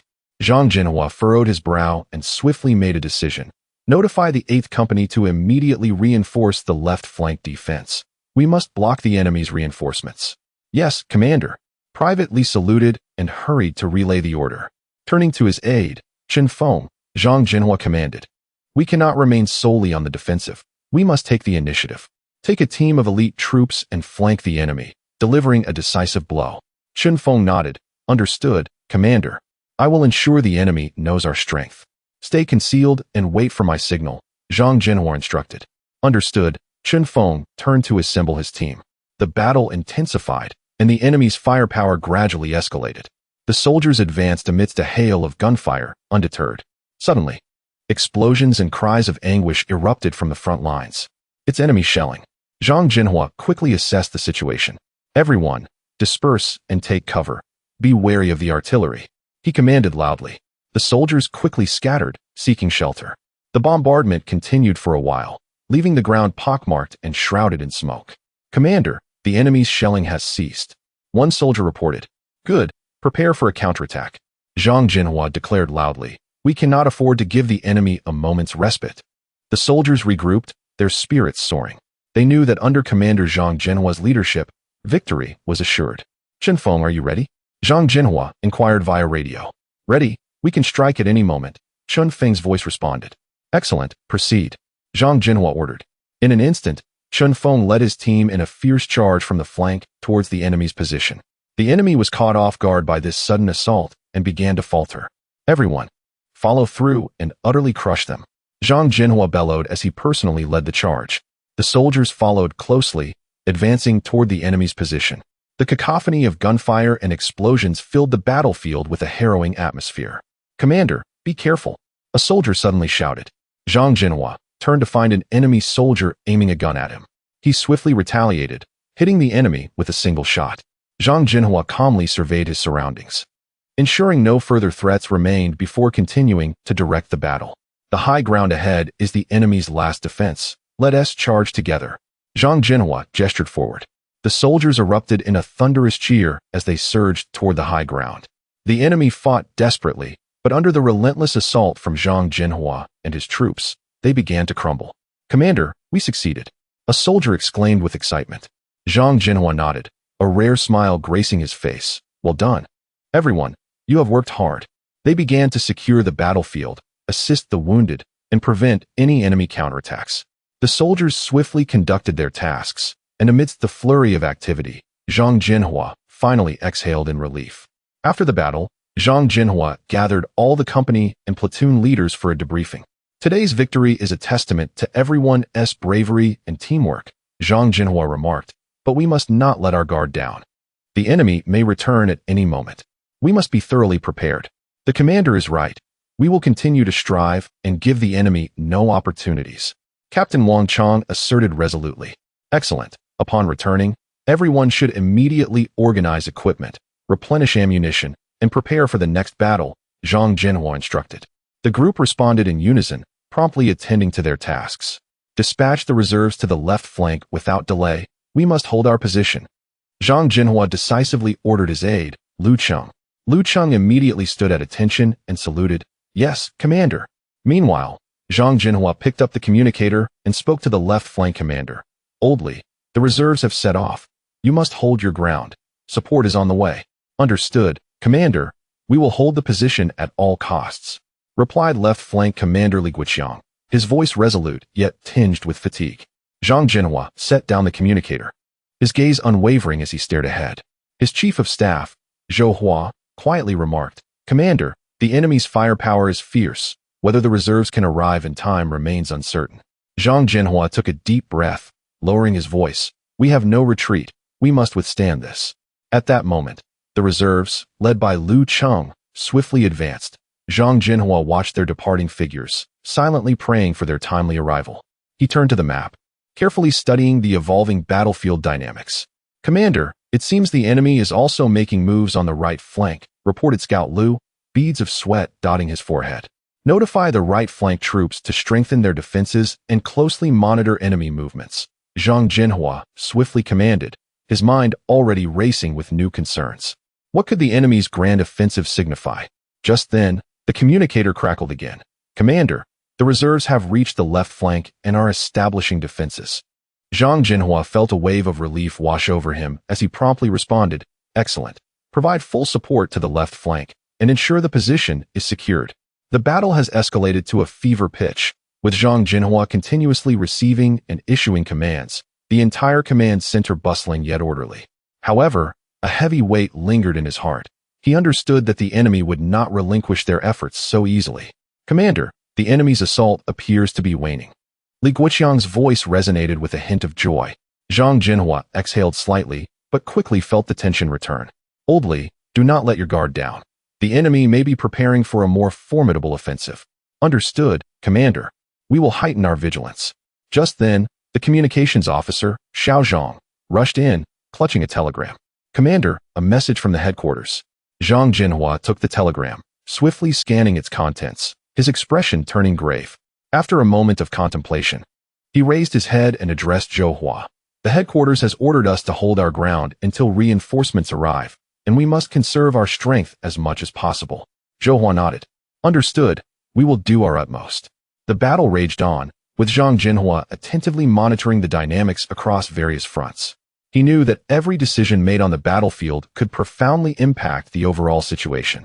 As night fell, the sound of artillery continued to reverberate across the battlefield.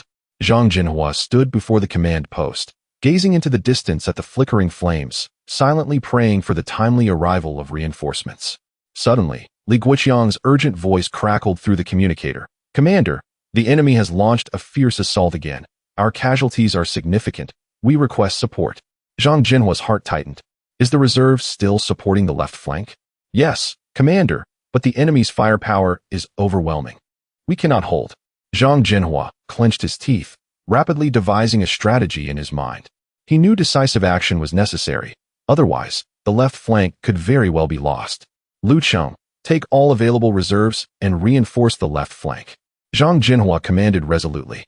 Lu Cheng responded without hesitation. Yes, Commander. Zhang Zhenhua watched as Lu Cheng and his troops set off once more, silently praying for their success. He understood that this battle would determine the trajectory of the entire campaign. The fighting was exceptionally fierce, with the enemy launching relentless waves of attacks, yet Zhang Zhenhua and his soldiers held their ground tenaciously. At last, dawn broke, and the enemy's onslaught began to wane. Reserves, move out. Deputy Commander Li Gang signaled, leading the reserves swiftly towards the left flank. Zhang Zhenhua picked up his binoculars, surveying the situation on the left flank. The enemy surged forth like a tidal wave, artillery roaring, and the situation was dire. He knew the key to this battle lay in the timely reinforcement of the left flank. Commander, can we hold out? Chief of Staff Wang Yi asked with concern. We must hold. Zhang Zhenhua replied firmly. If the left flank falls, the entire line will collapse. The sounds of battle grew ever closer, the cannon fire deafening. Zhang Zhenhua felt an immense pressure. Yet he knew that as the commander, he must remain calm and strong, instilling confidence in his soldiers. Commander, enemy tanks have appeared. An observer reported anxiously. Zhang Zhenhua furrowed his brow. The enemy's tanks posed a significant threat. After a moment of thought, he decided to employ anti-tank artillery. Anti-tank squad, prepare. Zhang Zhenhua ordered. Yes. The anti-tank squad sprang into action, deploying the artillery and targeting the enemy tanks. Fire. Zhang Zhenhua commanded. And the shell whistled through the air, accurately striking one of the enemy tanks, the explosion resounding with a heart-stirring boom. Well done. Zhang Zhenhua encouraged, but he knew this was merely the beginning. The enemy's assault would grow even fiercer. The battle raged on for several hours, with Zhang Zhenhua anxiously monitoring the situation. The reserves finally reached the left flank, joining forces with the soldiers there to resist the enemy's advance. Left flank commander, this is Li Gang. We have arrived. Li Gang reported via the communicator. Excellent. Quickly, join the fight. We need more manpower. The left flank commander's voice brimmed with hope. The arrival of the reserves fortified the left flank's defenses, yet the enemy remained relentless, continuously launching attacks. Bullets whizzed through the air, and shells exploded on the ground. Everyone on the battlefield exerted their utmost effort. Commander, our ammunition is running low. A soldier reported. Zhang Zhenhua's heart sank. The shortage of ammunition was a grave issue. He immediately contacted the logistics unit. Logistics unit, expedite the delivery of ammunition. Yes, Commander. The logistics unit swiftly mobilized to transport ammunition. The battle intensified, with Zhang Zhenhua continually directing various units, coordinating the fight. He understood that this battle was not merely for territory, but for the lives of each soldier. Commander, the enemy's assault seems to be diminishing. Wang Yi observed. Zhang Zhenhua nodded. This is our opportunity. Counterattack. He promptly issued the order for a counteroffensive, and the soldiers, invigorated, launched a vigorous assault against the enemy. The enemy, clearly unprepared for a counterattack at this moment, faltered. Charge. Li Gang led the reserves into the fray, with soldiers following closely behind, pushing back the enemy's onslaught with unyielding force. Commander, we have succeeded. The left flank commander reported excitedly. Zhang Zhenhua exhaled deeply, a rare smile gracing his face. Well done, everyone. But we must not let our guard down. Be ready to face new challenges at any moment. After the battle concluded, Zhang Zhenhua gathered all commanders for a meeting to summarize the combat experience. Although we achieved victory in this battle, We have also uncovered many issues, Zhang Zhenhua stated solemnly.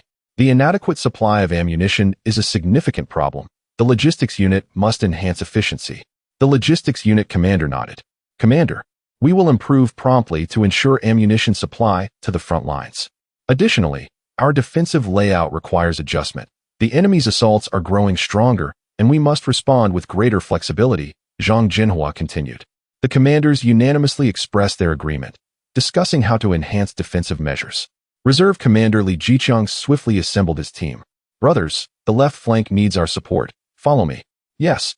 The reserve soldiers replied in unison, marching in formation towards the left flank. Zhang Zhenhua watched their retreating figures, clenching his fists, inwardly praying. We must hold on. Soon, the communicator crackled again with the left flank commander's voice. Commander, the reserves have arrived, but the enemy's assault is exceedingly fierce. We need more support. Zhang Zhenhua furrowed his brows in frustration, exclaiming, Damn it! How can the enemy's firepower be so formidable? He swiftly made a decision and turned to the communication soldier, Liu Xiaohu, instructing, Notify the artillery battalion to provide immediate fire support to the left flank. Liu Xiaohu promptly replied, Yes, Commander. He quickly operated the communicator to contact the artillery battalion, saying, Artillery battalion, the left flank requires fire support. Commence firing immediately. The battalion commander, Wang Beiyang, swiftly responded, Received, firing at once. Moments later, the left flank reverberated with the thunderous sounds of artillery. Zhang Zhenhua, observing the battlefield through his binoculars, noted that the enemy's assault was evidently stalling, allowing him to breathe a slight sigh of relief. Just then, an urgent voice crackled through the communicator. Commander, the right flank is also under enemy attack. The situation is dire. Zhang Zhenhua's heart tightened, and he quickly issued orders. 2nd Reserve Unit, proceed immediately to support the right flank. The leader of the 2nd Reserve Unit, Xiao Yunfei, promptly acknowledged, Understood, Commander. He led his troops swiftly to the right flank. Simultaneously, Zhang Zhenhua communicated with the left flank commander. Hold your ground. We have dispatched fire support. The left flank commander resolutely replied, Understood, Commander. We will hold the position. The sounds of artillery boomed, and the battle intensified. Zhang Zhenhua paced anxiously, continuously inquiring about the situation via the communicator. How is the left flank holding up? Commander, we are withstanding the enemy's assault, but the losses are severe. We need medical team support. Zhang Zhenhua immediately issued the command. Medical team, proceed to the left flank for rescue. The medical team leader, Chen Xiaoman, swiftly responded, Received. We will depart at once. In the midst of the fierce battle, time seemed to stretch unbearably. Zhang Zhenhua remained fixated on the battlefield, unwilling to let his guard down for even a moment. Suddenly, the voice of the right flank commander crackled through the communicator. Commander, enemy reinforcements have arrived. The pressure is immense. Zhang Zhenhua's expression darkened as he resolved to personally oversee the front lines. Communication soldier, notify all units that I will be directly commanding at the front. Liu Xiaohu looked up in surprise. Commander, the front lines are too dangerous. You should remain at the command post. Zhang Zhenhua firmly replied. The front lines are where I must be. Only by being on the battlefield can I command effectively. With that, he armed himself and rushed out of the command post. Upon reaching the front lines, Zhang Zhenhua quickly found the right flank commander. What is the situation? Right flank commander Lu Ming reported. Commander, the enemy's reinforcements are fierce. Our defenses are becoming strained. Zhang Zhenhua furrowed his brow, surveying the surroundings before making a swift decision. Concentrate fire on the enemy reinforcements. We must cut off their support. Yes, Commander. Lu Ming immediately issued the orders. As the commands were relayed, the firepower on the right flank surged, momentarily slowing the enemy's advance. However, the enemy quickly adjusted their tactics, intensifying their assault. The battle raged on, bullets whistling through the air, and shells exploding on the battlefield, transforming the entire scene into a fiery inferno. Zhang Zhenhua braved the artillery fire, directing his soldiers to resist tenaciously. Commander, be careful. Liu Xiaohu suddenly rushed forward, pushing Zhang Zhenhua to the ground just as a shell exploded nearby, sending dirt flying. Zhang Zhenhua rose, patting Liu Xiaohu on the shoulder. Thank you, Xiaohu. Liu Xiaohu replied steadfastly. Commander, we cannot afford to lose you. Zhang Zhenhua nodded. Everyone must remain vigilant. We must hold our ground. At that moment, The voice of the left flank commander came through the communicator. "Commander, the enemy's assault on the left flank has weakened. We have successfully repelled a portion of their forces." Zhang Zhenhua let out a sigh of relief. "Good. Maintain your vigilance." As time passed, the enemy's offensive gradually diminished, and the artillery fire on the positions began to wane. Observing the stabilization of the battlefield, Zhang Zhenhua felt a slight alleviation of the tension in his heart. Suddenly, an unfamiliar voice crackled through the communicator. "Commander, this is the reconnaissance squad leader. We have discovered a main enemy force advancing towards our positions." Zhang Zhenhua's expression changed, and he promptly ordered, "All units prepare to face a new assault." He quickly gathered the various commanders and briefly outlined the plan to confront the enemy. "All units, listen well. We must hold our positions and must not allow the enemy to breach our defenses. The left flank continues to maintain vigilance, the right flank strengthens defenses, and the artillery battalion stands ready for support." All commanders responded in unison, "Yes, Commander." Standing on the high ground, Zhang Zhenhua gazed at the smoke-filled battlefield, his heart brimming with anxiety. He understood the critical importance of the left flank to the entire defense line. Should it fall, the consequences would be dire. At that moment, Battalion Commander Li Dawei approached him, inquiring, "Commander, there has been some activity on the right flank. Should we reinforce the defenses?" Zhang Zhenhua nodded. "Yes, we cannot afford to give the enemy any opportunity. I will take the 2nd Battalion to the right flank to ensure its safety." Li Dawei saluted. "Understood, Commander. I will make the arrangements immediately." Zhang Zhenhua watched Li Dawei's departing figure with a sense of relief, confident in his capabilities and believing that the right flank would be secure under his command. Suddenly, the communicator crackled to life again. "Commander, the reserve unit has arrived at the left flank, but the enemy's firepower is overwhelming. We need more support." Zhang Zhenhua furrowed his brow, contemplating for a moment before instructing the communications soldier, "Direct the heavy artillery company to concentrate fire in support of the left flank," granting them a moment to breathe. "Yes." The communications soldier promptly relayed the order. Moments later, the heavy artillery's barrage began to rain down on the enemy positions, the explosions echoing in succession, temporarily alleviating the situation on the battlefield. Zhang Zhenhua was acutely aware that this relief was only temporary. The enemy would soon launch another assault. Just then, a figure hurriedly approached. It was the reconnaissance platoon leader, Chen Zhangwo. Breathing heavily, he reported, "Commander, enemy reinforcements are closing in on us. They seem intent on breaking through our defenses." Zhang Zhenhua's countenance darkened. "It appears the enemy is determined to seize our position." After issuing his directives, the communications soldier swiftly disseminated the orders. The clamor and explosions on the battlefield continued unabated, yet every soldier exerted themselves to fulfill their duties. Suddenly, the tent flaps of the command post were flung open, and a young officer in uniform strode in, his face a mask of urgency. "Commander, the reconnaissance company has detected enemy reinforcements advancing toward our right flank. Our defenses may not hold." Zhang Zhenhua's brow furrowed even deeper as he rapidly weighed the pros and cons in his mind. After a brief moment of contemplation, he resolved to immediately reposition the 3rd Battalion to the right flank to bolster the defense. He ordered the reserve troops to hold steadfast on the left flank, ensuring that the artillery unit's fire support remained uninterrupted. The young officer saluted with precision and promptly turned to relay the orders. Zhang Zhenhua watched his departing figure, feeling a weight settle in his heart. At this critical juncture, every decision held the potential to sway the tide of battle, and each erroneous judgment could yield immeasurable consequences. Once again, a communications soldier hurried in, reporting, "Commander, we have good news from the left flank. The artillery's fire suppression has been successful, and the enemy's offensive has been somewhat mitigated." Zhang Zhenhua nodded, feeling a slight sense of relief. "Excellent. Maintain the firepower and afford the enemy no respite." Suddenly, the sound of hurried footsteps echoed from outside the tent, and a soldier, covered in dust, rushed in. "Commander, enemy air support has arrived. The aircraft are bombing our rear supply lines." Zhang Zhenhua's expression shifted at once. "Immediately notify the air defense units and prepare for action. Additionally, gather all available air defense weapons to intercept the enemy aircraft with full force." The soldier nodded swiftly and dashed outside. Zhang Zhenhua felt the pressure mounting within him. The intensity of this battle was extraordinary, with every second testing their wisdom and courage.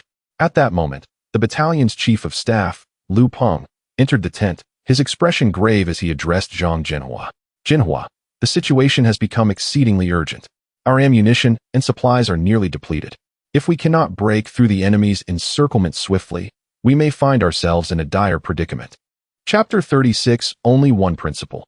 Ensure the complete annihilation of the enemy shortly thereafter. The enemy reinforcements indeed made their appearance, advancing with heavy weaponry and armored vehicles, exuding an imposing presence as they approached the hillside. Zhang Zhenhua maintained his composure, directing the snipers who remained concealed at elevated positions. The moment an enemy came within range, they fired decisively. The machine gunners, too, unleashed a fierce barrage at opportune moments, hindering the enemy's advance. Commander, the enemy's firepower is overwhelming. Our defenses are on the verge of collapse. A soldier exclaimed anxiously. A glimmer of resolve flashed in Zhang Zhenhua's eyes. Everyone, remain calm. We have a contingency plan. Li Ming, bring forth our secret weapon. Li Ming immediately grasped Zhang Zhenhua's intent and led several soldiers to wheel out a large-caliber mortar from their concealed position at the rear. This weapon had been captured from the enemy months prior and had been preserved for such a critical moment. Adjust the angle, target the southeastern hillside. Zhang Zhenhua commanded resolutely. Understood. The soldiers swiftly recalibrated the mortar's angle and commenced shelling the enemy's position. Boom, boom, boom. Amidst the continuous explosions, the enemy's armored vehicles were shattered, and their soldiers fled in disarray. The enemy's offensive was abruptly halted, and the morale of Zhang Zhenhua's troops surged as they launched a counterattack. Commander, we have triumphed. A soldier shouted with excitement. A faint smile appeared on Zhang Zhenhua's face, yet he did not relent. He continued to guide his soldiers in fortifying their defenses. Do not let your guard down. The enemy may retaliate at any moment. We must remain vigilant. As Zhang Zhenhua inspected the various positions, the communications soldier Xiao Liu hurried over. Commander, there is urgent news from the headquarters. Zhang Zhenhua took the telegram, swiftly perusing its contents, his expression turning grave as he addressed Li Ming. Headquarters has ordered an immediate retreat. The enemy's main forces are closing in, and we cannot afford to linger. Li Ming nodded and promptly relayed the retreat order. The soldiers quickly and orderly gathered their equipment in preparation for departure. Standing atop the hill, Zhang Zhenhua cast a final glance at the battlefield, a surge of complex emotions welling within him. Commander, we must go, Li Ming urged. Zhang Zhenhua inhaled deeply and replied with determination. Let us return to the base and prepare for further combat. On the retreat path, Zhang Zhenhua and Li Ming conferred about their next steps. Li Ming, upon our return to the base, we must report the situation here to headquarters and seek additional support. Li Ming agreed. Indeed, Commander, we require more weapons and ammunition. The enemy's equipment is far too formidable. Do not worry, Zhang Zhenhua reassured him, patting Li Ming on the shoulder. As long as we stand united, we shall find a way. Suddenly, gunfire erupted ahead, prompting Zhang Zhenhua to halt and signal for concealment. Cautiously scanning the surroundings, he spotted a small enemy squad tracking their movements. It appears we have been discovered, Zhang Zhenhua whispered. Li Ming tightened his grip on his weapon. Commander, what shall we do? After a moment of contemplation, Zhang Zhenhua commanded decisively. We will split into two teams. I will lead one team to draw the enemy's fire, while you take the other team to flank them from the side. Remember, minimize casualties and delay the enemy to buy time for our retreat. Li Ming nodded, understanding. Commander, take care. Zhang Zhenhua smiled faintly. We will all be fine. Now go. The soldiers swiftly divided into two teams, with Zhang Zhenhua leading one closer to the enemy. They carefully concealed themselves behind foliage and rocks, inching toward the enemy's position. Suddenly, with a decisive gesture, Zhang Zhenhua signaled for them to open fire. Bang, bang, bang. The gunfire erupted, catching the enemy off guard, causing them to fall back in retaliation. Meanwhile, the other team, led by Li Ming, launched a surprise flank attack, swiftly overwhelming the enemy and annihilating them. Zhang Zhenhua surveyed the battlefield ahead. A look of determination etched on his face. He understood that this assault was pivotal for their resurgence. The enemy was unprepared, presenting them with an opportune moment to counterattack. Commander, the enemy in front is beginning to retreat. A soldier reported excitedly. Zhang Zhenhua calmly nodded. All units, charge with me. He drew his pistol and led the charge toward the enemy's position. The soldiers followed closely, the sound of the charge echoing through the valley. They knew this was their final opportunity. They must press forward with unyielding resolve to utterly defeat the enemy. Zhang Zhenhua, at last, I have found you. A familiar voice emerged from the smoke. Turning, Zhang Zhenhua was confronted by the enemy commander, the notorious Captain Tianzhong. With a sinister grin, Tianzhong declared, "Today, none of you shall leave alive." Zhang Zhenhua scoffed, "Let us see who survives until the end." With that, he aimed his weapon at Tianzhong. Both fired simultaneously, bullets whizzing past each other. Zhang Zhenhua quickly dropped to the ground, rolling behind a nearby cover, while Tianzhong, equally unyielding, took refuge behind a destroyed truck. The soldiers engaged in a fierce exchange of fire, bullets and grenades intertwining in the air, transforming the battlefield into a hellscape. "Commander, be careful," a soldier warned as he saw Tianzhong preparing to shoot again. Zhang Zhenhua sprang to his feet, swiftly reloading his magazine and aiming at Tianzhong once more.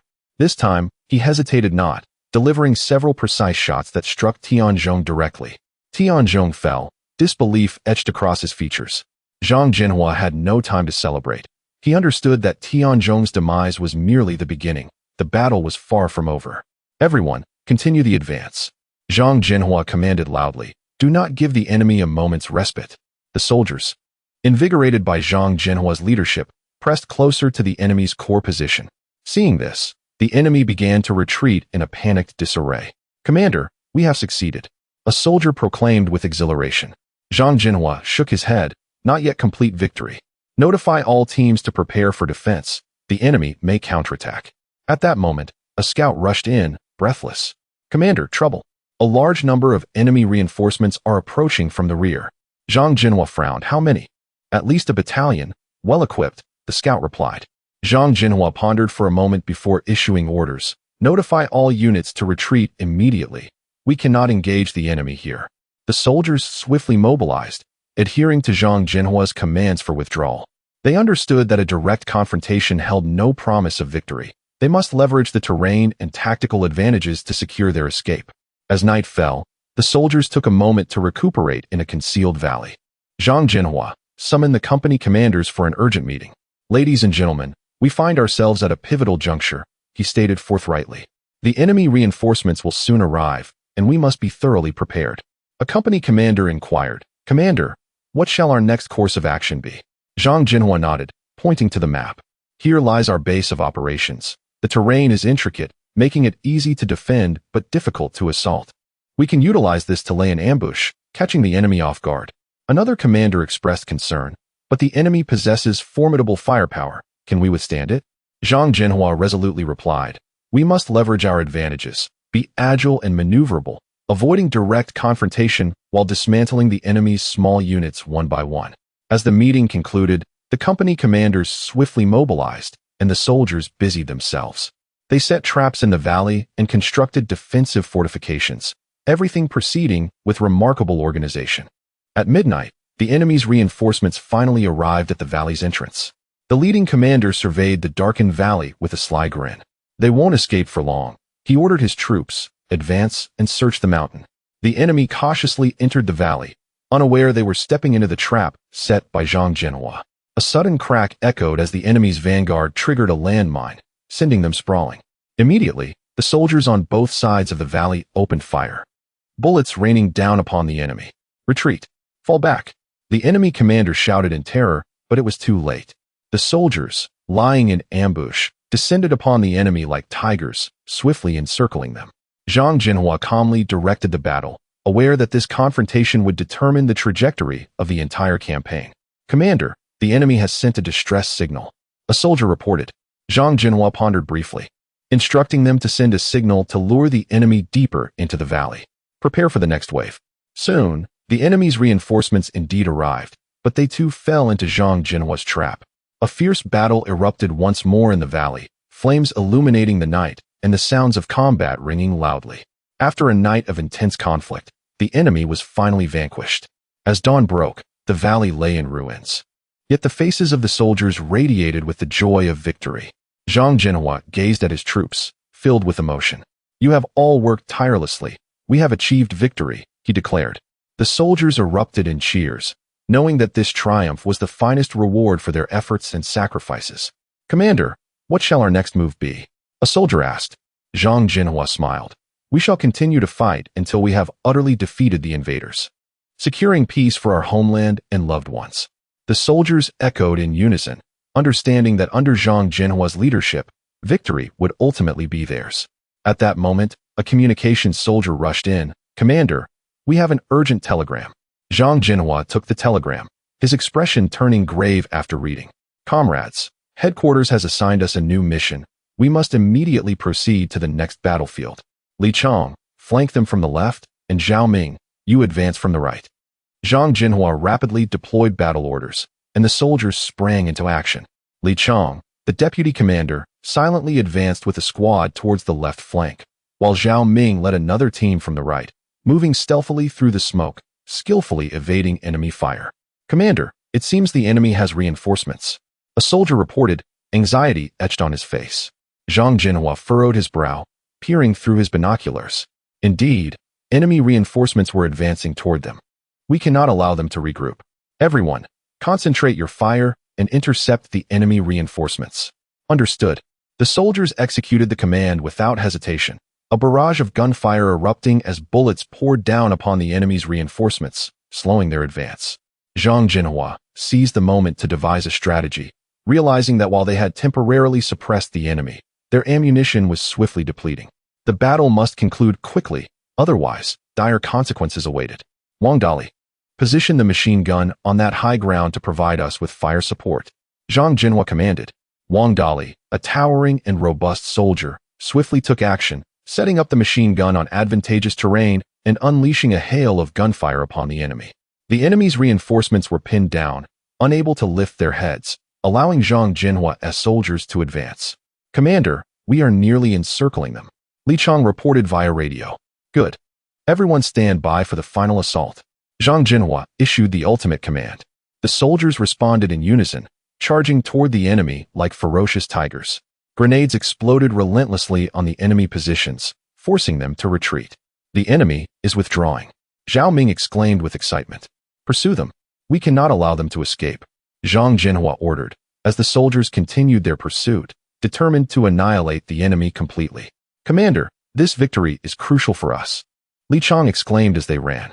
"Indeed, this is not merely a victory in battle, but a boost to our morale," Zhang Zhenhua acknowledged. However, he knew that victory was only temporary. They must continue their efforts. The battle persisted throughout the day, and as dusk descended, the soldiers successfully drove the enemy from the area. They celebrated, yet Zhang Zhenhua understood that the war was far from over. "Brothers, you have performed exceptionally today. But we cannot afford to relax. More challenges lie ahead," Zhang Zhenhua addressed his troops. "Understood, Commander," they chorused, their eyes filled with a fervent desire for victory and unwavering faith in the future. As the soldiers rested between skirmishes, Zhang Zhenhua conferred with Li Chong and Zhao Ming on the forthcoming combat plans. "We must swiftly replenish our ammunition and provisions. Otherwise, we will struggle to endure," Li Chong stated. "Indeed. I have contacted rear support and hope for prompt resupply," Zhang Zhenhua replied with a nod. "Additionally, we need to enhance our vigilance to thwart any enemy counterattacks. Commander, our intelligence officer has discovered an ammunition depot in the southern valley. If we can demolish it, the enemy's combat capability will be significantly weakened," Zhao Ming proposed. "The task has been entrusted to you. Exercise utmost caution and retreat swiftly upon completion." Zhang Zhenhua concurred with Zhao Ming's suggestion. "Rest assured, Commander," Zhao Ming responded with unwavering confidence. In the stillness of the night, Zhao Ming, accompanied by a small contingent of elite soldiers, set forth quietly. They traversed the jungle, evading enemy patrols, and ultimately arrived at the enemy's ammunition depot. "Prepare the explosives and execute the mission with haste," Zhao Ming commanded in a hushed tone as the soldiers skillfully installed the explosives. "Retreat." At Zhao Ming's command, the soldiers swiftly withdrew.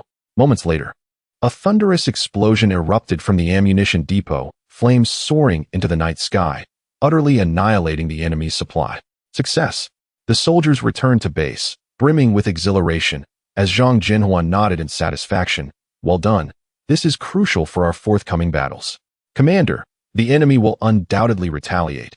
We must be prepared for defense," Li Chong cautioned. "Indeed, everyone must expedite the construction of defensive fortifications and be ready to confront the enemy's counterattack," Zhang Zhenhua issued the order. Days later, the enemy indeed launched a counteroffensive, yet their assault faltered due to the loss of the ammunition depot's support. Zhang Zhenhua directed the soldiers to hold their ground, gradually suppressing the enemy's onslaught. "Commander, the enemy is retreating," Li Chang reported with excitement. "Pursue them and ensure their complete defeat." Zhang Zhenhua commanded without hesitation, as the soldiers, filled with morale, charged the enemy in a final offensive. "Zhang Camo," Zhang Zhenhua called out. A young officer in military attire swiftly approached him. Reporting in, Zhang Camo saluted. "Notify all companies to maintain the defense line and closely monitor enemy movements, especially in the southeast, as it is most likely to become their breach point," Zhang Zhenhua instructed. "Understood." Zhang Camo immediately turned to convey the orders. On the battlefield, the enemy's counterattack commenced, artillery roaring once more, the ground trembling violently. Zhang Zhenhua quickly crouched to evade the incoming shrapnel. The deafening explosion resonated in his ears, yet he remained composed, observing the shifts on the battlefield. "Commander, the enemy has launched a large-scale offensive from the southeast." A messenger hurriedly reported, breathless. "They have indeed arrived." Zhang Zhenhua replied calmly, immediately ordering the third company to provide support. "Aye." The messenger dashed away. Zhang Zhenhua watched as the soldiers rushed to the front lines, filled with admiration and concern for them. He understood the immense responsibility and pressure these young warriors bore, yet they remained undaunted, valiantly fighting for the future of their nation. "Commander Zhang," a voice suddenly called out, and Zhang Zhenhua turned to see his old comrade, Liang Zhang. "Liang Zhang, what brings you here?" Zhang Zhenhua inquired. "I heard of the enemy's advance in the southeast and came to assess the situation," Liang Zhang replied. "Do you require assistance?" "For now, we are managing. But your support is always timely," Zhang Zhenhua smiled. "Then I shall stay and help you hold this position," Liang Zhang resolutely declared. "Excellent. With you here, I feel more assured." Zhang Zhenhua patted Liang Zhang on the shoulder. The battle raged on, the enemy launching wave after wave of attacks, each repelled by the soldiers' unwavering resolve. With each charge and every explosion, Zhang Zhenhua's heart was deeply stirred. He moved swiftly between positions, directing the battle and encouraging the troops. "Commander, we are running low on ammunition," a company commander urgently reported. "Hold on, reinforcements and supplies will arrive shortly," Zhang Zhenhua declared with determination. The soldiers gritted their teeth and continued to fight. Finally, a familiar sound of artillery fire echoed, signaling the arrival of reinforcements. Zhang Zhenhua felt a surge of joy, knowing their perseverance would soon be rewarded. "Brothers, reinforcements have arrived. Hold on a little longer," Zhang Zhenhua shouted. "Commander, we will never allow the enemy to succeed." The soldiers responded in unison. The arrival of reinforcements significantly boosted morale, and the soldiers fought back fiercely, causing the enemy to falter and their formation to begin to disintegrate. "Victory is within reach, charge," Zhang Zhenhua cried, raising his arm triumphantly. Under his leadership, the soldiers launched a final assault, driving the enemy into retreat, ultimately vacating the battlefield. After the battle, Zhang Zhenhua stood amidst the smoke-filled battlefield, gazing at his soldiers, his heart brimming with emotion. They had paid a heavy price, yet achieved a precious victory. "You all have worked hard. Today, we have attained a significant victory," Zhang Zhenhua addressed his troops. "But the battle is not over. The enemy will return, and we must remain vigilant." "Yes, Commander," the soldiers responded in unison, their voices filled with confidence and resolve. Zhang Zhenhua looked at the youthful faces before him, his heart swelling with hope. He knew that with these brave warriors by his side, they would surely defend this land and ultimately secure victory. One evening following the battle, Zhang Zhenhua called a meeting with the company commanders to summarize the combat experience and formulate the next operational plan. "Ladies and gentlemen, we performed exceptionally in this battle, yet the enemy will not relent easily," Zhang Zhenhua stated candidly. "We must prepare more thoroughly to face the next challenge." "Commander, during this battle, we discovered that the enemy possesses several new weapons of considerable power," a company commander noted. "Indeed, we have observed this as well," Zhang Zhenhua nodded. "Thus, we require more intelligence to understand the enemy's latest movements. I propose we dispatch a reconnaissance team to delve behind enemy lines and obtain first-hand information," another company commander suggested. "Excellent. That is a commendable proposal," Zhang Zhenhua agreed.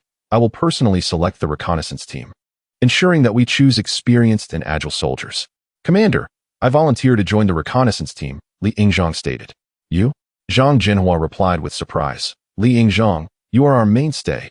Reconnaissance missions are fraught with danger. Let the younger soldiers take this task. Commander Zhang, although I may be older, this mission is of paramount importance, and I am confident I can handle it, Li Yingzhang insisted. Zhang Zhenhua regarded Li Yingzhang's steadfast gaze, realizing persuasion would be futile, and nodded in agreement. Very well, Li Yingzhang, you shall lead the reconnaissance team and guide them in accomplishing the mission, Zhang Zhenhua said. Understood, Commander. Li Yingzhang saluted and turned to select his team. The following dawn, the reconnaissance team set out quietly. They traversed the enemy's blockade, delving deep into hostile territory while meticulously evading enemy patrols. Along the way, they remained vigilant, ever alert to their surroundings. Captain Li, there is an enemy sentry ahead. A team member whispered. Everyone be cautious. We shall circumvent them, ordered Captain Li. The reconnaissance squad, akin to phantoms, swiftly maneuvered past the enemy's sentinel and pressed onward. After a night of arduous travel, they finally reached the enemy's forward positions. Everyone conceal yourselves and commence reconnaissance, Captain Li commanded softly. The team members each selected a suitable hiding spot and carefully monitored the movements of the adversary. After several hours of patient observation, they meticulously drafted a detailed map of the enemy's defensive layout. Captain Li, we have succeeded. Let us return to report to the regiment commander, one team member exclaimed with excitement. Not so fast. Let us observe a while longer to ascertain the status of enemy reinforcements, Captain Li replied calmly. After another half hour, Captain Li nodded in satisfaction. Very well. The mission is accomplished. Prepare to withdraw. Chapter 37. A formidable shockwave swept across the entire battlefield. Suddenly, a soldier collapsed before Zhang Zhenhua, his face ashen. Zhang Zhenhua bent down to inspect him and discovered a bullet wound in the man's leg, blood gushing forth. He immediately summoned a medic to tend to the injury, for the soldier could not afford to falter. The medic swiftly attended to the wound, and Zhang Zhenhua gently patted the soldier's shoulder, urging, Hold on, brother, we shall surely prevail. The soldier nodded, gritting his teeth against the pain. Zhang Zhenhua pressed onward, contemplating ways to overcome the dire situation. Abruptly, the communications soldier Xiao Li dashed over, exclaiming, Commander, we have established contact with the regiment. They said reinforcements will be dispatched promptly and advised us to hold our positions until help arrives. Zhang Zhenhua nodded in understanding, instructing, notify all squads to concentrate on defense and await reinforcements. The soldiers quickly adjusted their positions, constructing makeshift shelters. Zhang Zhenhua diligently inspected each position, boosting morale. Brothers, hold on just a bit longer. Help is on its way.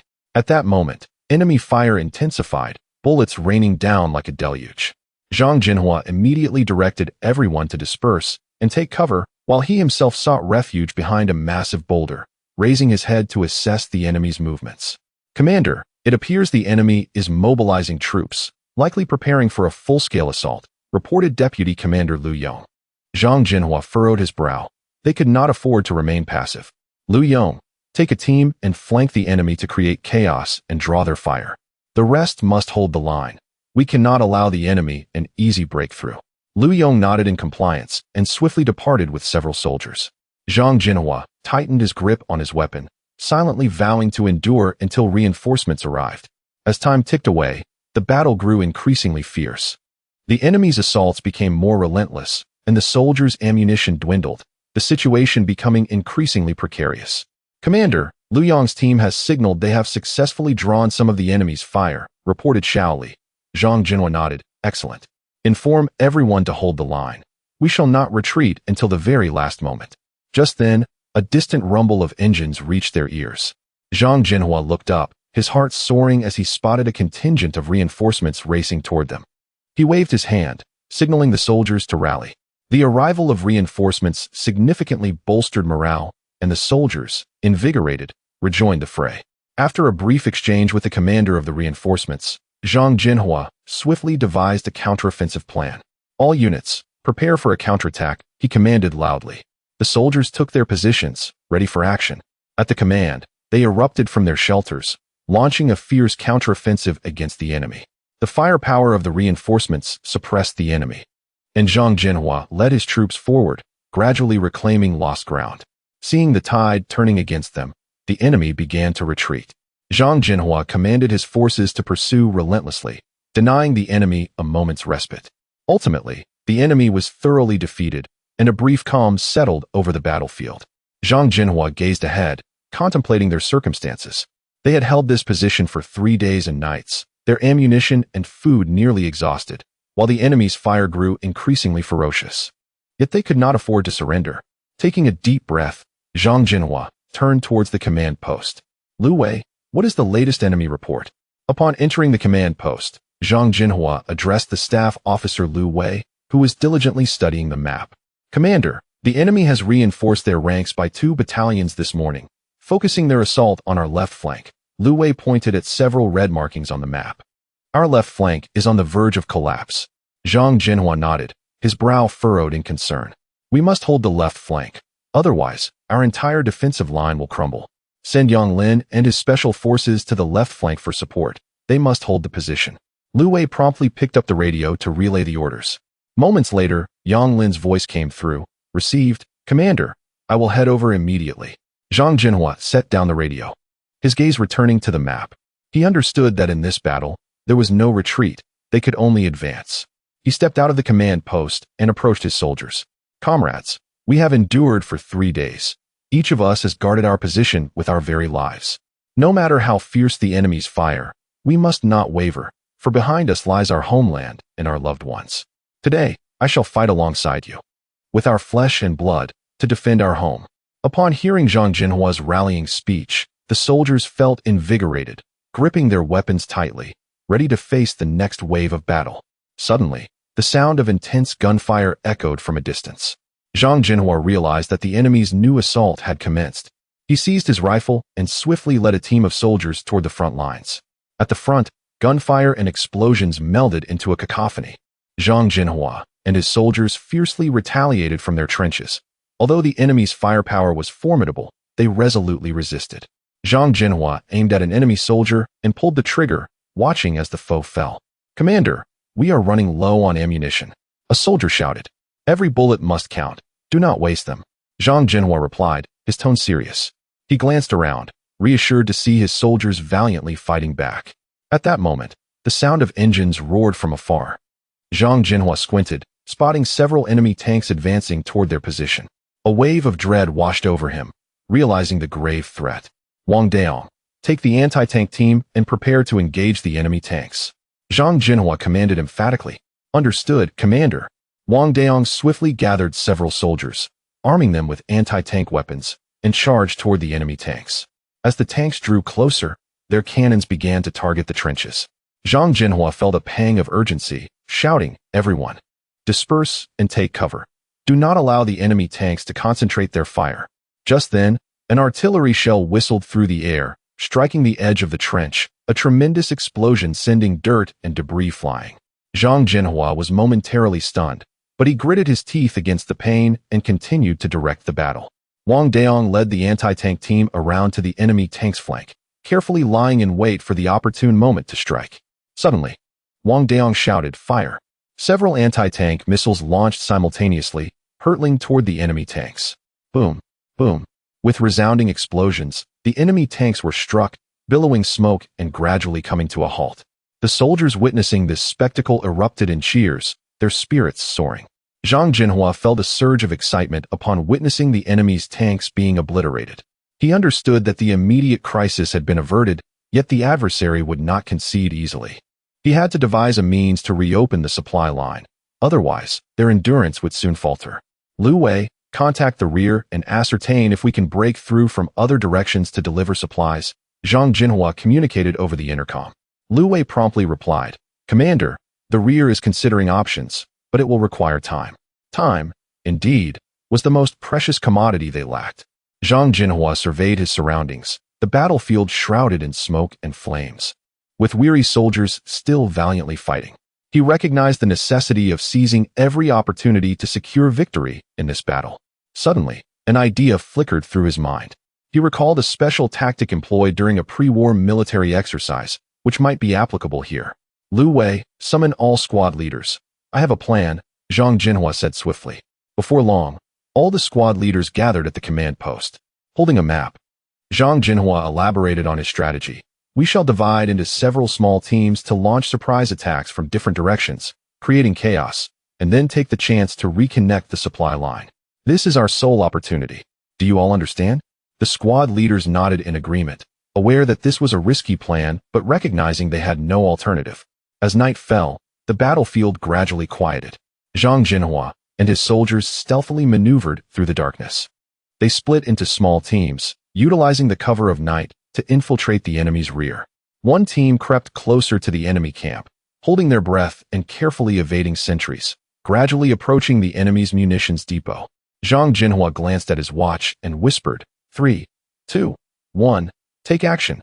In an instant, several grenades were hurled towards the enemy's munitions depot, the resounding explosion reverberating through the night sky. The enemy, taken by surprise, descended into chaos. Zhang Zhenhua led his team in a swift retreat, vanishing into the night. Simultaneously, other teams launched assaults from various directions, plunging the enemy's rear into disarray. Seizing this opportunity, Zhang Zhenhua quickly directed the main force to initiate an offensive, heading straight for the enemy's supply line. The fierce battle reignited, with Zhang Zhenhua and his soldiers fighting fiercely, ultimately managing to reopen the supply line by dawn. The supply convoy from the rear hastily arrived, delivering much-needed ammunition and food. Wang Beiyang relay orders for all soldiers to disperse to their respective cover positions, fortify defenses, and conserve ammunition. Zhang Zhenhua commanded resolutely. Yes, Commander. Wang Beiyang stood at attention, saluted, and swiftly departed to convey the orders to various positions. Zhang Zhenhua gazed towards the heavily fortified enemy area, acutely aware that a breakthrough strategy must be conceived. He approached the communications officer and inquired, "Is the radio still operational?" Officer Xiao Liuzi wiped the sweat from his brow and nodded in response. "Yes, Commander. Immediately contact headquarters, report our situation, and request reinforcements," Zhang Zhenhua ordered. Xiao Liuzi promptly operated the radio to send an urgent call. Zhang Zhenhua then turned to the map, meticulously studying the terrain and enemy distribution. Before long, Xiao Liuzi returned, his expression grave, reporting, "Commander," headquarters replied, indicating that reinforcements are currently unable to reach us and advised us to hold out as best we can, striving for an active breakout. Zhang Zhenhua furrowed his brow, deep in thought. He realized that at this critical juncture, a morale-boosting solution must be devised. "Gather the company commanders. We need to convene an emergency meeting," Zhang Zhenhua instructed Xiao Liuzi. Minutes later, the company commanders assembled around Zhang Zhenhua, their faces etched with tension yet resolute determination. "Our supply line has been severed, and reinforcements are temporarily unreachable. We must devise a means to break through on our own," Zhang Zhenhua stated directly. "Commander, how can we break through? The enemy's firepower is overwhelming, and the terrain is against us," one company commander inquired, frowning.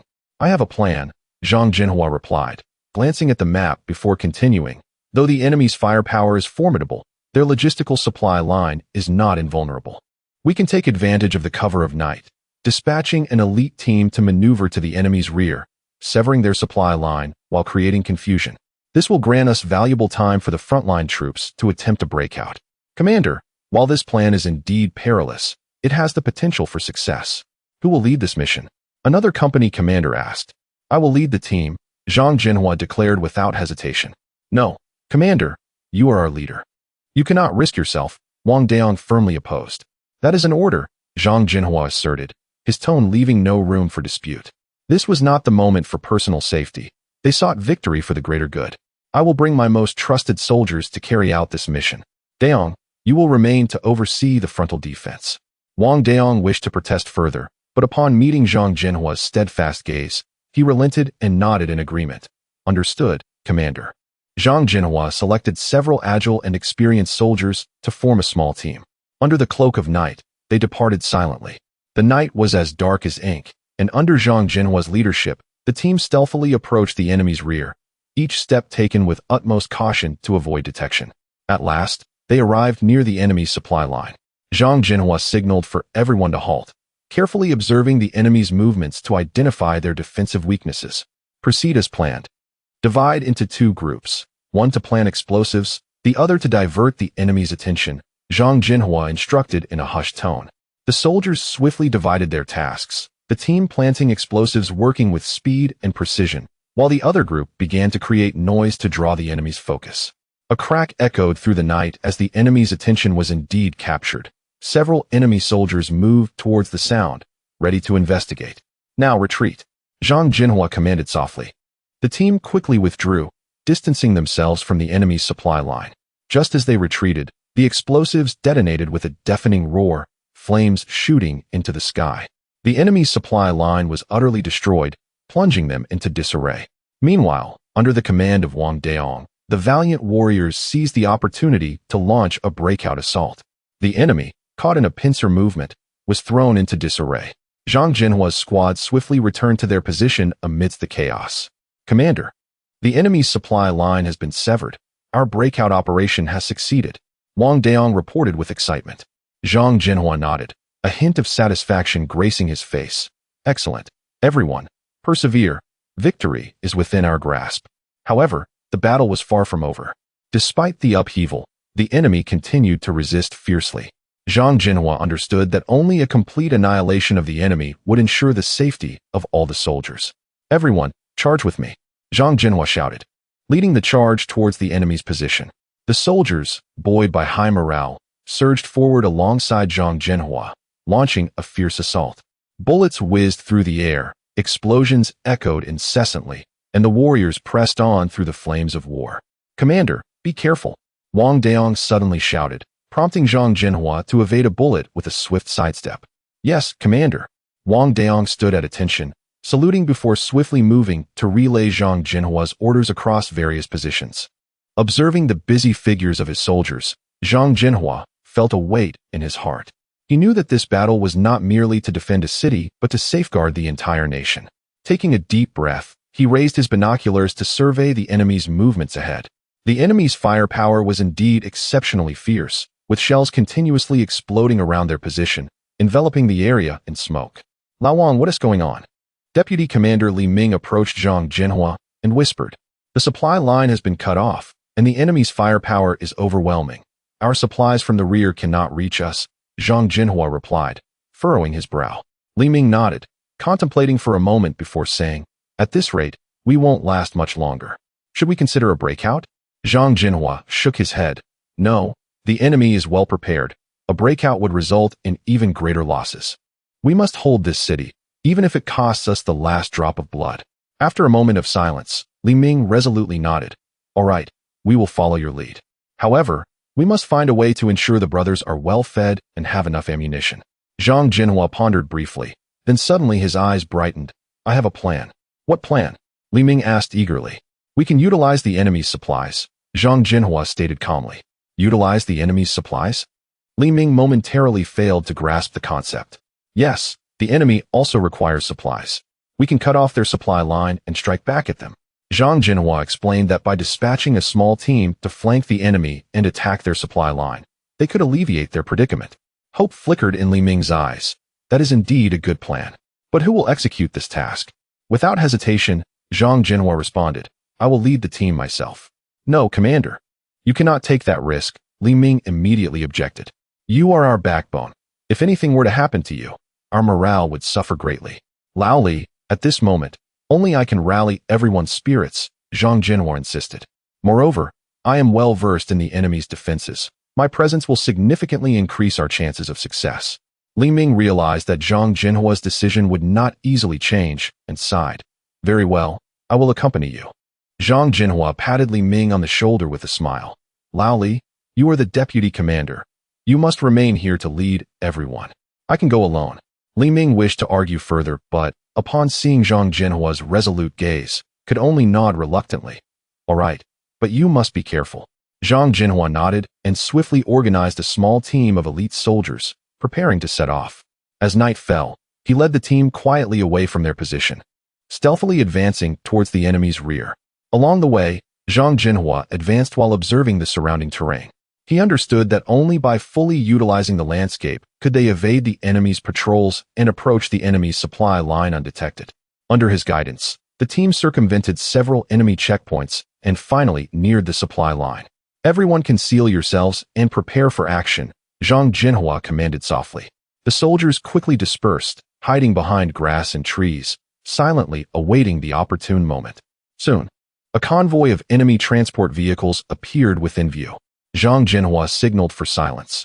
As the convoy approached, he raised his hand and made a swift motion. Charge! The team surged towards the enemy convoy like arrows released from a bow.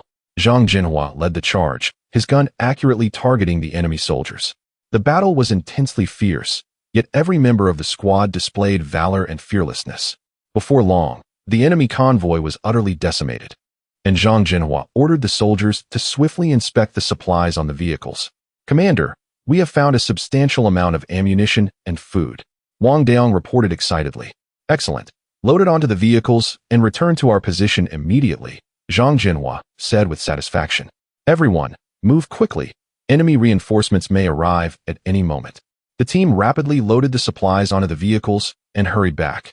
Along the way, they encountered several enemy patrols but skillfully evaded them under Zhang Zhenhua's leadership.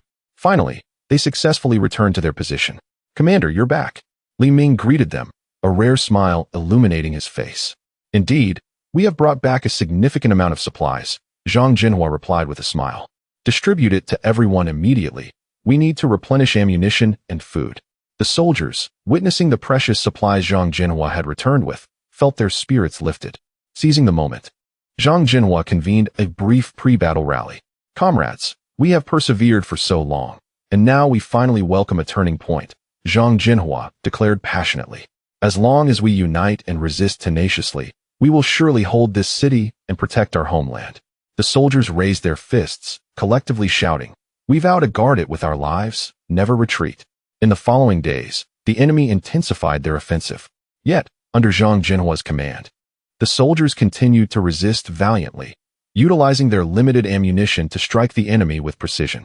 Simultaneously, Zhang Zhenhua dispatched small teams to harass the enemy's rear and sever their supply lines, gradually plunging the enemy into a quagmire.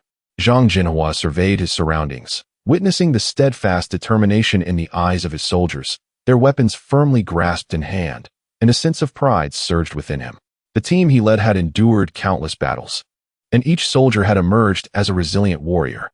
"Commander, do we have enough ammunition?" Vice Commander Li Ming inquired with urgency. Zhang Zhenhua nodded reassuringly. "Do not worry, our ammunition is ample. The most crucial aspect is to maintain our morale. As long as we stand united, no matter how formidable the enemy may be, they cannot vanquish us."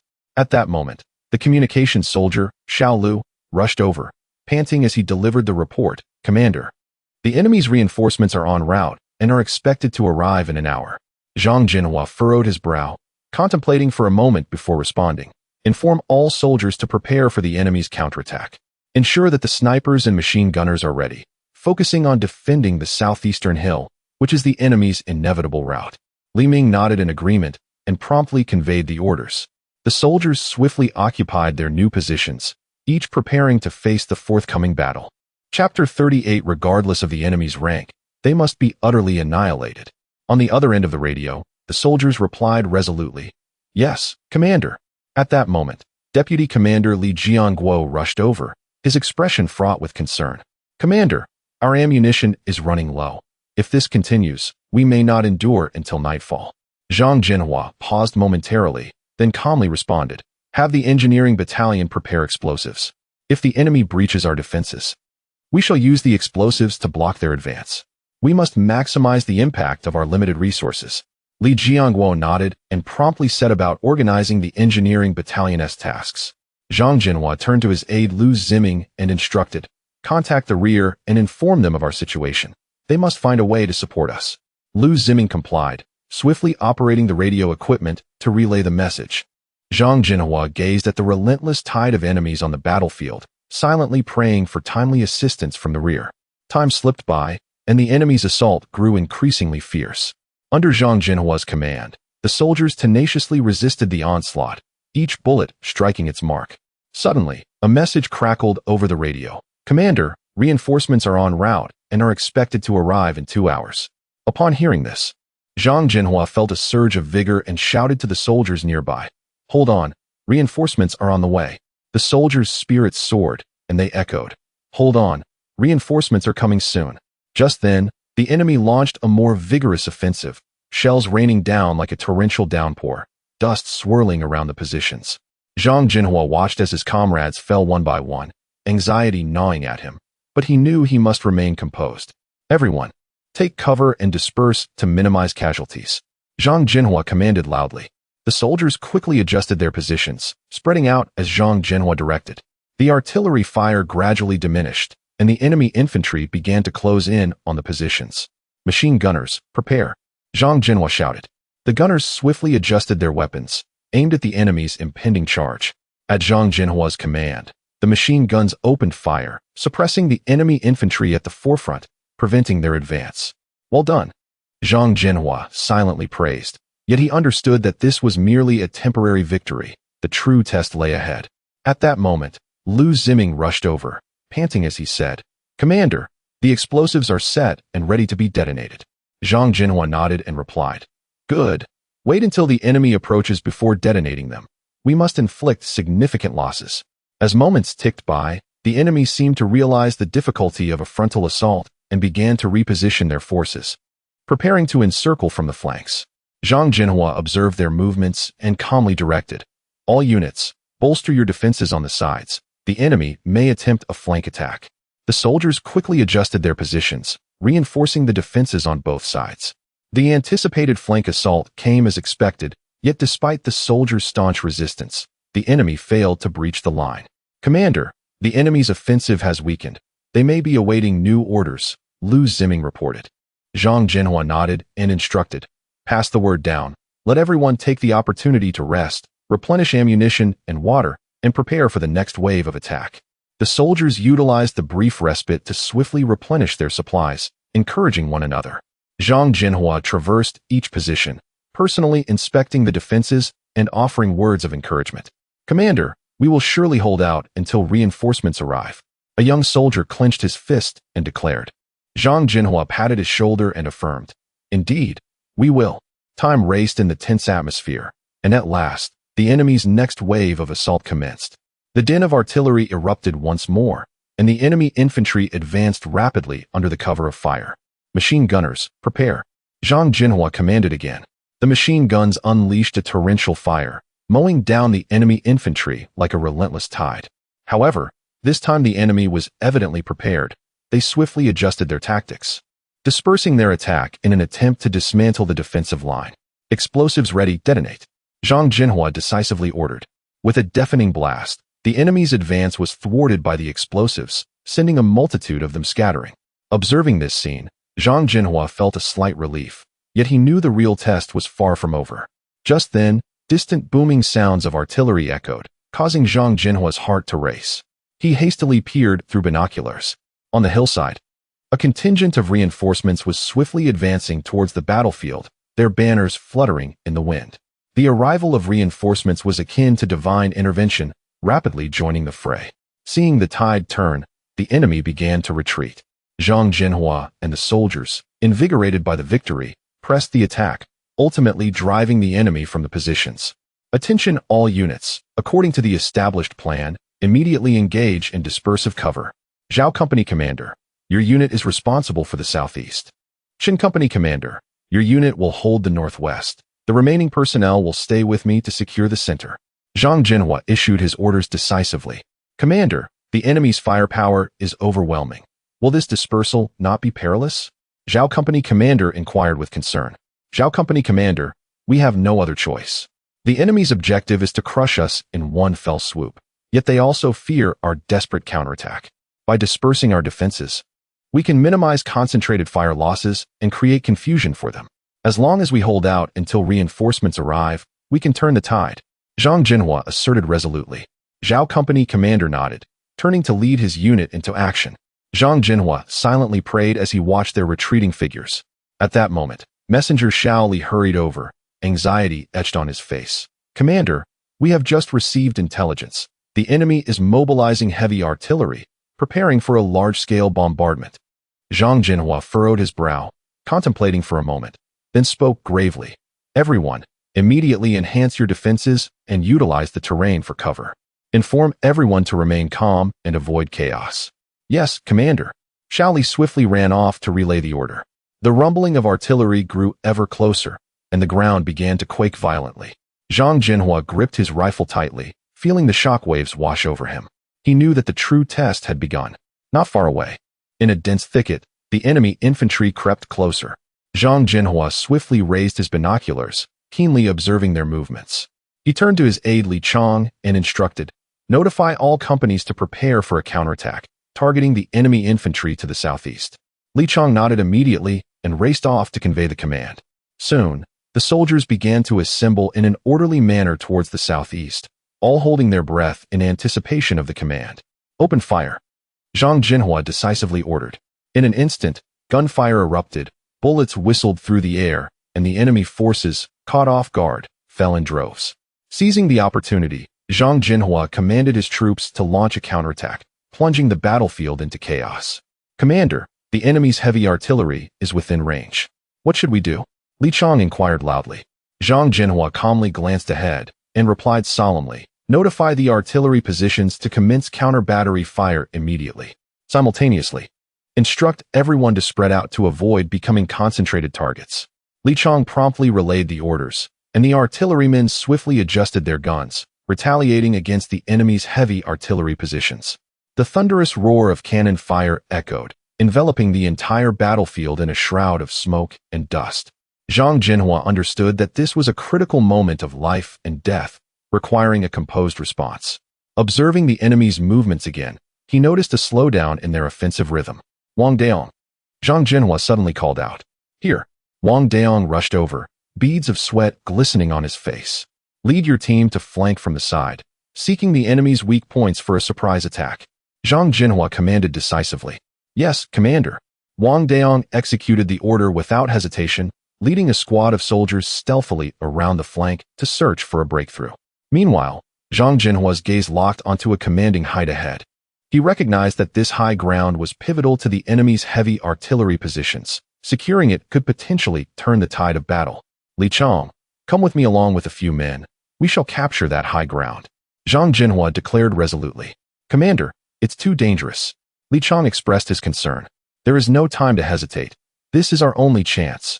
Zhang Zhenhua's determination was unwavering. Li Chang nodded, gathering a few elite soldiers to follow Zhang Zhenhua as they stealthily approached the high ground. Along the way, they cautiously avoided enemy fire zones, finally closing in on their objective. Zhang Zhenhua signaled for everyone to conceal themselves and carefully observe the enemy's defenses. On the high ground, the enemy had set up heavy machine guns and mortars, establishing a tight defense. He swiftly formulated a combat plan. "Li Chang and I will draw their fire while the rest encircle from both flanks to eliminate the enemy's fire points." Everyone nodded in agreement. Taking a deep breath, Zhang Zhenhua led the charge. The enemy's machine guns immediately opened fire upon him, with Li Chang following closely behind to suppress their fire. Simultaneously, other soldiers swiftly moved in from the sides, silently approaching the enemy's positions. With a low shout, they suddenly launched their attack, swiftly taking down several enemy soldiers. Witnessing this, Zhang Zhenhua shouted and charged towards the enemy's machine gun positions, firing his rifle relentlessly and taking down the enemy gunners one by one. Li Chang quickly followed, seizing the mortar position. "Commander, we succeeded," Li Chang exclaimed with excitement. Zhang Zhenhua nodded, yet his gaze remained resolute. "Do not relax. The enemy will soon discover our presence. Prepare to defend." Indeed, shortly after, the enemy noticed the unusual movements at the high ground and began a frantic counterattack.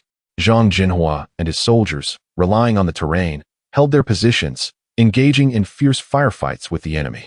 "Commander, the enemy reinforcements are increasing. We can't hold on," Li Chang said anxiously.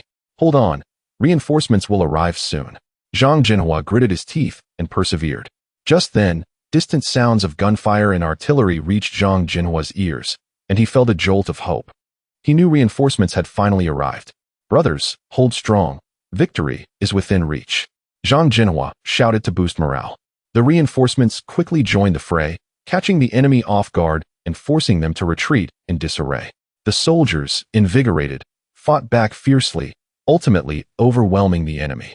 After the battle concluded, Zhang Zhenhua surveyed the ravaged battlefield, his heart filled with mixed emotions. He understood that this was merely one of countless battles. Yet each victory was inextricably linked to the soldiers' tenacious struggle and sacrifice. "Commander, the injured have begun to be evacuated, and supplies are being delivered," Li Chang reported. Zhang Zhenhua nodded and said solemnly, "Everyone has worked hard. Immediately organized personnel to secure the positions and prepare for the next battle."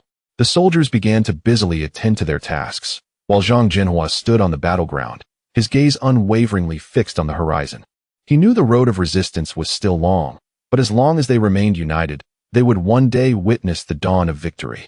At that moment, familiar footsteps echoed from afar. Zhang Zhenhua turned to see his old comrade, Deputy Commander Liu. They clasped hands tightly, their eyes filled with gratitude and the spirit of battle. "Lao Liu, take Wang Beiyang and lead a team to the eastern high ground. Make sure to hold that position. It is our final bastion," Zhang Zhenhua calmly instructed. "Understood, Commander. I will go at once." Wang Beiyang turned and swiftly led a squad of soldiers toward the eastern high ground. "Li Jun, bring your machine gun team to cover Wang Beiyang's men. Ensure the safety of the high ground." Zhang Zhenhua continued issuing orders. Li Jun waved his hand, and the machine gun team quickly set up their positions, aiming toward the enemy's direction, ready to fire at any moment. "Everyone else, follow me. We must secure the supply line. Though the enemy's fire is fierce, we cannot falter. We must exert every effort." Zhang Zhenhua's voice rang with determination. "Yes, Commander." The soldiers responded in unison. Zhang Zhenhua led a team swiftly toward the severed supply line, gunfire erupting all around them. Each step he took was resolute, aware that every command he issued was pivotal to the survival of all. "Commander, the enemy has heavy machine guns on the hillside. It's difficult for us to approach," one soldier reported. Zhang Zhenhua swiftly surveyed the terrain, his brow furrowing. He understood that a strategy must be devised to breach the enemy's fire blockade. Otherwise, their supply line would remain irreparably severed. "Xiao Liuzi, you take a few men and flank from the side to draw their fire. I will lead the others in a frontal assault. We must eliminate that heavy machine gun," Zhang Zhenhua commanded with resolve. Xiao Liuzi nodded, leading several soldiers to swiftly maneuver to the side and commence a fierce barrage. The enemy's heavy machine gun fire was instantly redirected. "Now, charge with me," Zhang Zhenhua shouted, leading his soldiers in a frontal attack, rapidly approaching the enemy's machine gun position. The bullets whizzed overhead, and Zhang Zhenhua rolled to evade enemy fire. He sprang up, swiftly aimed, and accurately shot down the enemy gunners. The enemy's machine gun fire suddenly fell silent. "Commander, we have succeeded," a soldier shouted with excitement. Zhang Zhenhua waved his hand, signaling everyone to advance. He understood that this was merely a minor victory, and the battles ahead would be even more arduous. Suddenly, a hurried sound of footsteps reached Zhang Zhenhua's ears. He turned to see a communications soldier approaching. "Commander, a telegram has arrived. Headquarters has instructed us to hold our ground.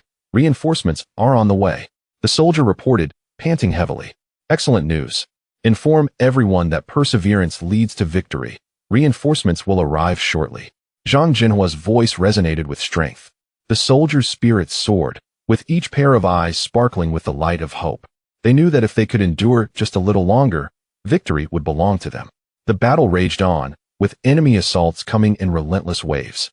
Zhang Zhenhua commanded with unwavering resolve, calmly responding to each onslaught. He continuously encouraged his men, igniting their fighting spirit. "Commander, we are running low on ammunition," a soldier reported anxiously. Zhang Zhenhua frowned, aware of the gravity of the situation. "Everyone, conserve ammunition and concentrate fire on the enemy's commanders and strongpoints." "Commander, we can use grenades as long as we are close enough," an experienced soldier suggested. Zhang Zhenhua nodded. "All right, prepare the grenades, and we shall throw them when the enemy approaches."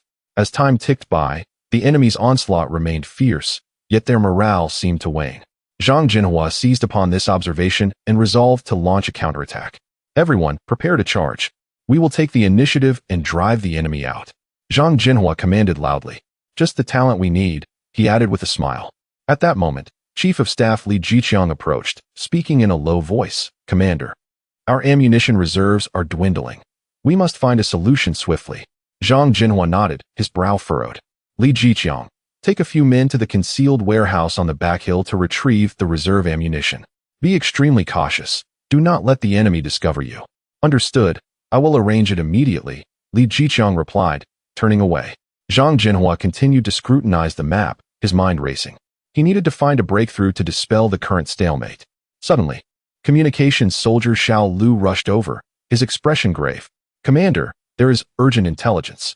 "Speak," Zhang Zhenhua responded solemnly. The enemy is mobilizing troops and seems poised to launch an attack from our right flank, Xiao Liu reported. Upon hearing this, Zhang Zhenhua made a swift decision. Order the 3rd Battalion to assemble on the right flank immediately and establish a defensive line. We must withstand the enemy's assault. Yes, Xiao Liu quickly turned to relay the orders. At that moment, Zhang Zhenhua heard the sound of gunfire and explosions from outside. The front line was evidently engaged in fierce combat. He hastily donned his helmet, grasped his rifle, and exited the command post. At the front, soldiers were valiantly resisting the enemy's ferocious attacks. Zhang Zhenhua arrived at the trench, observing Wang Daong leading several soldiers in desperate gunfire, sweat and dirt mingling on his forehead, revealing his exhaustion. Wang Daong, how is it? Zhang Zhenhua called out loudly. Commander, the enemy's firepower is overwhelming, and we have suffered heavy losses, Wang Daong gasped in reply.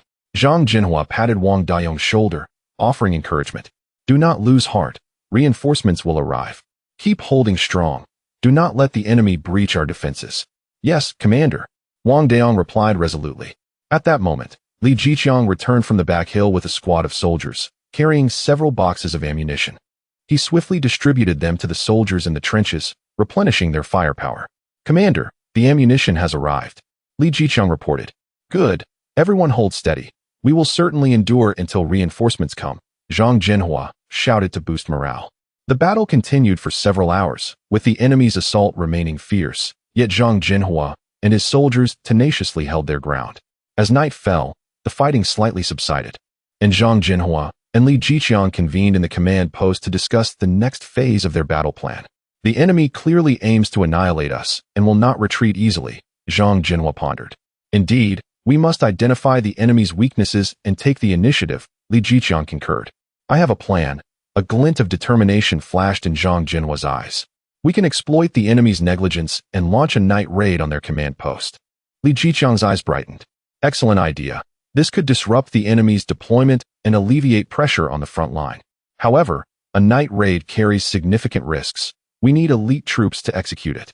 Zhang Zhenhua contemplated. I am willing to lead the team, Wang Daong suddenly interjected firmly. Zhang Zhenhua regarded Wang Daong and nodded. Very well, select 10 elite soldiers. We will act tonight. The night was as dark as ink as Wang Daong's assault team stealthily infiltrated the enemy's position. Utilizing the terrain and the cover of darkness, they swiftly approached the enemy's command post. Suddenly, a faint sound came from ahead, prompting Wang Daong to signal for everyone to halt. There are enemy sentries ahead. Everyone, be cautious, Wang Daong whispered. The assault team members held their breath, carefully circumventing the sentries and continuing to advance. At last, they reached the enemy's command post. Wang Daong gestured, and the assault team quickly dispersed, encircling the command post. Action! Wang Daong commanded in a low voice, and the assault team surged forth like tigers descending a mountain, swiftly breaching the command post. The enemy was caught off guard, thrown into disarray by the sudden attack. Quickly, destroy their communication equipment. Wang Daong shouted orders. The assault teams swiftly executed their tasks, demolishing the enemy's communications devices one by one. Wang Daong personally inspected every corner to ensure the mission's completion. Mission accomplished, retreat, Wang Daong ordered, and the assault team quickly withdrew from the enemy's command post, disappearing into the night. Upon returning to their own lines, Wang Daong reported to Zhang Zhenhua, Commander, the mission is complete. The enemy's command post has been destroyed. A smile broke across Zhang Zhenhua's face. Well done, Wang Daong. Now, the enemy will undoubtedly be thrown into chaos. We shall seize the opportunity to counterattack. Yes, the soldiers were filled with fighting spirit, preparing for the counteroffensive. The next morning, Zhang Zhenhua personally commanded the troops to launch a full-scale counterattack. Due to the disruption of the enemy's command system, they were momentarily unable to organize effective resistance, allowing Zhang Zhenhua's forces to achieve swift victory. Zhang Zhenhua took a deep breath and approached the communications soldier. Xiao Li, contact the regiment headquarters and report our situation. Inform them that we require support as soon as possible. Xiao Li swiftly operated the radio, yet soon furrowed his brow. Captain, the signal is being interfered with. We cannot establish contact with the regiment. Zhang Zhenhua, his brow deeply furrowed, persisted in his attempts. We must get through. Just then, a shell exploded nearby, sending a cloud of dust into the air. Instinctively, Zhang Zhenhua lowered his body, then immediately stood up. All squads, take heed, continue advancing. We must not allow the enemy to seize advantageous terrain. The soldiers responded promptly, charging forward. Zhang Zhenhua followed closely behind, his rifle steady as he aimed at the enemy, firing intermittently. Chapter 39. The surprise attack on the enemy's train. Li Dashan nodded slightly, his heart still laden with unease. Yet he understood that the commander's decisions were always profoundly considered. At that moment, the communications soldier, Xiao Wang, hurriedly approached, panting as he reported, "Commander, the frontline scouts have returned with news that the enemy is gathering troops and seems poised to launch a major offensive." A glint of cold determination flashed in Zhang Zhenhua's eyes. It appeared the enemy was resolutely intent on annihilating them here. Lao Li promptly notified the entire regiment to enter a state of heightened readiness, preparing to confront the enemy. Li Dashan immediately executed the order, and the entire regiment swiftly fell into a tense state of preparation. In the trenches, the soldiers gripped their weapons tightly, their gazes resolute, fully aware that a fierce battle was imminent. Zhang Zhenhua stood at the front of the trench, gazing into the distance. He understood that the outcome of this battle would determine the fate of the entire position, and they must exert every effort to hold their ground. He turned to Li Dashan and said, "Lao Li, take the first company to the eastern hillside. The elevation will enable us to strike down upon the enemy. Remember, we cannot allow them to breach our defenses." Li Dashan saluted, responding, "Yes, Commander." He swiftly led the first company towards the eastern hillside. At that moment, enemy artillery had begun its fierce bombardment, the sounds of explosions echoing, enveloping the entire position in smoke. Zhang Zhenhua calmly directed the soldiers, leveraging the terrain's advantages for counterattacks. The battle was exceptionally fierce, with the enemy launching repeated assaults, yet the defending troops repelled them with tenacity. Observing through his binoculars, Zhang Zhenhua noted the enemy's offensive was gradually weakening. He realized this was their optimal moment for a counteroffensive. "Lao Li, now is our time to strike back. Let the first company launch a surprise attack from the flank and catch them off guard," Zhang Zhenhua commanded via radio. Upon hearing the order, Li Dashan immediately led the first company stealthily towards the enemy's flank under the cover of night.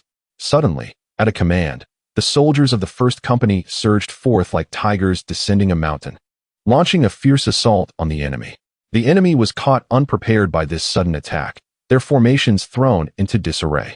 Seizing this opportunity, Zhang Zhenhua ordered the entire regiment to execute a comprehensive counteroffensive. The morale of the defending troops soared, pressing the enemy back with overwhelming force. The battle raged on throughout the night, and as dawn broke, the enemy could no longer withstand the pressure and began a full retreat. Zhang Zhenhua watched the retreating enemy, exhaling a sigh of relief. Yet he knew this was but a temporary victory. Far more arduous battles lay ahead. Li Dashan returned to the position with the first company, his uniform stained with smoke and blood. Exhausted yet exhilarated, he reported to Zhang Zhenhua, "Commander, we succeeded. The enemy has been thoroughly routed." Zhang Zhenhua patted his shoulder, saying, "Well done, Lao Li. This victory is the result of our regiment's collective effort. However, we must not let our guard down. The enemy will soon return, and we must remain ever vigilant."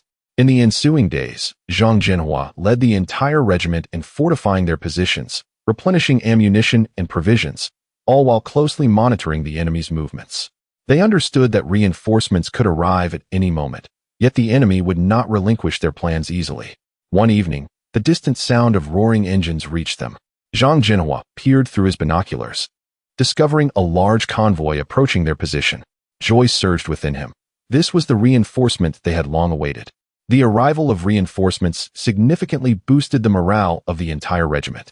Zhang Zhenhua immediately conferred with the commanding officer of the reinforcements to formulate the next phase of their battle strategy. They resolved to take the initiative and strike decisively while the enemy had yet to fully recover. As night fell, the entire position became eerily quiet, broken only by the occasional chirp of insects. Zhang Zhenhua stood before the command post, gazing at the stars in the night sky, silently praying for victory in the impending battle. He knew this confrontation would determine their fate and the safety of many compatriots. In the early hours of dawn, Zhang Zhenhua issued the order to attack. Under the cloak of darkness, the soldiers of the entire regiment stealthily advanced towards the enemy's position. Suddenly, the night was shattered by deafening explosions as the defending troops commenced a vigorous artillery barrage. Li Dashan, visibly reluctant, nodded in compliance, stating, "Commander, you are right. What shall we do now?" Zhang Zhenhua studied the map, his brow furrowed. "First, send out scouts to ascertain the enemy's specific movements and troop deployments. We must know ourselves and our adversary to ensure victory." Li Dashan turned to arrange the reconnaissance mission, but paused, asking, "Commander, our forces are limited. Can we hold out until the reinforcements arrive?" Zhang Zhenhua's gaze was resolute. "We must hold the line. Inform the men that no matter what, they must defend this position. It is our final bastion." Li Dashan nodded and swiftly departed the command post.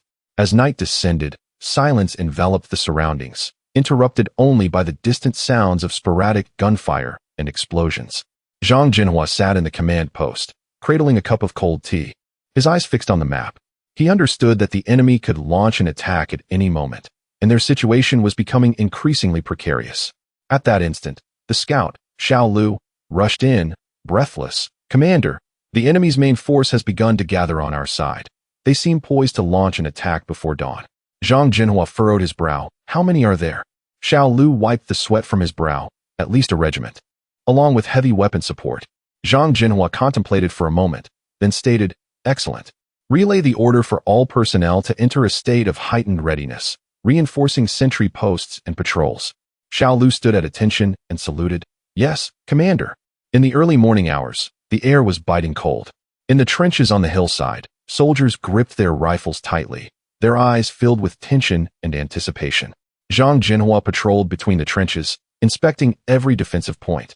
A young soldier, Xiao Wang, anxiously inquired, "Commander, when will the reinforcements arrive?" Zhang Zhenhua patted his shoulder. "Soon, brothers, just hold on a little longer."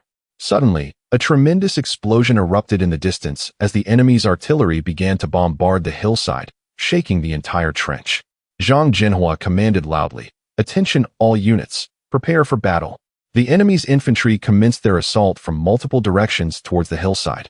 Zhang Zhenhua and his soldiers fought fiercely, leveraging the terrain's advantages and their limited ammunition to engage in intense gunfire with the enemy. Time slowly passed, and the battle grew increasingly brutal, with the sounds of gunfire, explosions, and the cries of soldiers ringing in Zhang Zhenhua's ears. He was acutely aware that the enemy's offensive was becoming increasingly ferocious, and their ammunition was dwindling. "Captain, we can barely hold on." Li Dashan rushed to Zhang Zhenhua's side, his face smeared with sweat and dirt. Zhang Zhenhua clenched his fists, his gaze resolute, determined to endure until reinforcements arrived. At that moment, the distant sound of galloping hooves reached his ears. Zhang Zhenhua's eyes lit up. It was their reinforcements. Indeed, a cavalry unit arrived like a tempest, swiftly engaging in combat and delivering a heavy blow to the enemy. The enemy's onslaught was curbed, and Zhang Zhenhua seized the opportunity to command a counterattack, gradually pushing the enemy back. Li Dashan furrowed his brow and remarked, "Captain, the enemy's troops' strength and equipment exceed ours. If they launch an assault, whether we can hold out until reinforcements arrive remains uncertain." Zhang Zhenhua fixed his gaze on Li Dashan. "Li Dashan, I understand your concerns, but precisely because of this, we cannot take risks. The enemy may be well equipped, yet they are unfamiliar with our terrain, which is our advantage. As long as we adeptly exploit this advantage, we can buy time until reinforcements arrive." Li Dashan nodded. "You are right, Captain. I will ensure the men are prepared to engage at any moment." Zhang Zhenhua patted Li Dashan's shoulder. "Excellent, Li Dashan, I have faith in you. Now, go and inform each squad to occupy advantageous positions and establish defensive lines." Li Dashan complied and departed. Zhang Zhenhua watched him walk away before turning toward the map table. He meticulously studied the map, searching for the optimal defensive positions and potential enemy attack routes. Soon, reconnaissance soldier Xiao Wang hurried over, panting as he reported, "Captain, the enemy is gathering in the valley to the east, in great numbers, seemingly preparing to attack." Zhang Zhenhua nodded. "Understood, Xiao Wang. Continue your reconnaissance and report on the enemy's movements promptly." Xiao Wang saluted and swiftly left. Zhang Zhenhua gazed gravely at the map, calculating the enemy's attack strategy. He then convened several company commanders for a meeting. "Comrades, the enemy has begun to assemble. An attack seems imminent. Our foremost task now is to maintain our position and buy time. Captain Zhang, you are in charge of the northern defensive line. Utilize the terrain to hinder the enemy. Captain Li, you oversee the eastern defensive line. Closely monitor the enemy's movements and report any anomalies immediately. The other companies are to follow orders and remain vigilant. Captain Zhang and Captain Li sprang into action to establish the defensive lines. Zhang Zhenhua watched their retreating figures, silently praying for the time to hold until reinforcements arrived. As night descended, the enemy began a tentative assault. Gunfire and explosions erupted in succession, enveloping the battlefield in thick smoke. Zhang Zhenhua stood at the command post, closely monitoring the situation. Li Dashan returned from the front lines, covered in mud. Captain, the enemy's firepower is fierce, but we have maintained our position. Zhang Zhenhua nodded. Good, continue to hold. We must not allow the enemy to breach our lines. Suddenly, Messenger Xiao Liuzi burst in, exclaiming, Captain, reinforcements have communicated that they encountered an enemy ambush and may be delayed. Zhang Zhenhua's heart sank, yet he displayed no signs of panic. Understood, maintain contact with them. Li Dashan, we must hold our ground, no matter how difficult it becomes. Li Dashan resolutely nodded. Yes, Captain. We will stand firm until the end. The battle raged throughout the night, with the enemy's assaults coming in waves. Under Zhang Zhenhua's command, the troops fiercely resisted, utilizing their terrain advantages and clever tactics to successfully stall the enemy's advance. At daybreak, reinforcements finally arrived. Upon seeing their flags, Zhang Zhenhua let out a long sigh of relief. He immediately directed the troops to counterattack, coordinating with the reinforcements to drive the enemy from the position.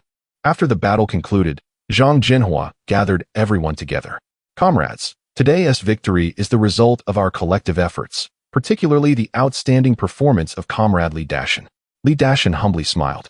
Captain, this is the achievement of everyone. I merely fulfilled my duty. Zhang Zhenhua nodded. Indeed, everyone performed admirably. However, the battle is far from over. We must remain vigilant and be ready to face new challenges. Li Dashan's brow furrowed. Captain, I understand your intent, but our current defenses are insufficient. If the enemy launches a strong assault, how long can we hold out? Zhang Zhenhua sighed deeply and replied, Therefore, our task now is to strengthen our defenses. Notify all company commanders to immediately organize personnel to reinforce the defensive structures, especially at the mountain pass. We must keep the enemy at bay. Understood.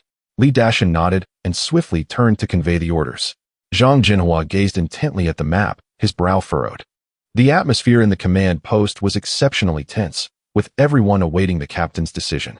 After a moment of contemplation, he slowly declared, Li Dashan, go and summon the chief of staff. We need to redeploy our defenses. Li Dashan nodded in agreement and hurriedly left the command post. Shortly after, Chief of Staff Wang Minghai returned with Li Dashan. Wang Minghai bore signs of fatigue, yet his eyes were filled with determination. Captain, what new directives do you have? He inquired. Zhang Zhenhua pointed to several critical points on the map and stated, The enemy is attacking simultaneously from the north and east. We must concentrate our firepower and defend these two positions. Additionally, the mountain road to the south is a crucial supply line.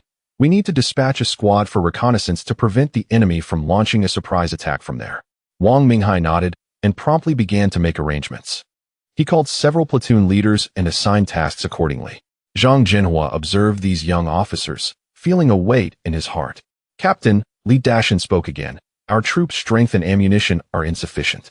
What shall we do if reinforcements do not arrive soon? Zhang Zhenhua took a deep breath and replied, We must endure. As long as we can delay the enemy's advance, reinforcements will surely arrive. We cannot relinquish any position. Every inch of land is our home. Li Dashan nodded resolutely, determination glimmering in his eyes. He understood that the captain's decision was not made lightly, but rather after careful consideration. They had no retreat, only the resolve to fight to the end. As night enveloped the mountains, the temperature plummeted, and a biting wind swept through. The soldiers silently held their ground, gripping their weapons tightly, their eyes filled with vigilance. Suddenly, a sentinel from the north sounded the alarm. The enemy is coming. Zhang Zhenhua immediately issued the command. Everyone, prepare for battle.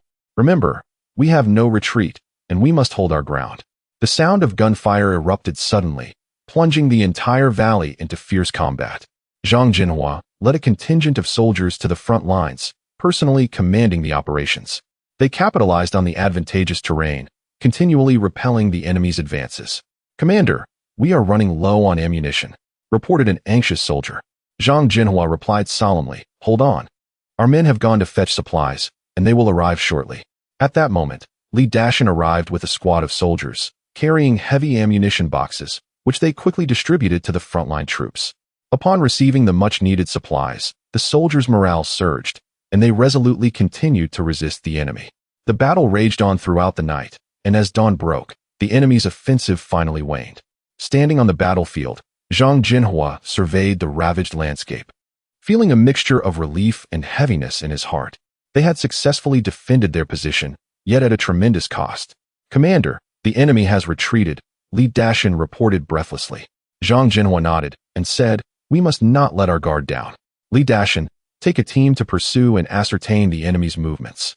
The rest of you, regroup and prepare for the next assault." Li Dashan promptly executed the order, vanishing into the mountains with his squad. Zhang Zhenhua turned to the remaining soldiers, saying, "Well done, everyone, but the fight is not over. We must use this time to recuperate and be ready for the enemy's next advance." The soldiers, without a word of complaint, quickly organized their gear and took a brief rest. Zhang Zhenhua understood that this battle was merely the beginning, and greater challenges lay ahead. Suddenly, a communications soldier rushed over, clutching an urgent report. "Commander, news of reinforcements." Zhang Zhenhua took the report, quickly scanning its contents, a smile of relief creasing his face. "The reinforcements are on their way and are expected to arrive by evening. We just need to hold out for a few more hours." Upon hearing this news, the soldiers were invigorated, their weary faces lighting up once more.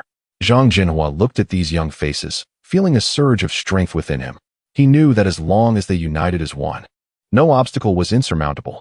In the afternoon, Li Dashan returned with a reconnaissance team, his face etched with concern. "Commander, the enemy has amassed a large force to the west, seemingly preparing to launch a new offensive." Zhang Zhenhua immediately convened an emergency meeting to devise a defensive strategy. "We must hold the enemy's main force at bay until the reinforcements arrive. Li Dashan, take a team to the west to harass them and delay their advance as much as possible. Wang Minghai, you are responsible for strengthening the defenses on the north and east flanks. We must not allow the enemy to break through." "Yes, Commander." Both men replied in unison, springing into action. Time ticked away, and the enemy's assault resumed. In the Western Valley, the battle reignited. Li Dashan and his brave team utilized the terrain for guerrilla tactics, persistently disrupting the enemy's advance. The fighting on the north and east was equally fierce, with the enemy launching frenzied attacks in an attempt to breach the line. Yet Zhang Zhenhua's troops valiantly resisted, using every rock and tree for their courageous defense. As evening approached, the reinforcements finally arrived. Seeing the flags of the reinforcements, a tear glistened in Zhang Zhenhua's eye, for he knew their perseverance had finally ushered in the dawn of victory. The arrival of reinforcements swiftly altered the tide of battle. Surrounded on multiple fronts, the enemy's morale collapsed, and they began a widespread retreat. Zhang Zhenhua immediately issued the order for a counteroffensive. He raised his head to Li Dashan. "Dashan, what is your assessment of our current situation?" Li Dashan paused for a moment before responding. "Commander, the situation is indeed tense. The enemy's firepower and numbers surpass ours, but we have the advantage of terrain. If we can hold this position until the reinforcements arrive, we stand a chance." Zhang Zhenhua nodded. "Indeed, we cannot afford to give up. Inform everyone that reinforcements will come. We just need to endure a little longer." Li Dashan departed to relay the command. Zhang Zhenhua watched his retreating figure, silently praying for the swift arrival of the reinforcements. At that moment, Deputy Commander Lu Hua approached, his face marked with worry. "Commander, our supplies are nearly depleted, and we have very little ammunition left." Zhang Zhenhua furrowed his brow, contemplating for a moment before saying, "Lu Hua, take a team to the nearby village and see if you can find some supplies. We cannot sit idly by." Lu Hua nodded in agreement, swiftly assembling a team to stealthily head toward the village.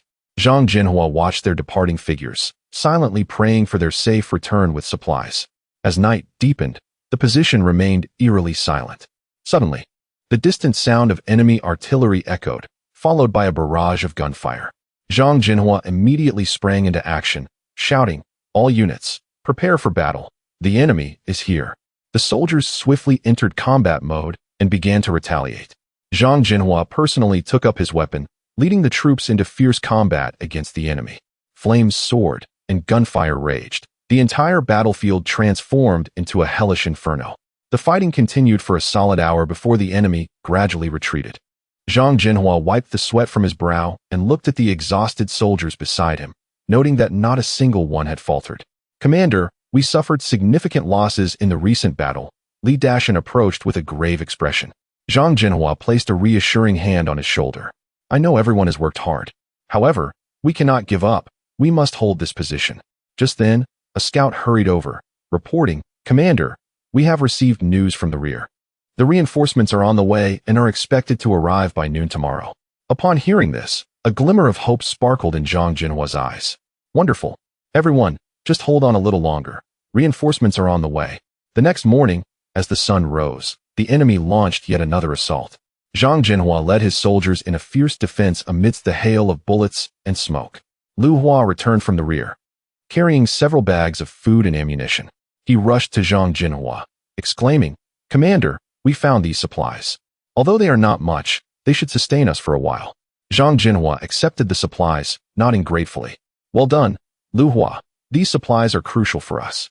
The battle raged on, with the enemy launching wave after wave of assaults.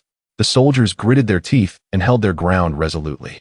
Zhang Zhenhua continuously inspired his comrades, urging them to endure just a little longer, for reinforcements were on their way. At noon, the distant sound of booming artillery echoed, soon followed by the sight of the reinforcements' flags fluttering in the wind. Wang Daong nodded, turned, and sprinted back to the front lines, swiftly relaying the orders. Upon hearing this, the soldiers promptly adjusted their positions, preparing to face the next fierce onslaught. Zhang Zhenhua stood before the command post, gazing intently at the distant battlefield. His brow furrowed. He understood that this battle would determine the trajectory of the entire campaign, and there could be no room for complacency. After a moment of contemplation, he picked up the radio and spoke into the microphone. "Attention all units. Maintain the defensive line and hold the position at all costs." Chapter 40, The Plea for Mercy from the Enemy. "How are you?" Zhang Zhenhua anxiously inquired as he assisted the soldier to his feet. "Commander, I can still fight." The soldier gritted his teeth, struggling to stand upright. "Well done." Zhang Zhenhua praised him with a pat on the shoulder. "Let us press onward." Just then, enemy reinforcements arrived, intensifying the dire situation. Zhang Zhenhua understood that they must find a way to break the enemy's encirclement or face annihilation. "Li Ming, take a team and flank the enemy's side for a surprise attack." Zhang Zhenhua swiftly issued the command. "Understood."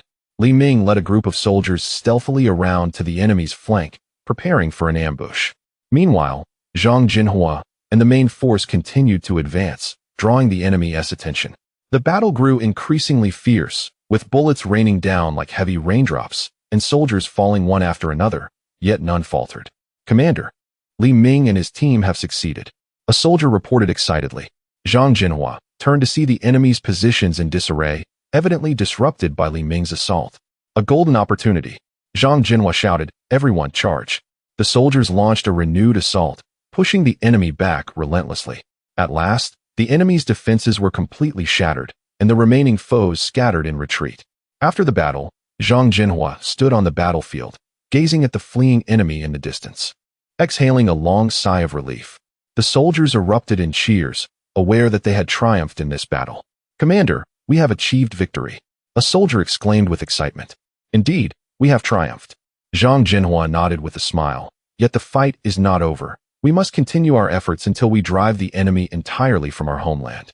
At that moment, Li Ming returned with the assault team, covered in dust, but radiant with joy from their victory. "Commander, we were successful," Li Ming reported with enthusiasm. "Well done, Li Ming." Zhang Zhenhua clapped him on the shoulder. "You all did splendidly." "Commander, what shall we do next?" Li Ming inquired. "We must quickly regroup and prepare for the next battle," Zhang Zhenhua replied solemnly. "The enemy will not relent, and we must remain vigilant at all times." "Yes," the soldiers responded in unison. After the battle, Zhang Zhenhua gathered all the soldiers for a debriefing. He understood that each battle serves as a lesson. "Lao Li, you and Xiao Wang are responsible for covering the left flank. Everyone else, follow me." Zhang Zhenhua rapidly assigned tasks. "Understood, Commander." Lao Li and Xiao Wang immediately found their positions, their rifles aimed at the enemy's direction. Zhang Zhenhua led a group toward the enemy's machine gun nest, with soldiers falling along the way, yet they pressed on without hesitation. The soldiers' firepower wove a dense web of bullets, suppressing the enemy's counterattack. Commander, we have subdued the enemy's firepower. A soldier shouted excitedly. Good, now is the time, charge. Zhang Zhenhua bellowed, leading the charge toward the enemy's positions. The enemy gunners, seeing a wave of soldiers surging toward them, appeared flustered. Their shooting became erratic, and their firepower gradually weakened. Seizing the opportunity, Zhang Zhenhua swiftly approached the enemy's machine gun nest and hurled a grenade. A thunderous explosion erupted, obliterating the enemy's position. Quickly, press forward. Zhang Zhenhua waved his arm, signaling the soldiers to follow. Under Zhang Zhenhua's leadership, the soldiers advanced rapidly to the enemy's defenses, engaging in fierce close combat. Bayonets clashed, gunfire mingled with the cries of battle, enveloping the entire battlefield in chaos. Commander, there is the enemy's command post. Xiao Wang suddenly pointed to a building ahead. Good, let us first neutralize the command post. Zhang Zhenhua decisively declared. They swiftly approached the command post, catching the enemy off guard. Their response sluggish. Zhang Zhenhua charged in first, his rifle accurately taking down several foes. Lay down your weapons and surrender, and you shall not be harmed. Zhang Zhenhua shouted. The enemy commander, realizing the dire situation, raised his hands, and the soldiers quickly took them into custody. Commander, we have achieved victory. A soldier said with excitement. Do not let your guard down. Continue to search for any remaining enemies. Zhang Zhenhua calmly commanded. The soldiers meticulously searched both inside and outside the building, ensuring no remnants lay in ambush. Soon, the entire area was cleared, and the soldiers erupted in cheers. Report, Commander, we have discovered some important documents in the enemy's command post. Laoli approached with a stack of papers. Good, send them back to headquarters immediately. These documents are crucial for us. Zhang Zhenhua took the files, examining them closely, his brow furrowed. They revealed that the enemy had another unit behind them, and we must return swiftly to prevent being encircled. Yes, Commander. The soldiers prepared to withdraw with haste. Just then, enemy reinforcements appeared. They had evidently received word and sought to reclaim the position. Zhang Zhenhua and his soldiers were once again embroiled in fierce combat.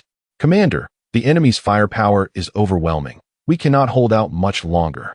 A soldier shouted. Do not panic. Hold your ground. Our reinforcements will arrive soon. Zhang Zhenhua knew that retreat was not an option at this moment. He had to bolster their morale. Everyone, concentrate your fire to cover the retreat.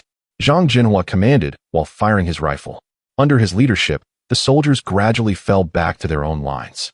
Though they suffered heavy casualties, they never wavered. In the most critical moment, friendly reinforcements finally arrived, completely repelling the enemy's assault. The soldiers gathered around Zhang Zhenhua, their eyes filled with a yearning for victory and confidence in the future. They understood that as long as they had a commander like Zhang Zhenhua, they could overcome any adversity and welcome the dawn of victory. As night fell, the soldiers rested in simple tents, while Zhang Zhenhua diligently studied the documents captured from the enemy's command post. He understood that although they had won this battle, the enemy would not easily relent. They must be well prepared for even harsher confrontations. Commander, you should rest as well. You have not slept for several days. Laoli said with concern. I am fine. Laoli, you go and rest. Zhang Zhenhua waved his hand, continuing to examine the documents.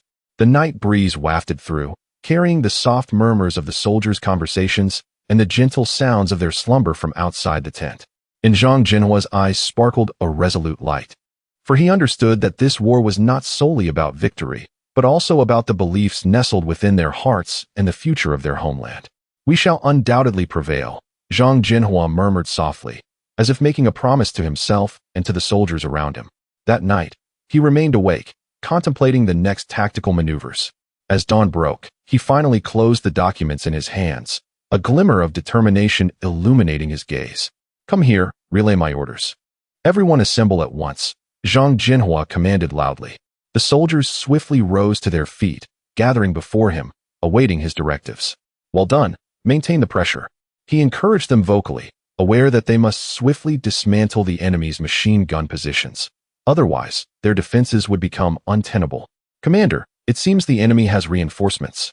His aide, Li Ming, hurriedly reported. Zhang Zhenhua's brow furrowed. Reinforcements?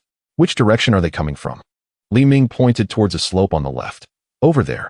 Our scouts have just detected them gathering. Damn. Zhang Zhenhua's heart tightened, yet his demeanor remained composed. Disseminate the order. The 1st and 3rd squads must reposition immediately to bolster the left flank. The 2nd and 4th squads will continue suppressing the machine gun positions. Understood, Commander. Li Ming promptly set off to convey the orders. Zhang Zhenhua was cognizant that if the enemy's reinforcements breached the left flank, they would find themselves caught in a vice. He had to make the most effective arrangements before the enemy launched a full-scale assault. Commander, we are truly running low on ammunition. Another soldier reminded urgently. Zhang Zhenhua nodded. I am aware. Everyone should conserve bullets and aim true. Signal the rear for ammunition resupply. The signalman sprang into action, yet the connection was intermittent. Evidently, the enemy had commenced electronic interference. Commander, we cannot reach the rear, the signalman reported, his face etched with anxiety.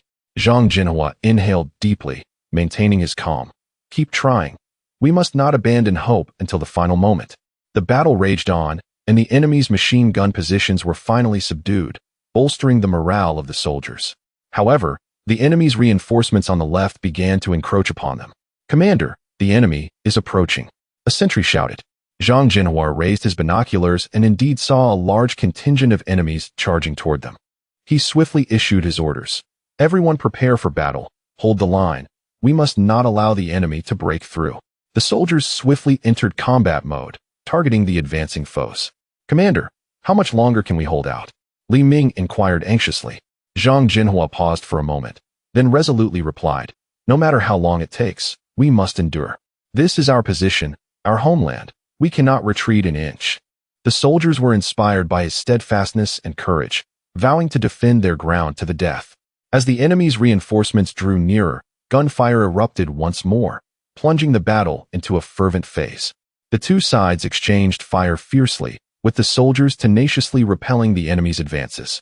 Commander, our casualties are mounting, and our ammunition is nearly depleted, Li Ming reported.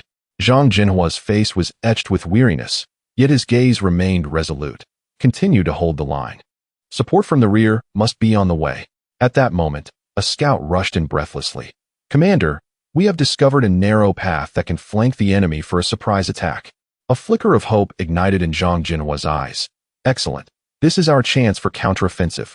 Dispatch an elite squad to execute a surprise assault on the enemy's command post. It must be a decisive strike. Li Ming immediately organized a select team, equipping them with limited ammunition, and they stealthily advanced along the path. Commander, the assault team has set off, Li Ming reported upon his return. Zhang Zhenhua nodded. Good. Our task is to hold the enemy back and buy time for the assault team. The battle continued, with the enemy's onslaught intensifying, yet the soldiers fought valiantly, defending every inch of their ground.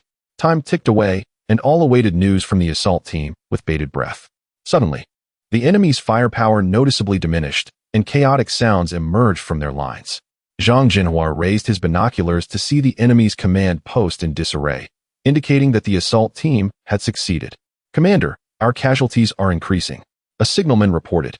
Zhang Zhenhua's gaze was tranquil, knowing that every fallen soldier represented a significant loss. Yet, they had no retreat. Inform the medical team to do their utmost to treat the wounded. The rest must continue fighting.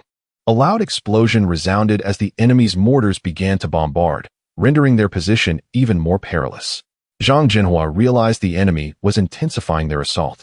Signalman, contact the artillery battalion. Instruct them to cover the enemy's positions with fire. Zhang Zhenhua commanded decisively. Yes, Commander. The signalman quickly operated the radio. Moments later, the distant sound of artillery fire erupted, and the enemy's machine gun positions were enveloped in bombardment, their firepower gradually waning. Zhang Zhenhua recognized that this was their opportunity. Luyong, are you ready? Zhang Zhenhua inquired over the radio. Commander, we are in position and ready to charge. Luyong's voice replied. Excellent. Everyone, prepare to assault. Zhang Zhenhua commanded loudly. The soldiers swiftly assembled, lining up in the trenches, ready to charge.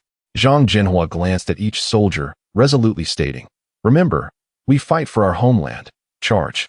The soldiers shouted their battle cry and surged out of the trenches, launching a fierce attack on the enemy's positions. Zhang Zhenhua led the charge, driven by a singular belief, victory. Commander, be careful, a soldier suddenly shouted. Zhang Zhenhua ducked as a bullet whizzed past his head. He nodded gratefully at the soldier and continued his advance, aware that each comrade beside him was a brother. The battle intensified, With the enemy fiercely resisting, yet under the relentless assault from Zhang Zhenhua and the soldiers, they gradually began to lose ground. Zhang Zhenhua commanded while actively participating in the fight, his bravery inspiring each soldier. "Commander, we are close to capturing the enemy's positions," Liu Yong reported excitedly. Zhang Zhenhua gazed ahead, his eyes glimmering with the light of victory. "Good. Keep pushing forward. Do not stop." At last, amidst the cacophony of gunfire and explosions, the enemy's machine gun positions were utterly obliterated, and the soldiers shouted as they charged into the enemy's territory. Victory was theirs. The warriors cheered. Yet Zhang Zhenhua remained vigilant, fully aware that the war was far from over. Liu Yong promptly began to assess the battle losses, urging everyone to remain alert against a potential enemy counterattack. Zhang Zhenhua commanded with a calm demeanor, while Liu Yong swiftly executed the orders, and the other soldiers stood ready for action. Observing his comrades, Zhang Zhenhua felt a surge of emotions. Though victorious in this battle, the cost had been substantial. "Commander, the wounded have been evacuated to the rear, and the medical team is providing urgent care," reported a soldier. Zhang Zhenhua nodded in acknowledgement. "Good. Let everyone take a brief respite and prepare for the next engagement." The soldiers settled down, catching their breath to regain their strength. Zhang Zhenhua ascended a vantage point, gazing into the distance over the battlefield, contemplating the next tactical maneuvers. "Commander, you should take a moment to rest," Liu Yong suggested as he approached. Zhang Zhenhua shook his head. "The battle is not yet concluded. I cannot afford to rest. You have borne the greater burden. Utilize this time to recuperate." Liu Yong nodded in agreement. "Commander, we will endure until the end." Zhang Zhenhua placed a reassuring hand on Liu Yong's shoulder. "Remember, we fight for the future of our motherland. We must never let our guard down." After a brief interlude, the soldiers swiftly regained their combat readiness. Zhang Zhenhua understood that more battles lay ahead, yet he firmly believed that united in purpose, they would secure ultimate victory. "Commander, the enemy's reinforcements have commenced gathering. What shall we do?" inquired a scout, rushing over with the intelligence. Zhang Zhenhua pondered for a moment. "The enemy's reinforcements will undoubtedly launch a counteroffensive. We must take the initiative. Liu Yong, lead a small team to harass the enemy's gathering point, delaying their attack." Without hesitation, Liu Yong accepted the command. "Yes, Commander." "Everyone else, prepare defensive positions and utilize the terrain to our advantage. Hold fast." Zhang Zhenhua continued to issue orders. The soldiers sprang into action, acutely aware that every second of preparation could mean the difference between life and death. Watching his diligent comrades, Zhang Zhenhua felt a swell of confidence. As the battle erupted once more, the enemy's reinforcements, disrupted by Liu Yong's team, became disorganized. Zhang Zhenhua led his troops with steadfast resolve, leveraging their positional and firepower advantages to fiercely resist wave after wave of enemy assaults. "Commander, our ammunition is rapidly depleting," a soldier reported urgently. Zhang Zhenhua recognized the gravity of the situation but maintained a resolute expression. "Hold on just a little longer. Our reinforcements are on the way." Finally, through the perseverance of Zhang Zhenhua and his soldiers, the enemy's offensive began to wane. The distant sound of friendly horns signaled the arrival of their reinforcements. "Brothers, the reinforcements have arrived. Charge!" Zhang Zhenhua shouted fervently. Under the cover of artillery, the soldiers advanced swiftly, bullets whizzing past them as they suppressed the enemy's positions. Zhang Zhenhua led his men in a bold charge, finally reaching the enemy's machine gun nest. "Seize the enemy's machine guns and use their firepower to continue the suppression," Zhang Zhenhua commanded. "Understood." Several soldiers quickly moved to reposition the captured machine guns, resuming their suppressive fire. Observing the battle, Zhang Zhenhua noted that the enemy, clearly rattled by their sudden assault, began to retreat. Recognizing this as an opportune moment, he urged his troops, "All units, follow me into the fray."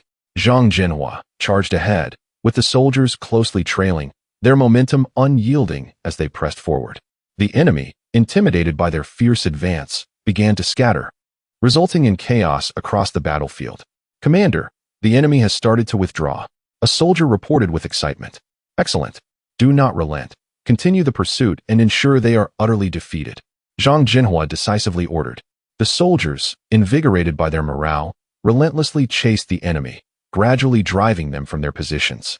The battle endured for several hours, ultimately concluding in their triumph. In the aftermath, Zhang Zhenhua gathered all the soldiers to reflect on the lessons learned from this engagement. He surveyed the weary yet exhilarated faces of his comrades, filled with pride and a sense of duty. Today, each of you performed exceptionally. We successfully subdued the enemy's machine gun positions and thoroughly vanquished them. This victory belongs to us all, Zhang Zhenhua proclaimed passionately. The soldiers exchanged proud smiles, patting one another on the shoulders as they celebrated their hard-won success. Commander, what shall be our next course of action? Liu Kanmu inquired. Zhang Zhenhua contemplated briefly before responding. We cannot afford to be complacent. The enemy may regroup for a counteroffensive. Immediately strengthen our defenses and prepare for all contingencies. At the same time, dispatch reconnaissance teams to monitor enemy movements. Understood. I will make the arrangements at once, Liu Kanmu affirmed before departing. The soldiers quickly mobilized to re-establish their defensive lines, inspect their weaponry and munitions, and prepare for a possible counterattack. Meanwhile, Zhang Zhenhua meticulously considered the next steps in their plan. At that moment, a soldier rushed over with urgent news. Commander, we have captured an enemy soldier. Bring him here, Zhang Zhenhua commanded. Shortly thereafter, the prisoner was presented before him, a young enemy combatant, no older than 20, his face marked by fear and despair. Zhang Zhenhua regarded him and asked, "What is your name?" The captive trembled as he responded, I am Li Ming. Li Ming, which unit do you belong to? What brings you here? Zhang Zhenhua continued his inquiry. Li Ming swallowed hard and replied in a hushed tone, I am a soldier of the 7th Division. We were ordered to provide reinforcements, but we did not anticipate encountering such fierce resistance. Zhang Zhenhua nodded thoughtfully. Who is your commanding officer? How many troops do you have left? After a moment's hesitation, Li Ming finally disclosed. Our commander is Liu Tuanzhang. He leads an enhanced regiment, totaling around 2,000 soldiers. Upon hearing this, Zhang Zhenhua formulated a plan. He turned to Liu Kanmu, stating, We must prepare comprehensively. The enemy's reinforcements will not yield easily. Immediately set up defenses and contact the rear for additional support. Liu Kanmu nodded and promptly departed to coordinate. Zhang Zhenhua continued to extract further intelligence from Li Ming, striving to ascertain the enemy's movements. As night fell, the soldiers experienced a relatively calm evening amidst their intense preparations. Yet Zhang Zhenhua understood that this tranquility was merely the calm before the storm. The true test lay ahead. Early the next morning, the enemy's counteroffensive arrived, as anticipated. The thunderous roar of artillery transformed the battlefield into a blazing inferno once more. Zhang Zhenhua commanded with composure as the soldiers valiantly resisted, sacrificing their lives and blood to defend the stronghold. Commander, the enemy's offensive is becoming increasingly ferocious. A soldier shouted. Zhang Zhenhua resolutely replied, Hold firm. We cannot falter. Reinforcements from the rear will arrive shortly. At that moment, a signalman rushed over to report, Commander, the reinforcements are en route and are expected to arrive in half an hour. Zhang Zhenhua furrowed his brow, contemplating for a moment before responding. Old Li, I understand your concerns. However, we must remain calm. The enemy outnumbers us, and we cannot act rashly. What we need now is time. Once the reinforcements arrive, we shall engage the enemy in a decisive battle. Chapter 41. The enemy train intercepted. The soldier offered a weak smile, saying, Commander, this is what I ought to do. A wave of sorrow surged within Zhang Zhenhua as he grasped that hand tightly, as if conveying boundless strength and conviction. Commander, the enemy may return with renewed vigor. We must be prepared, Shinjun cautioned. I am aware. Relay my orders to immediately reorganize the troops, fortify our positions, and prepare for the next battle. Zhang Zhenhua commanded decisively. Yes.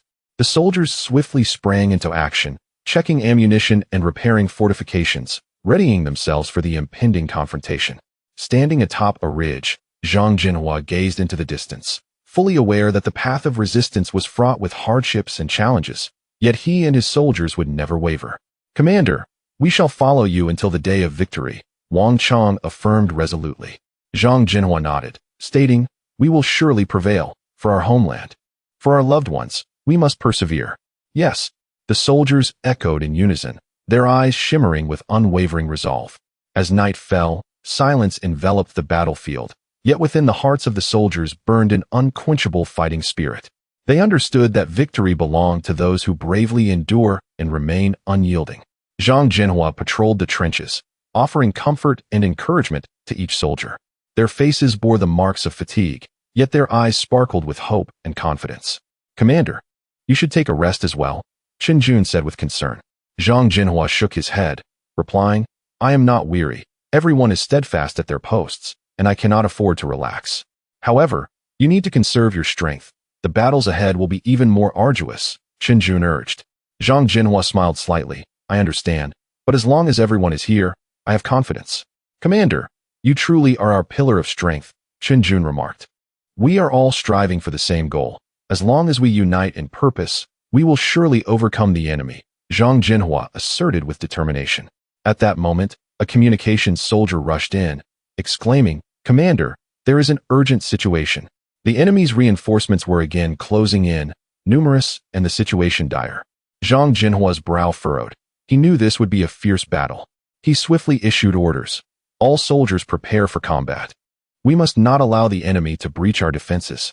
Yes, the soldiers took their positions promptly, preparing for the new conflict with a sense of urgency and order. Zhang Zhenhua took a deep breath, raised his binoculars, and observed the enemy movements. He contemplated the forthcoming strategy, knowing the enemy would not relinquish easily. Seizing this fleeting opportunity was imperative. "Oldly, take your squad and flank the enemy.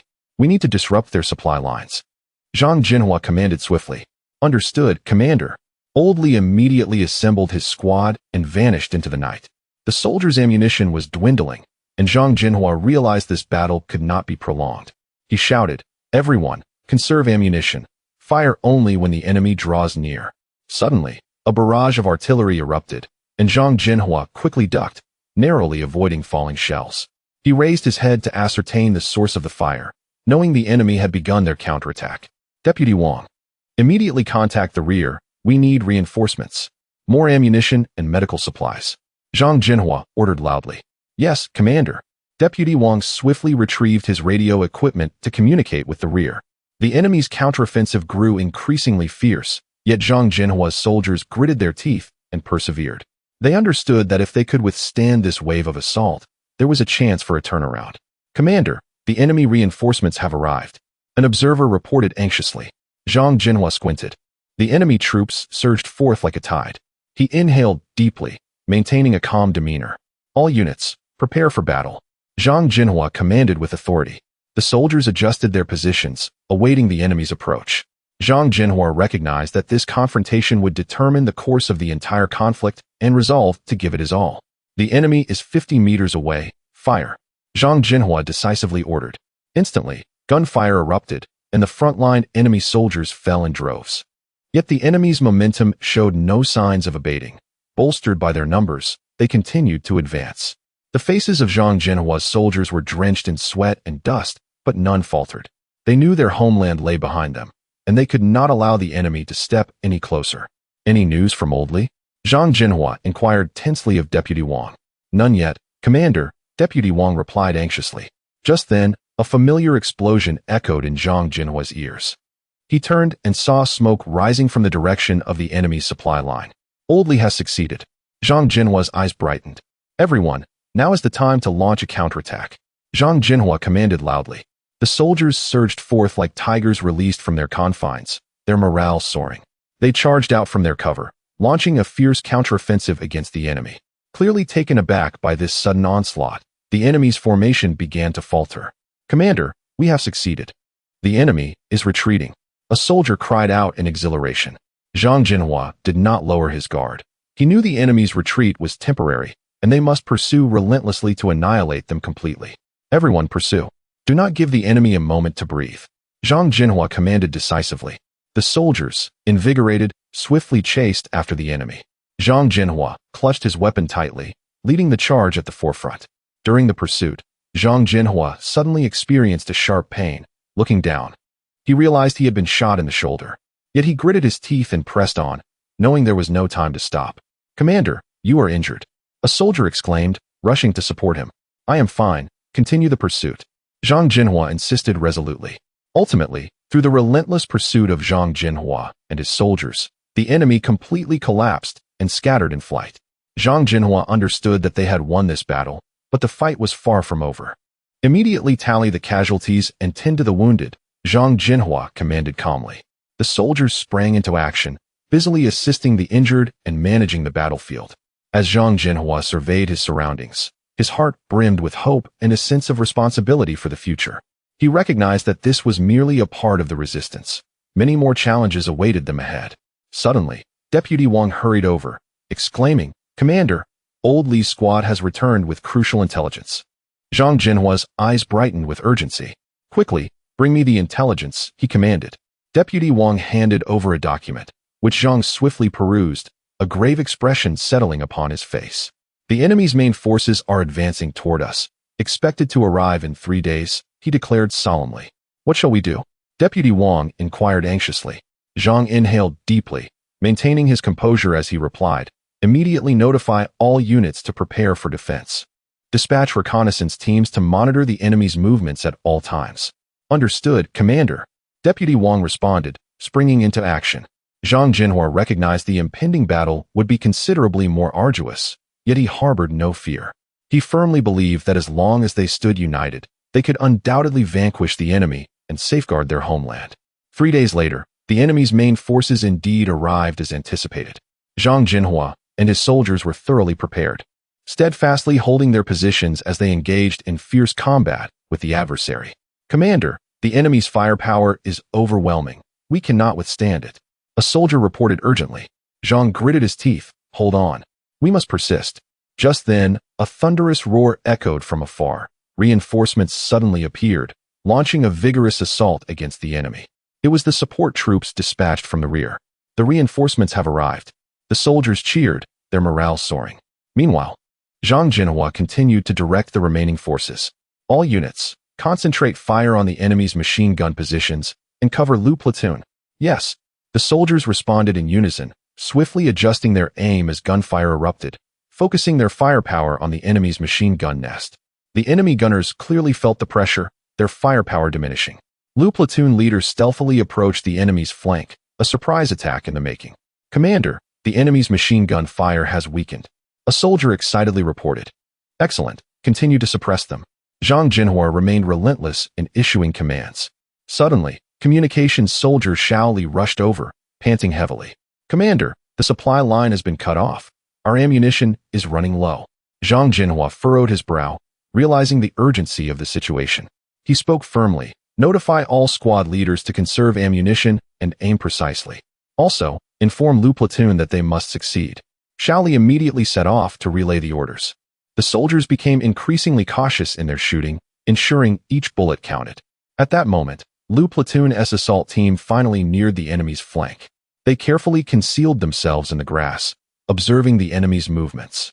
Liu platoon leader whispered to his soldiers, "When I give the command, concentrate fire on the enemy's command post to disrupt their deployment."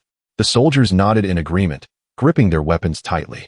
Taking a deep breath, Liu platoon leader suddenly sprang up and shouted, "Fire!"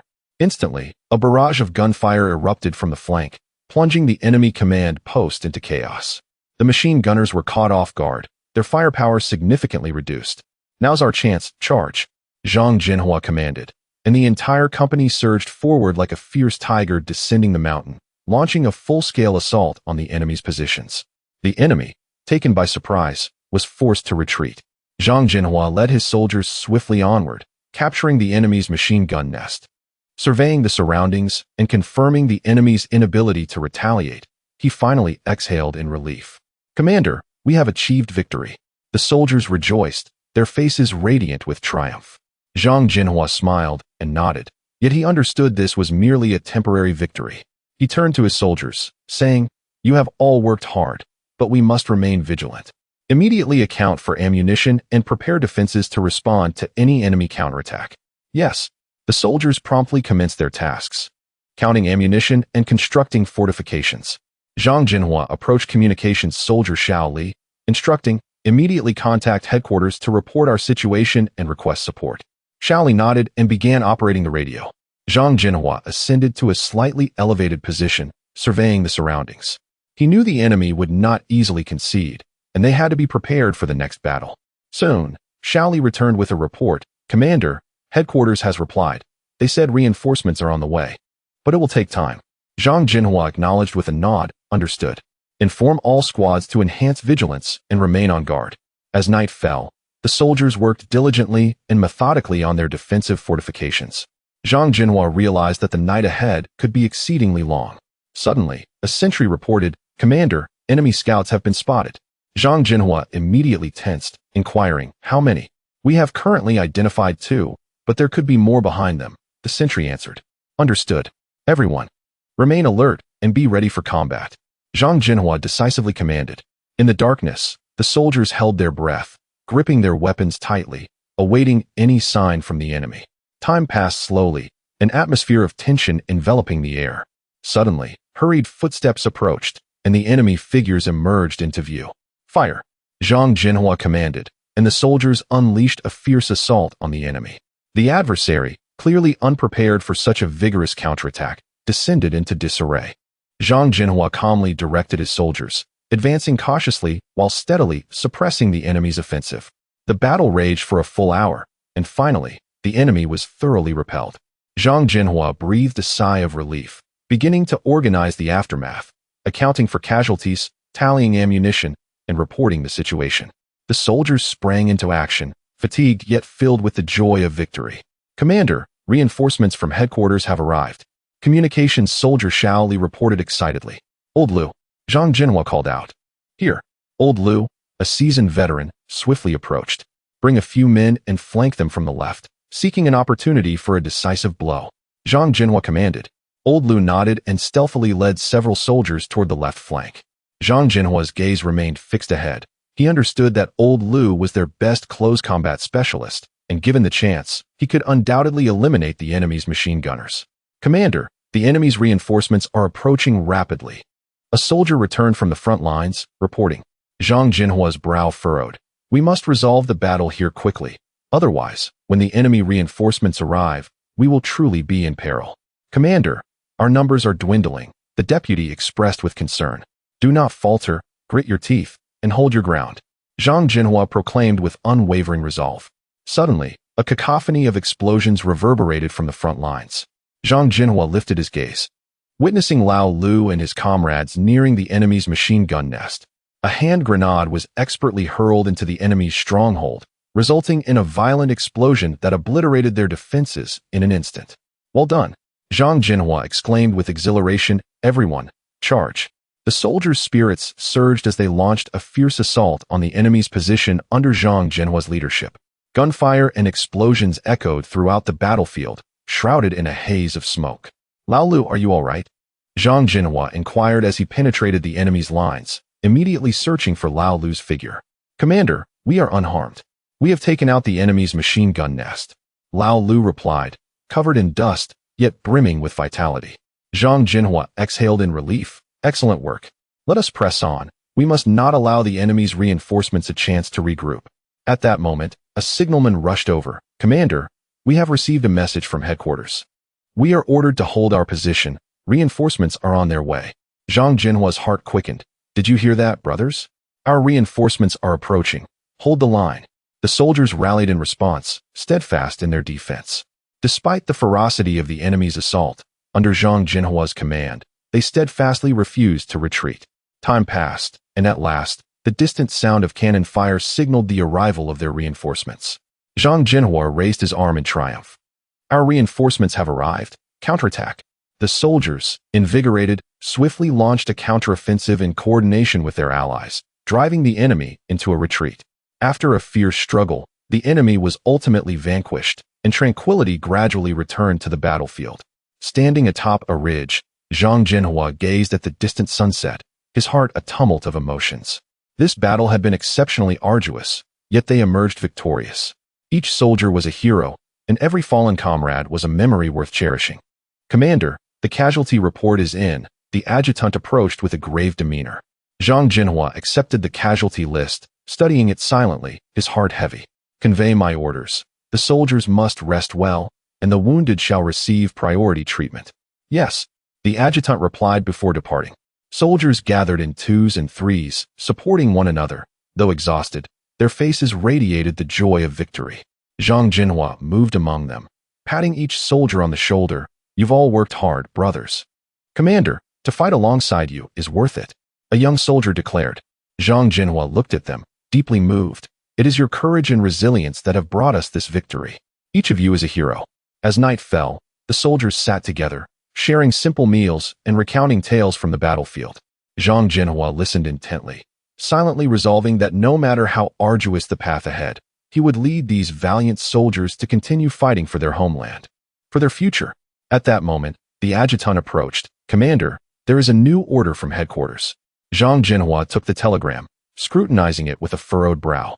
It appears we have a new mission. What is it, Commander? Lao Lu inquired. Zhang Zhenhua replied slowly. Headquarters has commanded us to prepare for immediate southward advancement at dawn to support our allied forces. At dawn? That seems rather urgent, the adjutant expressed concern. Zhang Zhenhua nodded. It is indeed pressing. But we have no choice. Brothers, rest well tonight. We shall set out at first light. Yes, Commander. The soldiers responded in unison. As night deepened, Zhang Zhenhua stood at the edge of the camp, gazing at the stars above. He understood that further battles awaited them, yet he also knew that as long as they remained united, there was nothing they could not overcome. Commander, you should rest as well, Lao Lu approached with concern. Zhang Zhenhua smiled. You too, Lao Lu. We have fought side by side for so long. Tomorrow we must continue. Lao Lu nodded. Do not worry, Commander. We will certainly prevail. On the following morning, as dawn broke, the soldiers were already prepared for departure.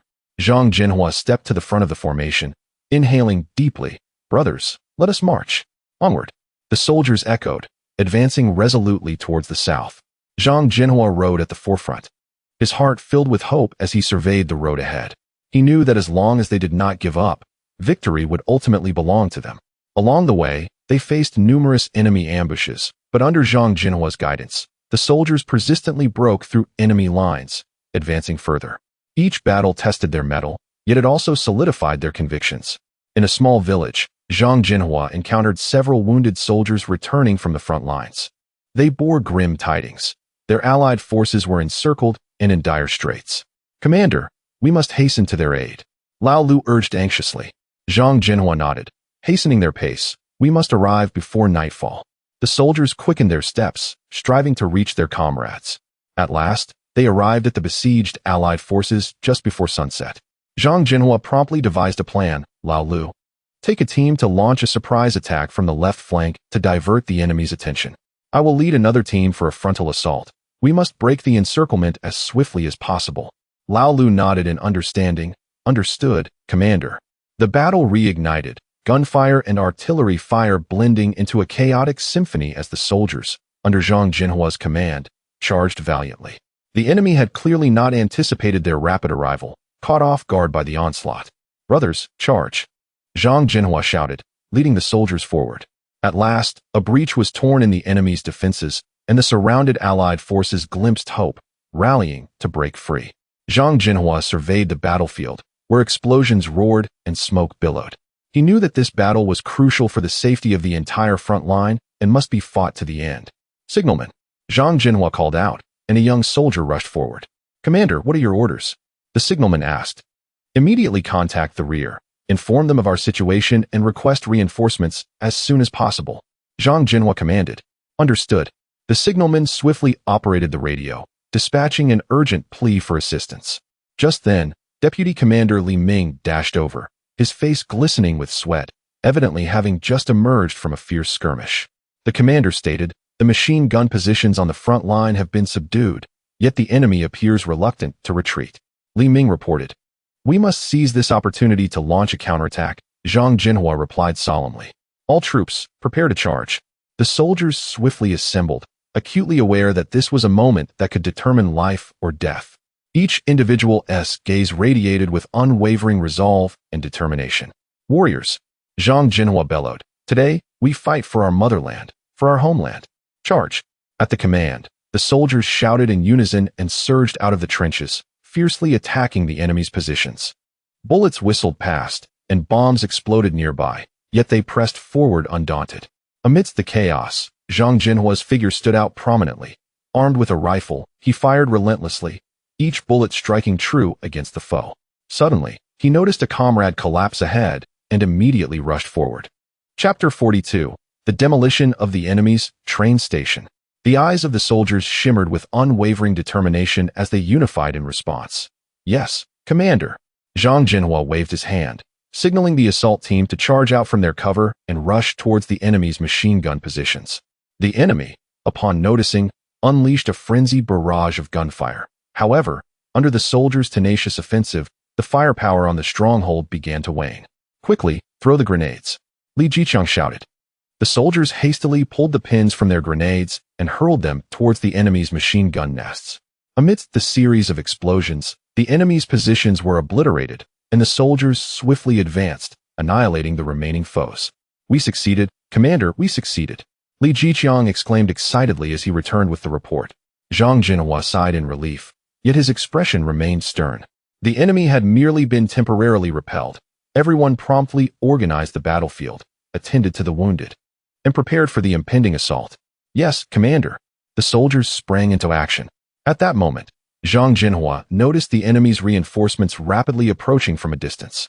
"Damn it, the enemy's reinforcements are here."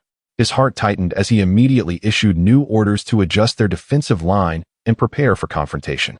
The soldiers swiftly repositioned themselves and re-established their firing points. Zhang Zhenhua personally inspected each defensive structure to ensure there were no vulnerabilities. As the enemy reinforcements drew nearer, fierce combat erupted once more. "Commander, the enemy outnumbers us significantly. We may not hold out," one soldier anxiously shouted.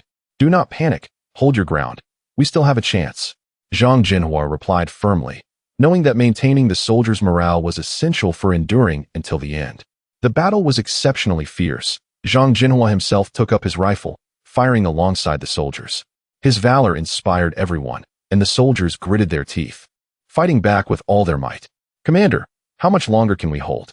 Li Jiqiang whispered beside Zhang Zhenhua. "We must hold out until reinforcements arrive." Zhang Zhenhua gritted his teeth. "Just a little longer. The reinforcements will surely come." As time ticked away, the enemy's attacks grew increasingly intense, yet the soldiers continued their resolute resistance. Just as their ammunition was nearly exhausted, the distant rumble of artillery was heard. Zhang Zhenhua observed the battlefield with a furrowed brow. He understood that they needed to break through the enemy's machine gun blockade quickly, otherwise, their reinforcements would never reach them. He turned to the communications officer beside him and commanded, "Notify the front lines to prepare the artillery. Wait for my command." The communications officer nodded and swiftly relayed the orders via radio. Zhang Zhenhua took a deep breath and shouted, "Comrades, hold on. We must push the enemy back." The frontline soldiers, upon hearing the orders, were invigorated. They gripped their weapons tightly, aiming at the enemy's machine gun positions, resolutely continuing their assault. The enemy's fire gradually diminished, but they quickly recognized the dire situation and intensified their counterattacks. Zhang Zhenhua realized that this was a critical moment. Suddenly, he spotted an enemy commander directing from behind the lines. His eyes lit up as he instructed the nearby sniper. "Do you see that, Commander? Take him out." The sniper nodded, swiftly adjusting his scope, holding his breath before pulling the trigger. With a single shot, the enemy commander fell. Chaos erupted among the enemy ranks. "Well done," Zhang Zhenhua encouraged. He immediately transmitted orders via radio. "Artillery, fire." Soon, the artillery positions erupted with a series of booming sounds, shells accurately landing on the enemy's machine gun nests, explosions echoing in succession. The enemy's positions were shattered, and their firepower diminished drastically. "Charge!" Zhang Zhenhua shouted, leading the charge towards the enemy's positions. The soldiers, filled with fervor, followed closely behind. They breached the enemy's defenses and engaged in fierce hand-to-hand combat with the remaining foes. The battle raged intensely. Zhang Zhenhua led from the front, continually firing his rifle. When his ammunition ran out, he swiftly affixed a bayonet and engaged in close combat. His movements were swift as a tiger, taking down several enemies in succession. "Commander, be careful," a soldier beside him suddenly shouted. Zhang Zhenhua turned to see an enemy lunging at him. He quickly dodged and countered with a strike, dispatching the assailant. Under Zhang Zhenhua's leadership, the soldiers gradually gained the upper hand. Seeing this, the enemy began to retreat. Zhang Zhenhua raised his arm and commanded loudly, "Pursue them. Do not let them escape." The soldiers surged forth like tigers descending the mountain, relentlessly chasing the routed enemy off their positions. Watching the soldiers display such valor filled Zhang Zhenhua with pride. He understood that this victory was not solely his achievement, but the result of every soldier's bravery. After the battle concluded, Zhang Zhenhua stood on the battlefield, gazing at the soldiers with a hoarse yet powerful voice. Comrades, we have won. But this is just the beginning. We have many more battles to fight and many enemies to defeat. Remember, we fight for our homeland, for our loved ones. We must not falter. We cannot give up. The soldiers echoed in unison, their voices resonating through the skies. We fight for our homeland. We fight for our loved ones. Zhang Zhenhua nodded, his gaze resolute. He knew that the road ahead would remain arduous, but as long as they stood united, they could overcome any obstacle. As night descended, the soldiers, after a brief celebration, swiftly resumed vigilance and began fortifying their defenses. Zhang Zhenhua understood that the enemy would not concede easily and could counterattack at any moment. Approaching one soldier, he patted his shoulder and inquired, "How are your injuries?" The soldier grinned. "I'm fine, Commander, just some superficial wounds." Zhang Zhenhua nodded and turned towards the command post. He needed to confer with his staff regarding the next phase of their battle strategy. Their mission was far from over, and the dawn of victory awaited them ahead. "Commander, we have just received intelligence indicating that the enemy is gathering a large force, seemingly preparing for a counterattack." Staff Officer Liu Wei entered with a report in hand. Zhang Zhenhua took the intelligence, scrutinizing it with a furrowed brow. It appeared that the enemy was unwilling to accept defeat and was planning a large-scale counteroffensive. "We must prepare in advance and devise a meticulous defense strategy." Liu Wei nodded. "I have already begun mobilizing various units to bolster our defenses. Additionally, the logistics team is intensifying the resupply of ammunition and materials." Zhang Zhenhua set down the report, gazing at the map in contemplation. "We need more intelligence to understand the enemy's specific movements and troop deployments. Send the reconnaissance team into action immediately." "Yes, Commander." Liu Wei promptly set off to convey the orders. A few hours later, the reconnaissance team returned, bringing with them a wealth of detailed intelligence. Zhang Zhenhua and his staff gathered in the command center, engaged in a tense discussion regarding the operational plans. According to the reconnaissance report, the enemy's main forces were poised to launch simultaneous assaults from the north and east. Liu Wei pointed at the map, articulating their observations. Zhang Zhenhua nodded in agreement, stating that they must split their forces into two routes, with a particular emphasis on defending these two directions. Simultaneously, they could lay an ambush to catch the enemy off guard. The advisors offered their insights and suggestions, maintaining a tense yet orderly atmosphere within the command center. Ultimately, they devised a comprehensive defensive strategy. The following morning, the enemy's assault commenced as anticipated. Zhang Zhenhua stood before the command center, gazing at the billowing clouds of dust rising from the distance, his mind clear and resolute. He understood that this would be a grueling battle. Yet he held unwavering confidence in his valiant soldiers, certain they could hold their ground. "All units, pay attention. The enemy is approaching. Prepare for combat," Zhang Zhenhua commanded through the radio. The frontline warriors rapidly assumed battle readiness, as gunfire erupted and flames lit the sky.